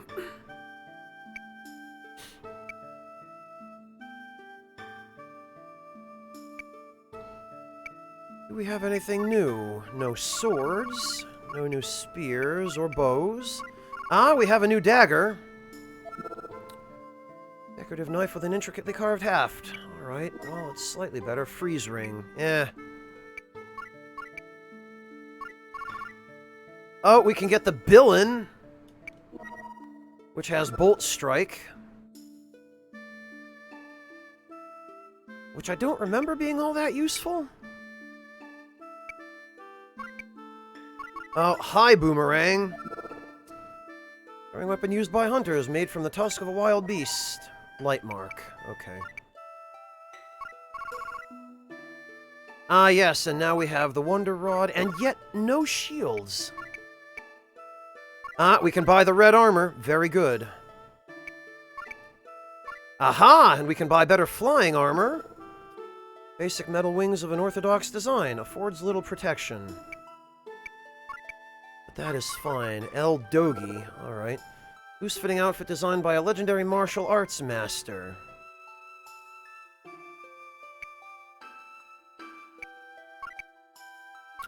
We have access to the magic robe now. Ah! Improves targeting accuracy slightly. Very macho looking.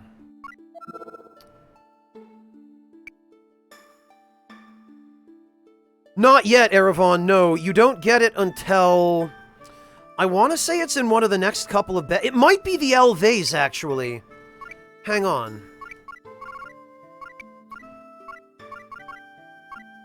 Oh, wait, no, that's an accessory. It's a luck vase, never mind. Vase said to bring good fortune. Fishy, but does boost luckiness. Yeah, I think it might even be in the next battle. I think it's fairly soon.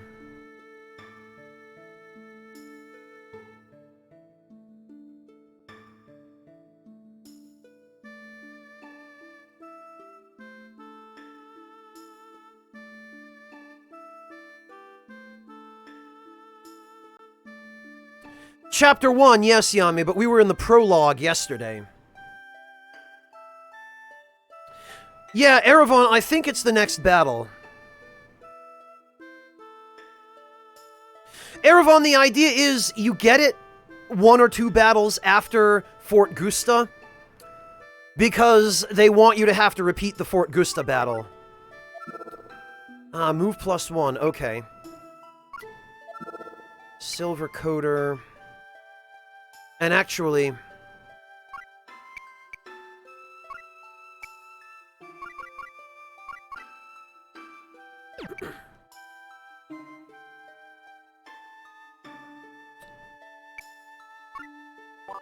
what we ought to do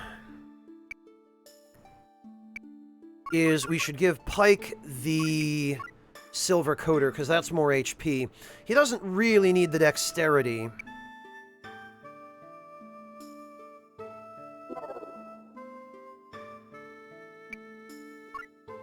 Oh, you know what, though?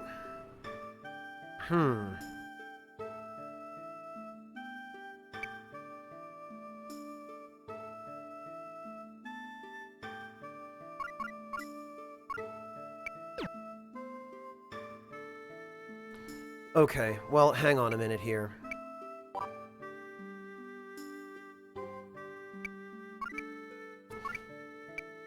We can sell Joshua's flying armor, because there's a better one available now.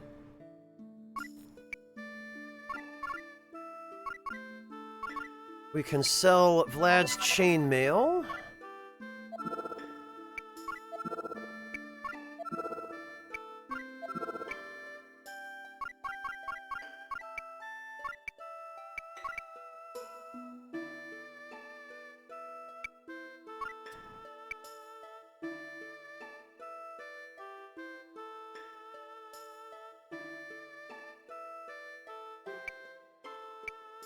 And actually, we can sell Prateau's robe, because I have other plans for him.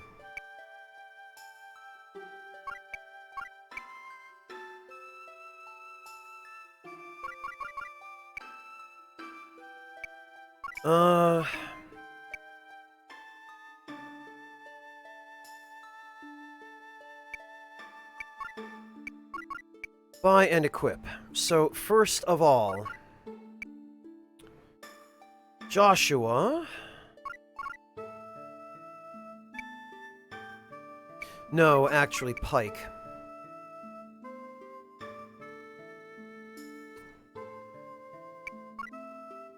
Alright, Lad can have red armor. Very good, and...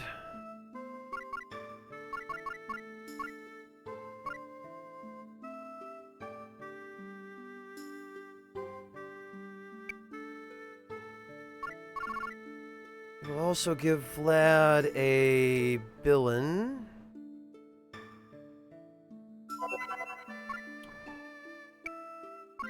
And we will give him...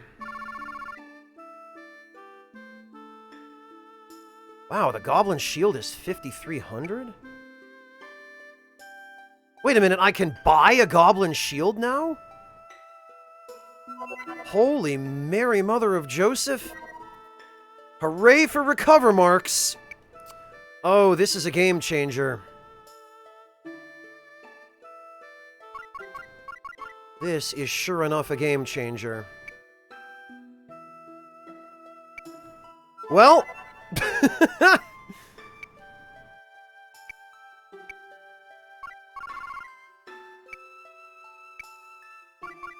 Oh, but there are only a limited number of them. Okay, I see.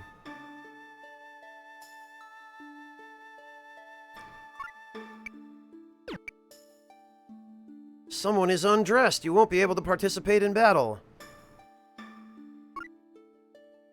Alright. 2 members are not wearing armor. Equip all units with armor.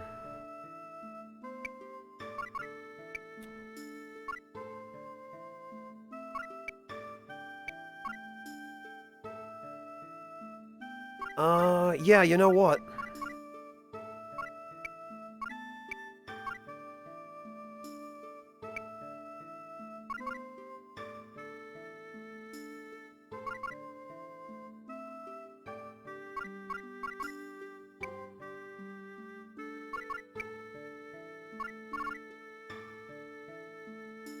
I can have this. Whoa, really?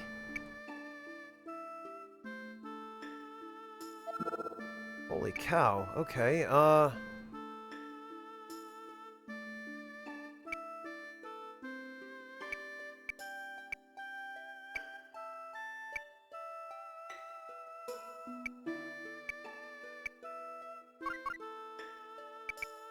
why can I not... Oh, fine. Alright. I see what it wants me to do. Okay. Yeah, that's a pain.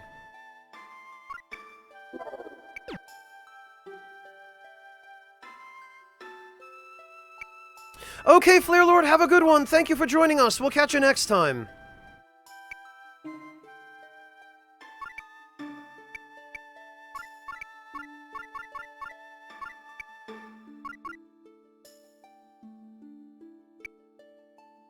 Alright.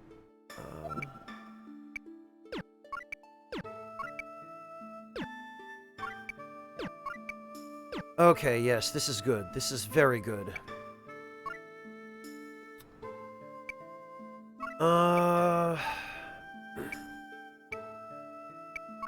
Okay, we need to buy and equip.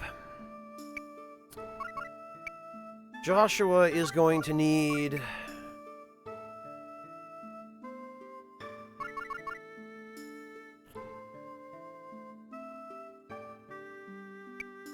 You know what?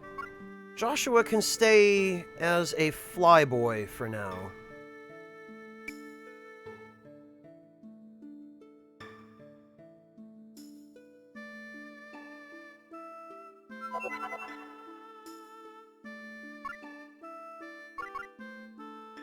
And... we definitely need to re-equip him, but we'll handle that in a moment. Prateau...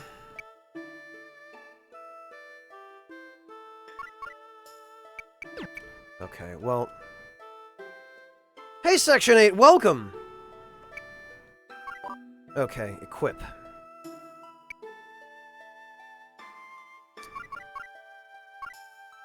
So, Pike.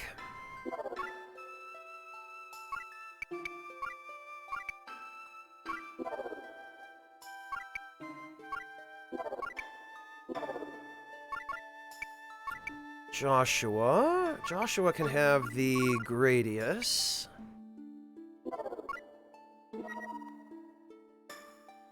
And we will give him... We will give him 4 recover marks, I think, because that makes the most sense.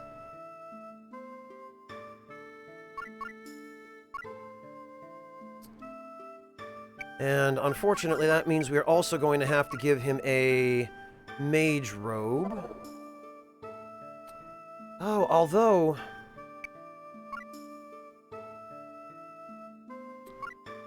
Pike has a higher max MP.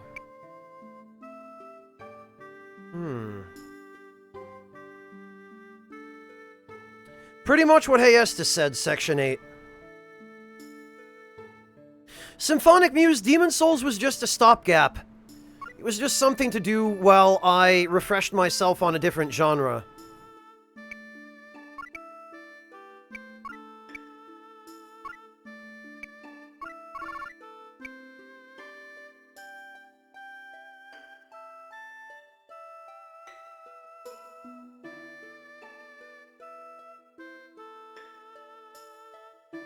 I never really intended to do a whole playthrough of Demon Souls. It was just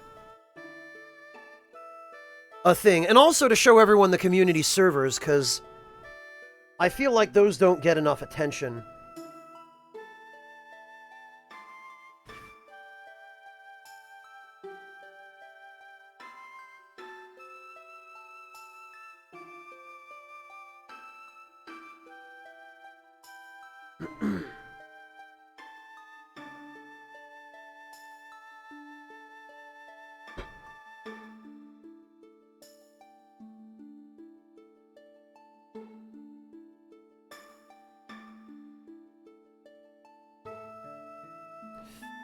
Alright, well now I need to properly optimize everybody. You know, that's fine. Kira can use the axe for now. Prateau, that's right.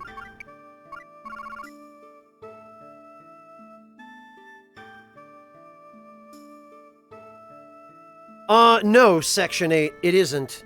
I've never heard of such a game, in fact. Alright, well, one thing at a time here. Guilty. He needs to be our...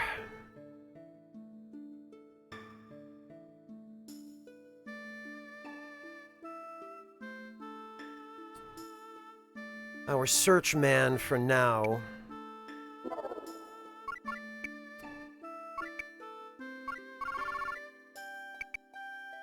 Oh, and you know what? Okay, who doesn't have armor? Pike.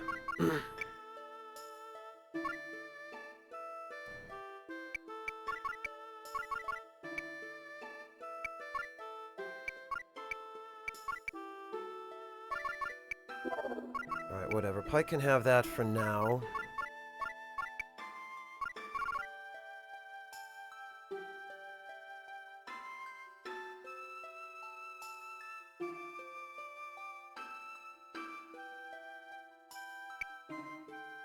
That's fine.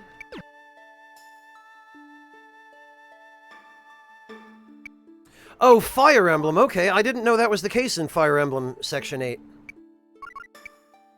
Alright. First of all...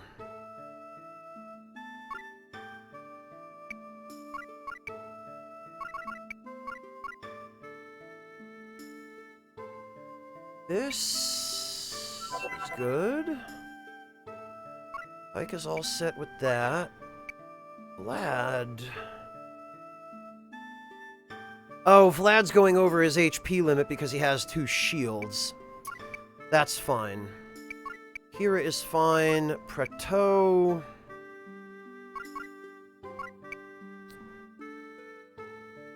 Really? Prateau goes over his magic limit. Oh, but then again, he's only level 9.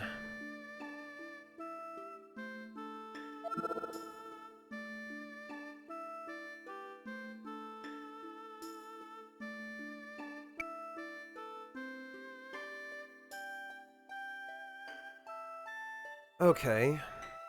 Well, he definitely needs some levels then. We'll get him the magic robe.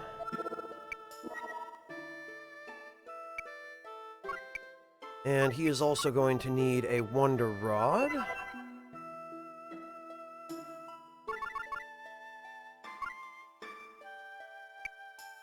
And what can we give him? We can give him...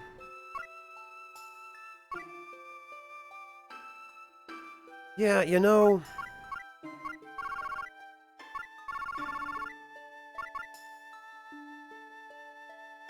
We can give him a bandana, because he's not really going to need the herbs.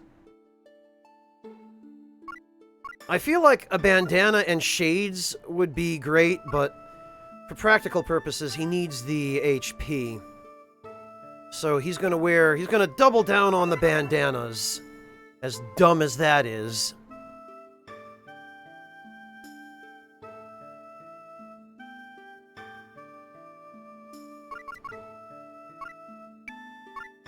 Alright, Guilty... Guilty is going to need the Mandrake.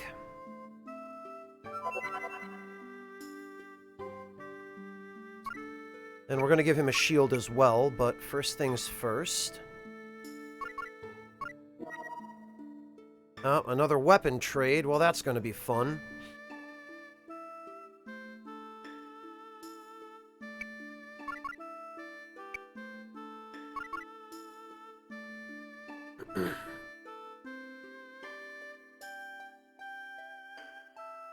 And Maria is already over her limit, jeez. Alright, well... It might be that there are other things we can give her.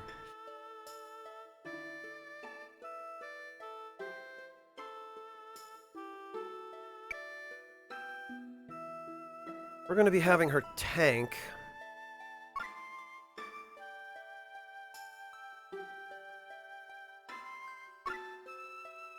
Which she pretty much is.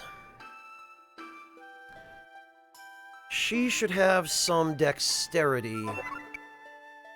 2 capes. I know it's stupid. I really wish we didn't have to do this, but... Right, Guilty also should have 2 capes. Not like they'd get in the way of his wings or anything.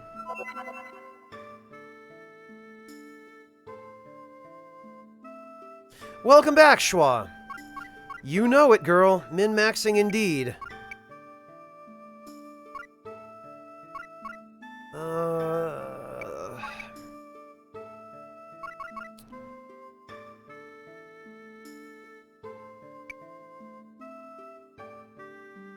Yeah, I kind of feel like... Oh, that'd put us over. Okay. Kind of feel like maybe the capes. I don't have enough money. How about that?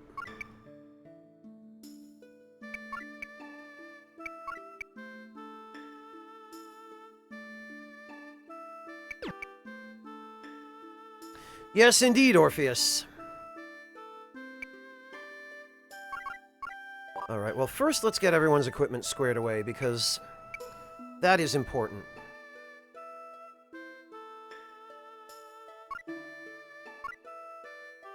Alright, Joshua is fine as is, although... What else do we have? We have... Ah!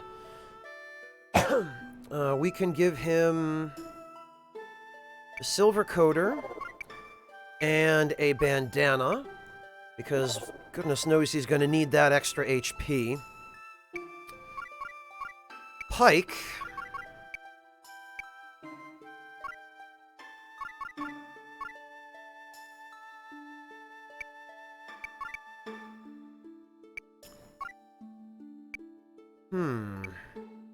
You know, actually... We do have one more cape that we could give to Lyra.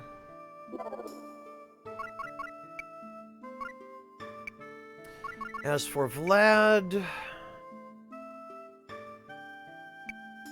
What could we give him? I guess we could...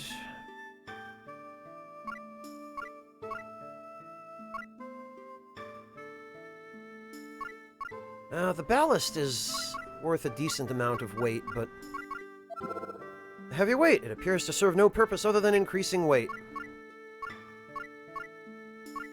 Rings are not going to be that useful for the time being, I don't think, but...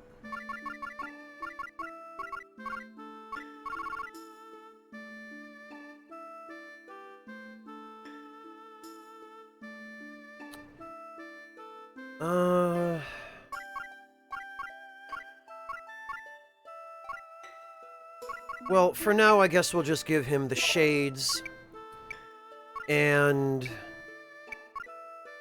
the vase, because we don't have an awful lot else. As for Pike... Oh no, you know what? Where is Guilty? Because actually, Guilty is going to need the runners for the extra movement.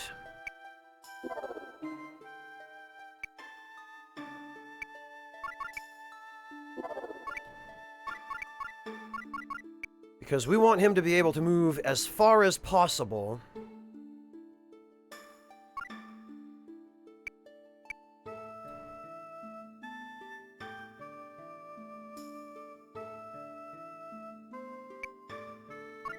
And Vlad actually can have the...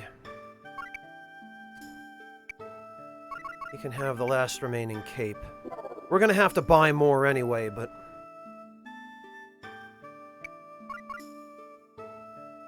Prateau is fine.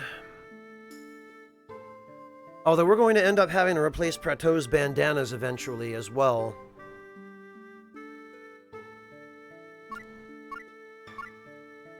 And Guilty, what do we have for shields?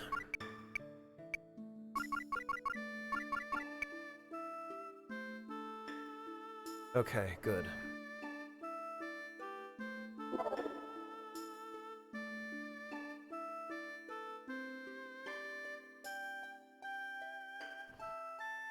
So Guilty is a little more survivable now.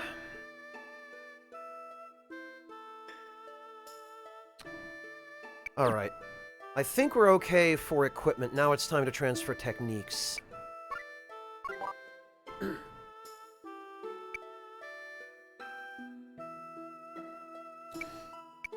Units, weapons. The Gradius.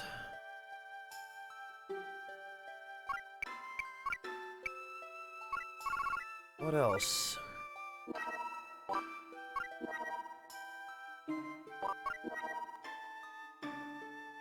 Thunder Slash and Thunderbolt.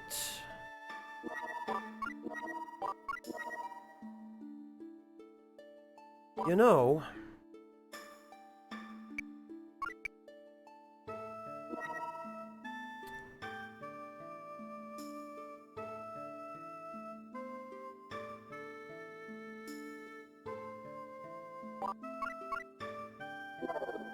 I think that's fine.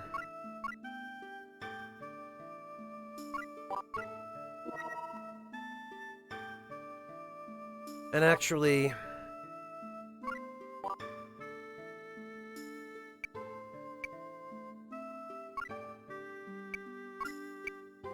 Units, weapon, Lyra... Alright.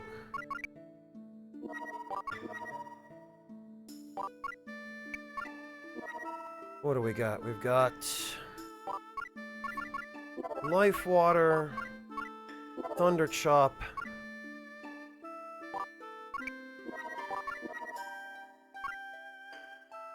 And I guess maybe Dervish.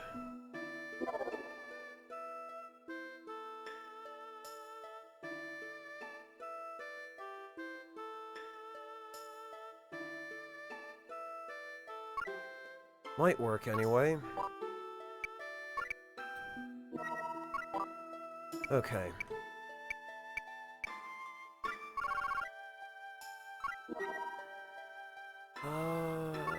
Heal Light, Refresher. And I guess Blast Burn.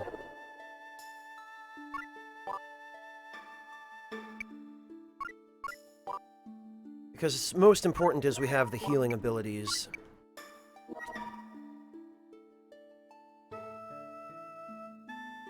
Alright, and Guilty is going to have to just unlock this before we can transfer anything onto it.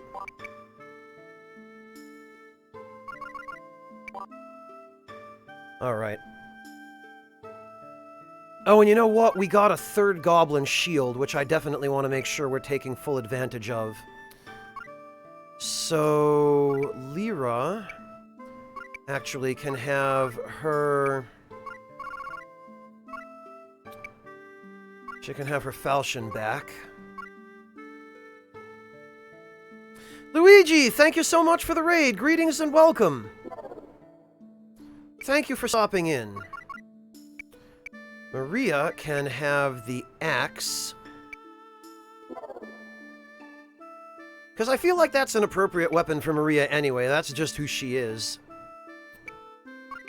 And she can have the last remaining Goblin Shield. There we are. Hey Vasser, how you doing?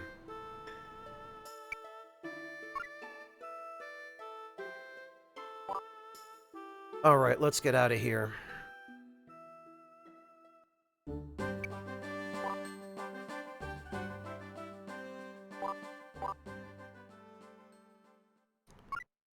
How are you holding up, Luigi? And you, Vasser. How are you guys doing?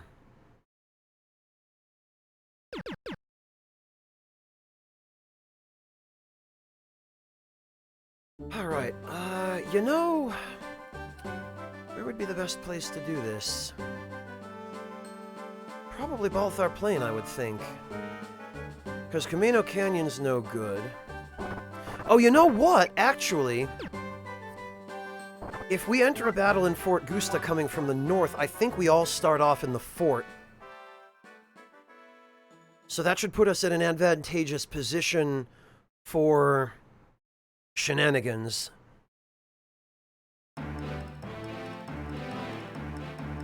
Doing alright, thanks, guys. Really appreciate it. Vandal Hearts is going alright. Oh, and of course it freaking puts us here. Great.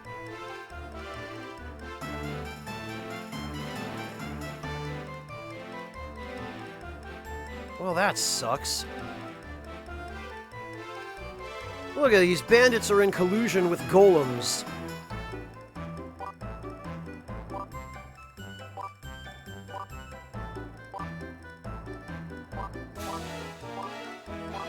Oh, Python! No kidding, Luigi.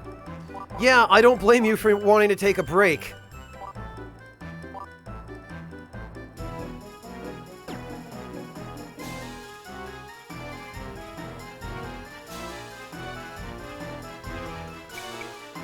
Alright, well, we're just gonna have to...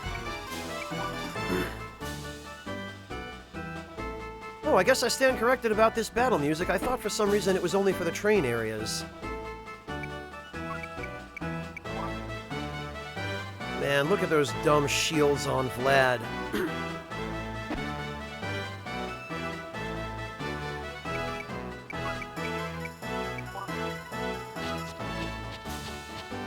Well, we'll just wait for these guys to make their way to us.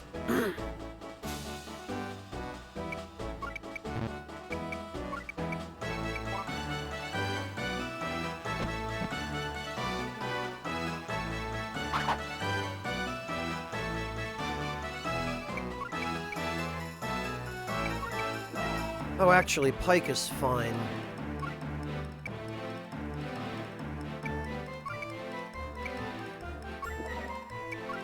And Lyra is fine as well. Great.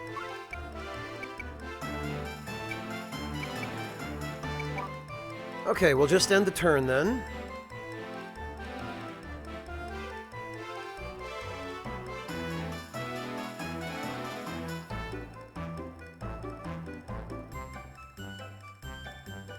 And can any of them reach us? No, they cannot. Perfect.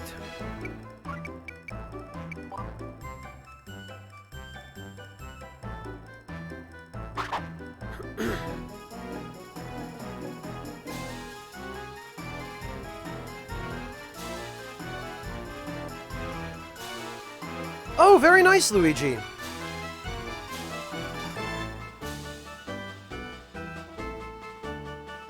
Yeah, it's very useful to know programming languages like that. But since they're all bloody math, I could never wrap my head around any of them.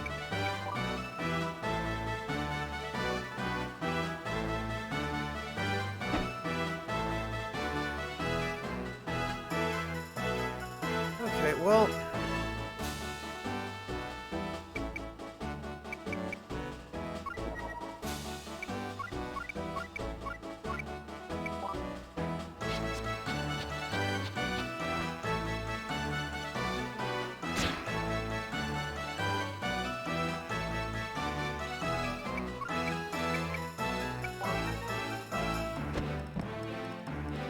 Amen, Vassar, amen.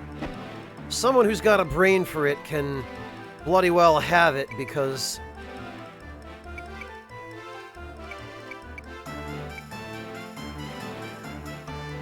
I sure have no interest. Alright, we might be able to get 4 of these guys with Ripple Laser.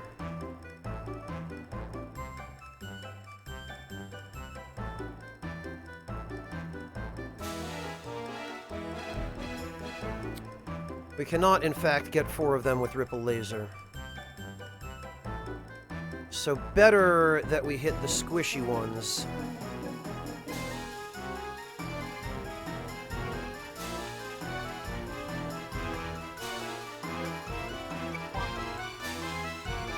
And then we can just deal with the mage later. Well, more useful to me, Mortiferu. Someone has to know how to do math, because if no one could, we'd be a lot worse off, but better someone else than me.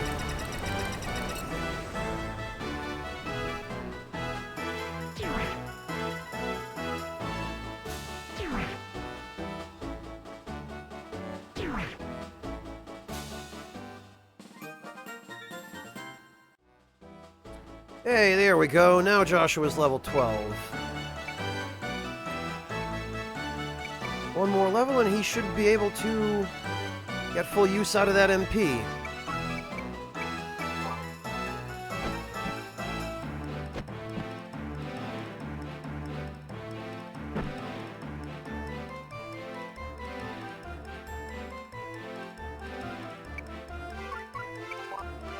All right.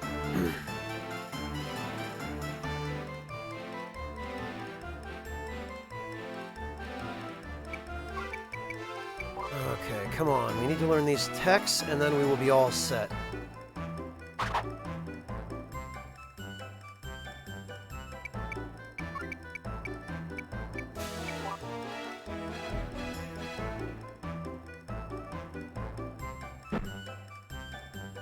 There's still a certain kind of mathematical logic to that, Luigi. I kind of feel like you have to have a mathematical sort of brain to understand programming. Even the bits of programming that aren't strictly math.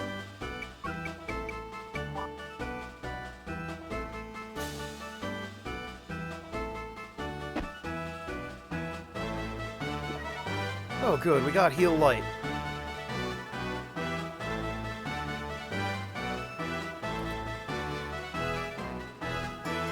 You know,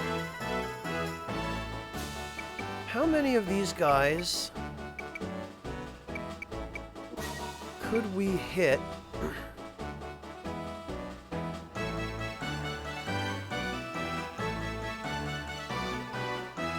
At most, we could hit 3. But that's fine, that'll only leave 1.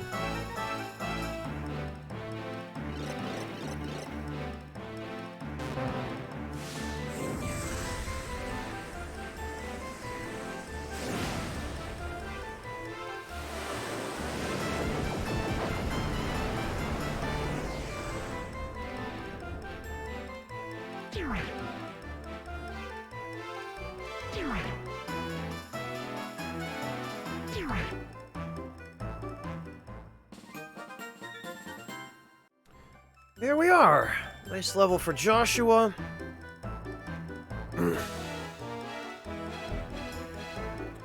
think now it's just Guilty who needs to learn Hang on, does this guy actually have any attack magic? No, he does not.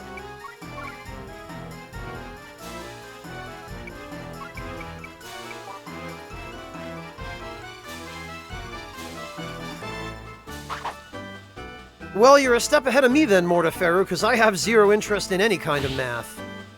Oh no, he's gonna doink me with his staff. Oh, whatever will I do?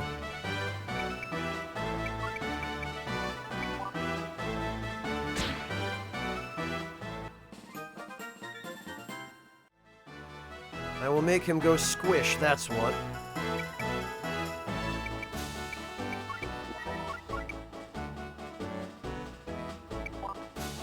Oh, this spell has a nice range. Excellent.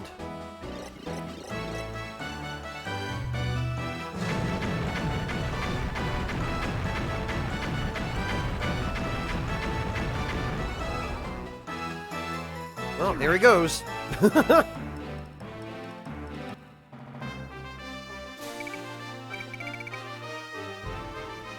5,000, all right.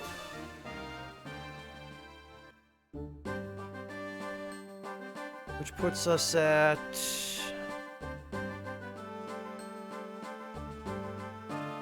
$5,379. Okay.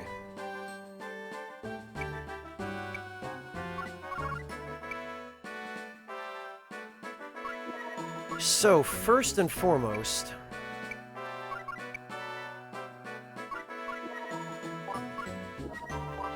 Recover mark. And recover mark. Look at this.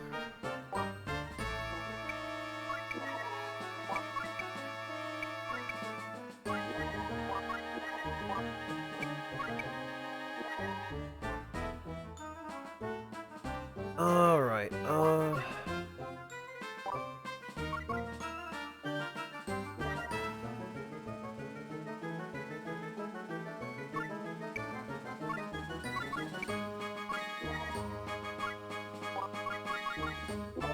Guilty should probably have that.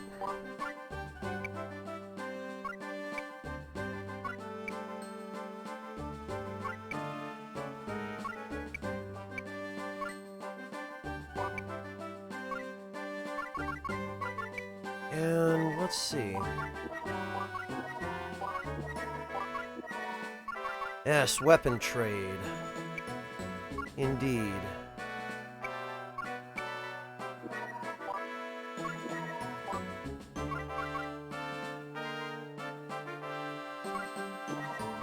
We can put that on the leather shield here.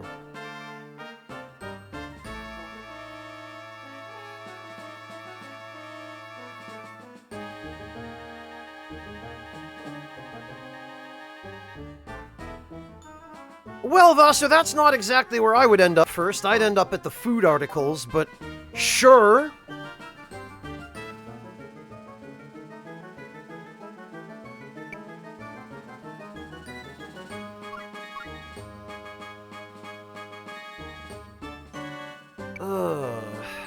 Alright.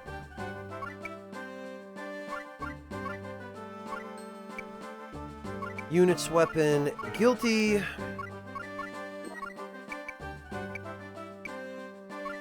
And we're gonna need to...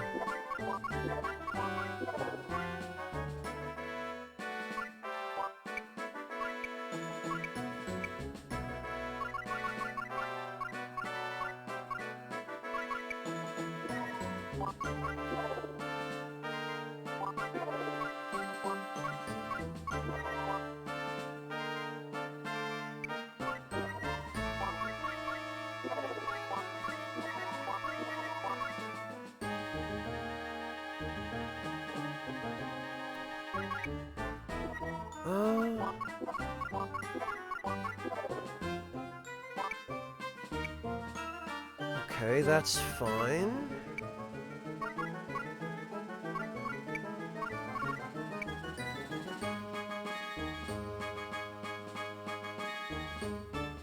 Yeah, ain't it, Vassar? Food is always a really good idea.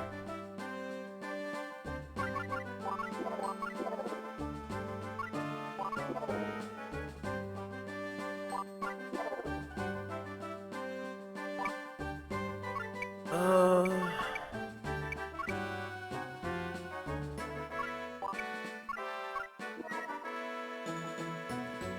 That's fine.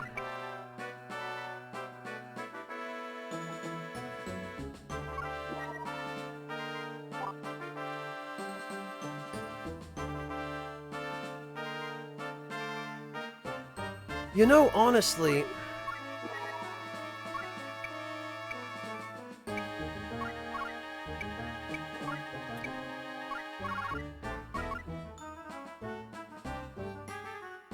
no. Guilty should still have Recover Mark.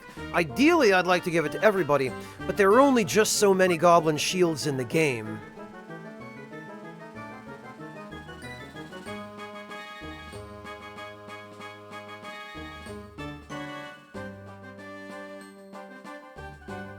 Although, it might be that I could sell a Goblin Shield back to the shop.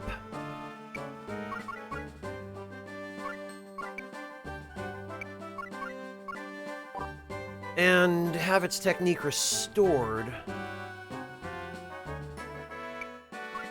Well, one thing at a time.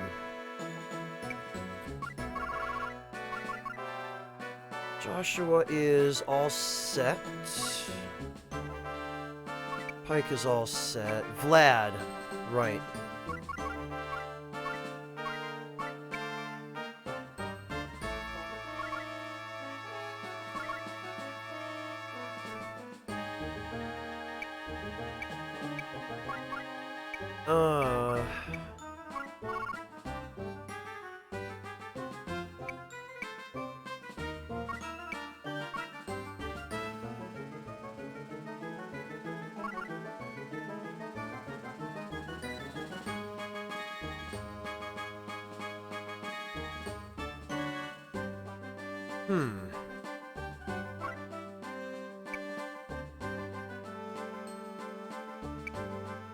Yeah, that's fine.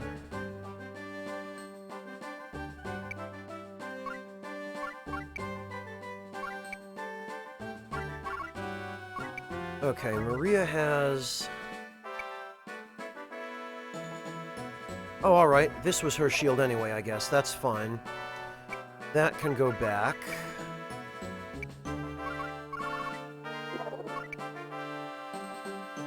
Those we no longer need, except...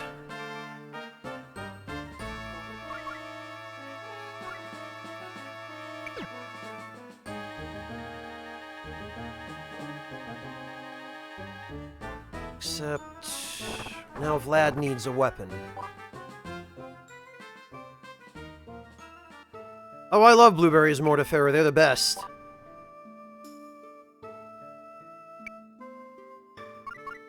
Okay, buy and equip. Vlad can have a second red cape.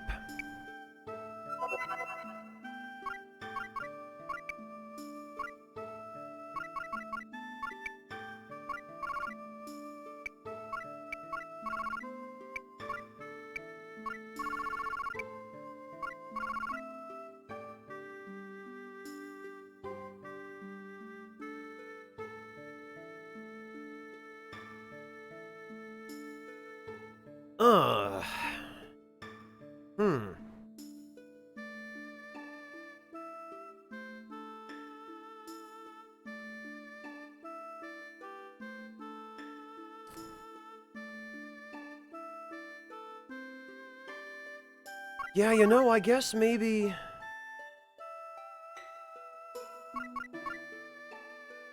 What could we give Vlad that we don't really already have?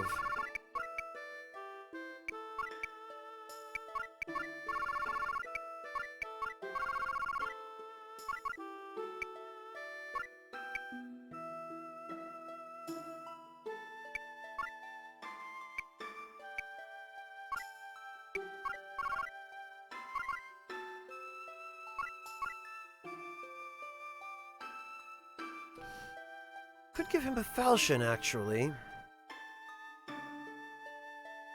Then we would need another shield. I kind of feel like a spear. Because spears are quite good. We can skip Razor Wind, we can skip the Graver. The Hookhead, the Jabber, and the Bamboo Spear. Okay, well...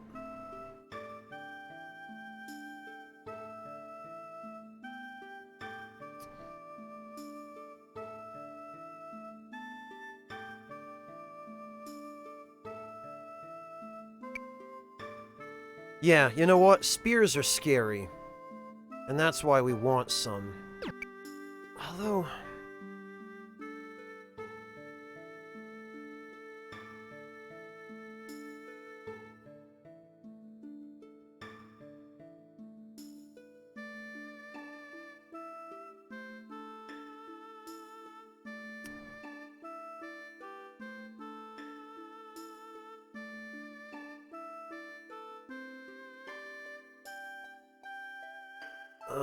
yeah.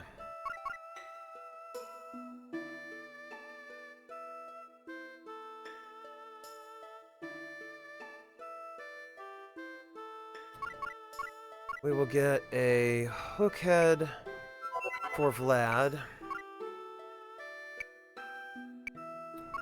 We will get a Jabber for Lyra. And we will get a Bamboo Spear for Maria, and then we will learn all of it at once.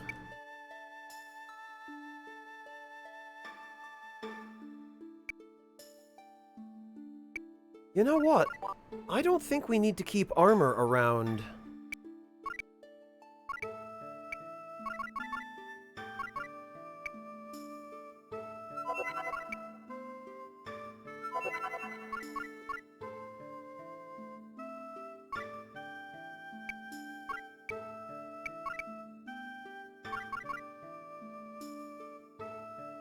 Yeah, we don't. We can sell that, and that, and that. And we can even sell those.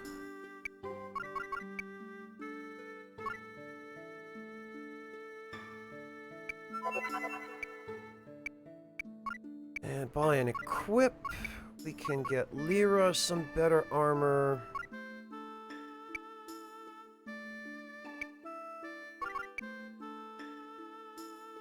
Yeah, okay.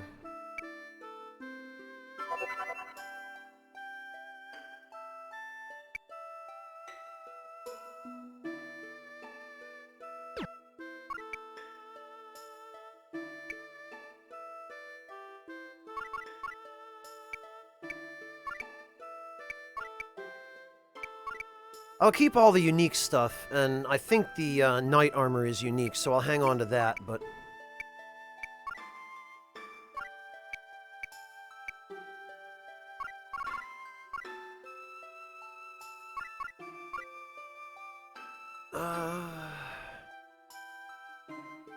Okay. And we will buy and equip...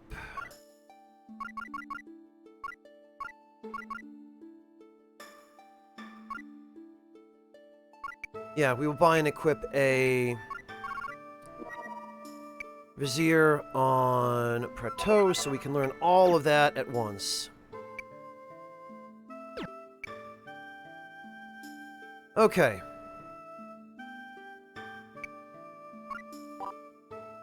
Well, we're definitely not going back to Fort Gusta, because that was crap.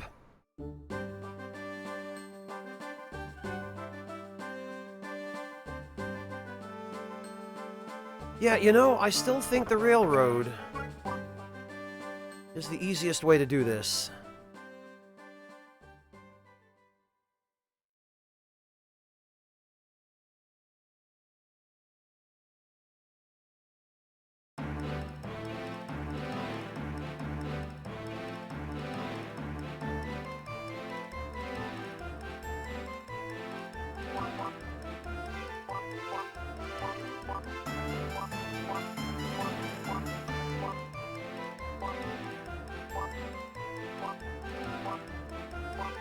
There.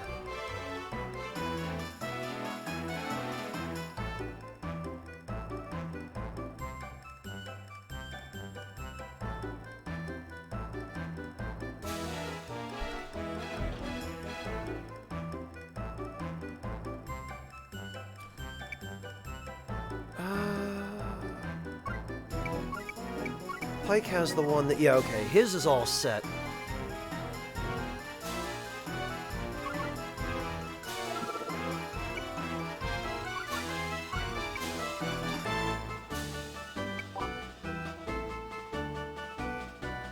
There we are.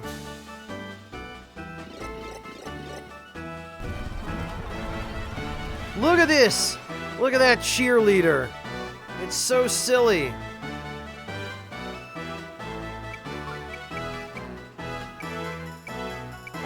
So now we just spam physical attacks until these guys get here.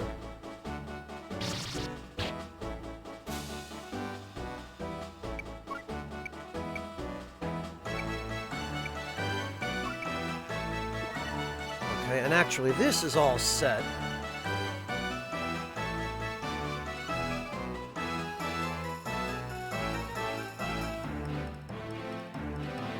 Schwa, you're the second person who said that. A holy job? That would be a priest.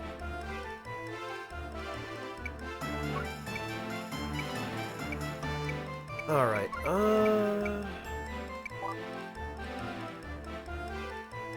Oh, they've got sun rings now. Very interesting.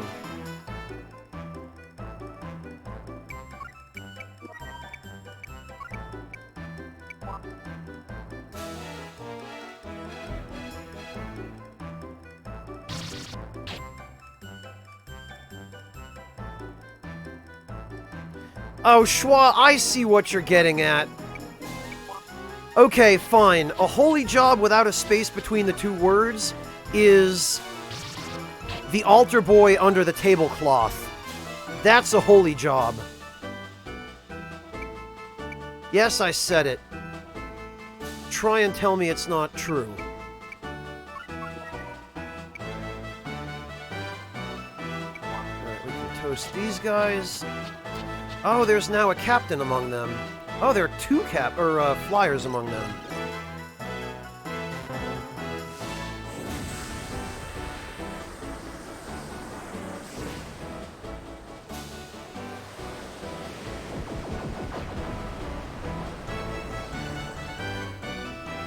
Yeah, I guess I'm gonna have to make that an emote, Charlie.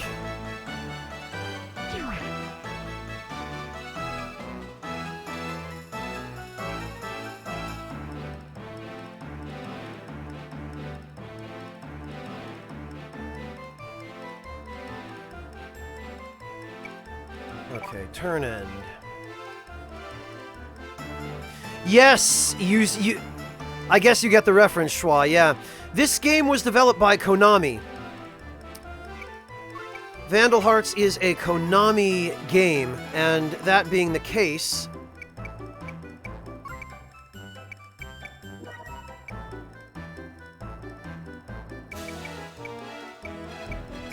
I guess somebody on the developer team chose to reference Gradius, because why the hell not? Not anymore, Venmaru. This game came out in 1999.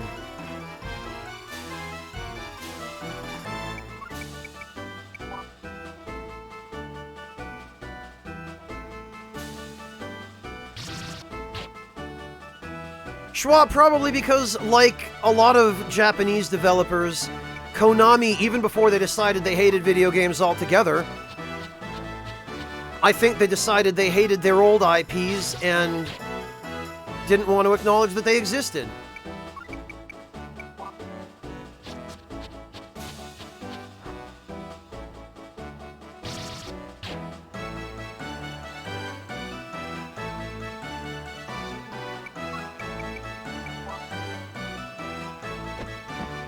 They do, the Hollow, although bear in mind, I have applied a little bit of anti-aliasing to this.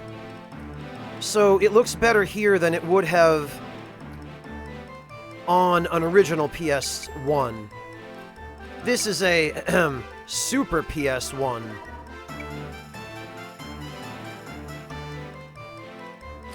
I guess I can only reach these guys. Well, whatever.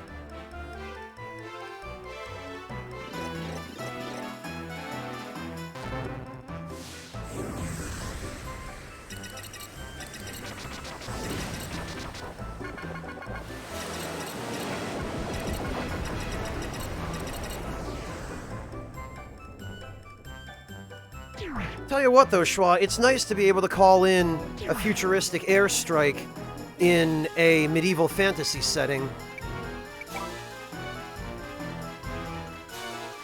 And I have to wonder, how much work went into modeling Vic Viper?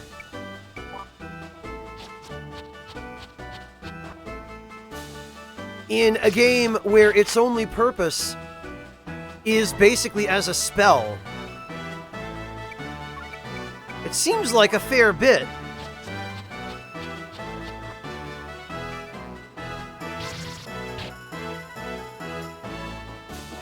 A little bit, Coriolanus, but then again, the enemies aren't very fond of being fair either, so... What is it they say? All's fair in love and war?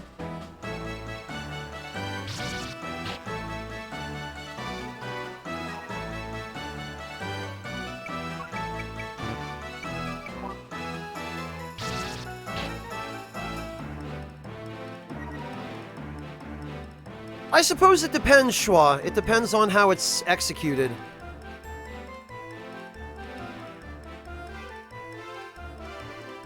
Alright.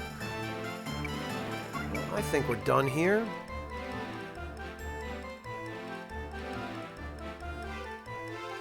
Oh, you know what? We are definitely done here.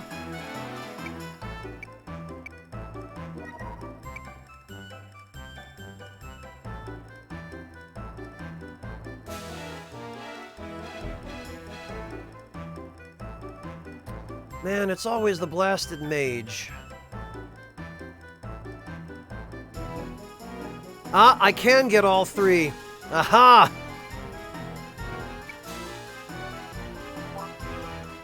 Eat it, losers!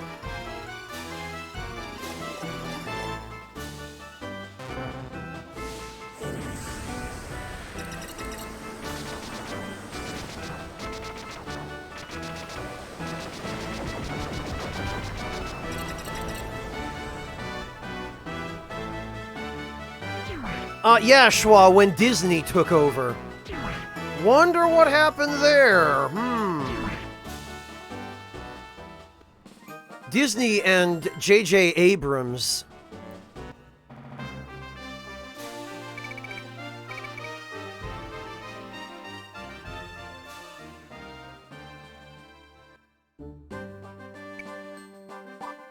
All right. Pike is fine. Vlad is actually going to use this. Lyra had a falchion and a shield.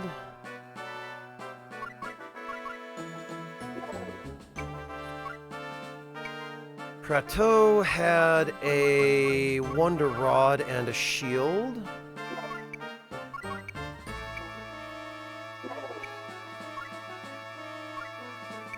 And Maria had an axe and a shield.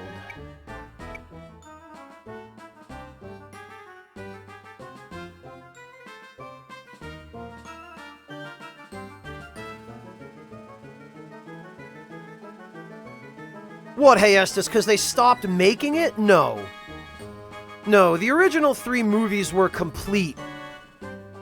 And then after Disney bought it up, they decided, look how popular it is. What if we were to milk it for billions and billions of dollars and just ruin it?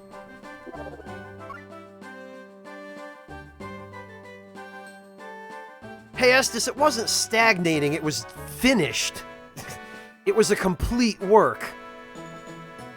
And even then, there were the books. The books continued being published long after the movies were done. So it was absolutely not stagnant.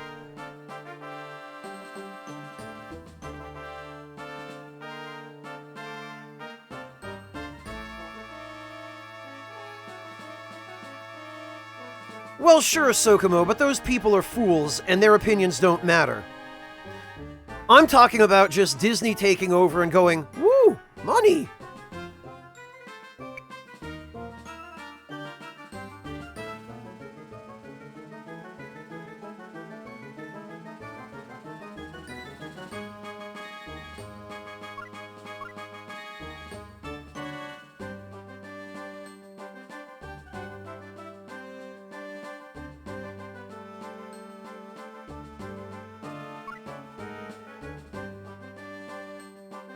Well, Sokomo, there's always going to be a vocal minority of bigots and extremists and general idiots. The way to handle them is to just drown them out. And make sure everyone around them knows what they are.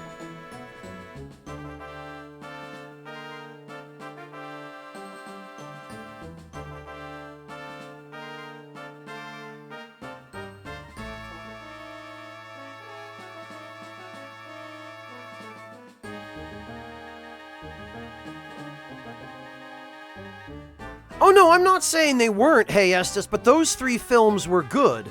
Sure, there were the toys, there was the merchandise, there was all of that. That's not what I'm saying.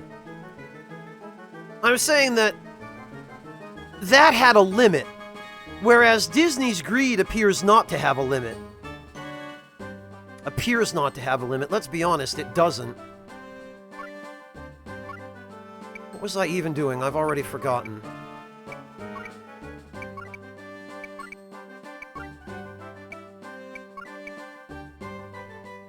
Oh yeah, I remember. We have to transfer techniques.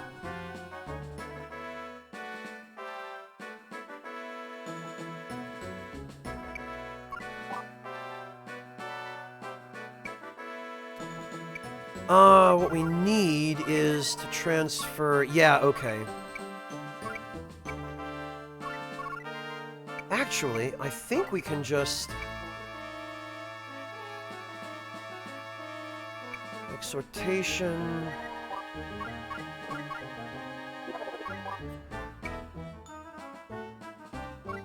Dragon Stab... And Angelica.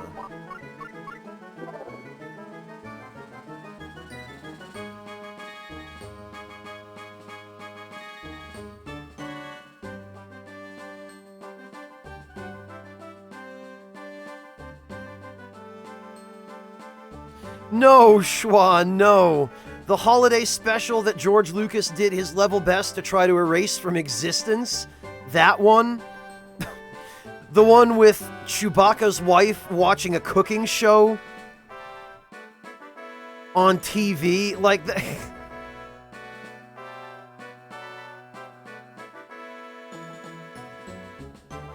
I don't know, Log. Actually doing something creative and interesting with it, maybe?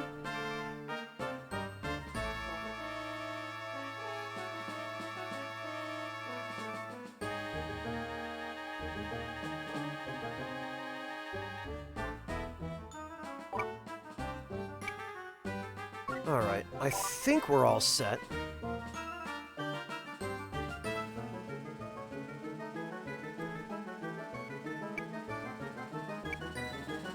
Oh, you know what?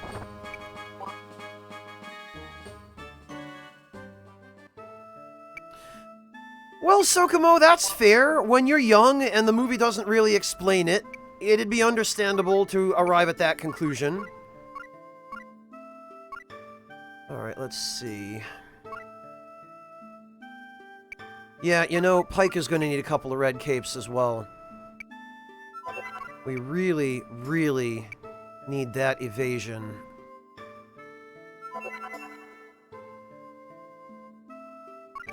Then again...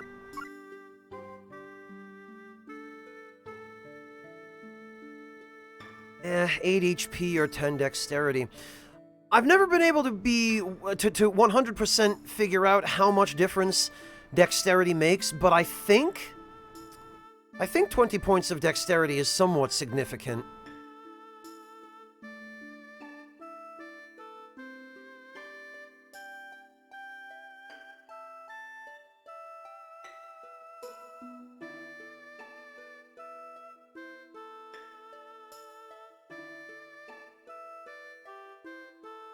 Well, that might as well be the case, Schwa. I mean, it's either that, or they're just wearing a bandana with another bandana wrapped around it. Or like a cape with another cape on top of it. Which is almost as bad.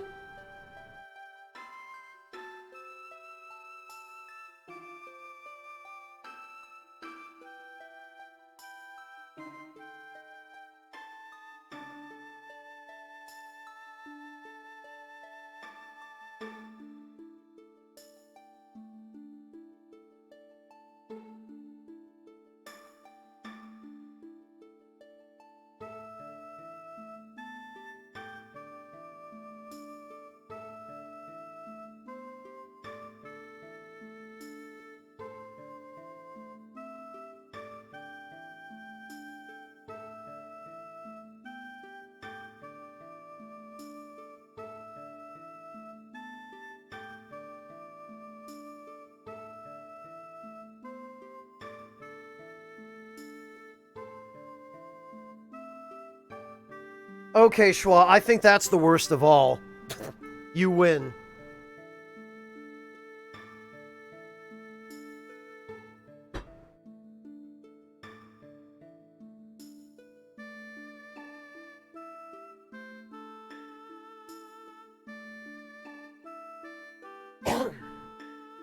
My favorite, though, is two pairs of shades, like one literally on top of the other. Yeah, Schwa, I was. I was actually shivering in revulsion. How did you know?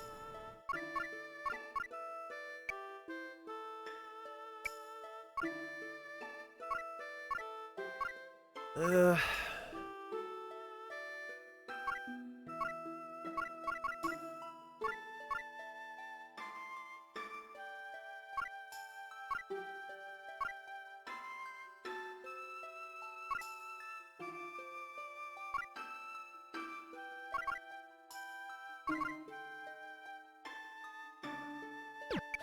You know, it occurs to me that maybe...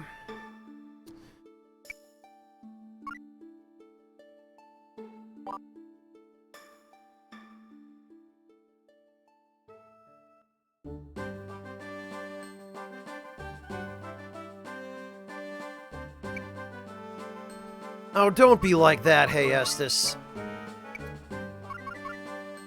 Oh, okay, info. Synopsis... Oh. History.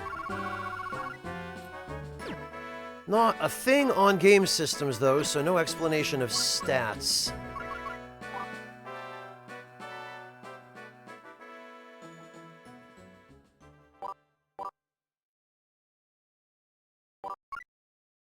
Alright, that can go there.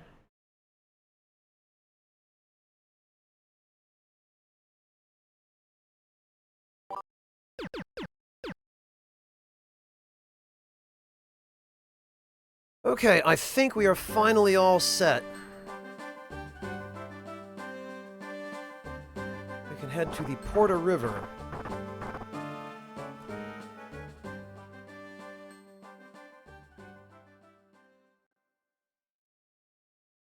Well, I think we're about to crap on this group of enemies so hard we're going to turn the Porta River into a porta potty.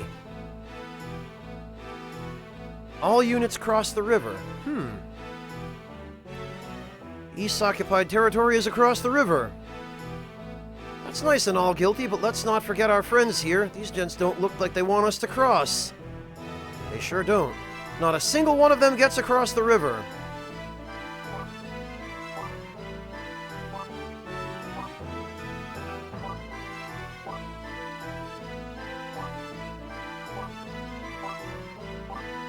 Whoops.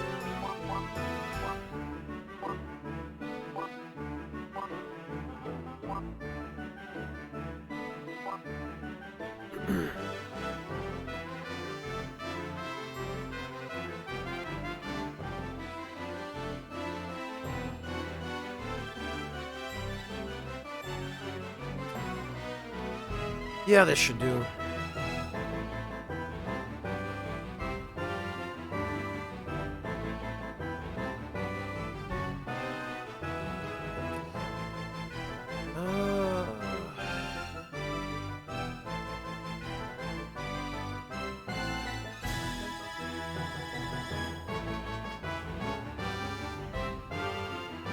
Wait a minute. There's definitely something over here.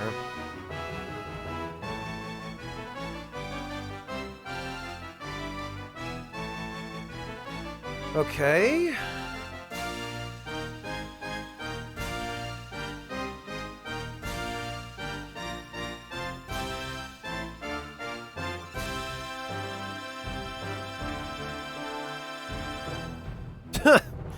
If only, Schwa. Like, I do feel as though if we actually used Vic Viper to its full potential in Vandal Hearts, there would be no game to play.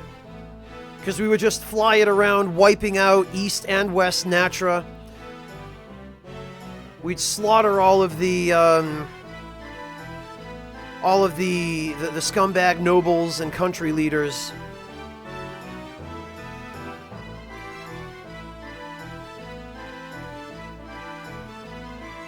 Ah, okay, and there's something here. Alright, well, Joshua should be able to reach all of this. In fact, I'm quite certain... Or not Joshua now, we gave that to someone else. I think Guilty has it now.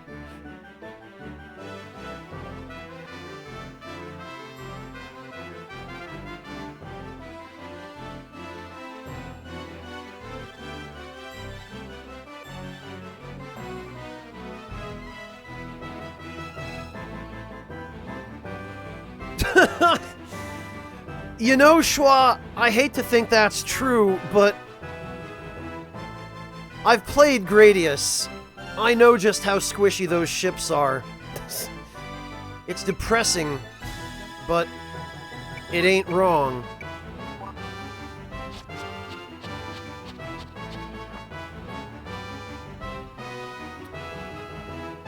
Alright, well...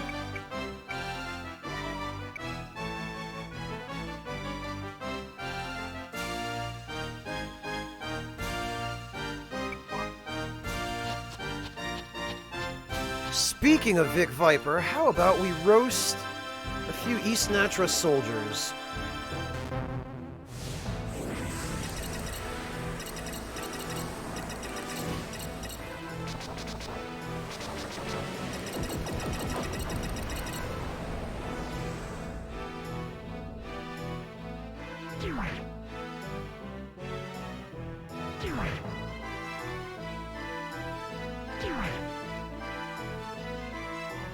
You know it, Coriolanus.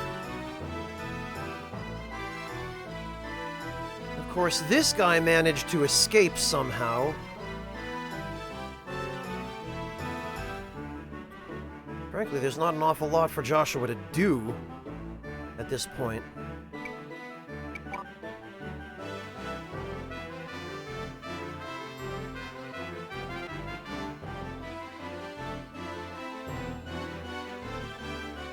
Should have had him act on turn 1, frankly, because that way, at the very least, I might have been able to catch all 5 of those guys instead of just the 4.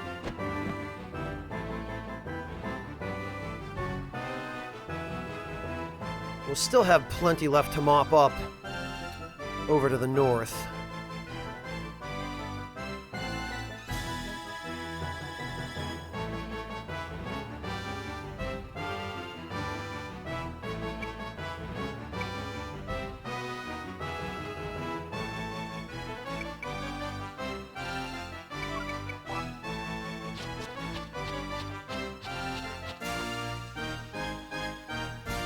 Can he reach Guilty? He can.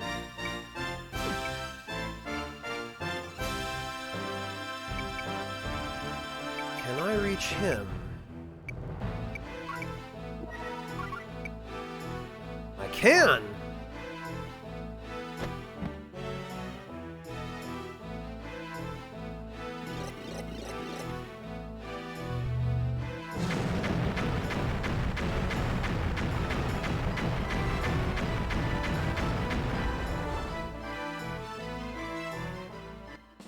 That wasn't very impressive.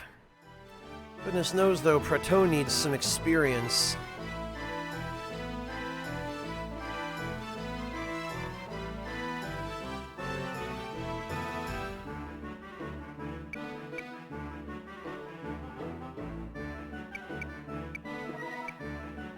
How many of these guys can we reach?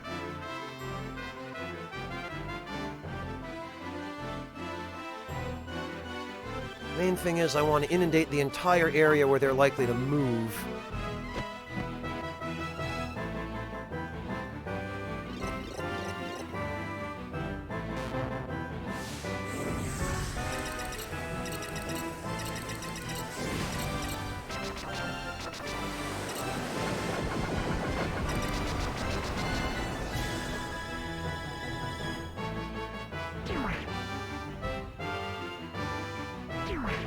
That's true, Coriolanus. Either that or they're more afraid of what'll happen to them if they retreat than they are of being fried by a spaceship.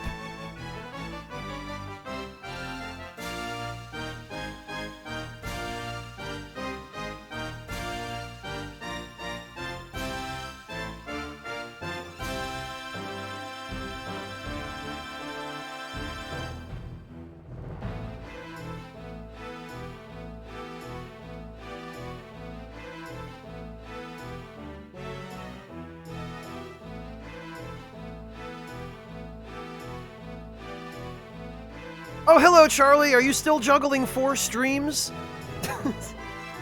I don't know how you do it.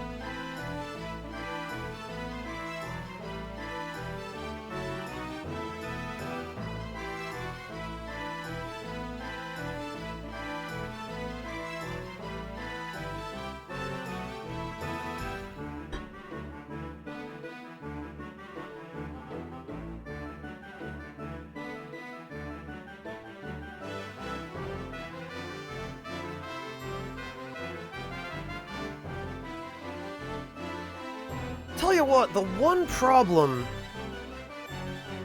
with the character customization in this game is that if you end up using units of the same armor type, then you inevitably end up wearing armor that all looks the same. Like, if you use heavy armored units, then you get stuck with whatever the best armor is that you can buy at the shops, so all of your heavy armored units end up wearing it. Which is kind of unfortunate. Oh, no kidding, Charlie. Oh. New Game Plus with the Calamity Ring? Boy, that's brave of you.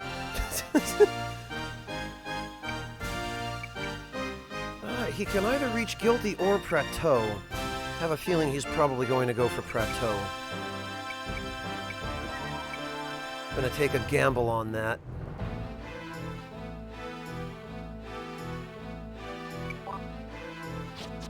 He sure did.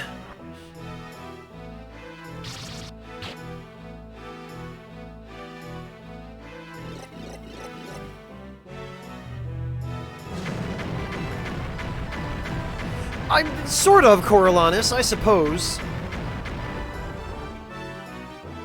Man, that was pathetic. Is this guy resistant to fire? He is. Well, that explains it. Damn it all.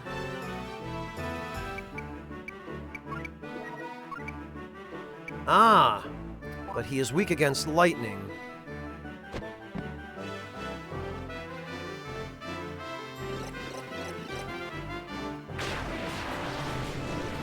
Oh, wow, Charlie. Nice.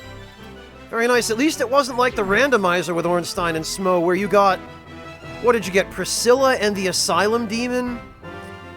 That was... That was spicy, Charlie. That's... I've never seen something like that before, and I'm not sure whether it was glorious or horrifying, or maybe both. Oh, look at this guy right here. This hero.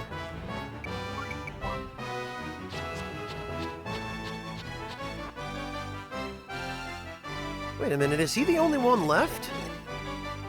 I think he is. Oh no. There are 2 more. Okay, an archer and a mage. Well, Joshua should be able to take care of them in short order.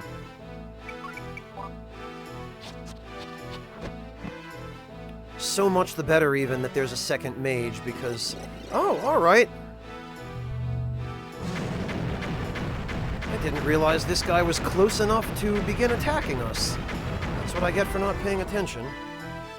So far, so good, Charlie. No major complaints. Oh, you know what? I think I have to move him 1 more over. Damn it. Tell you what, the most time-consuming part of this is all the min-maxing. And these bastards right here. Okay, so Joshua will have to move last.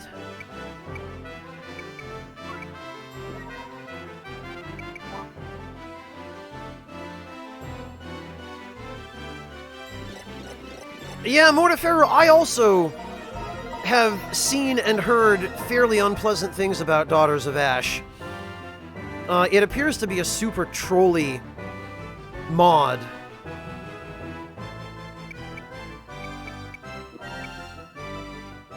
this guy move closer? He didn't.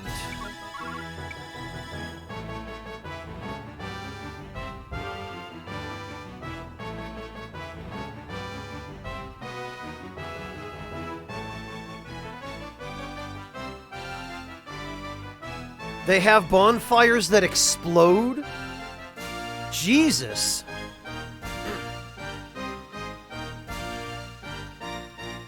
Yeah, that sounds like just a really poorly thought out, lazy, uninspired, derivative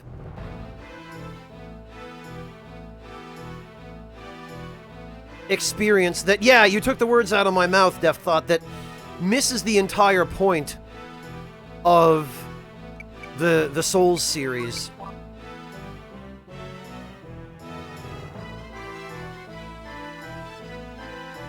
Wow, Coriolanus, jeez.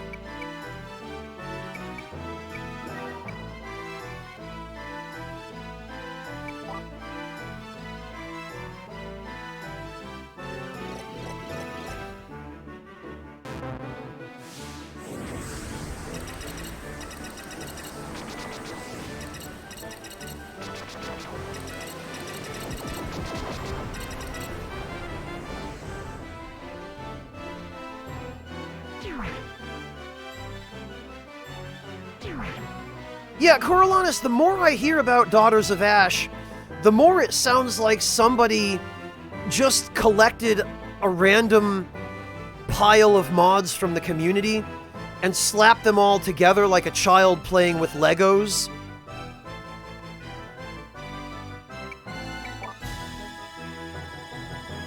But yeah, Mortiferu, randomizers are lots of fun.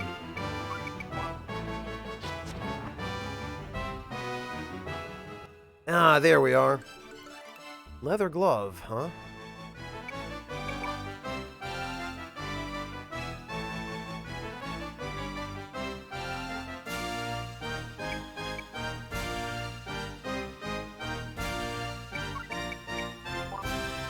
Alright. Well, we've got, I think, 2 more items left to find here. I am content to let this guy just waste all his MP.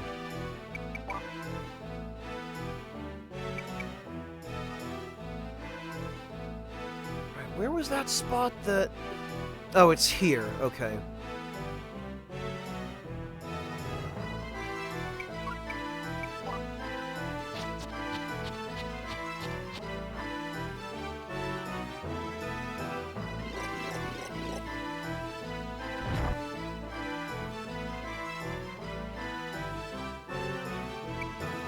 Yeah, honestly, Charlie, it's fun enough just seeing how the game messes up the NPC's equipment with the randomizer. Just seeing Solaire in a Darkwraith mask with a bare chest.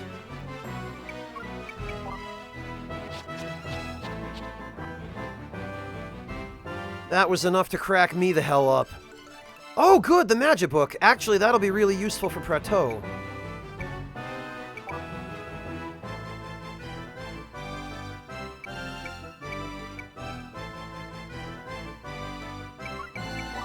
Unfortunately, the items here are relatively simple to get. We don't have to spend dozens of turns.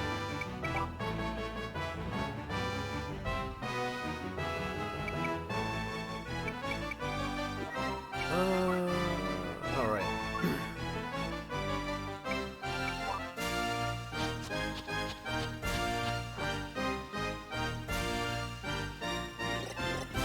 What do we got?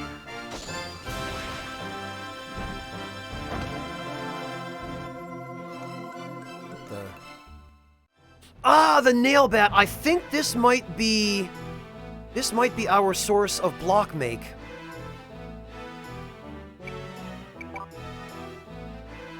I think this might be where we get that.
Now I just need to go get rid of that mage, because I think I have all the items here.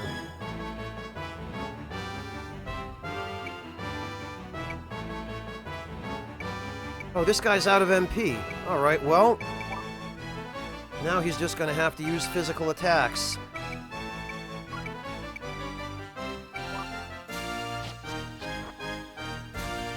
Oh. Well...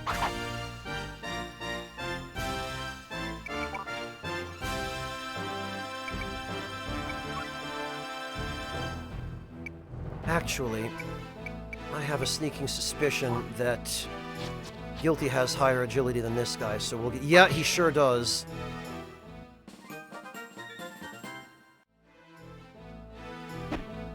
Very good indeed. And this guy certainly won't be healing himself.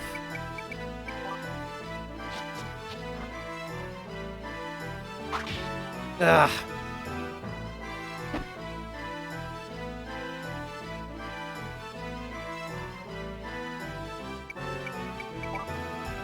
Alright, well... that won't happen again.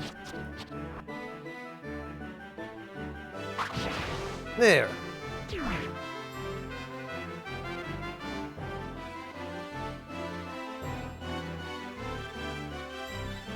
Oh, you know what? I forgot, this battle doesn't end until everyone gets across the bloody river.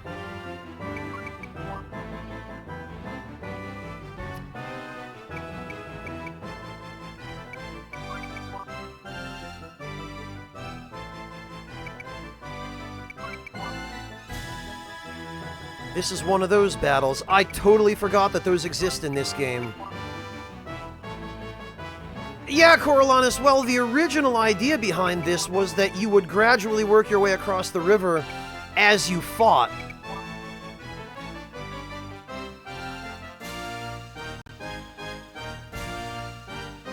It is annoying. Unfortunately, I totally spaced it out. Well, it'll only take a few more turns.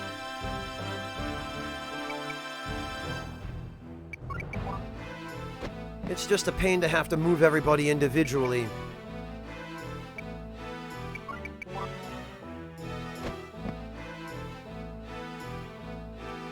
Because I forgot, Schwa. I forgot that this is what the game wants you to do. There was a battle like this in Vandal Hearts 1 that you could take advantage of, where there were a couple of healing circles in the battle, and it didn't end until you had gotten everyone in your party up to the steps of some ruins. And...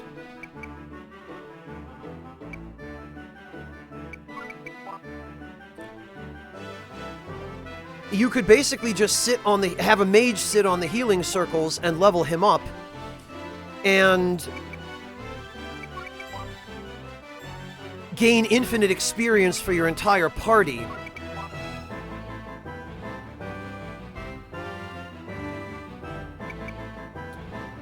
The answer, Deft Thought, is none. I hate those fights. They're nonsense. Fights where you're forced to lose might as well just be a cutscene. Because all they accomplish is wasting your resources and just throwing in your face that the actual strength of your party is not their canonical strength.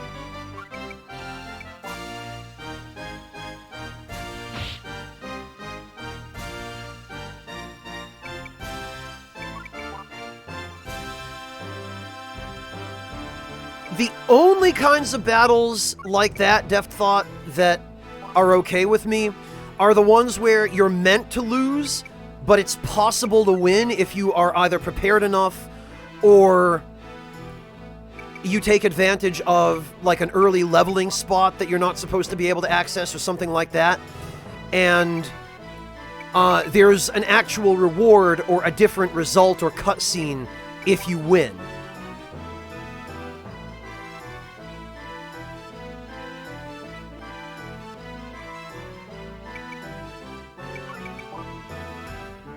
And what pisses me off more than anything else, yeah, well, you just nailed it, Death Thought. Fights like in Valkyrie Profile 2, where there are story battles where you fight Odin and Freya, and you're meant to lose. You don't get a game over if you do, but you can win. But even if you win, you don't get a reward, and the game continues as if you'd lost, which is the ultimate bullshit. Right? That's just a slap in the face. That's saying, yeah, no, you did the thing, but we're not going to give you the reward you deserve or earned.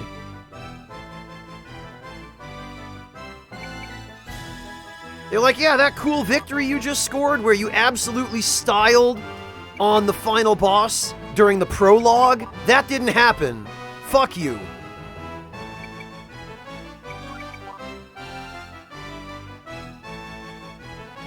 God, that irritates me.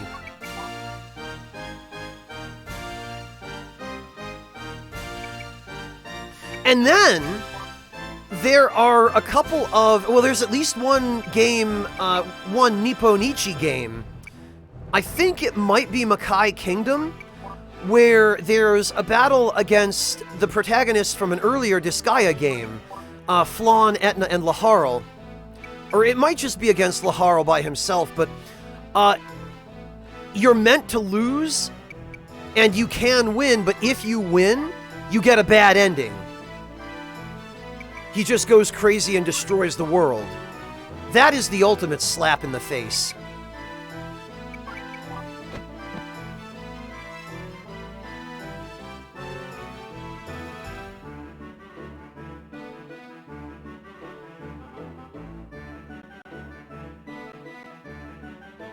Yeah, Schwab, but it's a cheap and lazy way to do it. If you're gonna do that, just do it in a cutscene.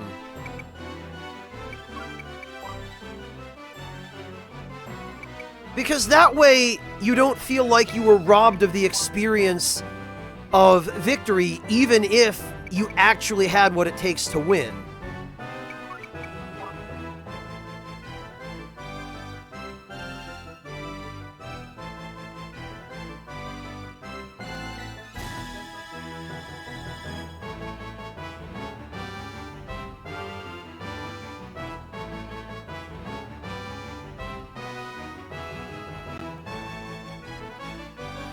Tyrannex, the only one I can think of is, that I know off the top of my head. Well, there are two, but one of them almost doesn't count. The first one is Devil May Cry 5, where that opening battle can be won, and if you win it, the whole rest of the game just doesn't happen, and you get the happy, like, yay, and they all lived happily ever after, whatever, right? And the other is Far Cry 4. Where, and in Far Cry 4, that's the one that almost doesn't count, because it's really more of a joke ending. Yeah, that one sucks too, Charlie, where, yeah, no, you beat him fair and square, but you don't win. Hey, Soulpice.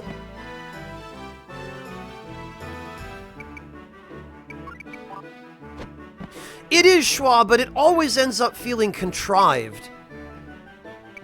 You know, it doesn't make me feel fear or despair so much as it does irritation and contempt for the developers. There we are. Everyone across? Let's keep moving out.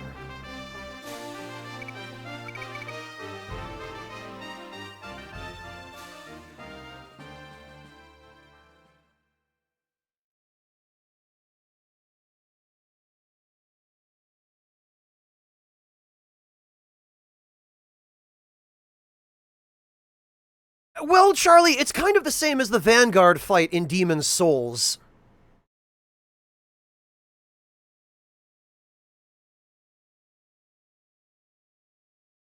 I tried to, Schwa, but maybe it's just my perspective, having kind of had a foot in the industry and just looking at games with a more critical and a more maybe objective eye. At this point, I can't not see the egregious tropes and the lazy design decisions. I can't not notice them anymore, you know?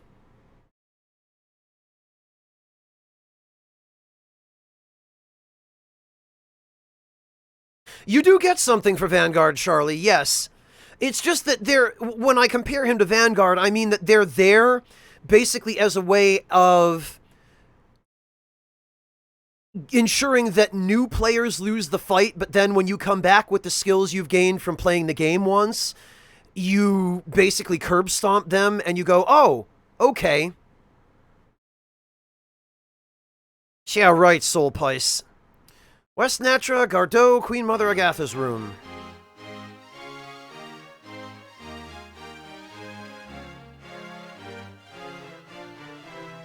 You failed to kill the Baron twice.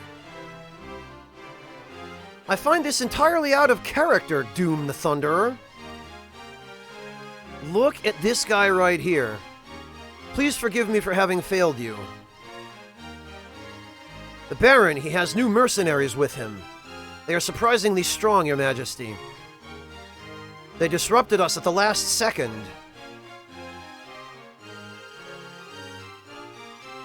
Huh. There's nothing to be done now. Having crossed the border, they are beyond our reach. The Baron has been branded a traitor for selling out Fort Gusta to the enemy. It is amusing to see how he can elude both the East and the West.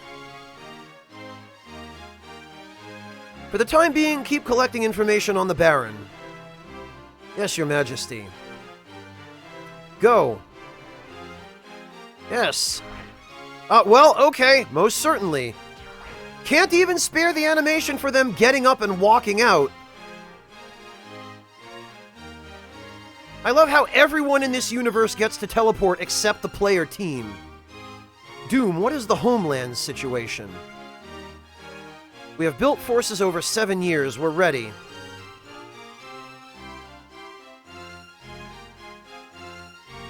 Good. My dream shall soon become reality.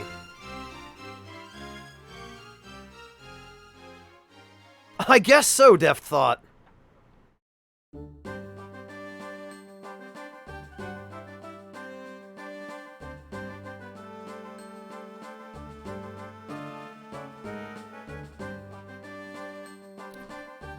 Alright, before anything else, let's check that nail bat, because I have a sneaking suspicion... Oh, really? No, okay. Balloon bomb. Inflates the target with air and makes it... Oh, that's right, yeah. Pretty much all of the special weapons are kind of comic relief.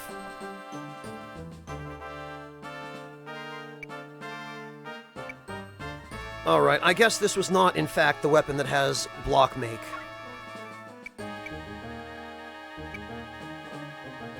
Let's go back and check the shop one more time.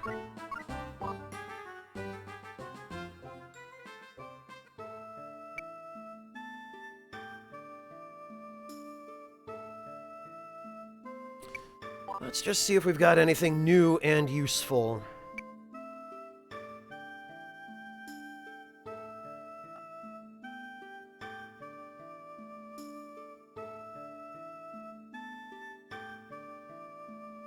Let's see...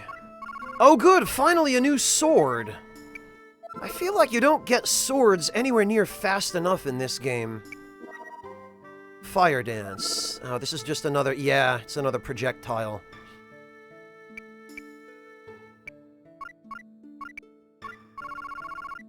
No new spears. An iron bow. Hurricaner. No new daggers. Ah, good, but a new shield. Second sight. Temporarily heightens agility to dodge enemy attacks. Alright. This, I think, is the equivalent of Perfect Guard from Vandal Hearts 1, with the only exception being that I believe it does not guarantee a deflection. Oh, a Manitou. Poisana. This always screwed me up, because Poisana in the Final Fantasy series cures poison. Whereas, in this game, it inflicts it. which is god-awful jarring.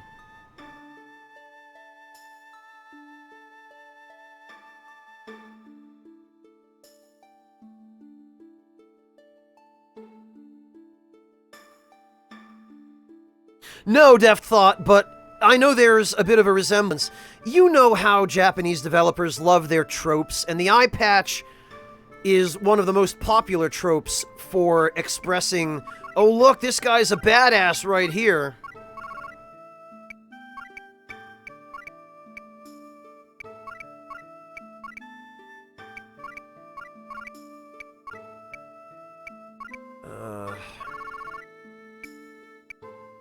Alright.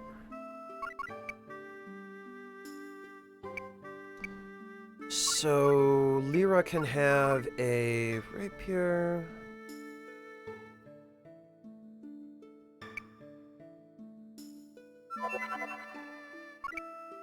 And a kite shield. Boy, we're gonna need kite shields all around.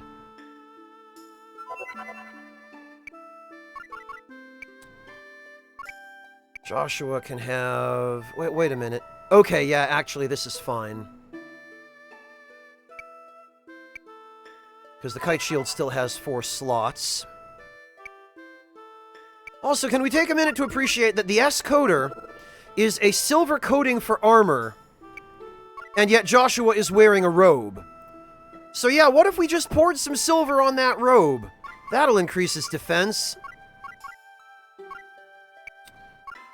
Prateau can have a kite shield. Guilty can have a kite shield. And Maria, hopefully... Yes, we do have enough.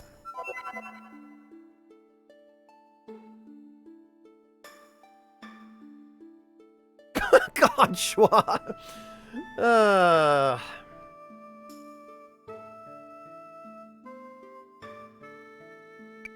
Alright, well, there goes pretty much our entire budget. But it's fine. Oh, you know what? No, buy and equip. Prateau. A mystic rod carved from the center of an Aramos tree. Whatever the hell kind of tree that is. Oh, and it seems to increase his luck a fair bit. Very well.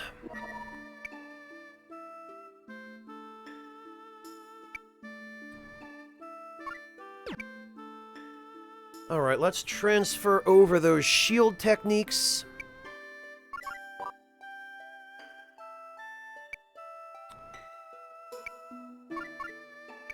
Okay.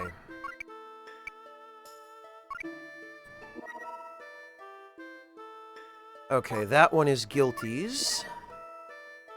That one is Joshua's.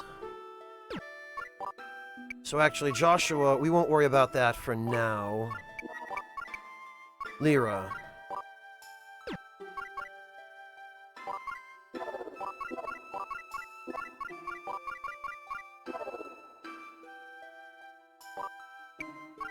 Prateau.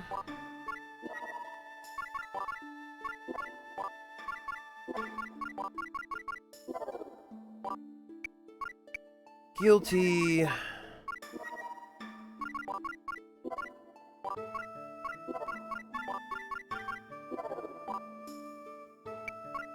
And Maria.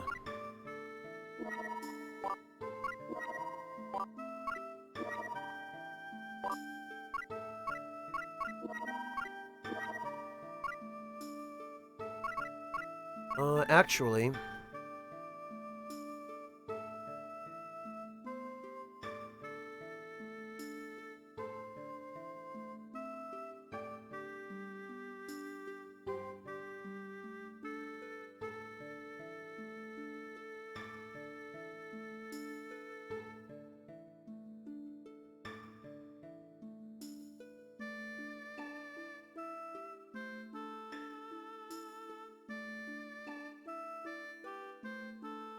Whew, Fry Guy out of left field with the sick burn.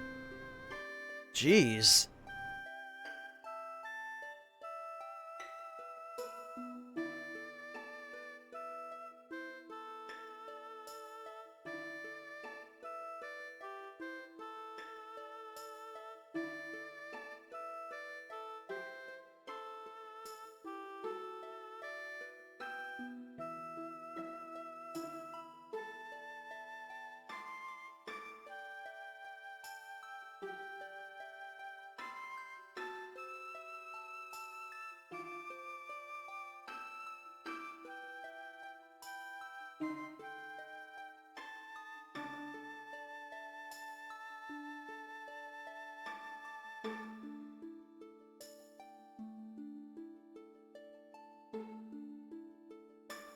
Oh, really, Schwa? Is that the new high that all the kids are snorting nowadays? Is that what's going on?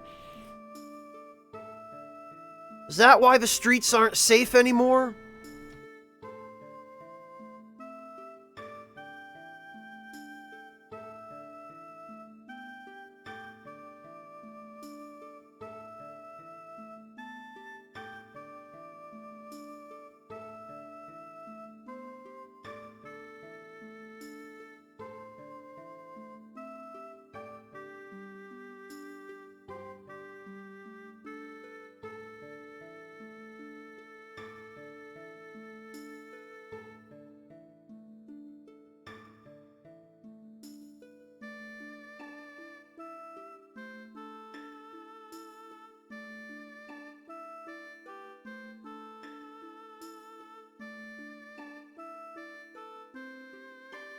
Alright, chat, alright. Be nice.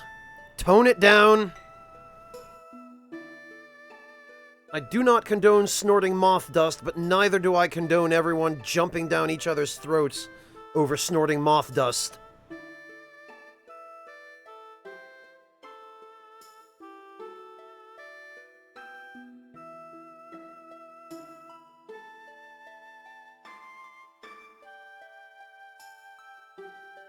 As long as you're making something productive of your life, maybe I'll turn a blind eye if you're snorting moth dust.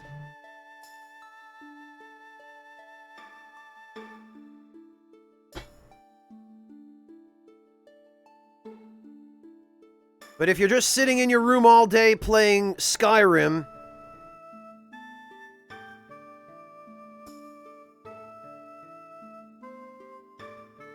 oh god, Schwa, you had to go and remind me about the holy job. Bleh. Alright, what was I even doing? You guys have sidetracked me so hard, I've forgotten. Okay, guilty. Right,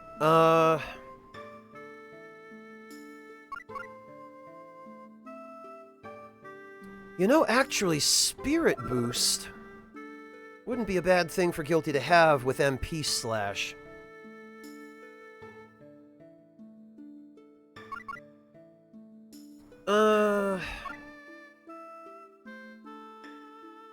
Healer is going to be horribly outdated, though. I think he's probably better off with Recover Mark.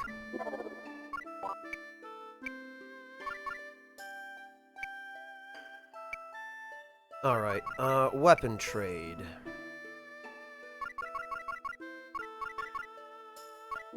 Okay.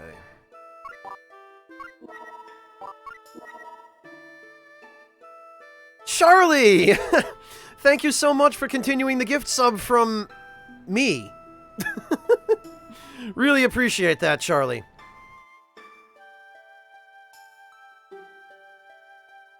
I try not to, Coriolanus. I try. Yeah, there's nothing quite as weird as seeing a message in chat that says, "Insert username here is continuing the gift sub from a German spy." Huh, when did he give them that? I don't remember.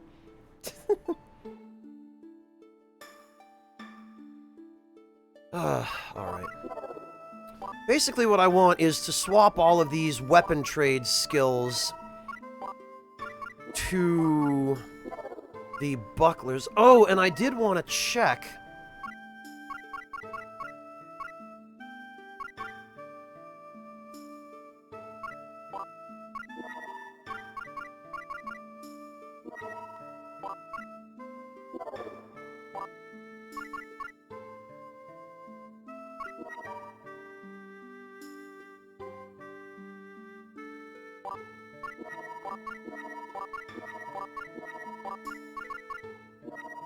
Yeah, you know what?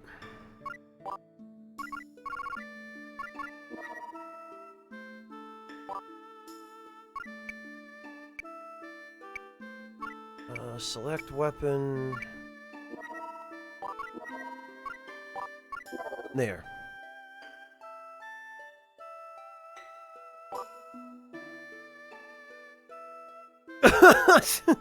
Thank you, Schwa. That's very kind of you.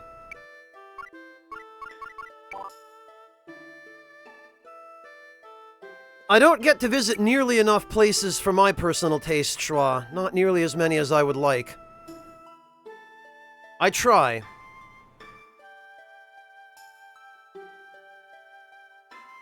Sometimes, Charlie. Sometimes.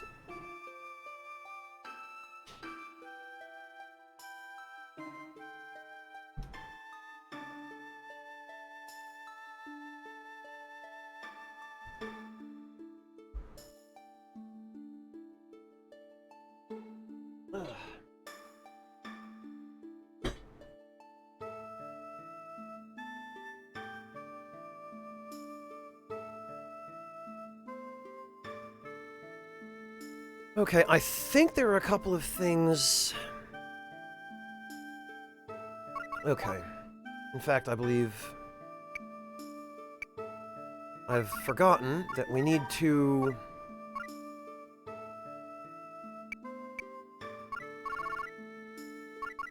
Okay, Falchion... Thunder Slash...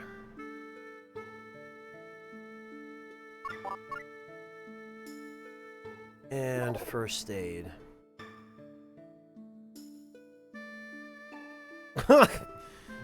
No, Charlie, this guy doesn't play Fortnite. I don't know how you ended up on the channel of someone who doesn't play Fortnite, because everybody's playing Fortnite now. Oh, oof.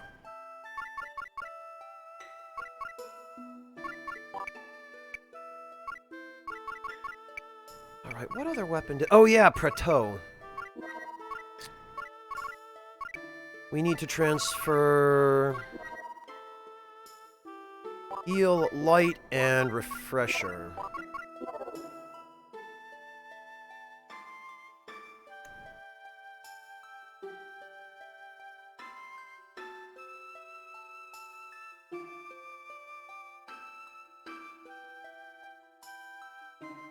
Okay, yeah, I think this ought to do. So pretty much everyone who has a kite shield needs to learn that ability.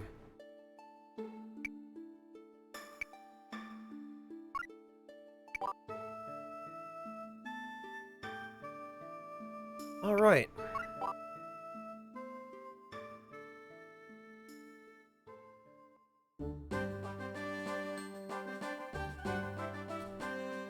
Okay, now...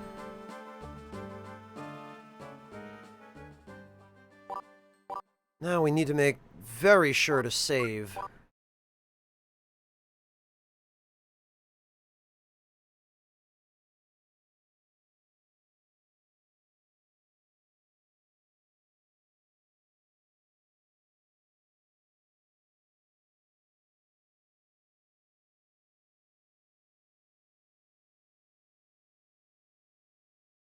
Okay.